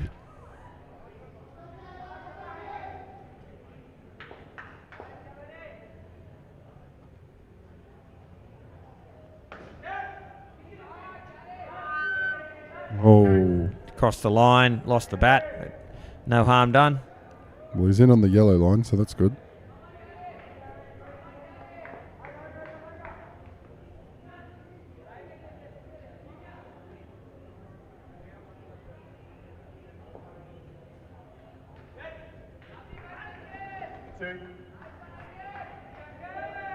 Last ball. Last ball here for Gurumurthy.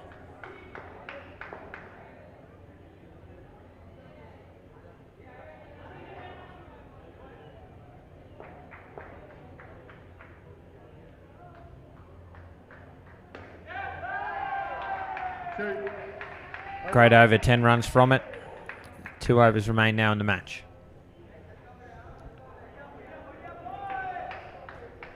In Singapore, if 1 or 2 things went their way, as I said in those 2 overs, could have been chasing about 60, and then a little bit more application with the bat.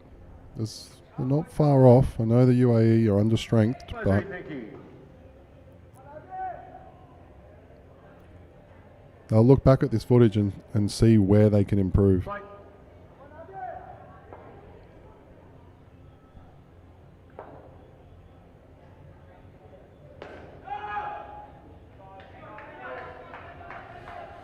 Second ball. Second ball, gentlemen. Second ball.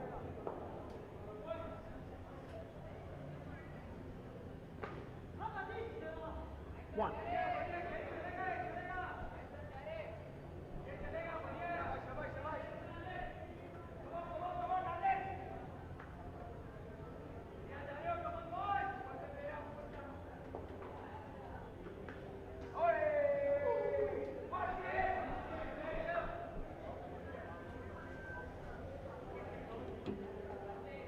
Second ball, Another gentlemen, second ball opportunity.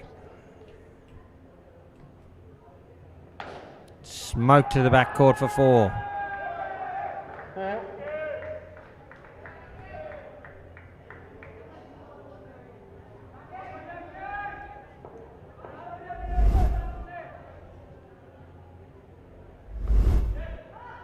Leading edge. 2. Finds the net. 2 runs. Ball to come here in the 15th. Skin is alive.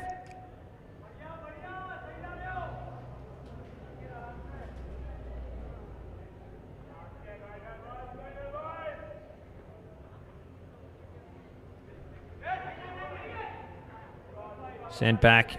Good decision. Over. Brings the over to an end, and 1 over remains now in the match.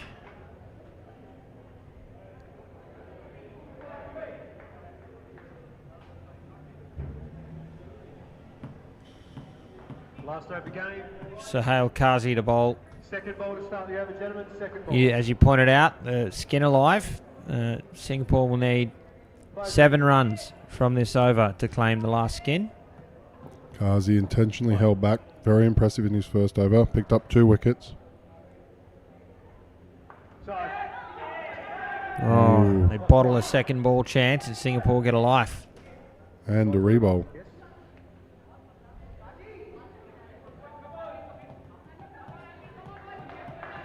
That certainly helps. You would think that the UAE will need a wicket here or Singapore will come away with a skin. Great shot. Yeah, perfect. Very little risk. Nice and clean. 2 runs on the onside.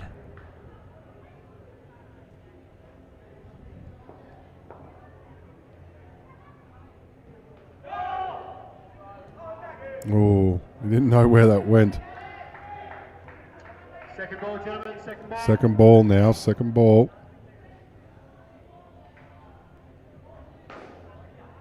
Chance. Direct hit. Worth a shout. I think he made it. I think they're going to review. And they will. Yeah, has to be done. Looked into me. What's your call, Chris? Oh, Come on. I'll go opposite. Devil's advocate. I think it's out.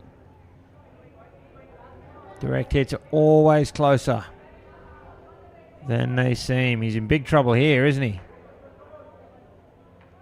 Ooh. When are those bails off? Not in that... not there. There. No, well, they went back instead of forwards. So not in that frame. They are in that frame. He's across the line. Yeah. Not out. It's close. Yeah, tight. Advisory, thank you. Doesn't the bat move a great distance between frames? Yeah, massively. wow. Massively. Shows how fast they're going. Yeah. You need to up that frame rate. 3 balls remain. They've moved ahead in the skin. UAE will need a wicket. Good shot. 2 balls remain. 3 runs ahead.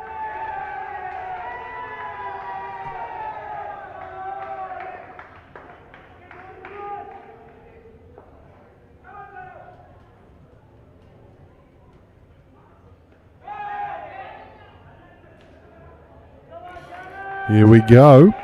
Down to the last ball. Gentlemen, second ball. Second ball. It is second ball. They'll have to run. He rushes them up. And they get through and claim the last skin. Over and game. Good effort there from Singapore. The round robin stage has come to an end for these two sides. For the United Arab Emirates, they will advance to the plate semi-final tomorrow night. For Singapore, they will take on 6th place in a qualifying final tomorrow afternoon.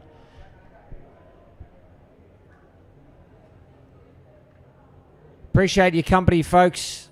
Thank you for being with us. Don't forget, coming up next, it is the women's match between New Zealand and England. We're going to take a short break on commentary and be back with you then. But until then, for Chris Griffin and Paul Botterill and, of course, the rest of the broadcast team, I'm Cameron Walter. Thanks for watching.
Well, good afternoon, ladies and gentlemen, and welcome back to UPro Colombo for our continuing coverage of the 2025 Indoor Cricket World Cup. I'm Cameron Walter, and this is New Zealand versus England here in the Open Women's. The second versus third clash promises to be a classic. I'll take you through the two-team lineup, starting with the New Zealand women. Today, captained by Tatiana Gibbs, with her Anika Todd, Michaela Mason-Jones, Hannah Francis, Hannah Kells, Phoenix Williams, Saffron Wilson and Kat Thomas. The England side is captained by Lucy Weston. With her is Una Paramjyothi, Danica Roff, Lauren Barclay, Amy Cahoon, Mallory Bartosz-Short, Jess Pym and Katia Bolton. And just before we get to the match, some of our viewers will have noted the ability to comment on matches on social media throughout the week. We have disabled that in response to some inappropriate comments, and we will consider bringing it back for finals. But the players were being impersonated on social media, and it was important for them that I make it clear to our viewers that none of the comments made in their name were in fact those players. So they wanted me to make that clear, and I'm doing that now, and it's that behaviour that's caused that feature to be taken away. We do, of course, want people to be engaged with the game as much as we can, but not under those circumstances. So with that being said, it's back to the indoor cricket. New Zealand up against England here. Paramjyothi gets us underway, and I'll hand you over to our commentators for the match, Chris Griffin and Paul Botterill. Thank you very much for that, Cam. Una Paramjyothi, she's underway first. Your batters, Michaela Mason-Jones and Hannah Francis. Paramjyothi's been a really effective bowler for the English, very economic. Second ball to start. Good grab. Colquhoun. She's at cover. I've had the pleasure of commentating on the English women more than a few times. So usually if Pym's in the side, that'll see Colquhoun change position. As Paul Botterill settles down with me. Potts, good to see you again. Hey, Chris, great to see you. Good to be back in the chair. Another exciting game lined up for us. I think this is second and fourth in the ladies. Oh, that's a start you want for England. That is the start. Wicket, good pickup, clean. New Zealand, they would be heavily favoured, but that is what you want to do, England, if you're going to upset them. And England got really close to South Africa this afternoon, or early this afternoon. I think they lost in the 80 to 60 area. Gave South Africa a really good go, and clearly going to give a real crack at New Zealand as well.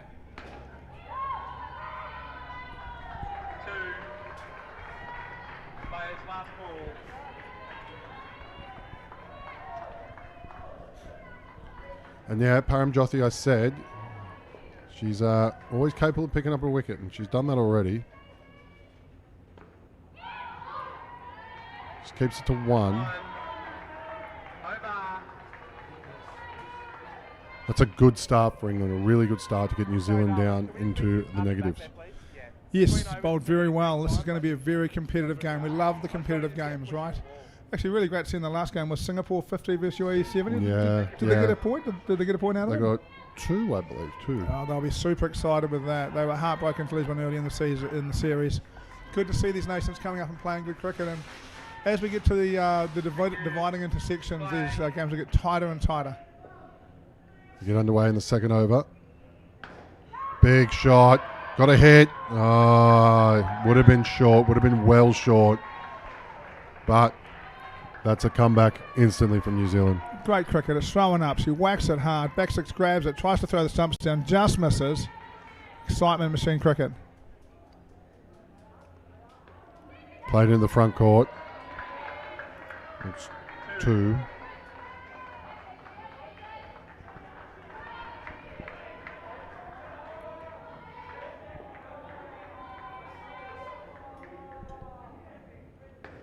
Good ball. Oh, ball. We're battered. Yeah. Good shot.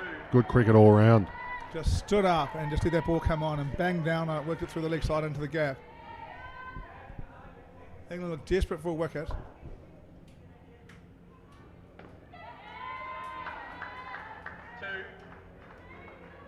And England trying to set a tempo.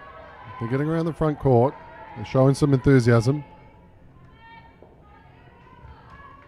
Colquhoun, she's conceded a bit. 13 runs, matches the number on her back at the moment. No longer. looks frustrated, but really, it just starts about one ball, isn't it? If the back sticks the stumps, New Zealand are on 0, and because you didn't know we're on 12, it's made a massive difference. It's been tight. Gets it up slower. Just waits for it. That's good cricket. That's 2 runs, and they started on the negatives. Now they've progressed to 16 inside 1 over. Back net, huge, but 2-2, 2-2, 2. That's the way to build an indoor cricket. Yep, that is the way, isn't it? We've talked about this so many times, right? The 2s. If you can just keep that scoreboard ticking every ball, then you can go somewhere pretty quickly in a game of indoor cricket. Important game for both these sides. England really probably need to win it now to have a chance of staying in the top 3 for the elimination. And New Zealand will want to win it to lock up second place and make sure they can perhaps rest and rotate against South Africa in the last game before they play that prelim final. Yeah, captain taking the ball in a pressure situation. Just gets stuck in the hands at cover.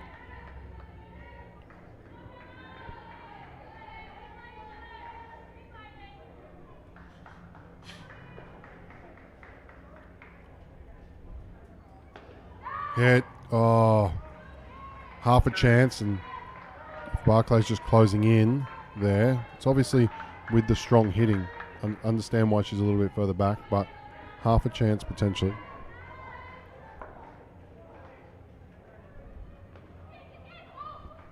Oh. One of the things that's really helping New Zealand here, the English are trying really hard to get into this game. What we do see is 2 New Zealand batsmen that are very fast.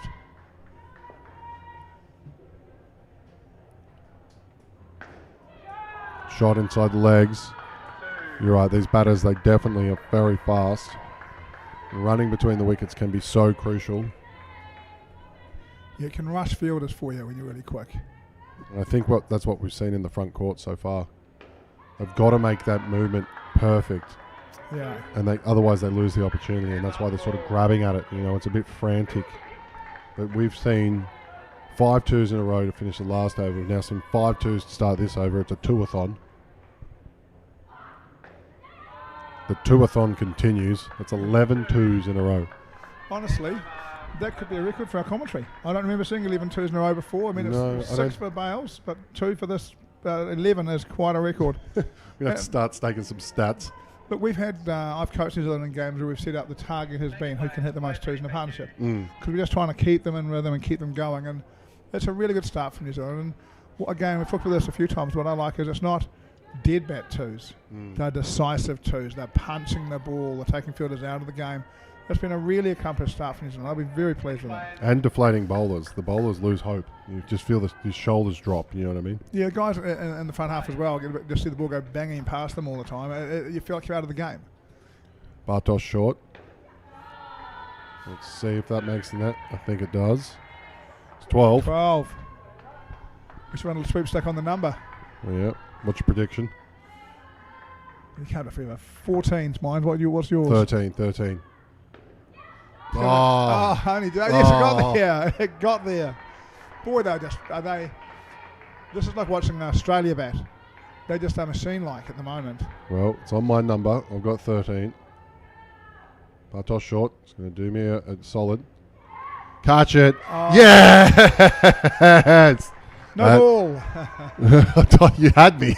You had me, boss. It's not really a no ball. Great catch. And this thing, right, she's hit it up, but that is a great diving catch by the English line fielder. Watch this. Yeah, it was a great effort. 28 on strike, please.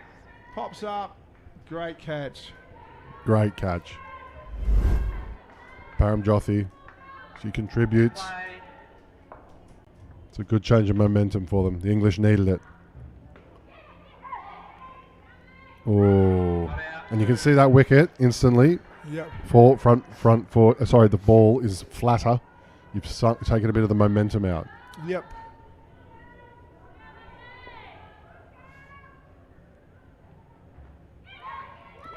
That's brilliant effort. Roth, she is very good in on that leg side. Good catch, good turn, good body movement. And England, 2 wickets in 3 balls. New Zealand will be disappointed. They have been right on top and they flicked 2 in the air on the leg side, and all of a sudden this game's back in the balance. Thank you. Last ball, players. Last ball. There it is. Oh, it does come back here to 2. That's why. That's an off cut. It's come back off the pitch and she's altered her shot. Flicked it around on the leg side in the air. Roth gets a hand to it. That's the over. New back. That's the over. And New Zealand, that looks so comfortable, have been brought right back down to 24. Great effort and application from England to stay with it during that period. Yeah, they've competed. One thing to be like, right? They've competed for every ball for 24 balls, right? That's what we want to see from teams. That's brilliant. Yeah, that's absolutely brilliant. You see a little bit of a sense of Frustration, disappointment in the New Zealand pair. It's weird, isn't it? You get out twice early, you battle to 24, you come off, giving high fives, feeling fantastic. But you get away, big start and throw it away, you feel Yeah. pretty deflated. Still 24 is 24. Tatiana Gibbs, Annika Todd, they'll be your next batting pair. Lauren Barclay, left-handed option. It's a great drop from the 3 line just coming in. If you're listening, Corey, I missed your messages during the last game. Let us know how you're going. It must be middle of the morning in New Zealand, maybe 3 o'clock.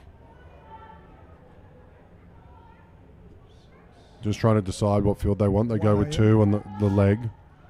So you imagine this will be going into the body. Yeah, left arm over. Moves away. Oh, wow, good touch. It's given. It's given. Definitive signal. No interest in referring. No interest. I can Both see, of them were caught down there. It'll be a good replay. Hyman looks away. Oh, he says no, he's just given the signal to refer it. Oh, yep. Referral's happening. Whether that was on time or not. Oh, close. And the interesting thing is going to be whether we have to go to the top to refer. Yeah, there's the other footage. What happened there? No, so it ran out of time, I believe. It did feel like a longer period. Oh, no. That's a back netter's nightmare. So what happened was 10 seconds were up. Challenge. Moments passed. But Roth, I've mentioned it a few times. If the ball comes to her, she's very, very, very capable. Shot. That's a very good shot. 2.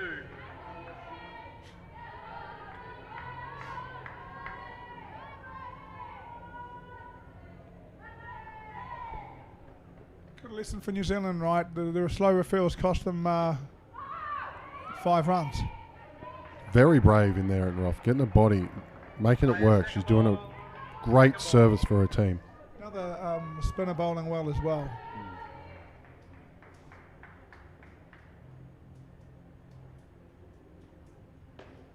Almost called her a cutter.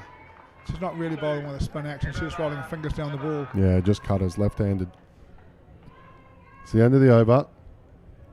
Great start for England with a really unfortunate collection of the back stumps to go for 5. But aside from that, that could have easily been a dot ball. They would have been on level pegging.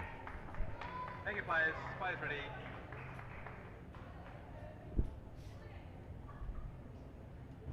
I expect it'll stay the same here. I think you'll see Tatiana Gibbs trying to hit the front half, take the strike, and Anika Todd looking to drive and hit the back net. Flag. Bolton, number 66. She's next up for England. Paramjothi does the cleaning up. Seems our graphics have frozen potentially. I'll have them back. They've been so much better without the last couple of days. It'll be back, no trouble at all. Guys, can we update the graphics, please? Can we update the graphics, please? Third ball. Can the bowler turn around, please? So the They'll be team back with us in a moment. Don't you worry about that. They've been really good. Please. Thank you. Thank you so much. Just a bit of time. Trying to get a look Yeah, at what... there it is. It was the umpire actually. Oh, there you go. Just into the corner. Trying to get a little bit... have a look at what Bolton bowls. It's called 2. Leg spin. Leg spin. Well, there it is. Sort of rolls out of the front of the hand. Yep. 2. Turns around a little bit. You've got a little bit of bounce. If she puts that on leg stump, that'll be quite a handful. Outside off stump going away a bit further. It's a little bit easier for the batter to follow the movement. 2 balls left in the over. Hands through it. Side to back. Fielder. Oh. 4. Weston. Could have hit. I think Todd would have been still safe. Just too much width.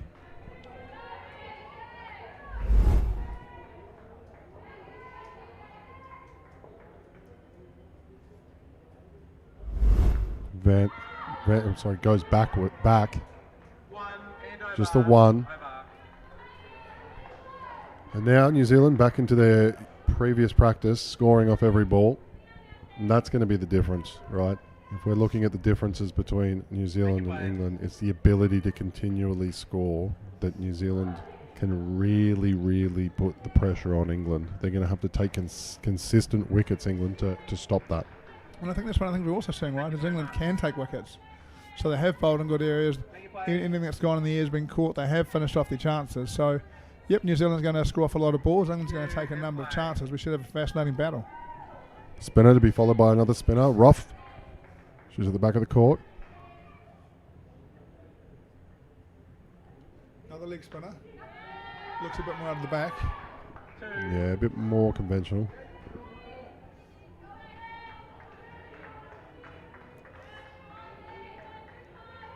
This will be right-left-hand combinations for batting teams are great.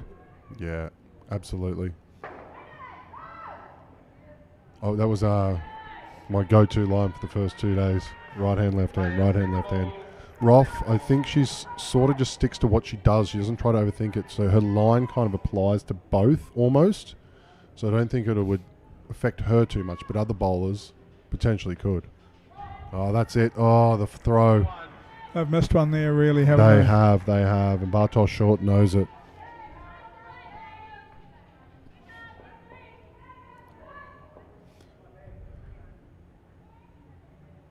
Fuller. Well weighted. Just let it come to her. Yep. Yeah, well played. New Zealand look quite confident out there. You know, considering they've just had a game against Australia where Australia's dominated them. They have just turned around and come out here and batted with real confidence. It's a nice thing to see. Clearly, there's a good culture in the team. They've been working hard at it. They did look a bit down after that loss. Good call of no. Players, second ball. Yeah, I think both players were looking at each other for a call for quite a while there, and Gibbs just decided to kill it straight away.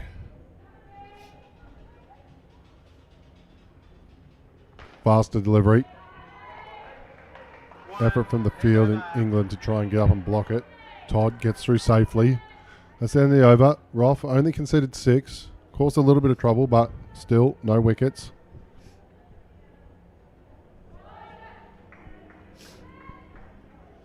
Last over for Todd and Gibbs, 22 in the partnership, scores 46. New Zealand would love being above 50 after 2 partnerships, so they'll be looking for that. And maybe if they can have a really good over here, see if they can get themselves up around 30 for the partnership. Pim. Thank you. She's getting the hands ready. Play. Stanyard, who's off for this game. We've seen a lot of her on this court. She's helping out at the back. 2 on the leg side. Throw. Oh. 1. Todd does a good job avoiding Barclay. Yeah, yes, he does. And again, reasonably quick, gets 3 for 1. Feel like there was really a bit of an opportunity there if they could have hit. Drags it. Oh, shot. Too easy. 2. Got to get it up. Pim knows she needs to adjust. I think this is a classic pair where you've got to hold your link to Todd, who's trying to drive, and drive it up against Gibbs, who's trying to bounce. Wide. Dangerous to bowl that length to Todd because he can go downtown to you. Yeah, she can. And that's a wide delivery. It was a wide, not a no ball off the pitch because it didn't land. So that'll be re-bowled. She fixes that. It's exactly what you were talking about. She's looking to come downtown. Beautiful shot, pushed it just onto the line for 3. Really was a nice shot. Nice to see during events, Nikki Todd had a poor debut against South Africa. It was her second game, but her first game against Australia, so she struggled. But it's nice to see her work herself into the tournament and the class. Chance. Oh. Oh, yeah. She's a contracted first-class cricketer. She can play, so nice to see her build into the tournament and have a bit more success. Second ball, players. Second ball. The second ball, well earned from Pim. Gets it up there. It's just great late hands. That ball was not that bad. No, I agree. That was just a really, really good cricket shot there. And it's the right thing. She's got full to the lady trying to hit it square. Yeah. It made her play a really good shot. Yeah, it's my shot of the pair so far. That was very impressive. It's over and pair. Thank you. There it is. Just consistency, just turning over strike a few dots but not giving up wickets. New Zealand 32 for that pair, brings the total to 56. Thomas and Wilson, they'll come out now. Now, really importantly, so we're playing a top 4 round robin here, but the points carry over from the competition, so the points don't start again. So in order, Australia will have the most points going into this, then New Zealand, then South Africa, then England. So England really do have to upset sides to get through because their points do still count. Mm.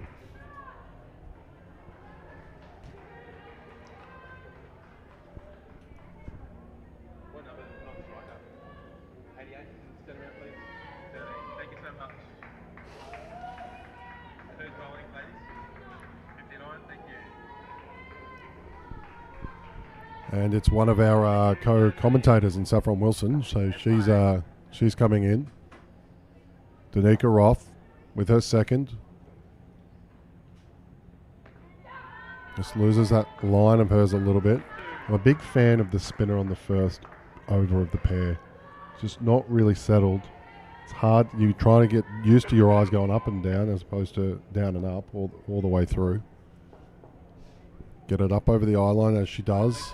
I'm with you. I know when I'm going out to bat, what I really want is some lovely little medium pacer to come in and spin one at me to give me some angle, just to drop my bat on it and rock it into the roof net and walk through. Yeah. The last thing I want is a spinner. I'm happy for the spinner in the second or third over once I've hit a few. Particularly a leg spinner who I might have to pick. Yeah. It doesn't seem from what we've seen so far that the English leggies are bowling wrong-uns. No. They are bowling only leggies that we're seeing. Doesn't mean it's all they've got. Mm.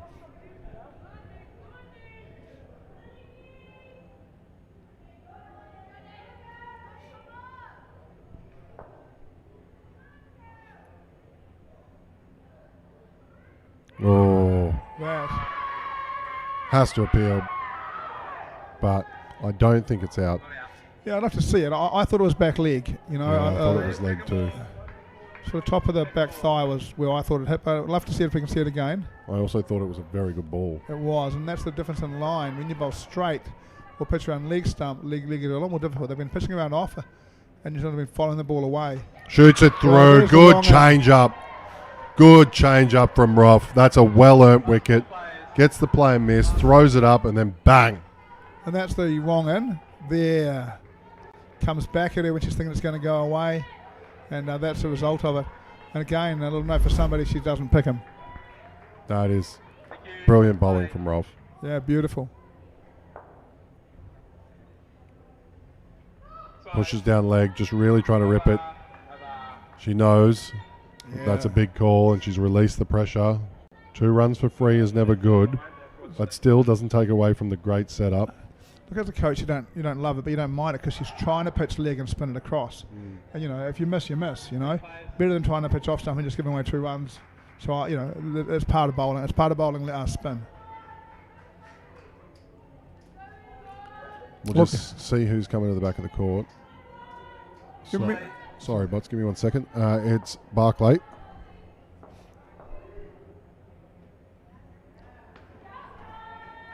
What were you saying? Sorry. You remember when Shane Warne turned up and all of a sudden everyone bowled leg spin, right? And it died, and all of a sudden at this event, we're seeing a lot more wrist spin than I remember seeing in the cricket events. Mm.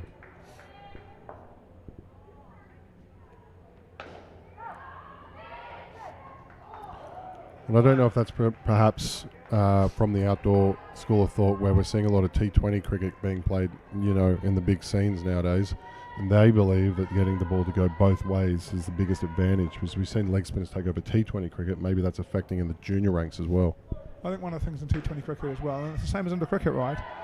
If you want to win T20 cricket, you've got to get some wickets. You can contain for as long as you like, but if a guy bats for 20 overs, you're going to lose. Eventually he's going to cut loose and smash you. You've got to get him out, and leg spinners get people out. And same into cricket, you want wickets. Throws towards the back net. No interest in a second run. I think Wilson had gone a bit too far.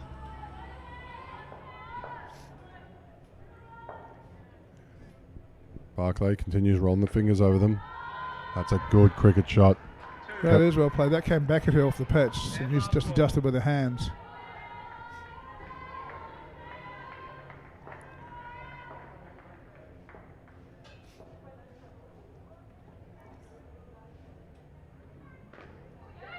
Oh, just into the keeper's net. Bit of a stray throw as well. Untidy. Yeah, just a habit too. You know, if you hit the ball on the leg side, you want to run slowly to the off. You don't want to curl around to the leg side because you do put yourself in harm's way. Yeah. I'm sure completely unintentional from the English keeper. But that is 8 runs. It's 2 overs through. 11. England doing okay, but you feel like they need to have a bigger impact if they're going to make a fist of this run chase. Although they do have some power in Weston and Barclay. I've said that many times watching this team. They can hit. Thank you, players. Play. I guess for New Zealand now it's about getting to 100, making that chase really tough and believing you've got enough bowling to do it.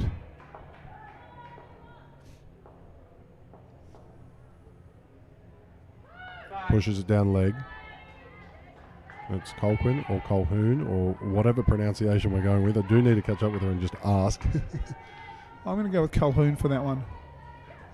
Yeah, I've used 2 different ones, so apologies.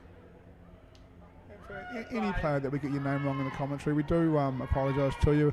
We're trying to learn, there's 30 teams, there's 15 in each one. We're trying to learn 450 new people's names. 31 by squads of 12, roughly. Yeah, it's a lot, and so we're doing our best. If we pronounce your name wrong, we do apologise. Come and let us know, and we will, within our limited Skill set. pronounce it as well as we possibly can. Yeah, roughly 372 names if you don't include the coaches, physios, and managers, and umpires, everyone. Yeah. And Shep, we know Shep, but Yeah. include him too. Yeah.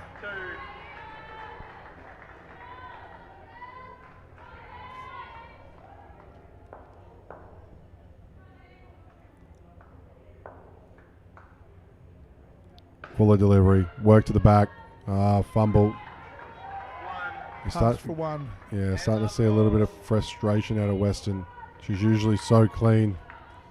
She wants it. She wants it a bit too much at the moment.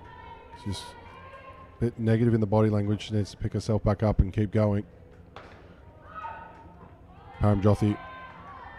Nice work from the New Zealand girls, right? No call on contact. I think as well, you know, any member of the team, when you bowl 3 wides in a row, teams get it's frustrating because when you're going for 2 and over, at least they're having to hit the ball and there's some chance. When there's just wides being bowled, it gets frustrating, and you know, time to get on with it and move on. But you know, we'll have moments of frustration. Yeah, and Colhoun, none for 26 now. I've pointed her out a few times when she's playing some of the lesser teams. She can be really successful because she's stump to stump and brings the field into play and everything like that. As Paramjothi gets underway, rough dives. Now that she's taking on one of the top 2 sides, they just sort of pick that. They know what to do with it because of the consistency. They adapt and change. So it's depending on the situation, you've got to adapt your game. Yeah, you do, and you also got to be really careful. You just don't go away from something that's working because it didn't work for a few balls. Yeah. You know, so there's always a real balance around these kind of things about when to change it around. Paramjothi. Full. Hits it into her own foot. She earns a dot. And a bruise, I would think. Players, second ball. Yeah. Second ball. Wilson. As I said, our co-commentator. She's on 19. Comes forward. Guard. Sorry. 3-line fielder. I will say 3-line fielder. We're not allowed to say strike. I'm not allowed to say guard. Okay. Not, it just goes to show if you co-commentate with us, you get 20 personal.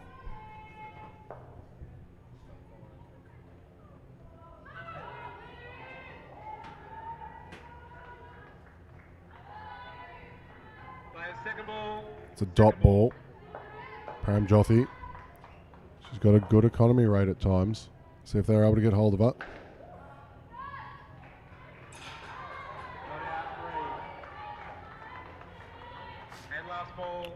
It was a good shot from Kat Thomas. Got a hold of it. Got a bit fortunate, but 3 runs all the same.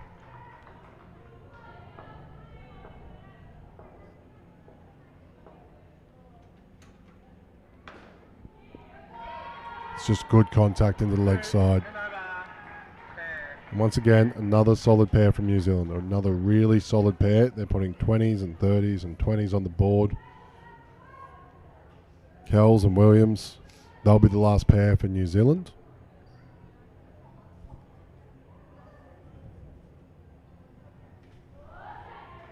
Thank you, players. Downs and Krebs resting for New Zealand.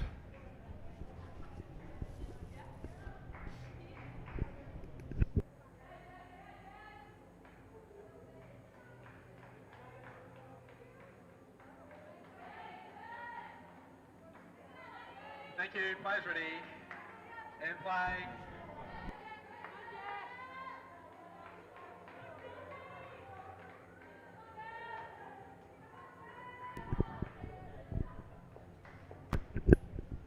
Pim gets underweight. Hit flat, half a chance. And that's the difference between this running between wickets for the New Zealand team. You've got to hit in those situations, as opposed to getting to the back net fielder and being able to take it. That little separation of time. It's a different skill acquisition.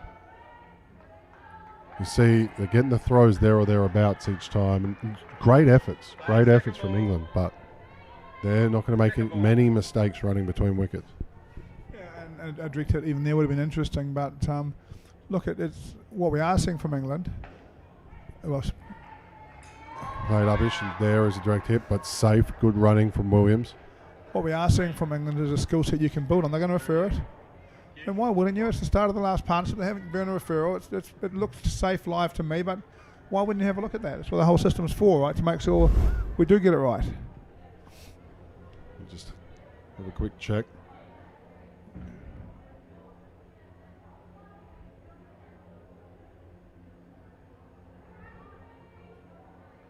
Just might need to slow it down. They all seem to come off late even.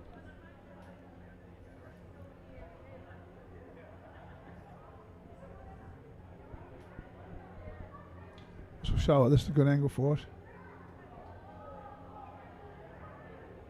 Oh, it's Not out. England safe. one review remaining. It's closer than it looked. As Cameron Walter would say, direct hits always are. Thank you. Players ready. Play. Pim continues.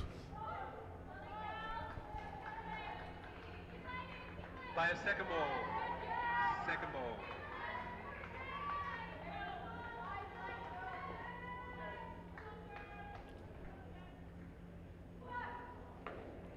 Oh, through the legs. Diving effort. Might have kept it off, Weston. Not without painful, but given four. Very tough one. Yeah, that wasn't nice. She gets up limping. Didn't quite see that. Sorry, I've got a bit of a blind spot for this. Yeah, that's why I'm leaning forward. I think it might have just been kept off, but it's a tough one. Especially with the body positioning Weston had. Players first ball will be second ball. Umpires are very, very good, but they can't see through human beings. And Yep.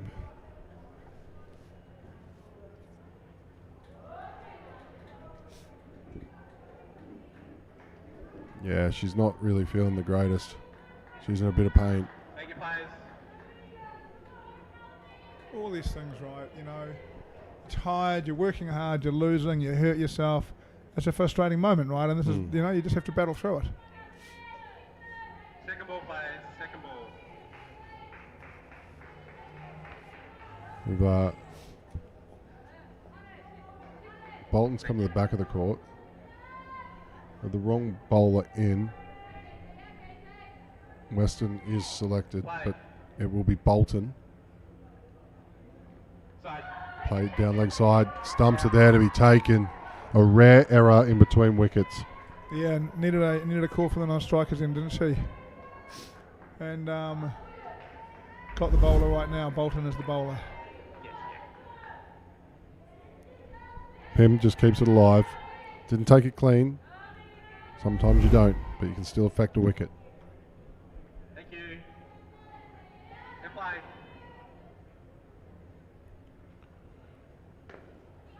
This plays down up one. One. Wasn't the best length, but because the line was good, I only kept it to one. It managed to keep it to 1.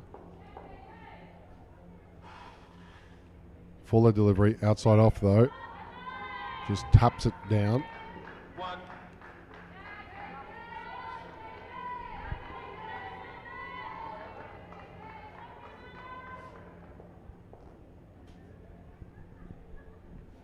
Advances.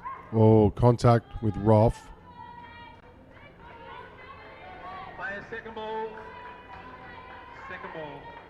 Roth's now limping. We've got a few wounded warriors here in the English side. No, she's okay. 2. I think one of the things we are seeing through the tournament now is that And last ball. countries that have got tournaments with multiple games over multiple days, their players are holding up a bit better than countries who don't do it very often. It goes to the back net. Oh. Big shout. 7 and over. That is 7 runs, and that brings up the 100. So the UK's got the British Open. I think it's 2 days of cricket. New Zealand's got a couple of 3-day tournaments. Australia's got a 6 or 7 day tournament. Thank you, I think the players. countries that don't have those kind of longer tournaments, we're seeing a lot more. India, they're struggling to get 8 fit players on the court. UAE, similar, you know. The English ladies, we're starting to see some bumps and bruises. And playing tournament cricket is a Thank you, players. tiring thing, and you really have to build some resistance to it. Weston. It is her this time. Number 73. She's coming in now. And I mean, 1. There'll be one. ultimately, if you want to be able to last these distances of this amount of games, all you can do is replicate it. If you want to run fast, how do you practice? You run fast. Yeah, it's one thing that running marathons won't get you game fitness for indoor cricket over this kind of event. You've got to specifically do these. There's a lot of crouching and standing. It's tough on legs. Yeah, on hips and Yeah. I think I told you the first semi-final we played for Singapore, I think our captain played with a broken rib, so we had 8. Second ball, You know, players. everyone else, Second they were ball. just broken. They could hardly move.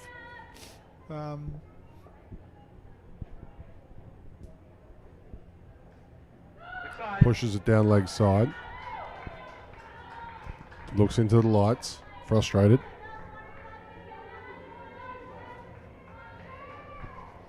Phoenix Williams, she's on 12 off strike. Hannah Kells though, she's on 6. Excited. Fuller delivery. It's 2 more to Kells.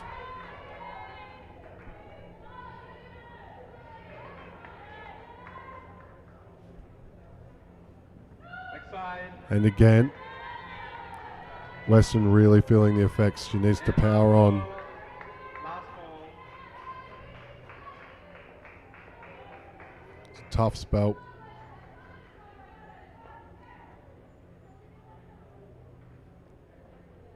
Adjusts. Keeps it to 1. 1 and over. It's always a tough one when one of your fielders goes into the net and you're running backwards to stop it, and then you go in the net as well because you fall and you expect for And then, the net to be there and it's not. So Colquhoun just went through that. She bounced out fine, but it always gives you that little heart murmur as you're going backwards. yeah.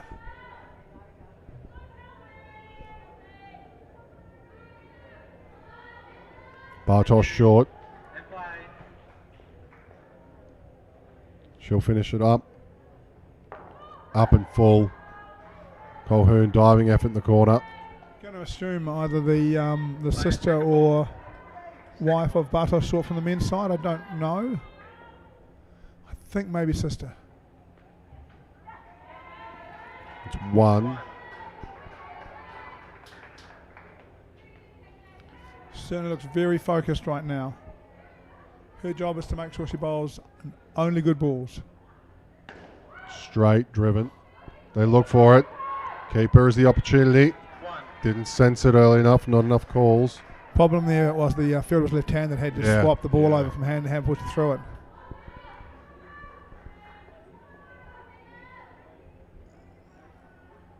Excited.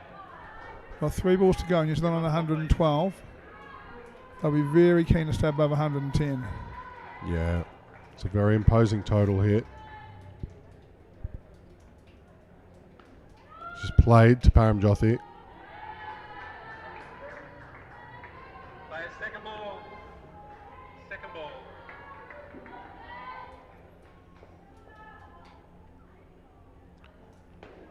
Played down and up. That's a good indoor cricket shot. Good hands. Players, last ball.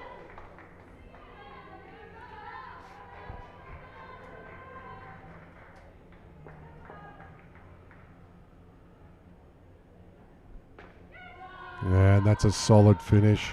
It's a great shot. Over. And For me, thank you. not through a lack of effort or trying, but Thank you. the New Zealand lineup have gone consistently with pair to pair to pair, 24, 32, 29, 31.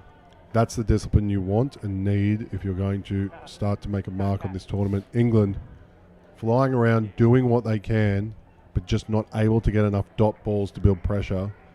And that's been the key difference for the past 16 overs for me.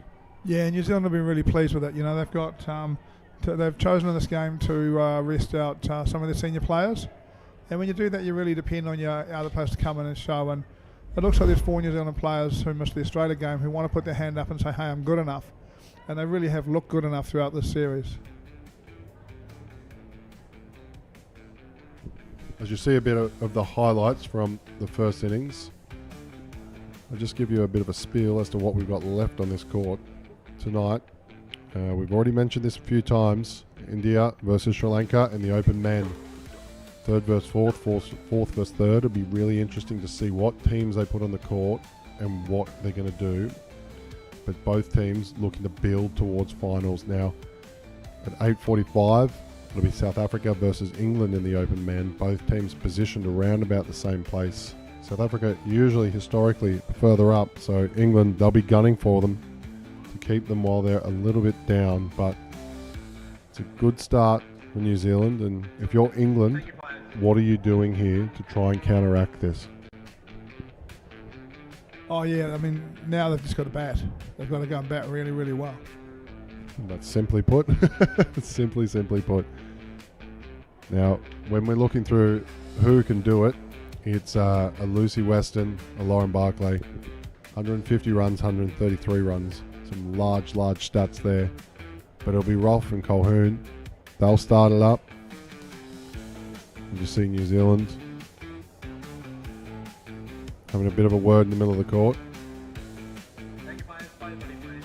Yeah, 2 very experienced people out there with them. Coach Andrew Richardson and assistant coach Robbie Hyman.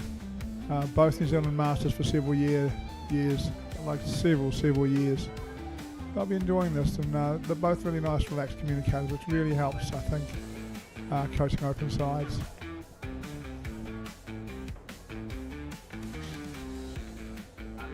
It'll be Rolfe on strike first. We'll just see who comes to the back of the court and we'll take the ball. Williams is warming up.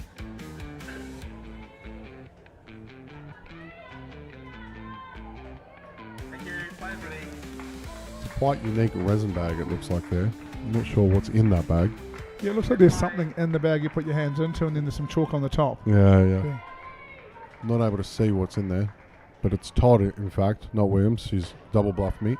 Or bluffed me, if it were. 2. Rolfe, great start. Yeah, look, New Zealand will be looking to bowl, I think, a lot straighter.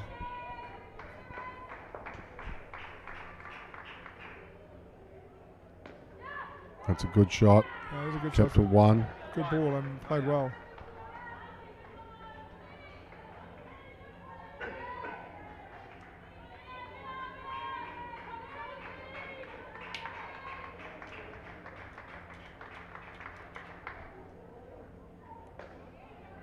Just low and flat. One of those ones that go up and down and around almost, it looks like. Yeah. They're hard to read when you're running between wickets. Colquhoun steps up. Call a no, but sneaks inside. Todd, very good line. Second ball. That brings about second ball. The first time for New Zealand. Just bends it for 2. 2. And last ball. Last ball.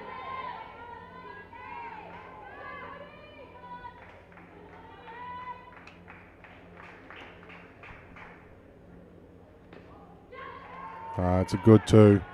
2 and over. Just jogs through there, Roth. If you're going to get that pair of 24, that's how you do it. Yeah, very positive start from the English, isn't it? 9 off the first over.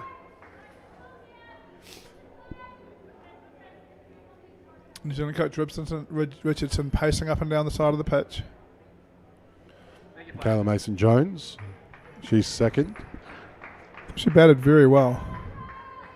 Good play.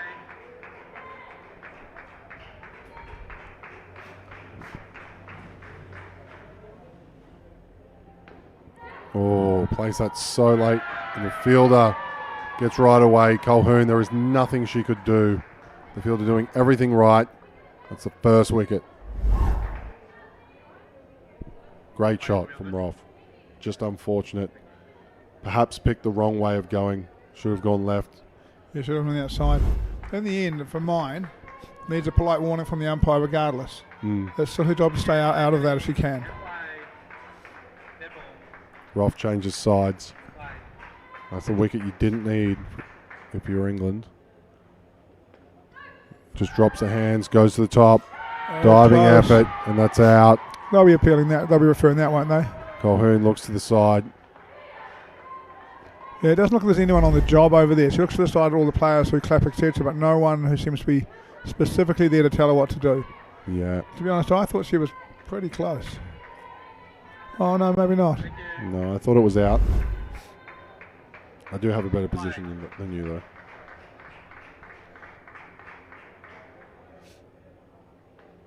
Oh, chance. That needs to be caught. You see Roth relieved.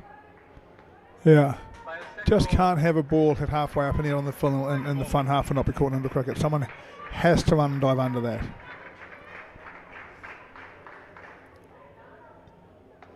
Top edge. Roth, who looks so calm and so good, is starting to lose her shape. You need to maintain. Wickets will happen. Yeah.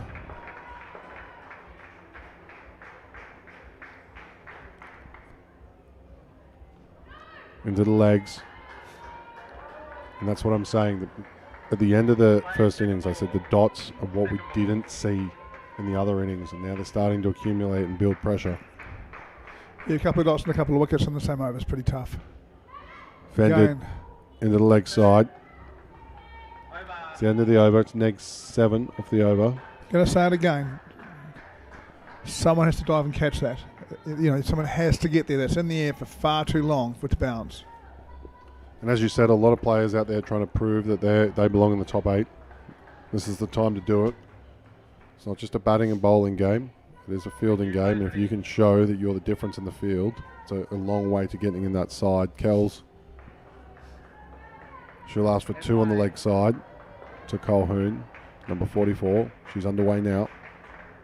Oh, sorry, false start. Fall outside off, appeal. Just the bat on the ground though. Yeah. Sounded like, Could have had a crack at the stumping wall. yeah, out the of the top. stumping was an option. Yeah. New Zealand's bowled pretty well, to be fair. Advances. It's a good 2. 2.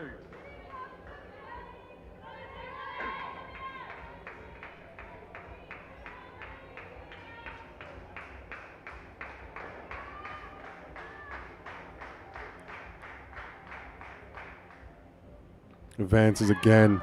As I said, just losing her way a little bit. She looks so calm, Danica Roth. I think upset there wasn't a wide call there. Did you get a look at it from your angle?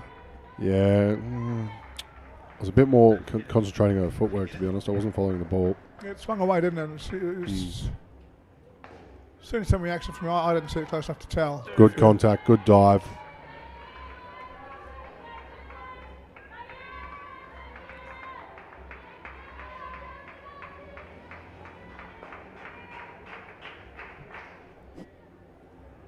White. Wide called. Got us have a call back there in the end. Players last ball. It was wide. It was wide.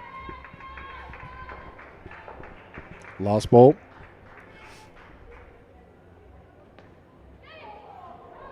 Just 2. slightly out of the reach. Have a little bit of a laugh. 2 runs.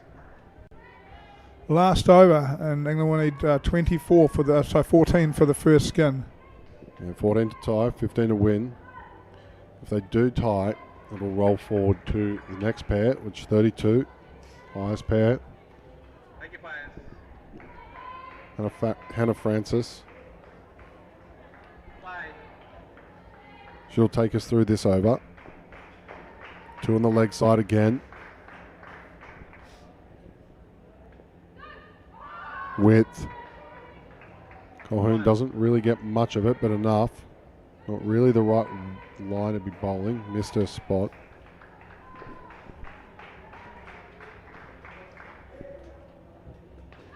She measures it better. Swinging in. It forces the dot. Players, second ball. Second ball.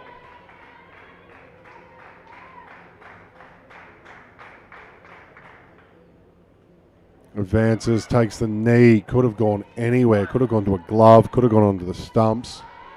Manages to escape for 1. Yeah.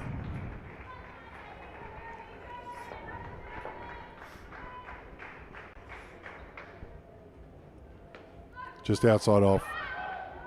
Top end throw, big appeal, 2 runs called.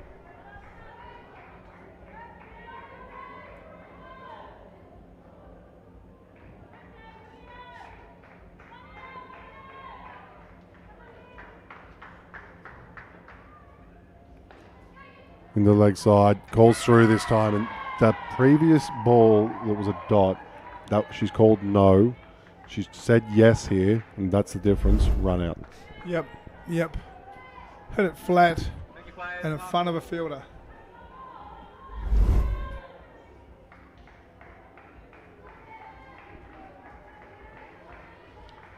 It's the last ball for this pair. Play.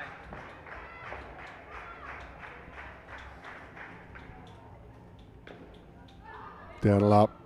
1 on the offside. Not out. 1. That's Not yellow out card. called. And pair. That'll see this pair make 10. 14 short of that. 24 that they were chasing. But the difference of the dot balls, just a few little incorrect calls leading to wickets.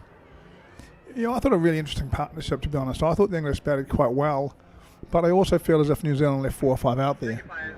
There was a couple of catches, a couple of unouts where if they were super sharp, they might have been able to do a little bit more damage. And yet, I thought the English actually batted quite well. Here comes Bartos Short and Wunapama Jothi. Yeah, we'll see what they can do. They're going to have to take on the biggest skin. Thank you, fielders. 107 needed from 72 balls. And realistically, when you're 10 after 1, chasing 116, they're going to need to get the biggest skin as well. Mm-hmm. You know. Now New Zealand, if they want to be in a position where they can take down Australia, they really need to just use this to absolutely get on top of the English. Use it as a bit of a drill. I'm not saying the game's done, but use it as a bit of a we are going to be on top and stay on top for this next 12 overs. They need to be clinical, don't they? They need to be absolutely clinical, and they need to bowl a very set plan and to finish the outs they create. Mason Jones. And the English need to make that very hard to do by hitting the ball really well and running and calling really well until they frustrate New Zealand off their lines.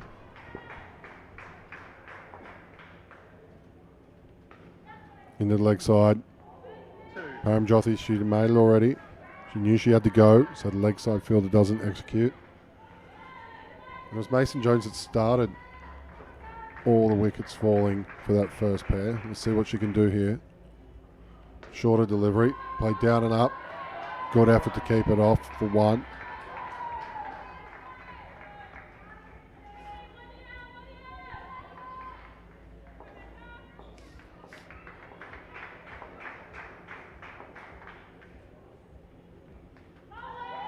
I think New Zealand need to, at some point, to decide what they want to be. And if they want to be a good indoor cricket side, you can do this.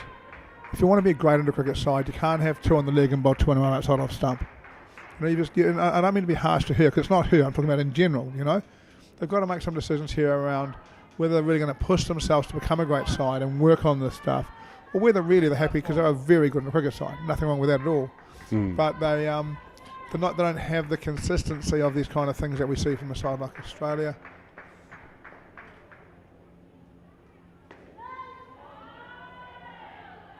Over. And once again, the reason why you need to be that consistent is because under pressure in a final situation, you have to execute. Pressure will get a wicket or two. You'll see a few rare situations, but if you can execute and be cool as ice, that can be the difference between winning and losing. That's how you start a run, and that run can take you all over the place in the cricket, right? So, you know, and bowling 2 balls outside of stump doesn't make you a bad cricket side or anything. No. It's just that those little disciplines can make you a better in the cricket side. And to be absolutely fair and absolutely clear, Andrew Richardson has only been coaching this side for about 3 or 4 months. Right, okay. So he's picked it up. I think he's even picked it up after selection from memory. Could be wrong. Okay. And it'll take him a little while to get his style established. Great shot. Absolutely great shot from Paramjyothi.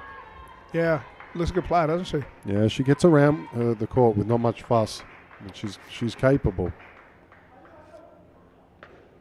Straight to the fielder, or just went past, sorry. 2 runs to Bartosz short. Bartosz short with a little smile on her face. She picked that gap perfectly in some way.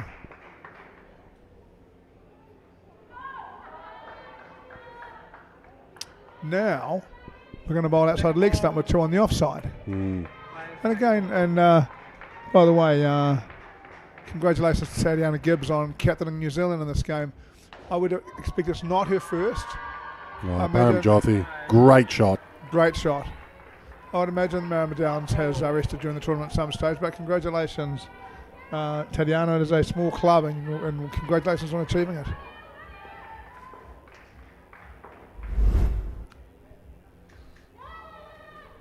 Just played flat. Shot. That's a great bit of work from the field.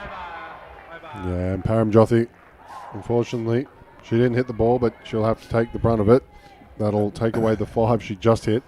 Look, it's a great bit of work because Paramjyothi is fast. You know, that's required to put a bit of pressure back on the fielder, and that's what she's delivered.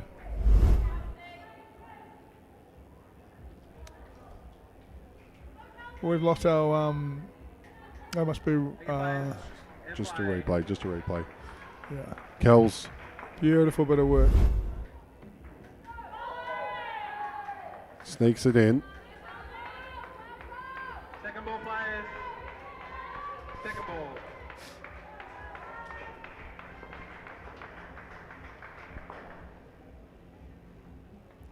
Brings it full and wide. That's out into the second ball rule. The batter is deemed to be out of their crease. As New Zealand pick up another one. That's okay. I thought the batters were querying the wide, but they're just asking who goes to which end. Fair enough.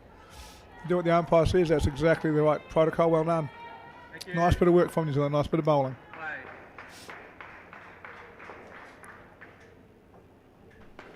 Solid contact. 3-line picks it up. Just one. Not out.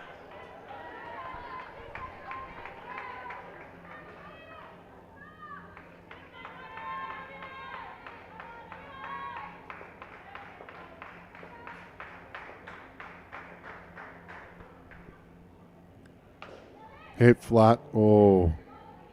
Is she shit yet? No, she's okay. She's just disappointed. Okay. 3 runs. Yeah.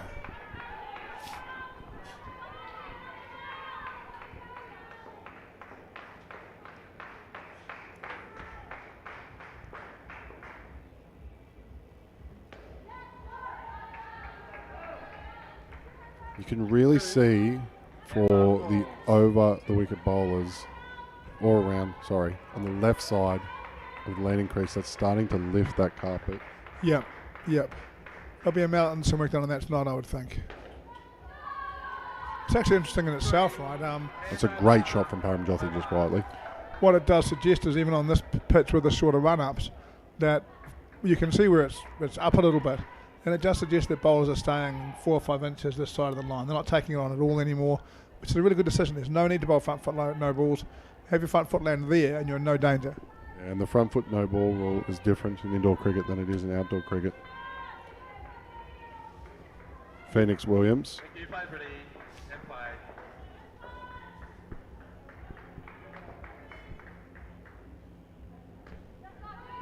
Two. Two. Great shot. So if you could explain how it's different. Yeah. Oh, it's really about with the umpires. In indoor cricket, the umpire's in front, so your foot can't touch the line.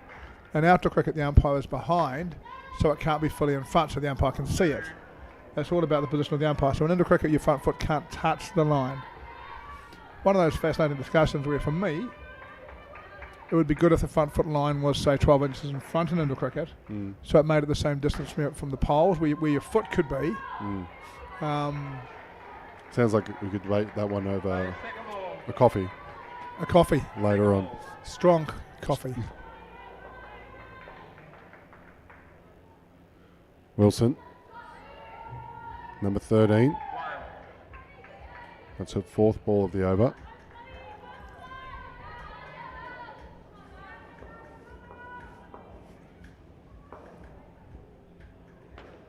Down and up. Call a no. This pair going well. Players second We ball. did say for them to chase this total, they're going to need to get the 32. But, I mean, for the situation they're in, 18's not bad. We'll see if they're able to navigate second ball. Fuller delivery hit. Oh, that good shot. That's the second time Bartosz Short has made great contact. And just the 3-line fielder just stops it. Yeah, and another good partnership for mine. In the end, the English both very quick, nice techniques, bat reasonably well. The New Zealand side have battled away, picked up some good outs. Overall, it's just been some good quality cricket, and New Zealand has just managed to stay in control of the game, and I think that's part of being the better team. They are, I think New Zealand at the moment are a slightly better team than England, and they are managing to manage this game very well. Straw bit of bowling up in case they need it. Thank you, Bolton, Pim, 66 and 99. They're up next.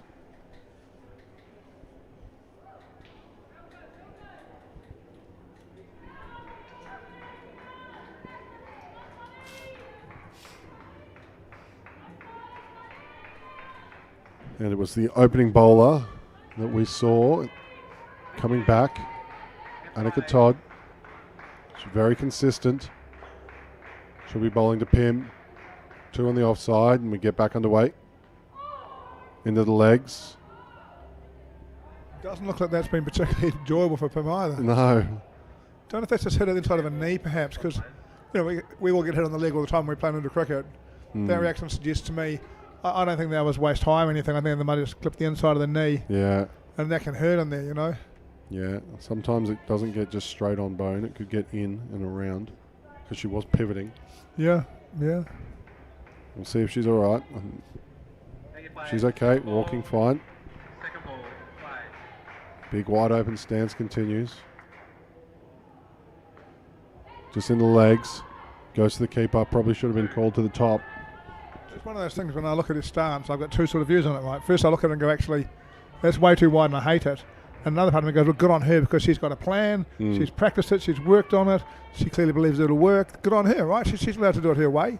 But what it is likely to do is make her stronger through the leg side and struggle more full and wide because she's so open that for us to go a long way to get into that ball. Yeah, and that's interesting because you'll see if the New Zealanders pick that up and adjust their field accordingly. Todd, the shin killer at the moment, taking a few. That's out.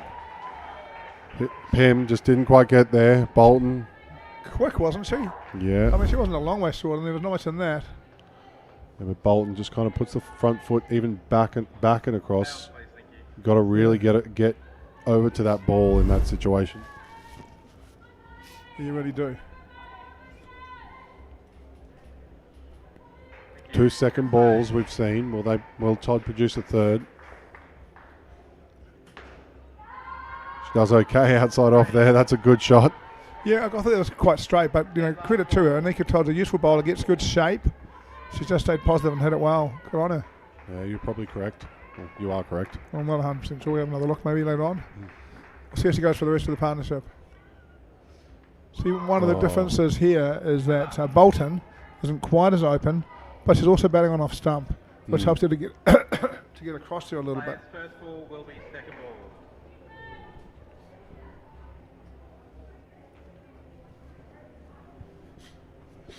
Batting techniques are like faces. There's a lot of them. Thank you. Players Yeah, ready? and once again, girls, if you're listening back later, Ricky Ponting could tell you how to play a cover drive. Bots could tell you how to play a cover drive. Doesn't mean Ponting's right. Doesn't mean you're wrong. The odds, there's different odds. I think that Ricky Ponting will be okay at that. yeah, Yeah. yeah. he's There's not- different odds, but more to the point, if you do get a bit of advice and you use it, and it doesn't work for you, throw it away. That's okay. Yeah. Pick up the next one, go look for it, and then see what else works. I think that's really great advice. And one of the things, try very hard in whatever you do, and whatever you do in the world, try and have a coach. Mm. So you're getting advice from somebody who's good at helping people. They don't even need to be successful at it. They need to be successful at helping other people be good at it. Yeah.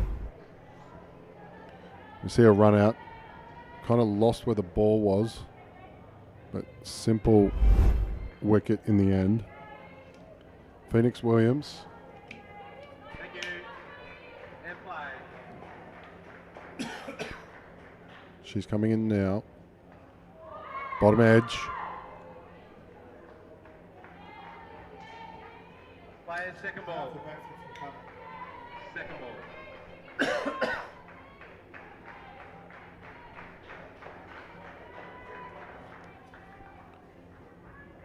Short and wide. Misses it. Takes the wicket. Batters come back, New please. Zealand. They've got this pair in the negatives. Neg 9 now.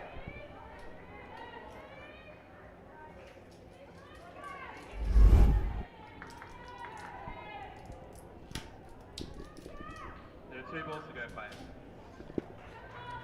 Coach involved, having a bit of a chat now. Yeah. What can you say? Play. Watch the ball hard. Trust your game. Hits to the 3 line. Pim just caught watching there.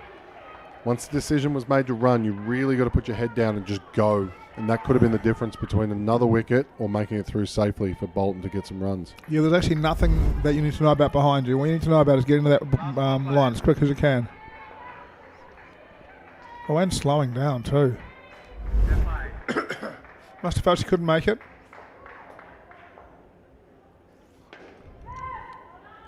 Over. That's the over. That's a tough one. Williams bowling really straight. Will be second ball, The English players. hitting to lines, very much like New Zealand versus Australia. Heading to lines and not quite getting their calls right. Negative 14 now.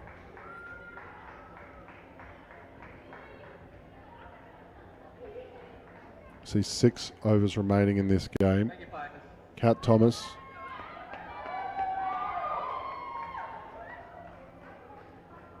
She's just spending some time with the bag of wonders at the back of the court for the New Zealanders. Second ball.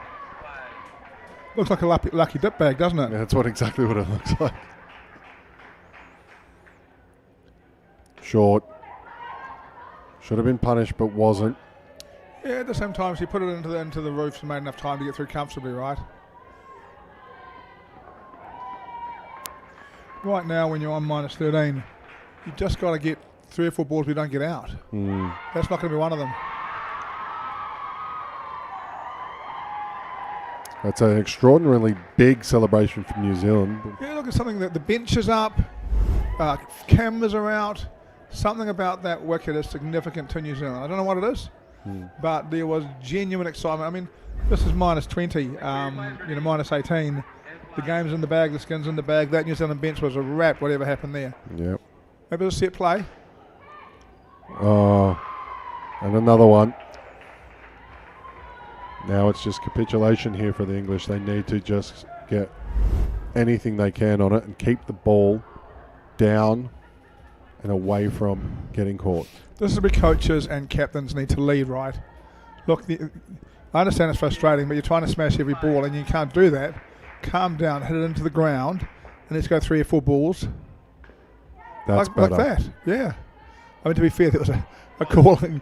There was a calling issue which could have been a problem for them, but the shot itself was fantastic. And now, what you want to do is have your partner do that, and then you do that, and all of a sudden you're on your way. And instead of finishing on -20, you finish on -10, and that's a lot better. Dunlop 1. Oh, would have been out if they hit.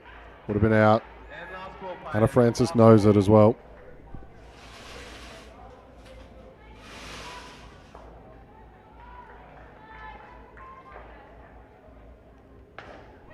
Back Down the net, targeted, corner. side back 4. Pim gets hold of it. That gets a few runs back. Over.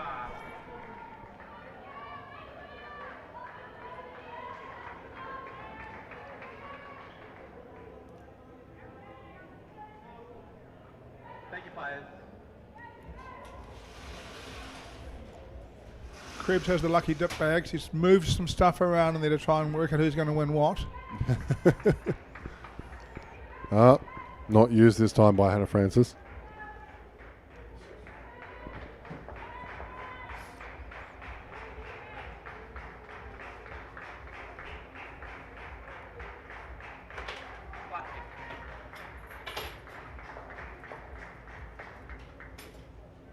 Ball, Pushed. pitch, No ball called. reball the ball, please.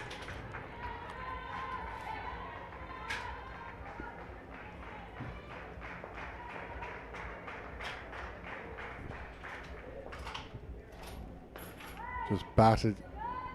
Call of no. Make 15 now. Players, second ball. Second ball. Yeah, it's just a good bowler to pick here. Despite the no ball, she can be very consistent.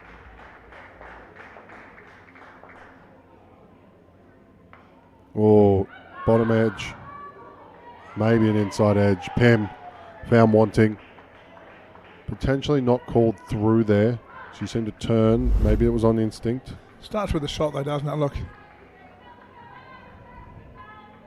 It's a good ball though. that is a great ball. And this time they've got 3 on the leg, and she's bowling to 3 on the leg. That's great, right? Well done.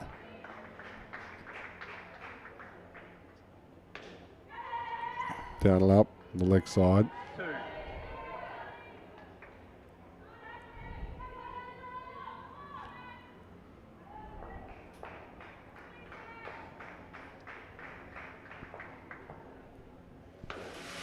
Hit hard. 3 line, picks it up. No problem. Players, second ball. Second ball.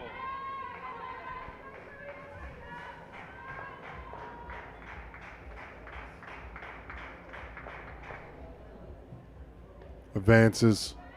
They run it anyway. Yeah. Desperation dive from Pim. Given out though.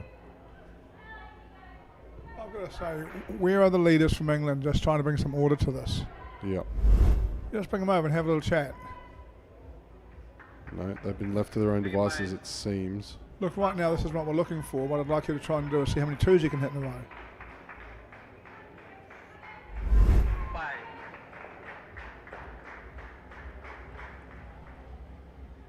Ball, pitch, No ball called.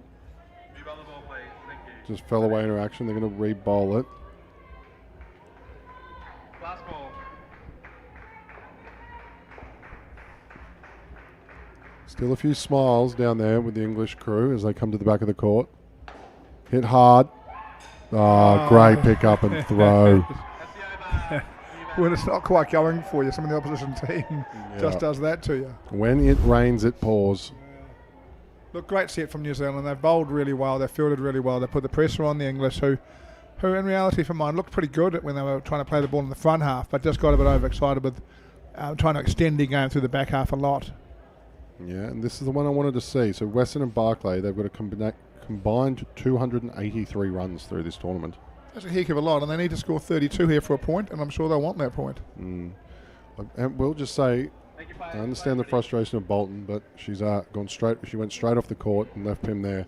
I would always want to try and come off together as a pair. Yep. Look, these are the little things, and Pim goes over and they have a little chat, and that's nice. And the English look like a unified, happy team to me. Yeah, me There's too. lots me to too. like about it. You know, they're getting a bit of a toweling up here, but that happens when you go and play the best in the world. You know, there's lots to like.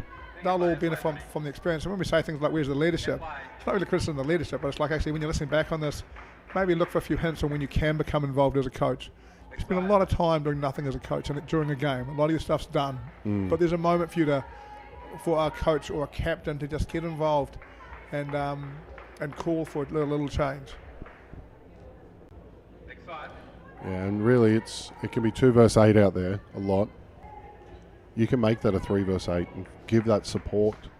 And it feels like 2 versus 8 when a team is fielding really well against you, you know? And when the communication isn't fantastic with your partner, you know? Call, it's 2. They're going to refer it. Yeah, it might be even worth 1. Yeah, they've got a couple to spare. Yeah. They appear to be deciding not to. Gibbs started poorly with 2 wides. She's conceded 6. She's dancing on the back net though, so she's still in a good frame of mind.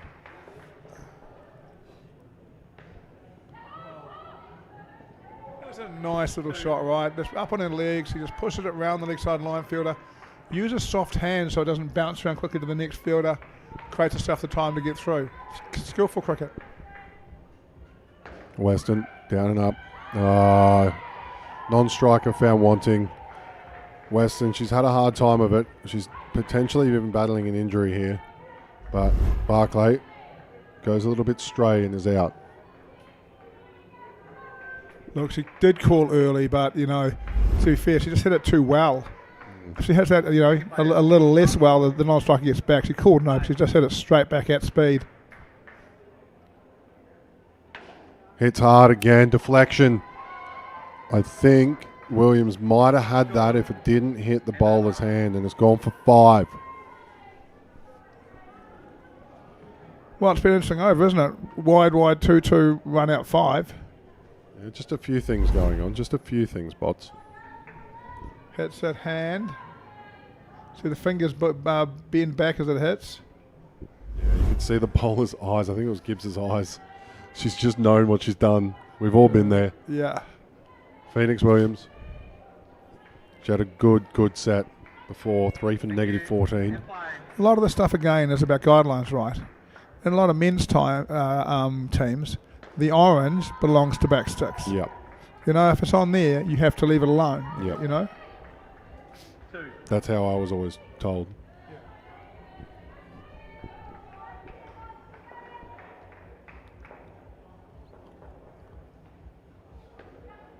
That's a solid shot. 2. England do look like, with the batting ability they have out there, a chance.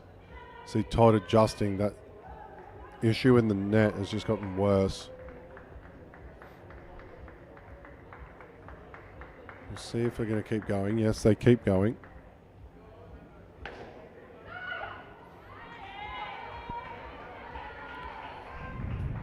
Second ball players. Williams just bowling from just a little bit wider. I think trying to get her foot on the outside of that gap. I'm sure the team will be having a look at that in between games here.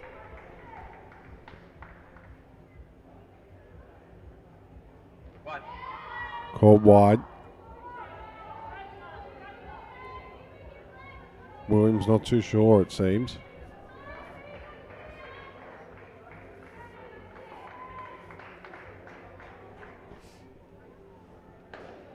Played well. Once again, that's the difference. Western, when she was playing those shots against some of the lesser teams, they were going through side back 4s, and that's why you see the runs she scored. Yep. But here, Wilson picked it up, no problem. Oh, goes down leg side, decides to take it anyway. Turns a 2 into a 2. They still look a couple of. I mean, yeah, not hitting wise isn't ideal, but at least when she hit it down and up and made plenty of space. Does get herself back on strike though. Yeah. Oh, look, she looks like a competent cricketer to me. As I've said, I just think that it's really nice not to just see so many new countries here, but to see so many people in these countries. You have a look and think, actually, give them 3 years and some really good coaching, and they could get amongst it. That Indian men's side, if you put the right coach there, UAE, Sri Lanka, and gave them 3 years, they would come back here being super good chances. This English ladies side, you know, they're 3rd or 4th in the world, and you know, doing that without any real tournament play, I'd imagine. I can't see there being 8 teams in an English Women's British Open. I could be wrong, but they're just good cricketers, Yeah. and they'll only get better from this experience. Some of them will go away and move on with life because that happens, but some of them will go back home and take the knowledge from here and invest it into this group and the other people that come in, and they'll be better for it. Yeah, I think that's a really good summary. 2 runs. Just 2 overs left. 20. Currently just taking over as the highest pair for England. They're still pushing towards 32 for the skin.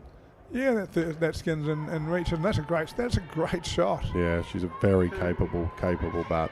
You've got to have some talent with that. Barclay, she's capable too. Not having too much luck at the moment. Plays in the leg side. Chance at the top. If it hit, it would have been interesting. Right behind me comes down and says, bowl the outswinger. We don't want them to get this skin. Bowl the outswinger. Yeah, it's come to settle in. Get behind. She bowls the outswinger and gets banged through the offside, but there's a chance. But fielder decides to back flick. Perhaps on that side of her body was the only choice she had, really. Little slow out. Williams was just keeping Barclay honest. She barely took a step out and threw it back towards the keeper. Thomas, full toss, not able to put away. That's the over. Sometimes the not the greatest ball can be the best ball. Yeah, look, and look, what I love about cricket, right, is that it's designed to give you entertainment the whole time. So if you don't screw off one ball, you have to screw off the next. The game has to keep moving. There's 4 different skins, so England here are on 29 chasing 116, and there's a point available of 6 runs away from now, so they've got 6 runs off 6 balls for a skin, and we can watch this and be entertained. It's why it's such a fabulous spectator sport. Who's your money on? I'm going to back England. Okay, I'll take the Kiwis. Done. Wilson. I'll let you know what the bet is when we get to the end. Oh, Thank you. Second ball. yeah, right. And play.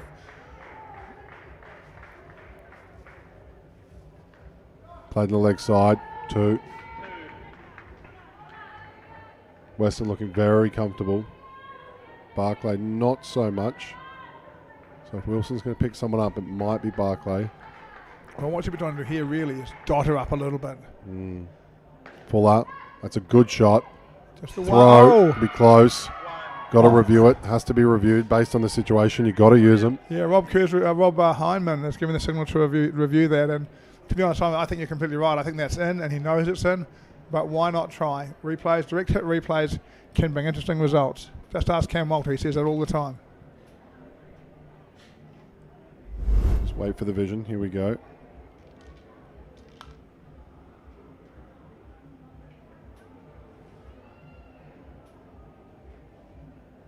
Ooh. Close. I think it's Annika Todd's in the way as well. I think that's out. Yeah, I'm just. Well, hopefully there's an end-on view of that because Annika Todd is in the way. Yeah. But I think We'll see what was the call. the call is clearly not out. Down leg side. That's 2. Yeah, I'm just waiting to see what's in the score. Was it the first ball that was challenged? No. No, it was 1. There you go. It's just entered now. So, given not out, I would have liked to have seen more footage there. Unless it's not available. Mix up. It's exactly what you didn't want to happen. Exactly what you didn't want to happen. Advantage New Zealand. Advantage New Zealand, and good on them. I think that run out was a good review. They've bowled a wide, they've come back, they've created a little bit of confusion. And for England now, what's the right answer? The right answer is to do what the other person calls.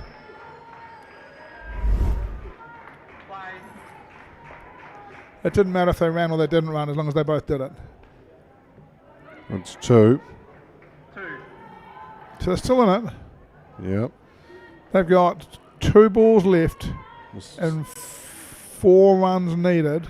See if Western wants to do it herself or she's going to try and just turn the strike over.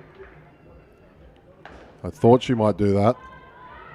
Well, one of the good things about it is the bat that's in form, the bat that's scored 22 of the 28 runs, she's still on strike. New Zealand dropped their field out to protect this now. 4 runs required for the skin, and I think Western's going to try and go over the top of that field for New Zealand. Yeah, I really wish Western would have played it just in the front court and let Mark Barclay try. Attacks 3, holds the ball.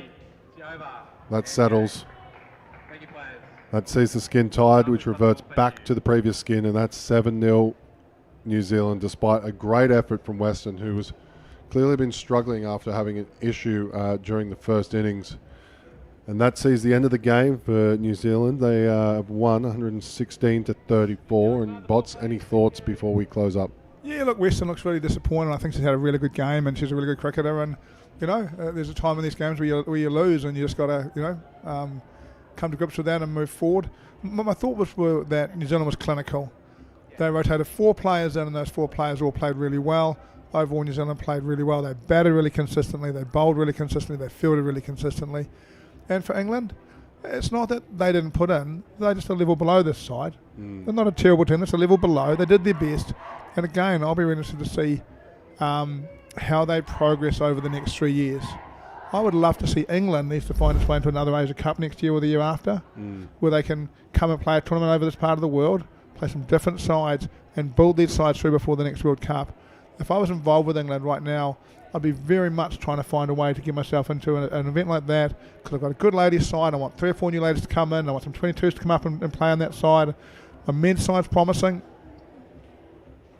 but I'm in isolation. I'm too far away from everybody else. I need cricket. And English, to their credit, will go to the World Clubs as well, and at least in the men. So, for mine, exchange of gifts by the look there. Looks like medals given out by the Kiwis. I enjoyed the game, and I felt like you're seeing an English side that can improve. A New Zealand side who I don't know how better they bounced back from the loss to Australia. That was a really solid performance. And for those that were worried about the little part of the carpet, the court attendees, they're on top of it already. So they'll be repaired before we see the next matchup. India and Sri Lanka in the Open Men's Division. That is in 18 minutes. Bots, thanks for joining me on behalf of Cam Walter and yourself and me. Thank you for joining us for the Indoor Cricket World Cup 2025 at UPro Colombo. And we'll see you soon.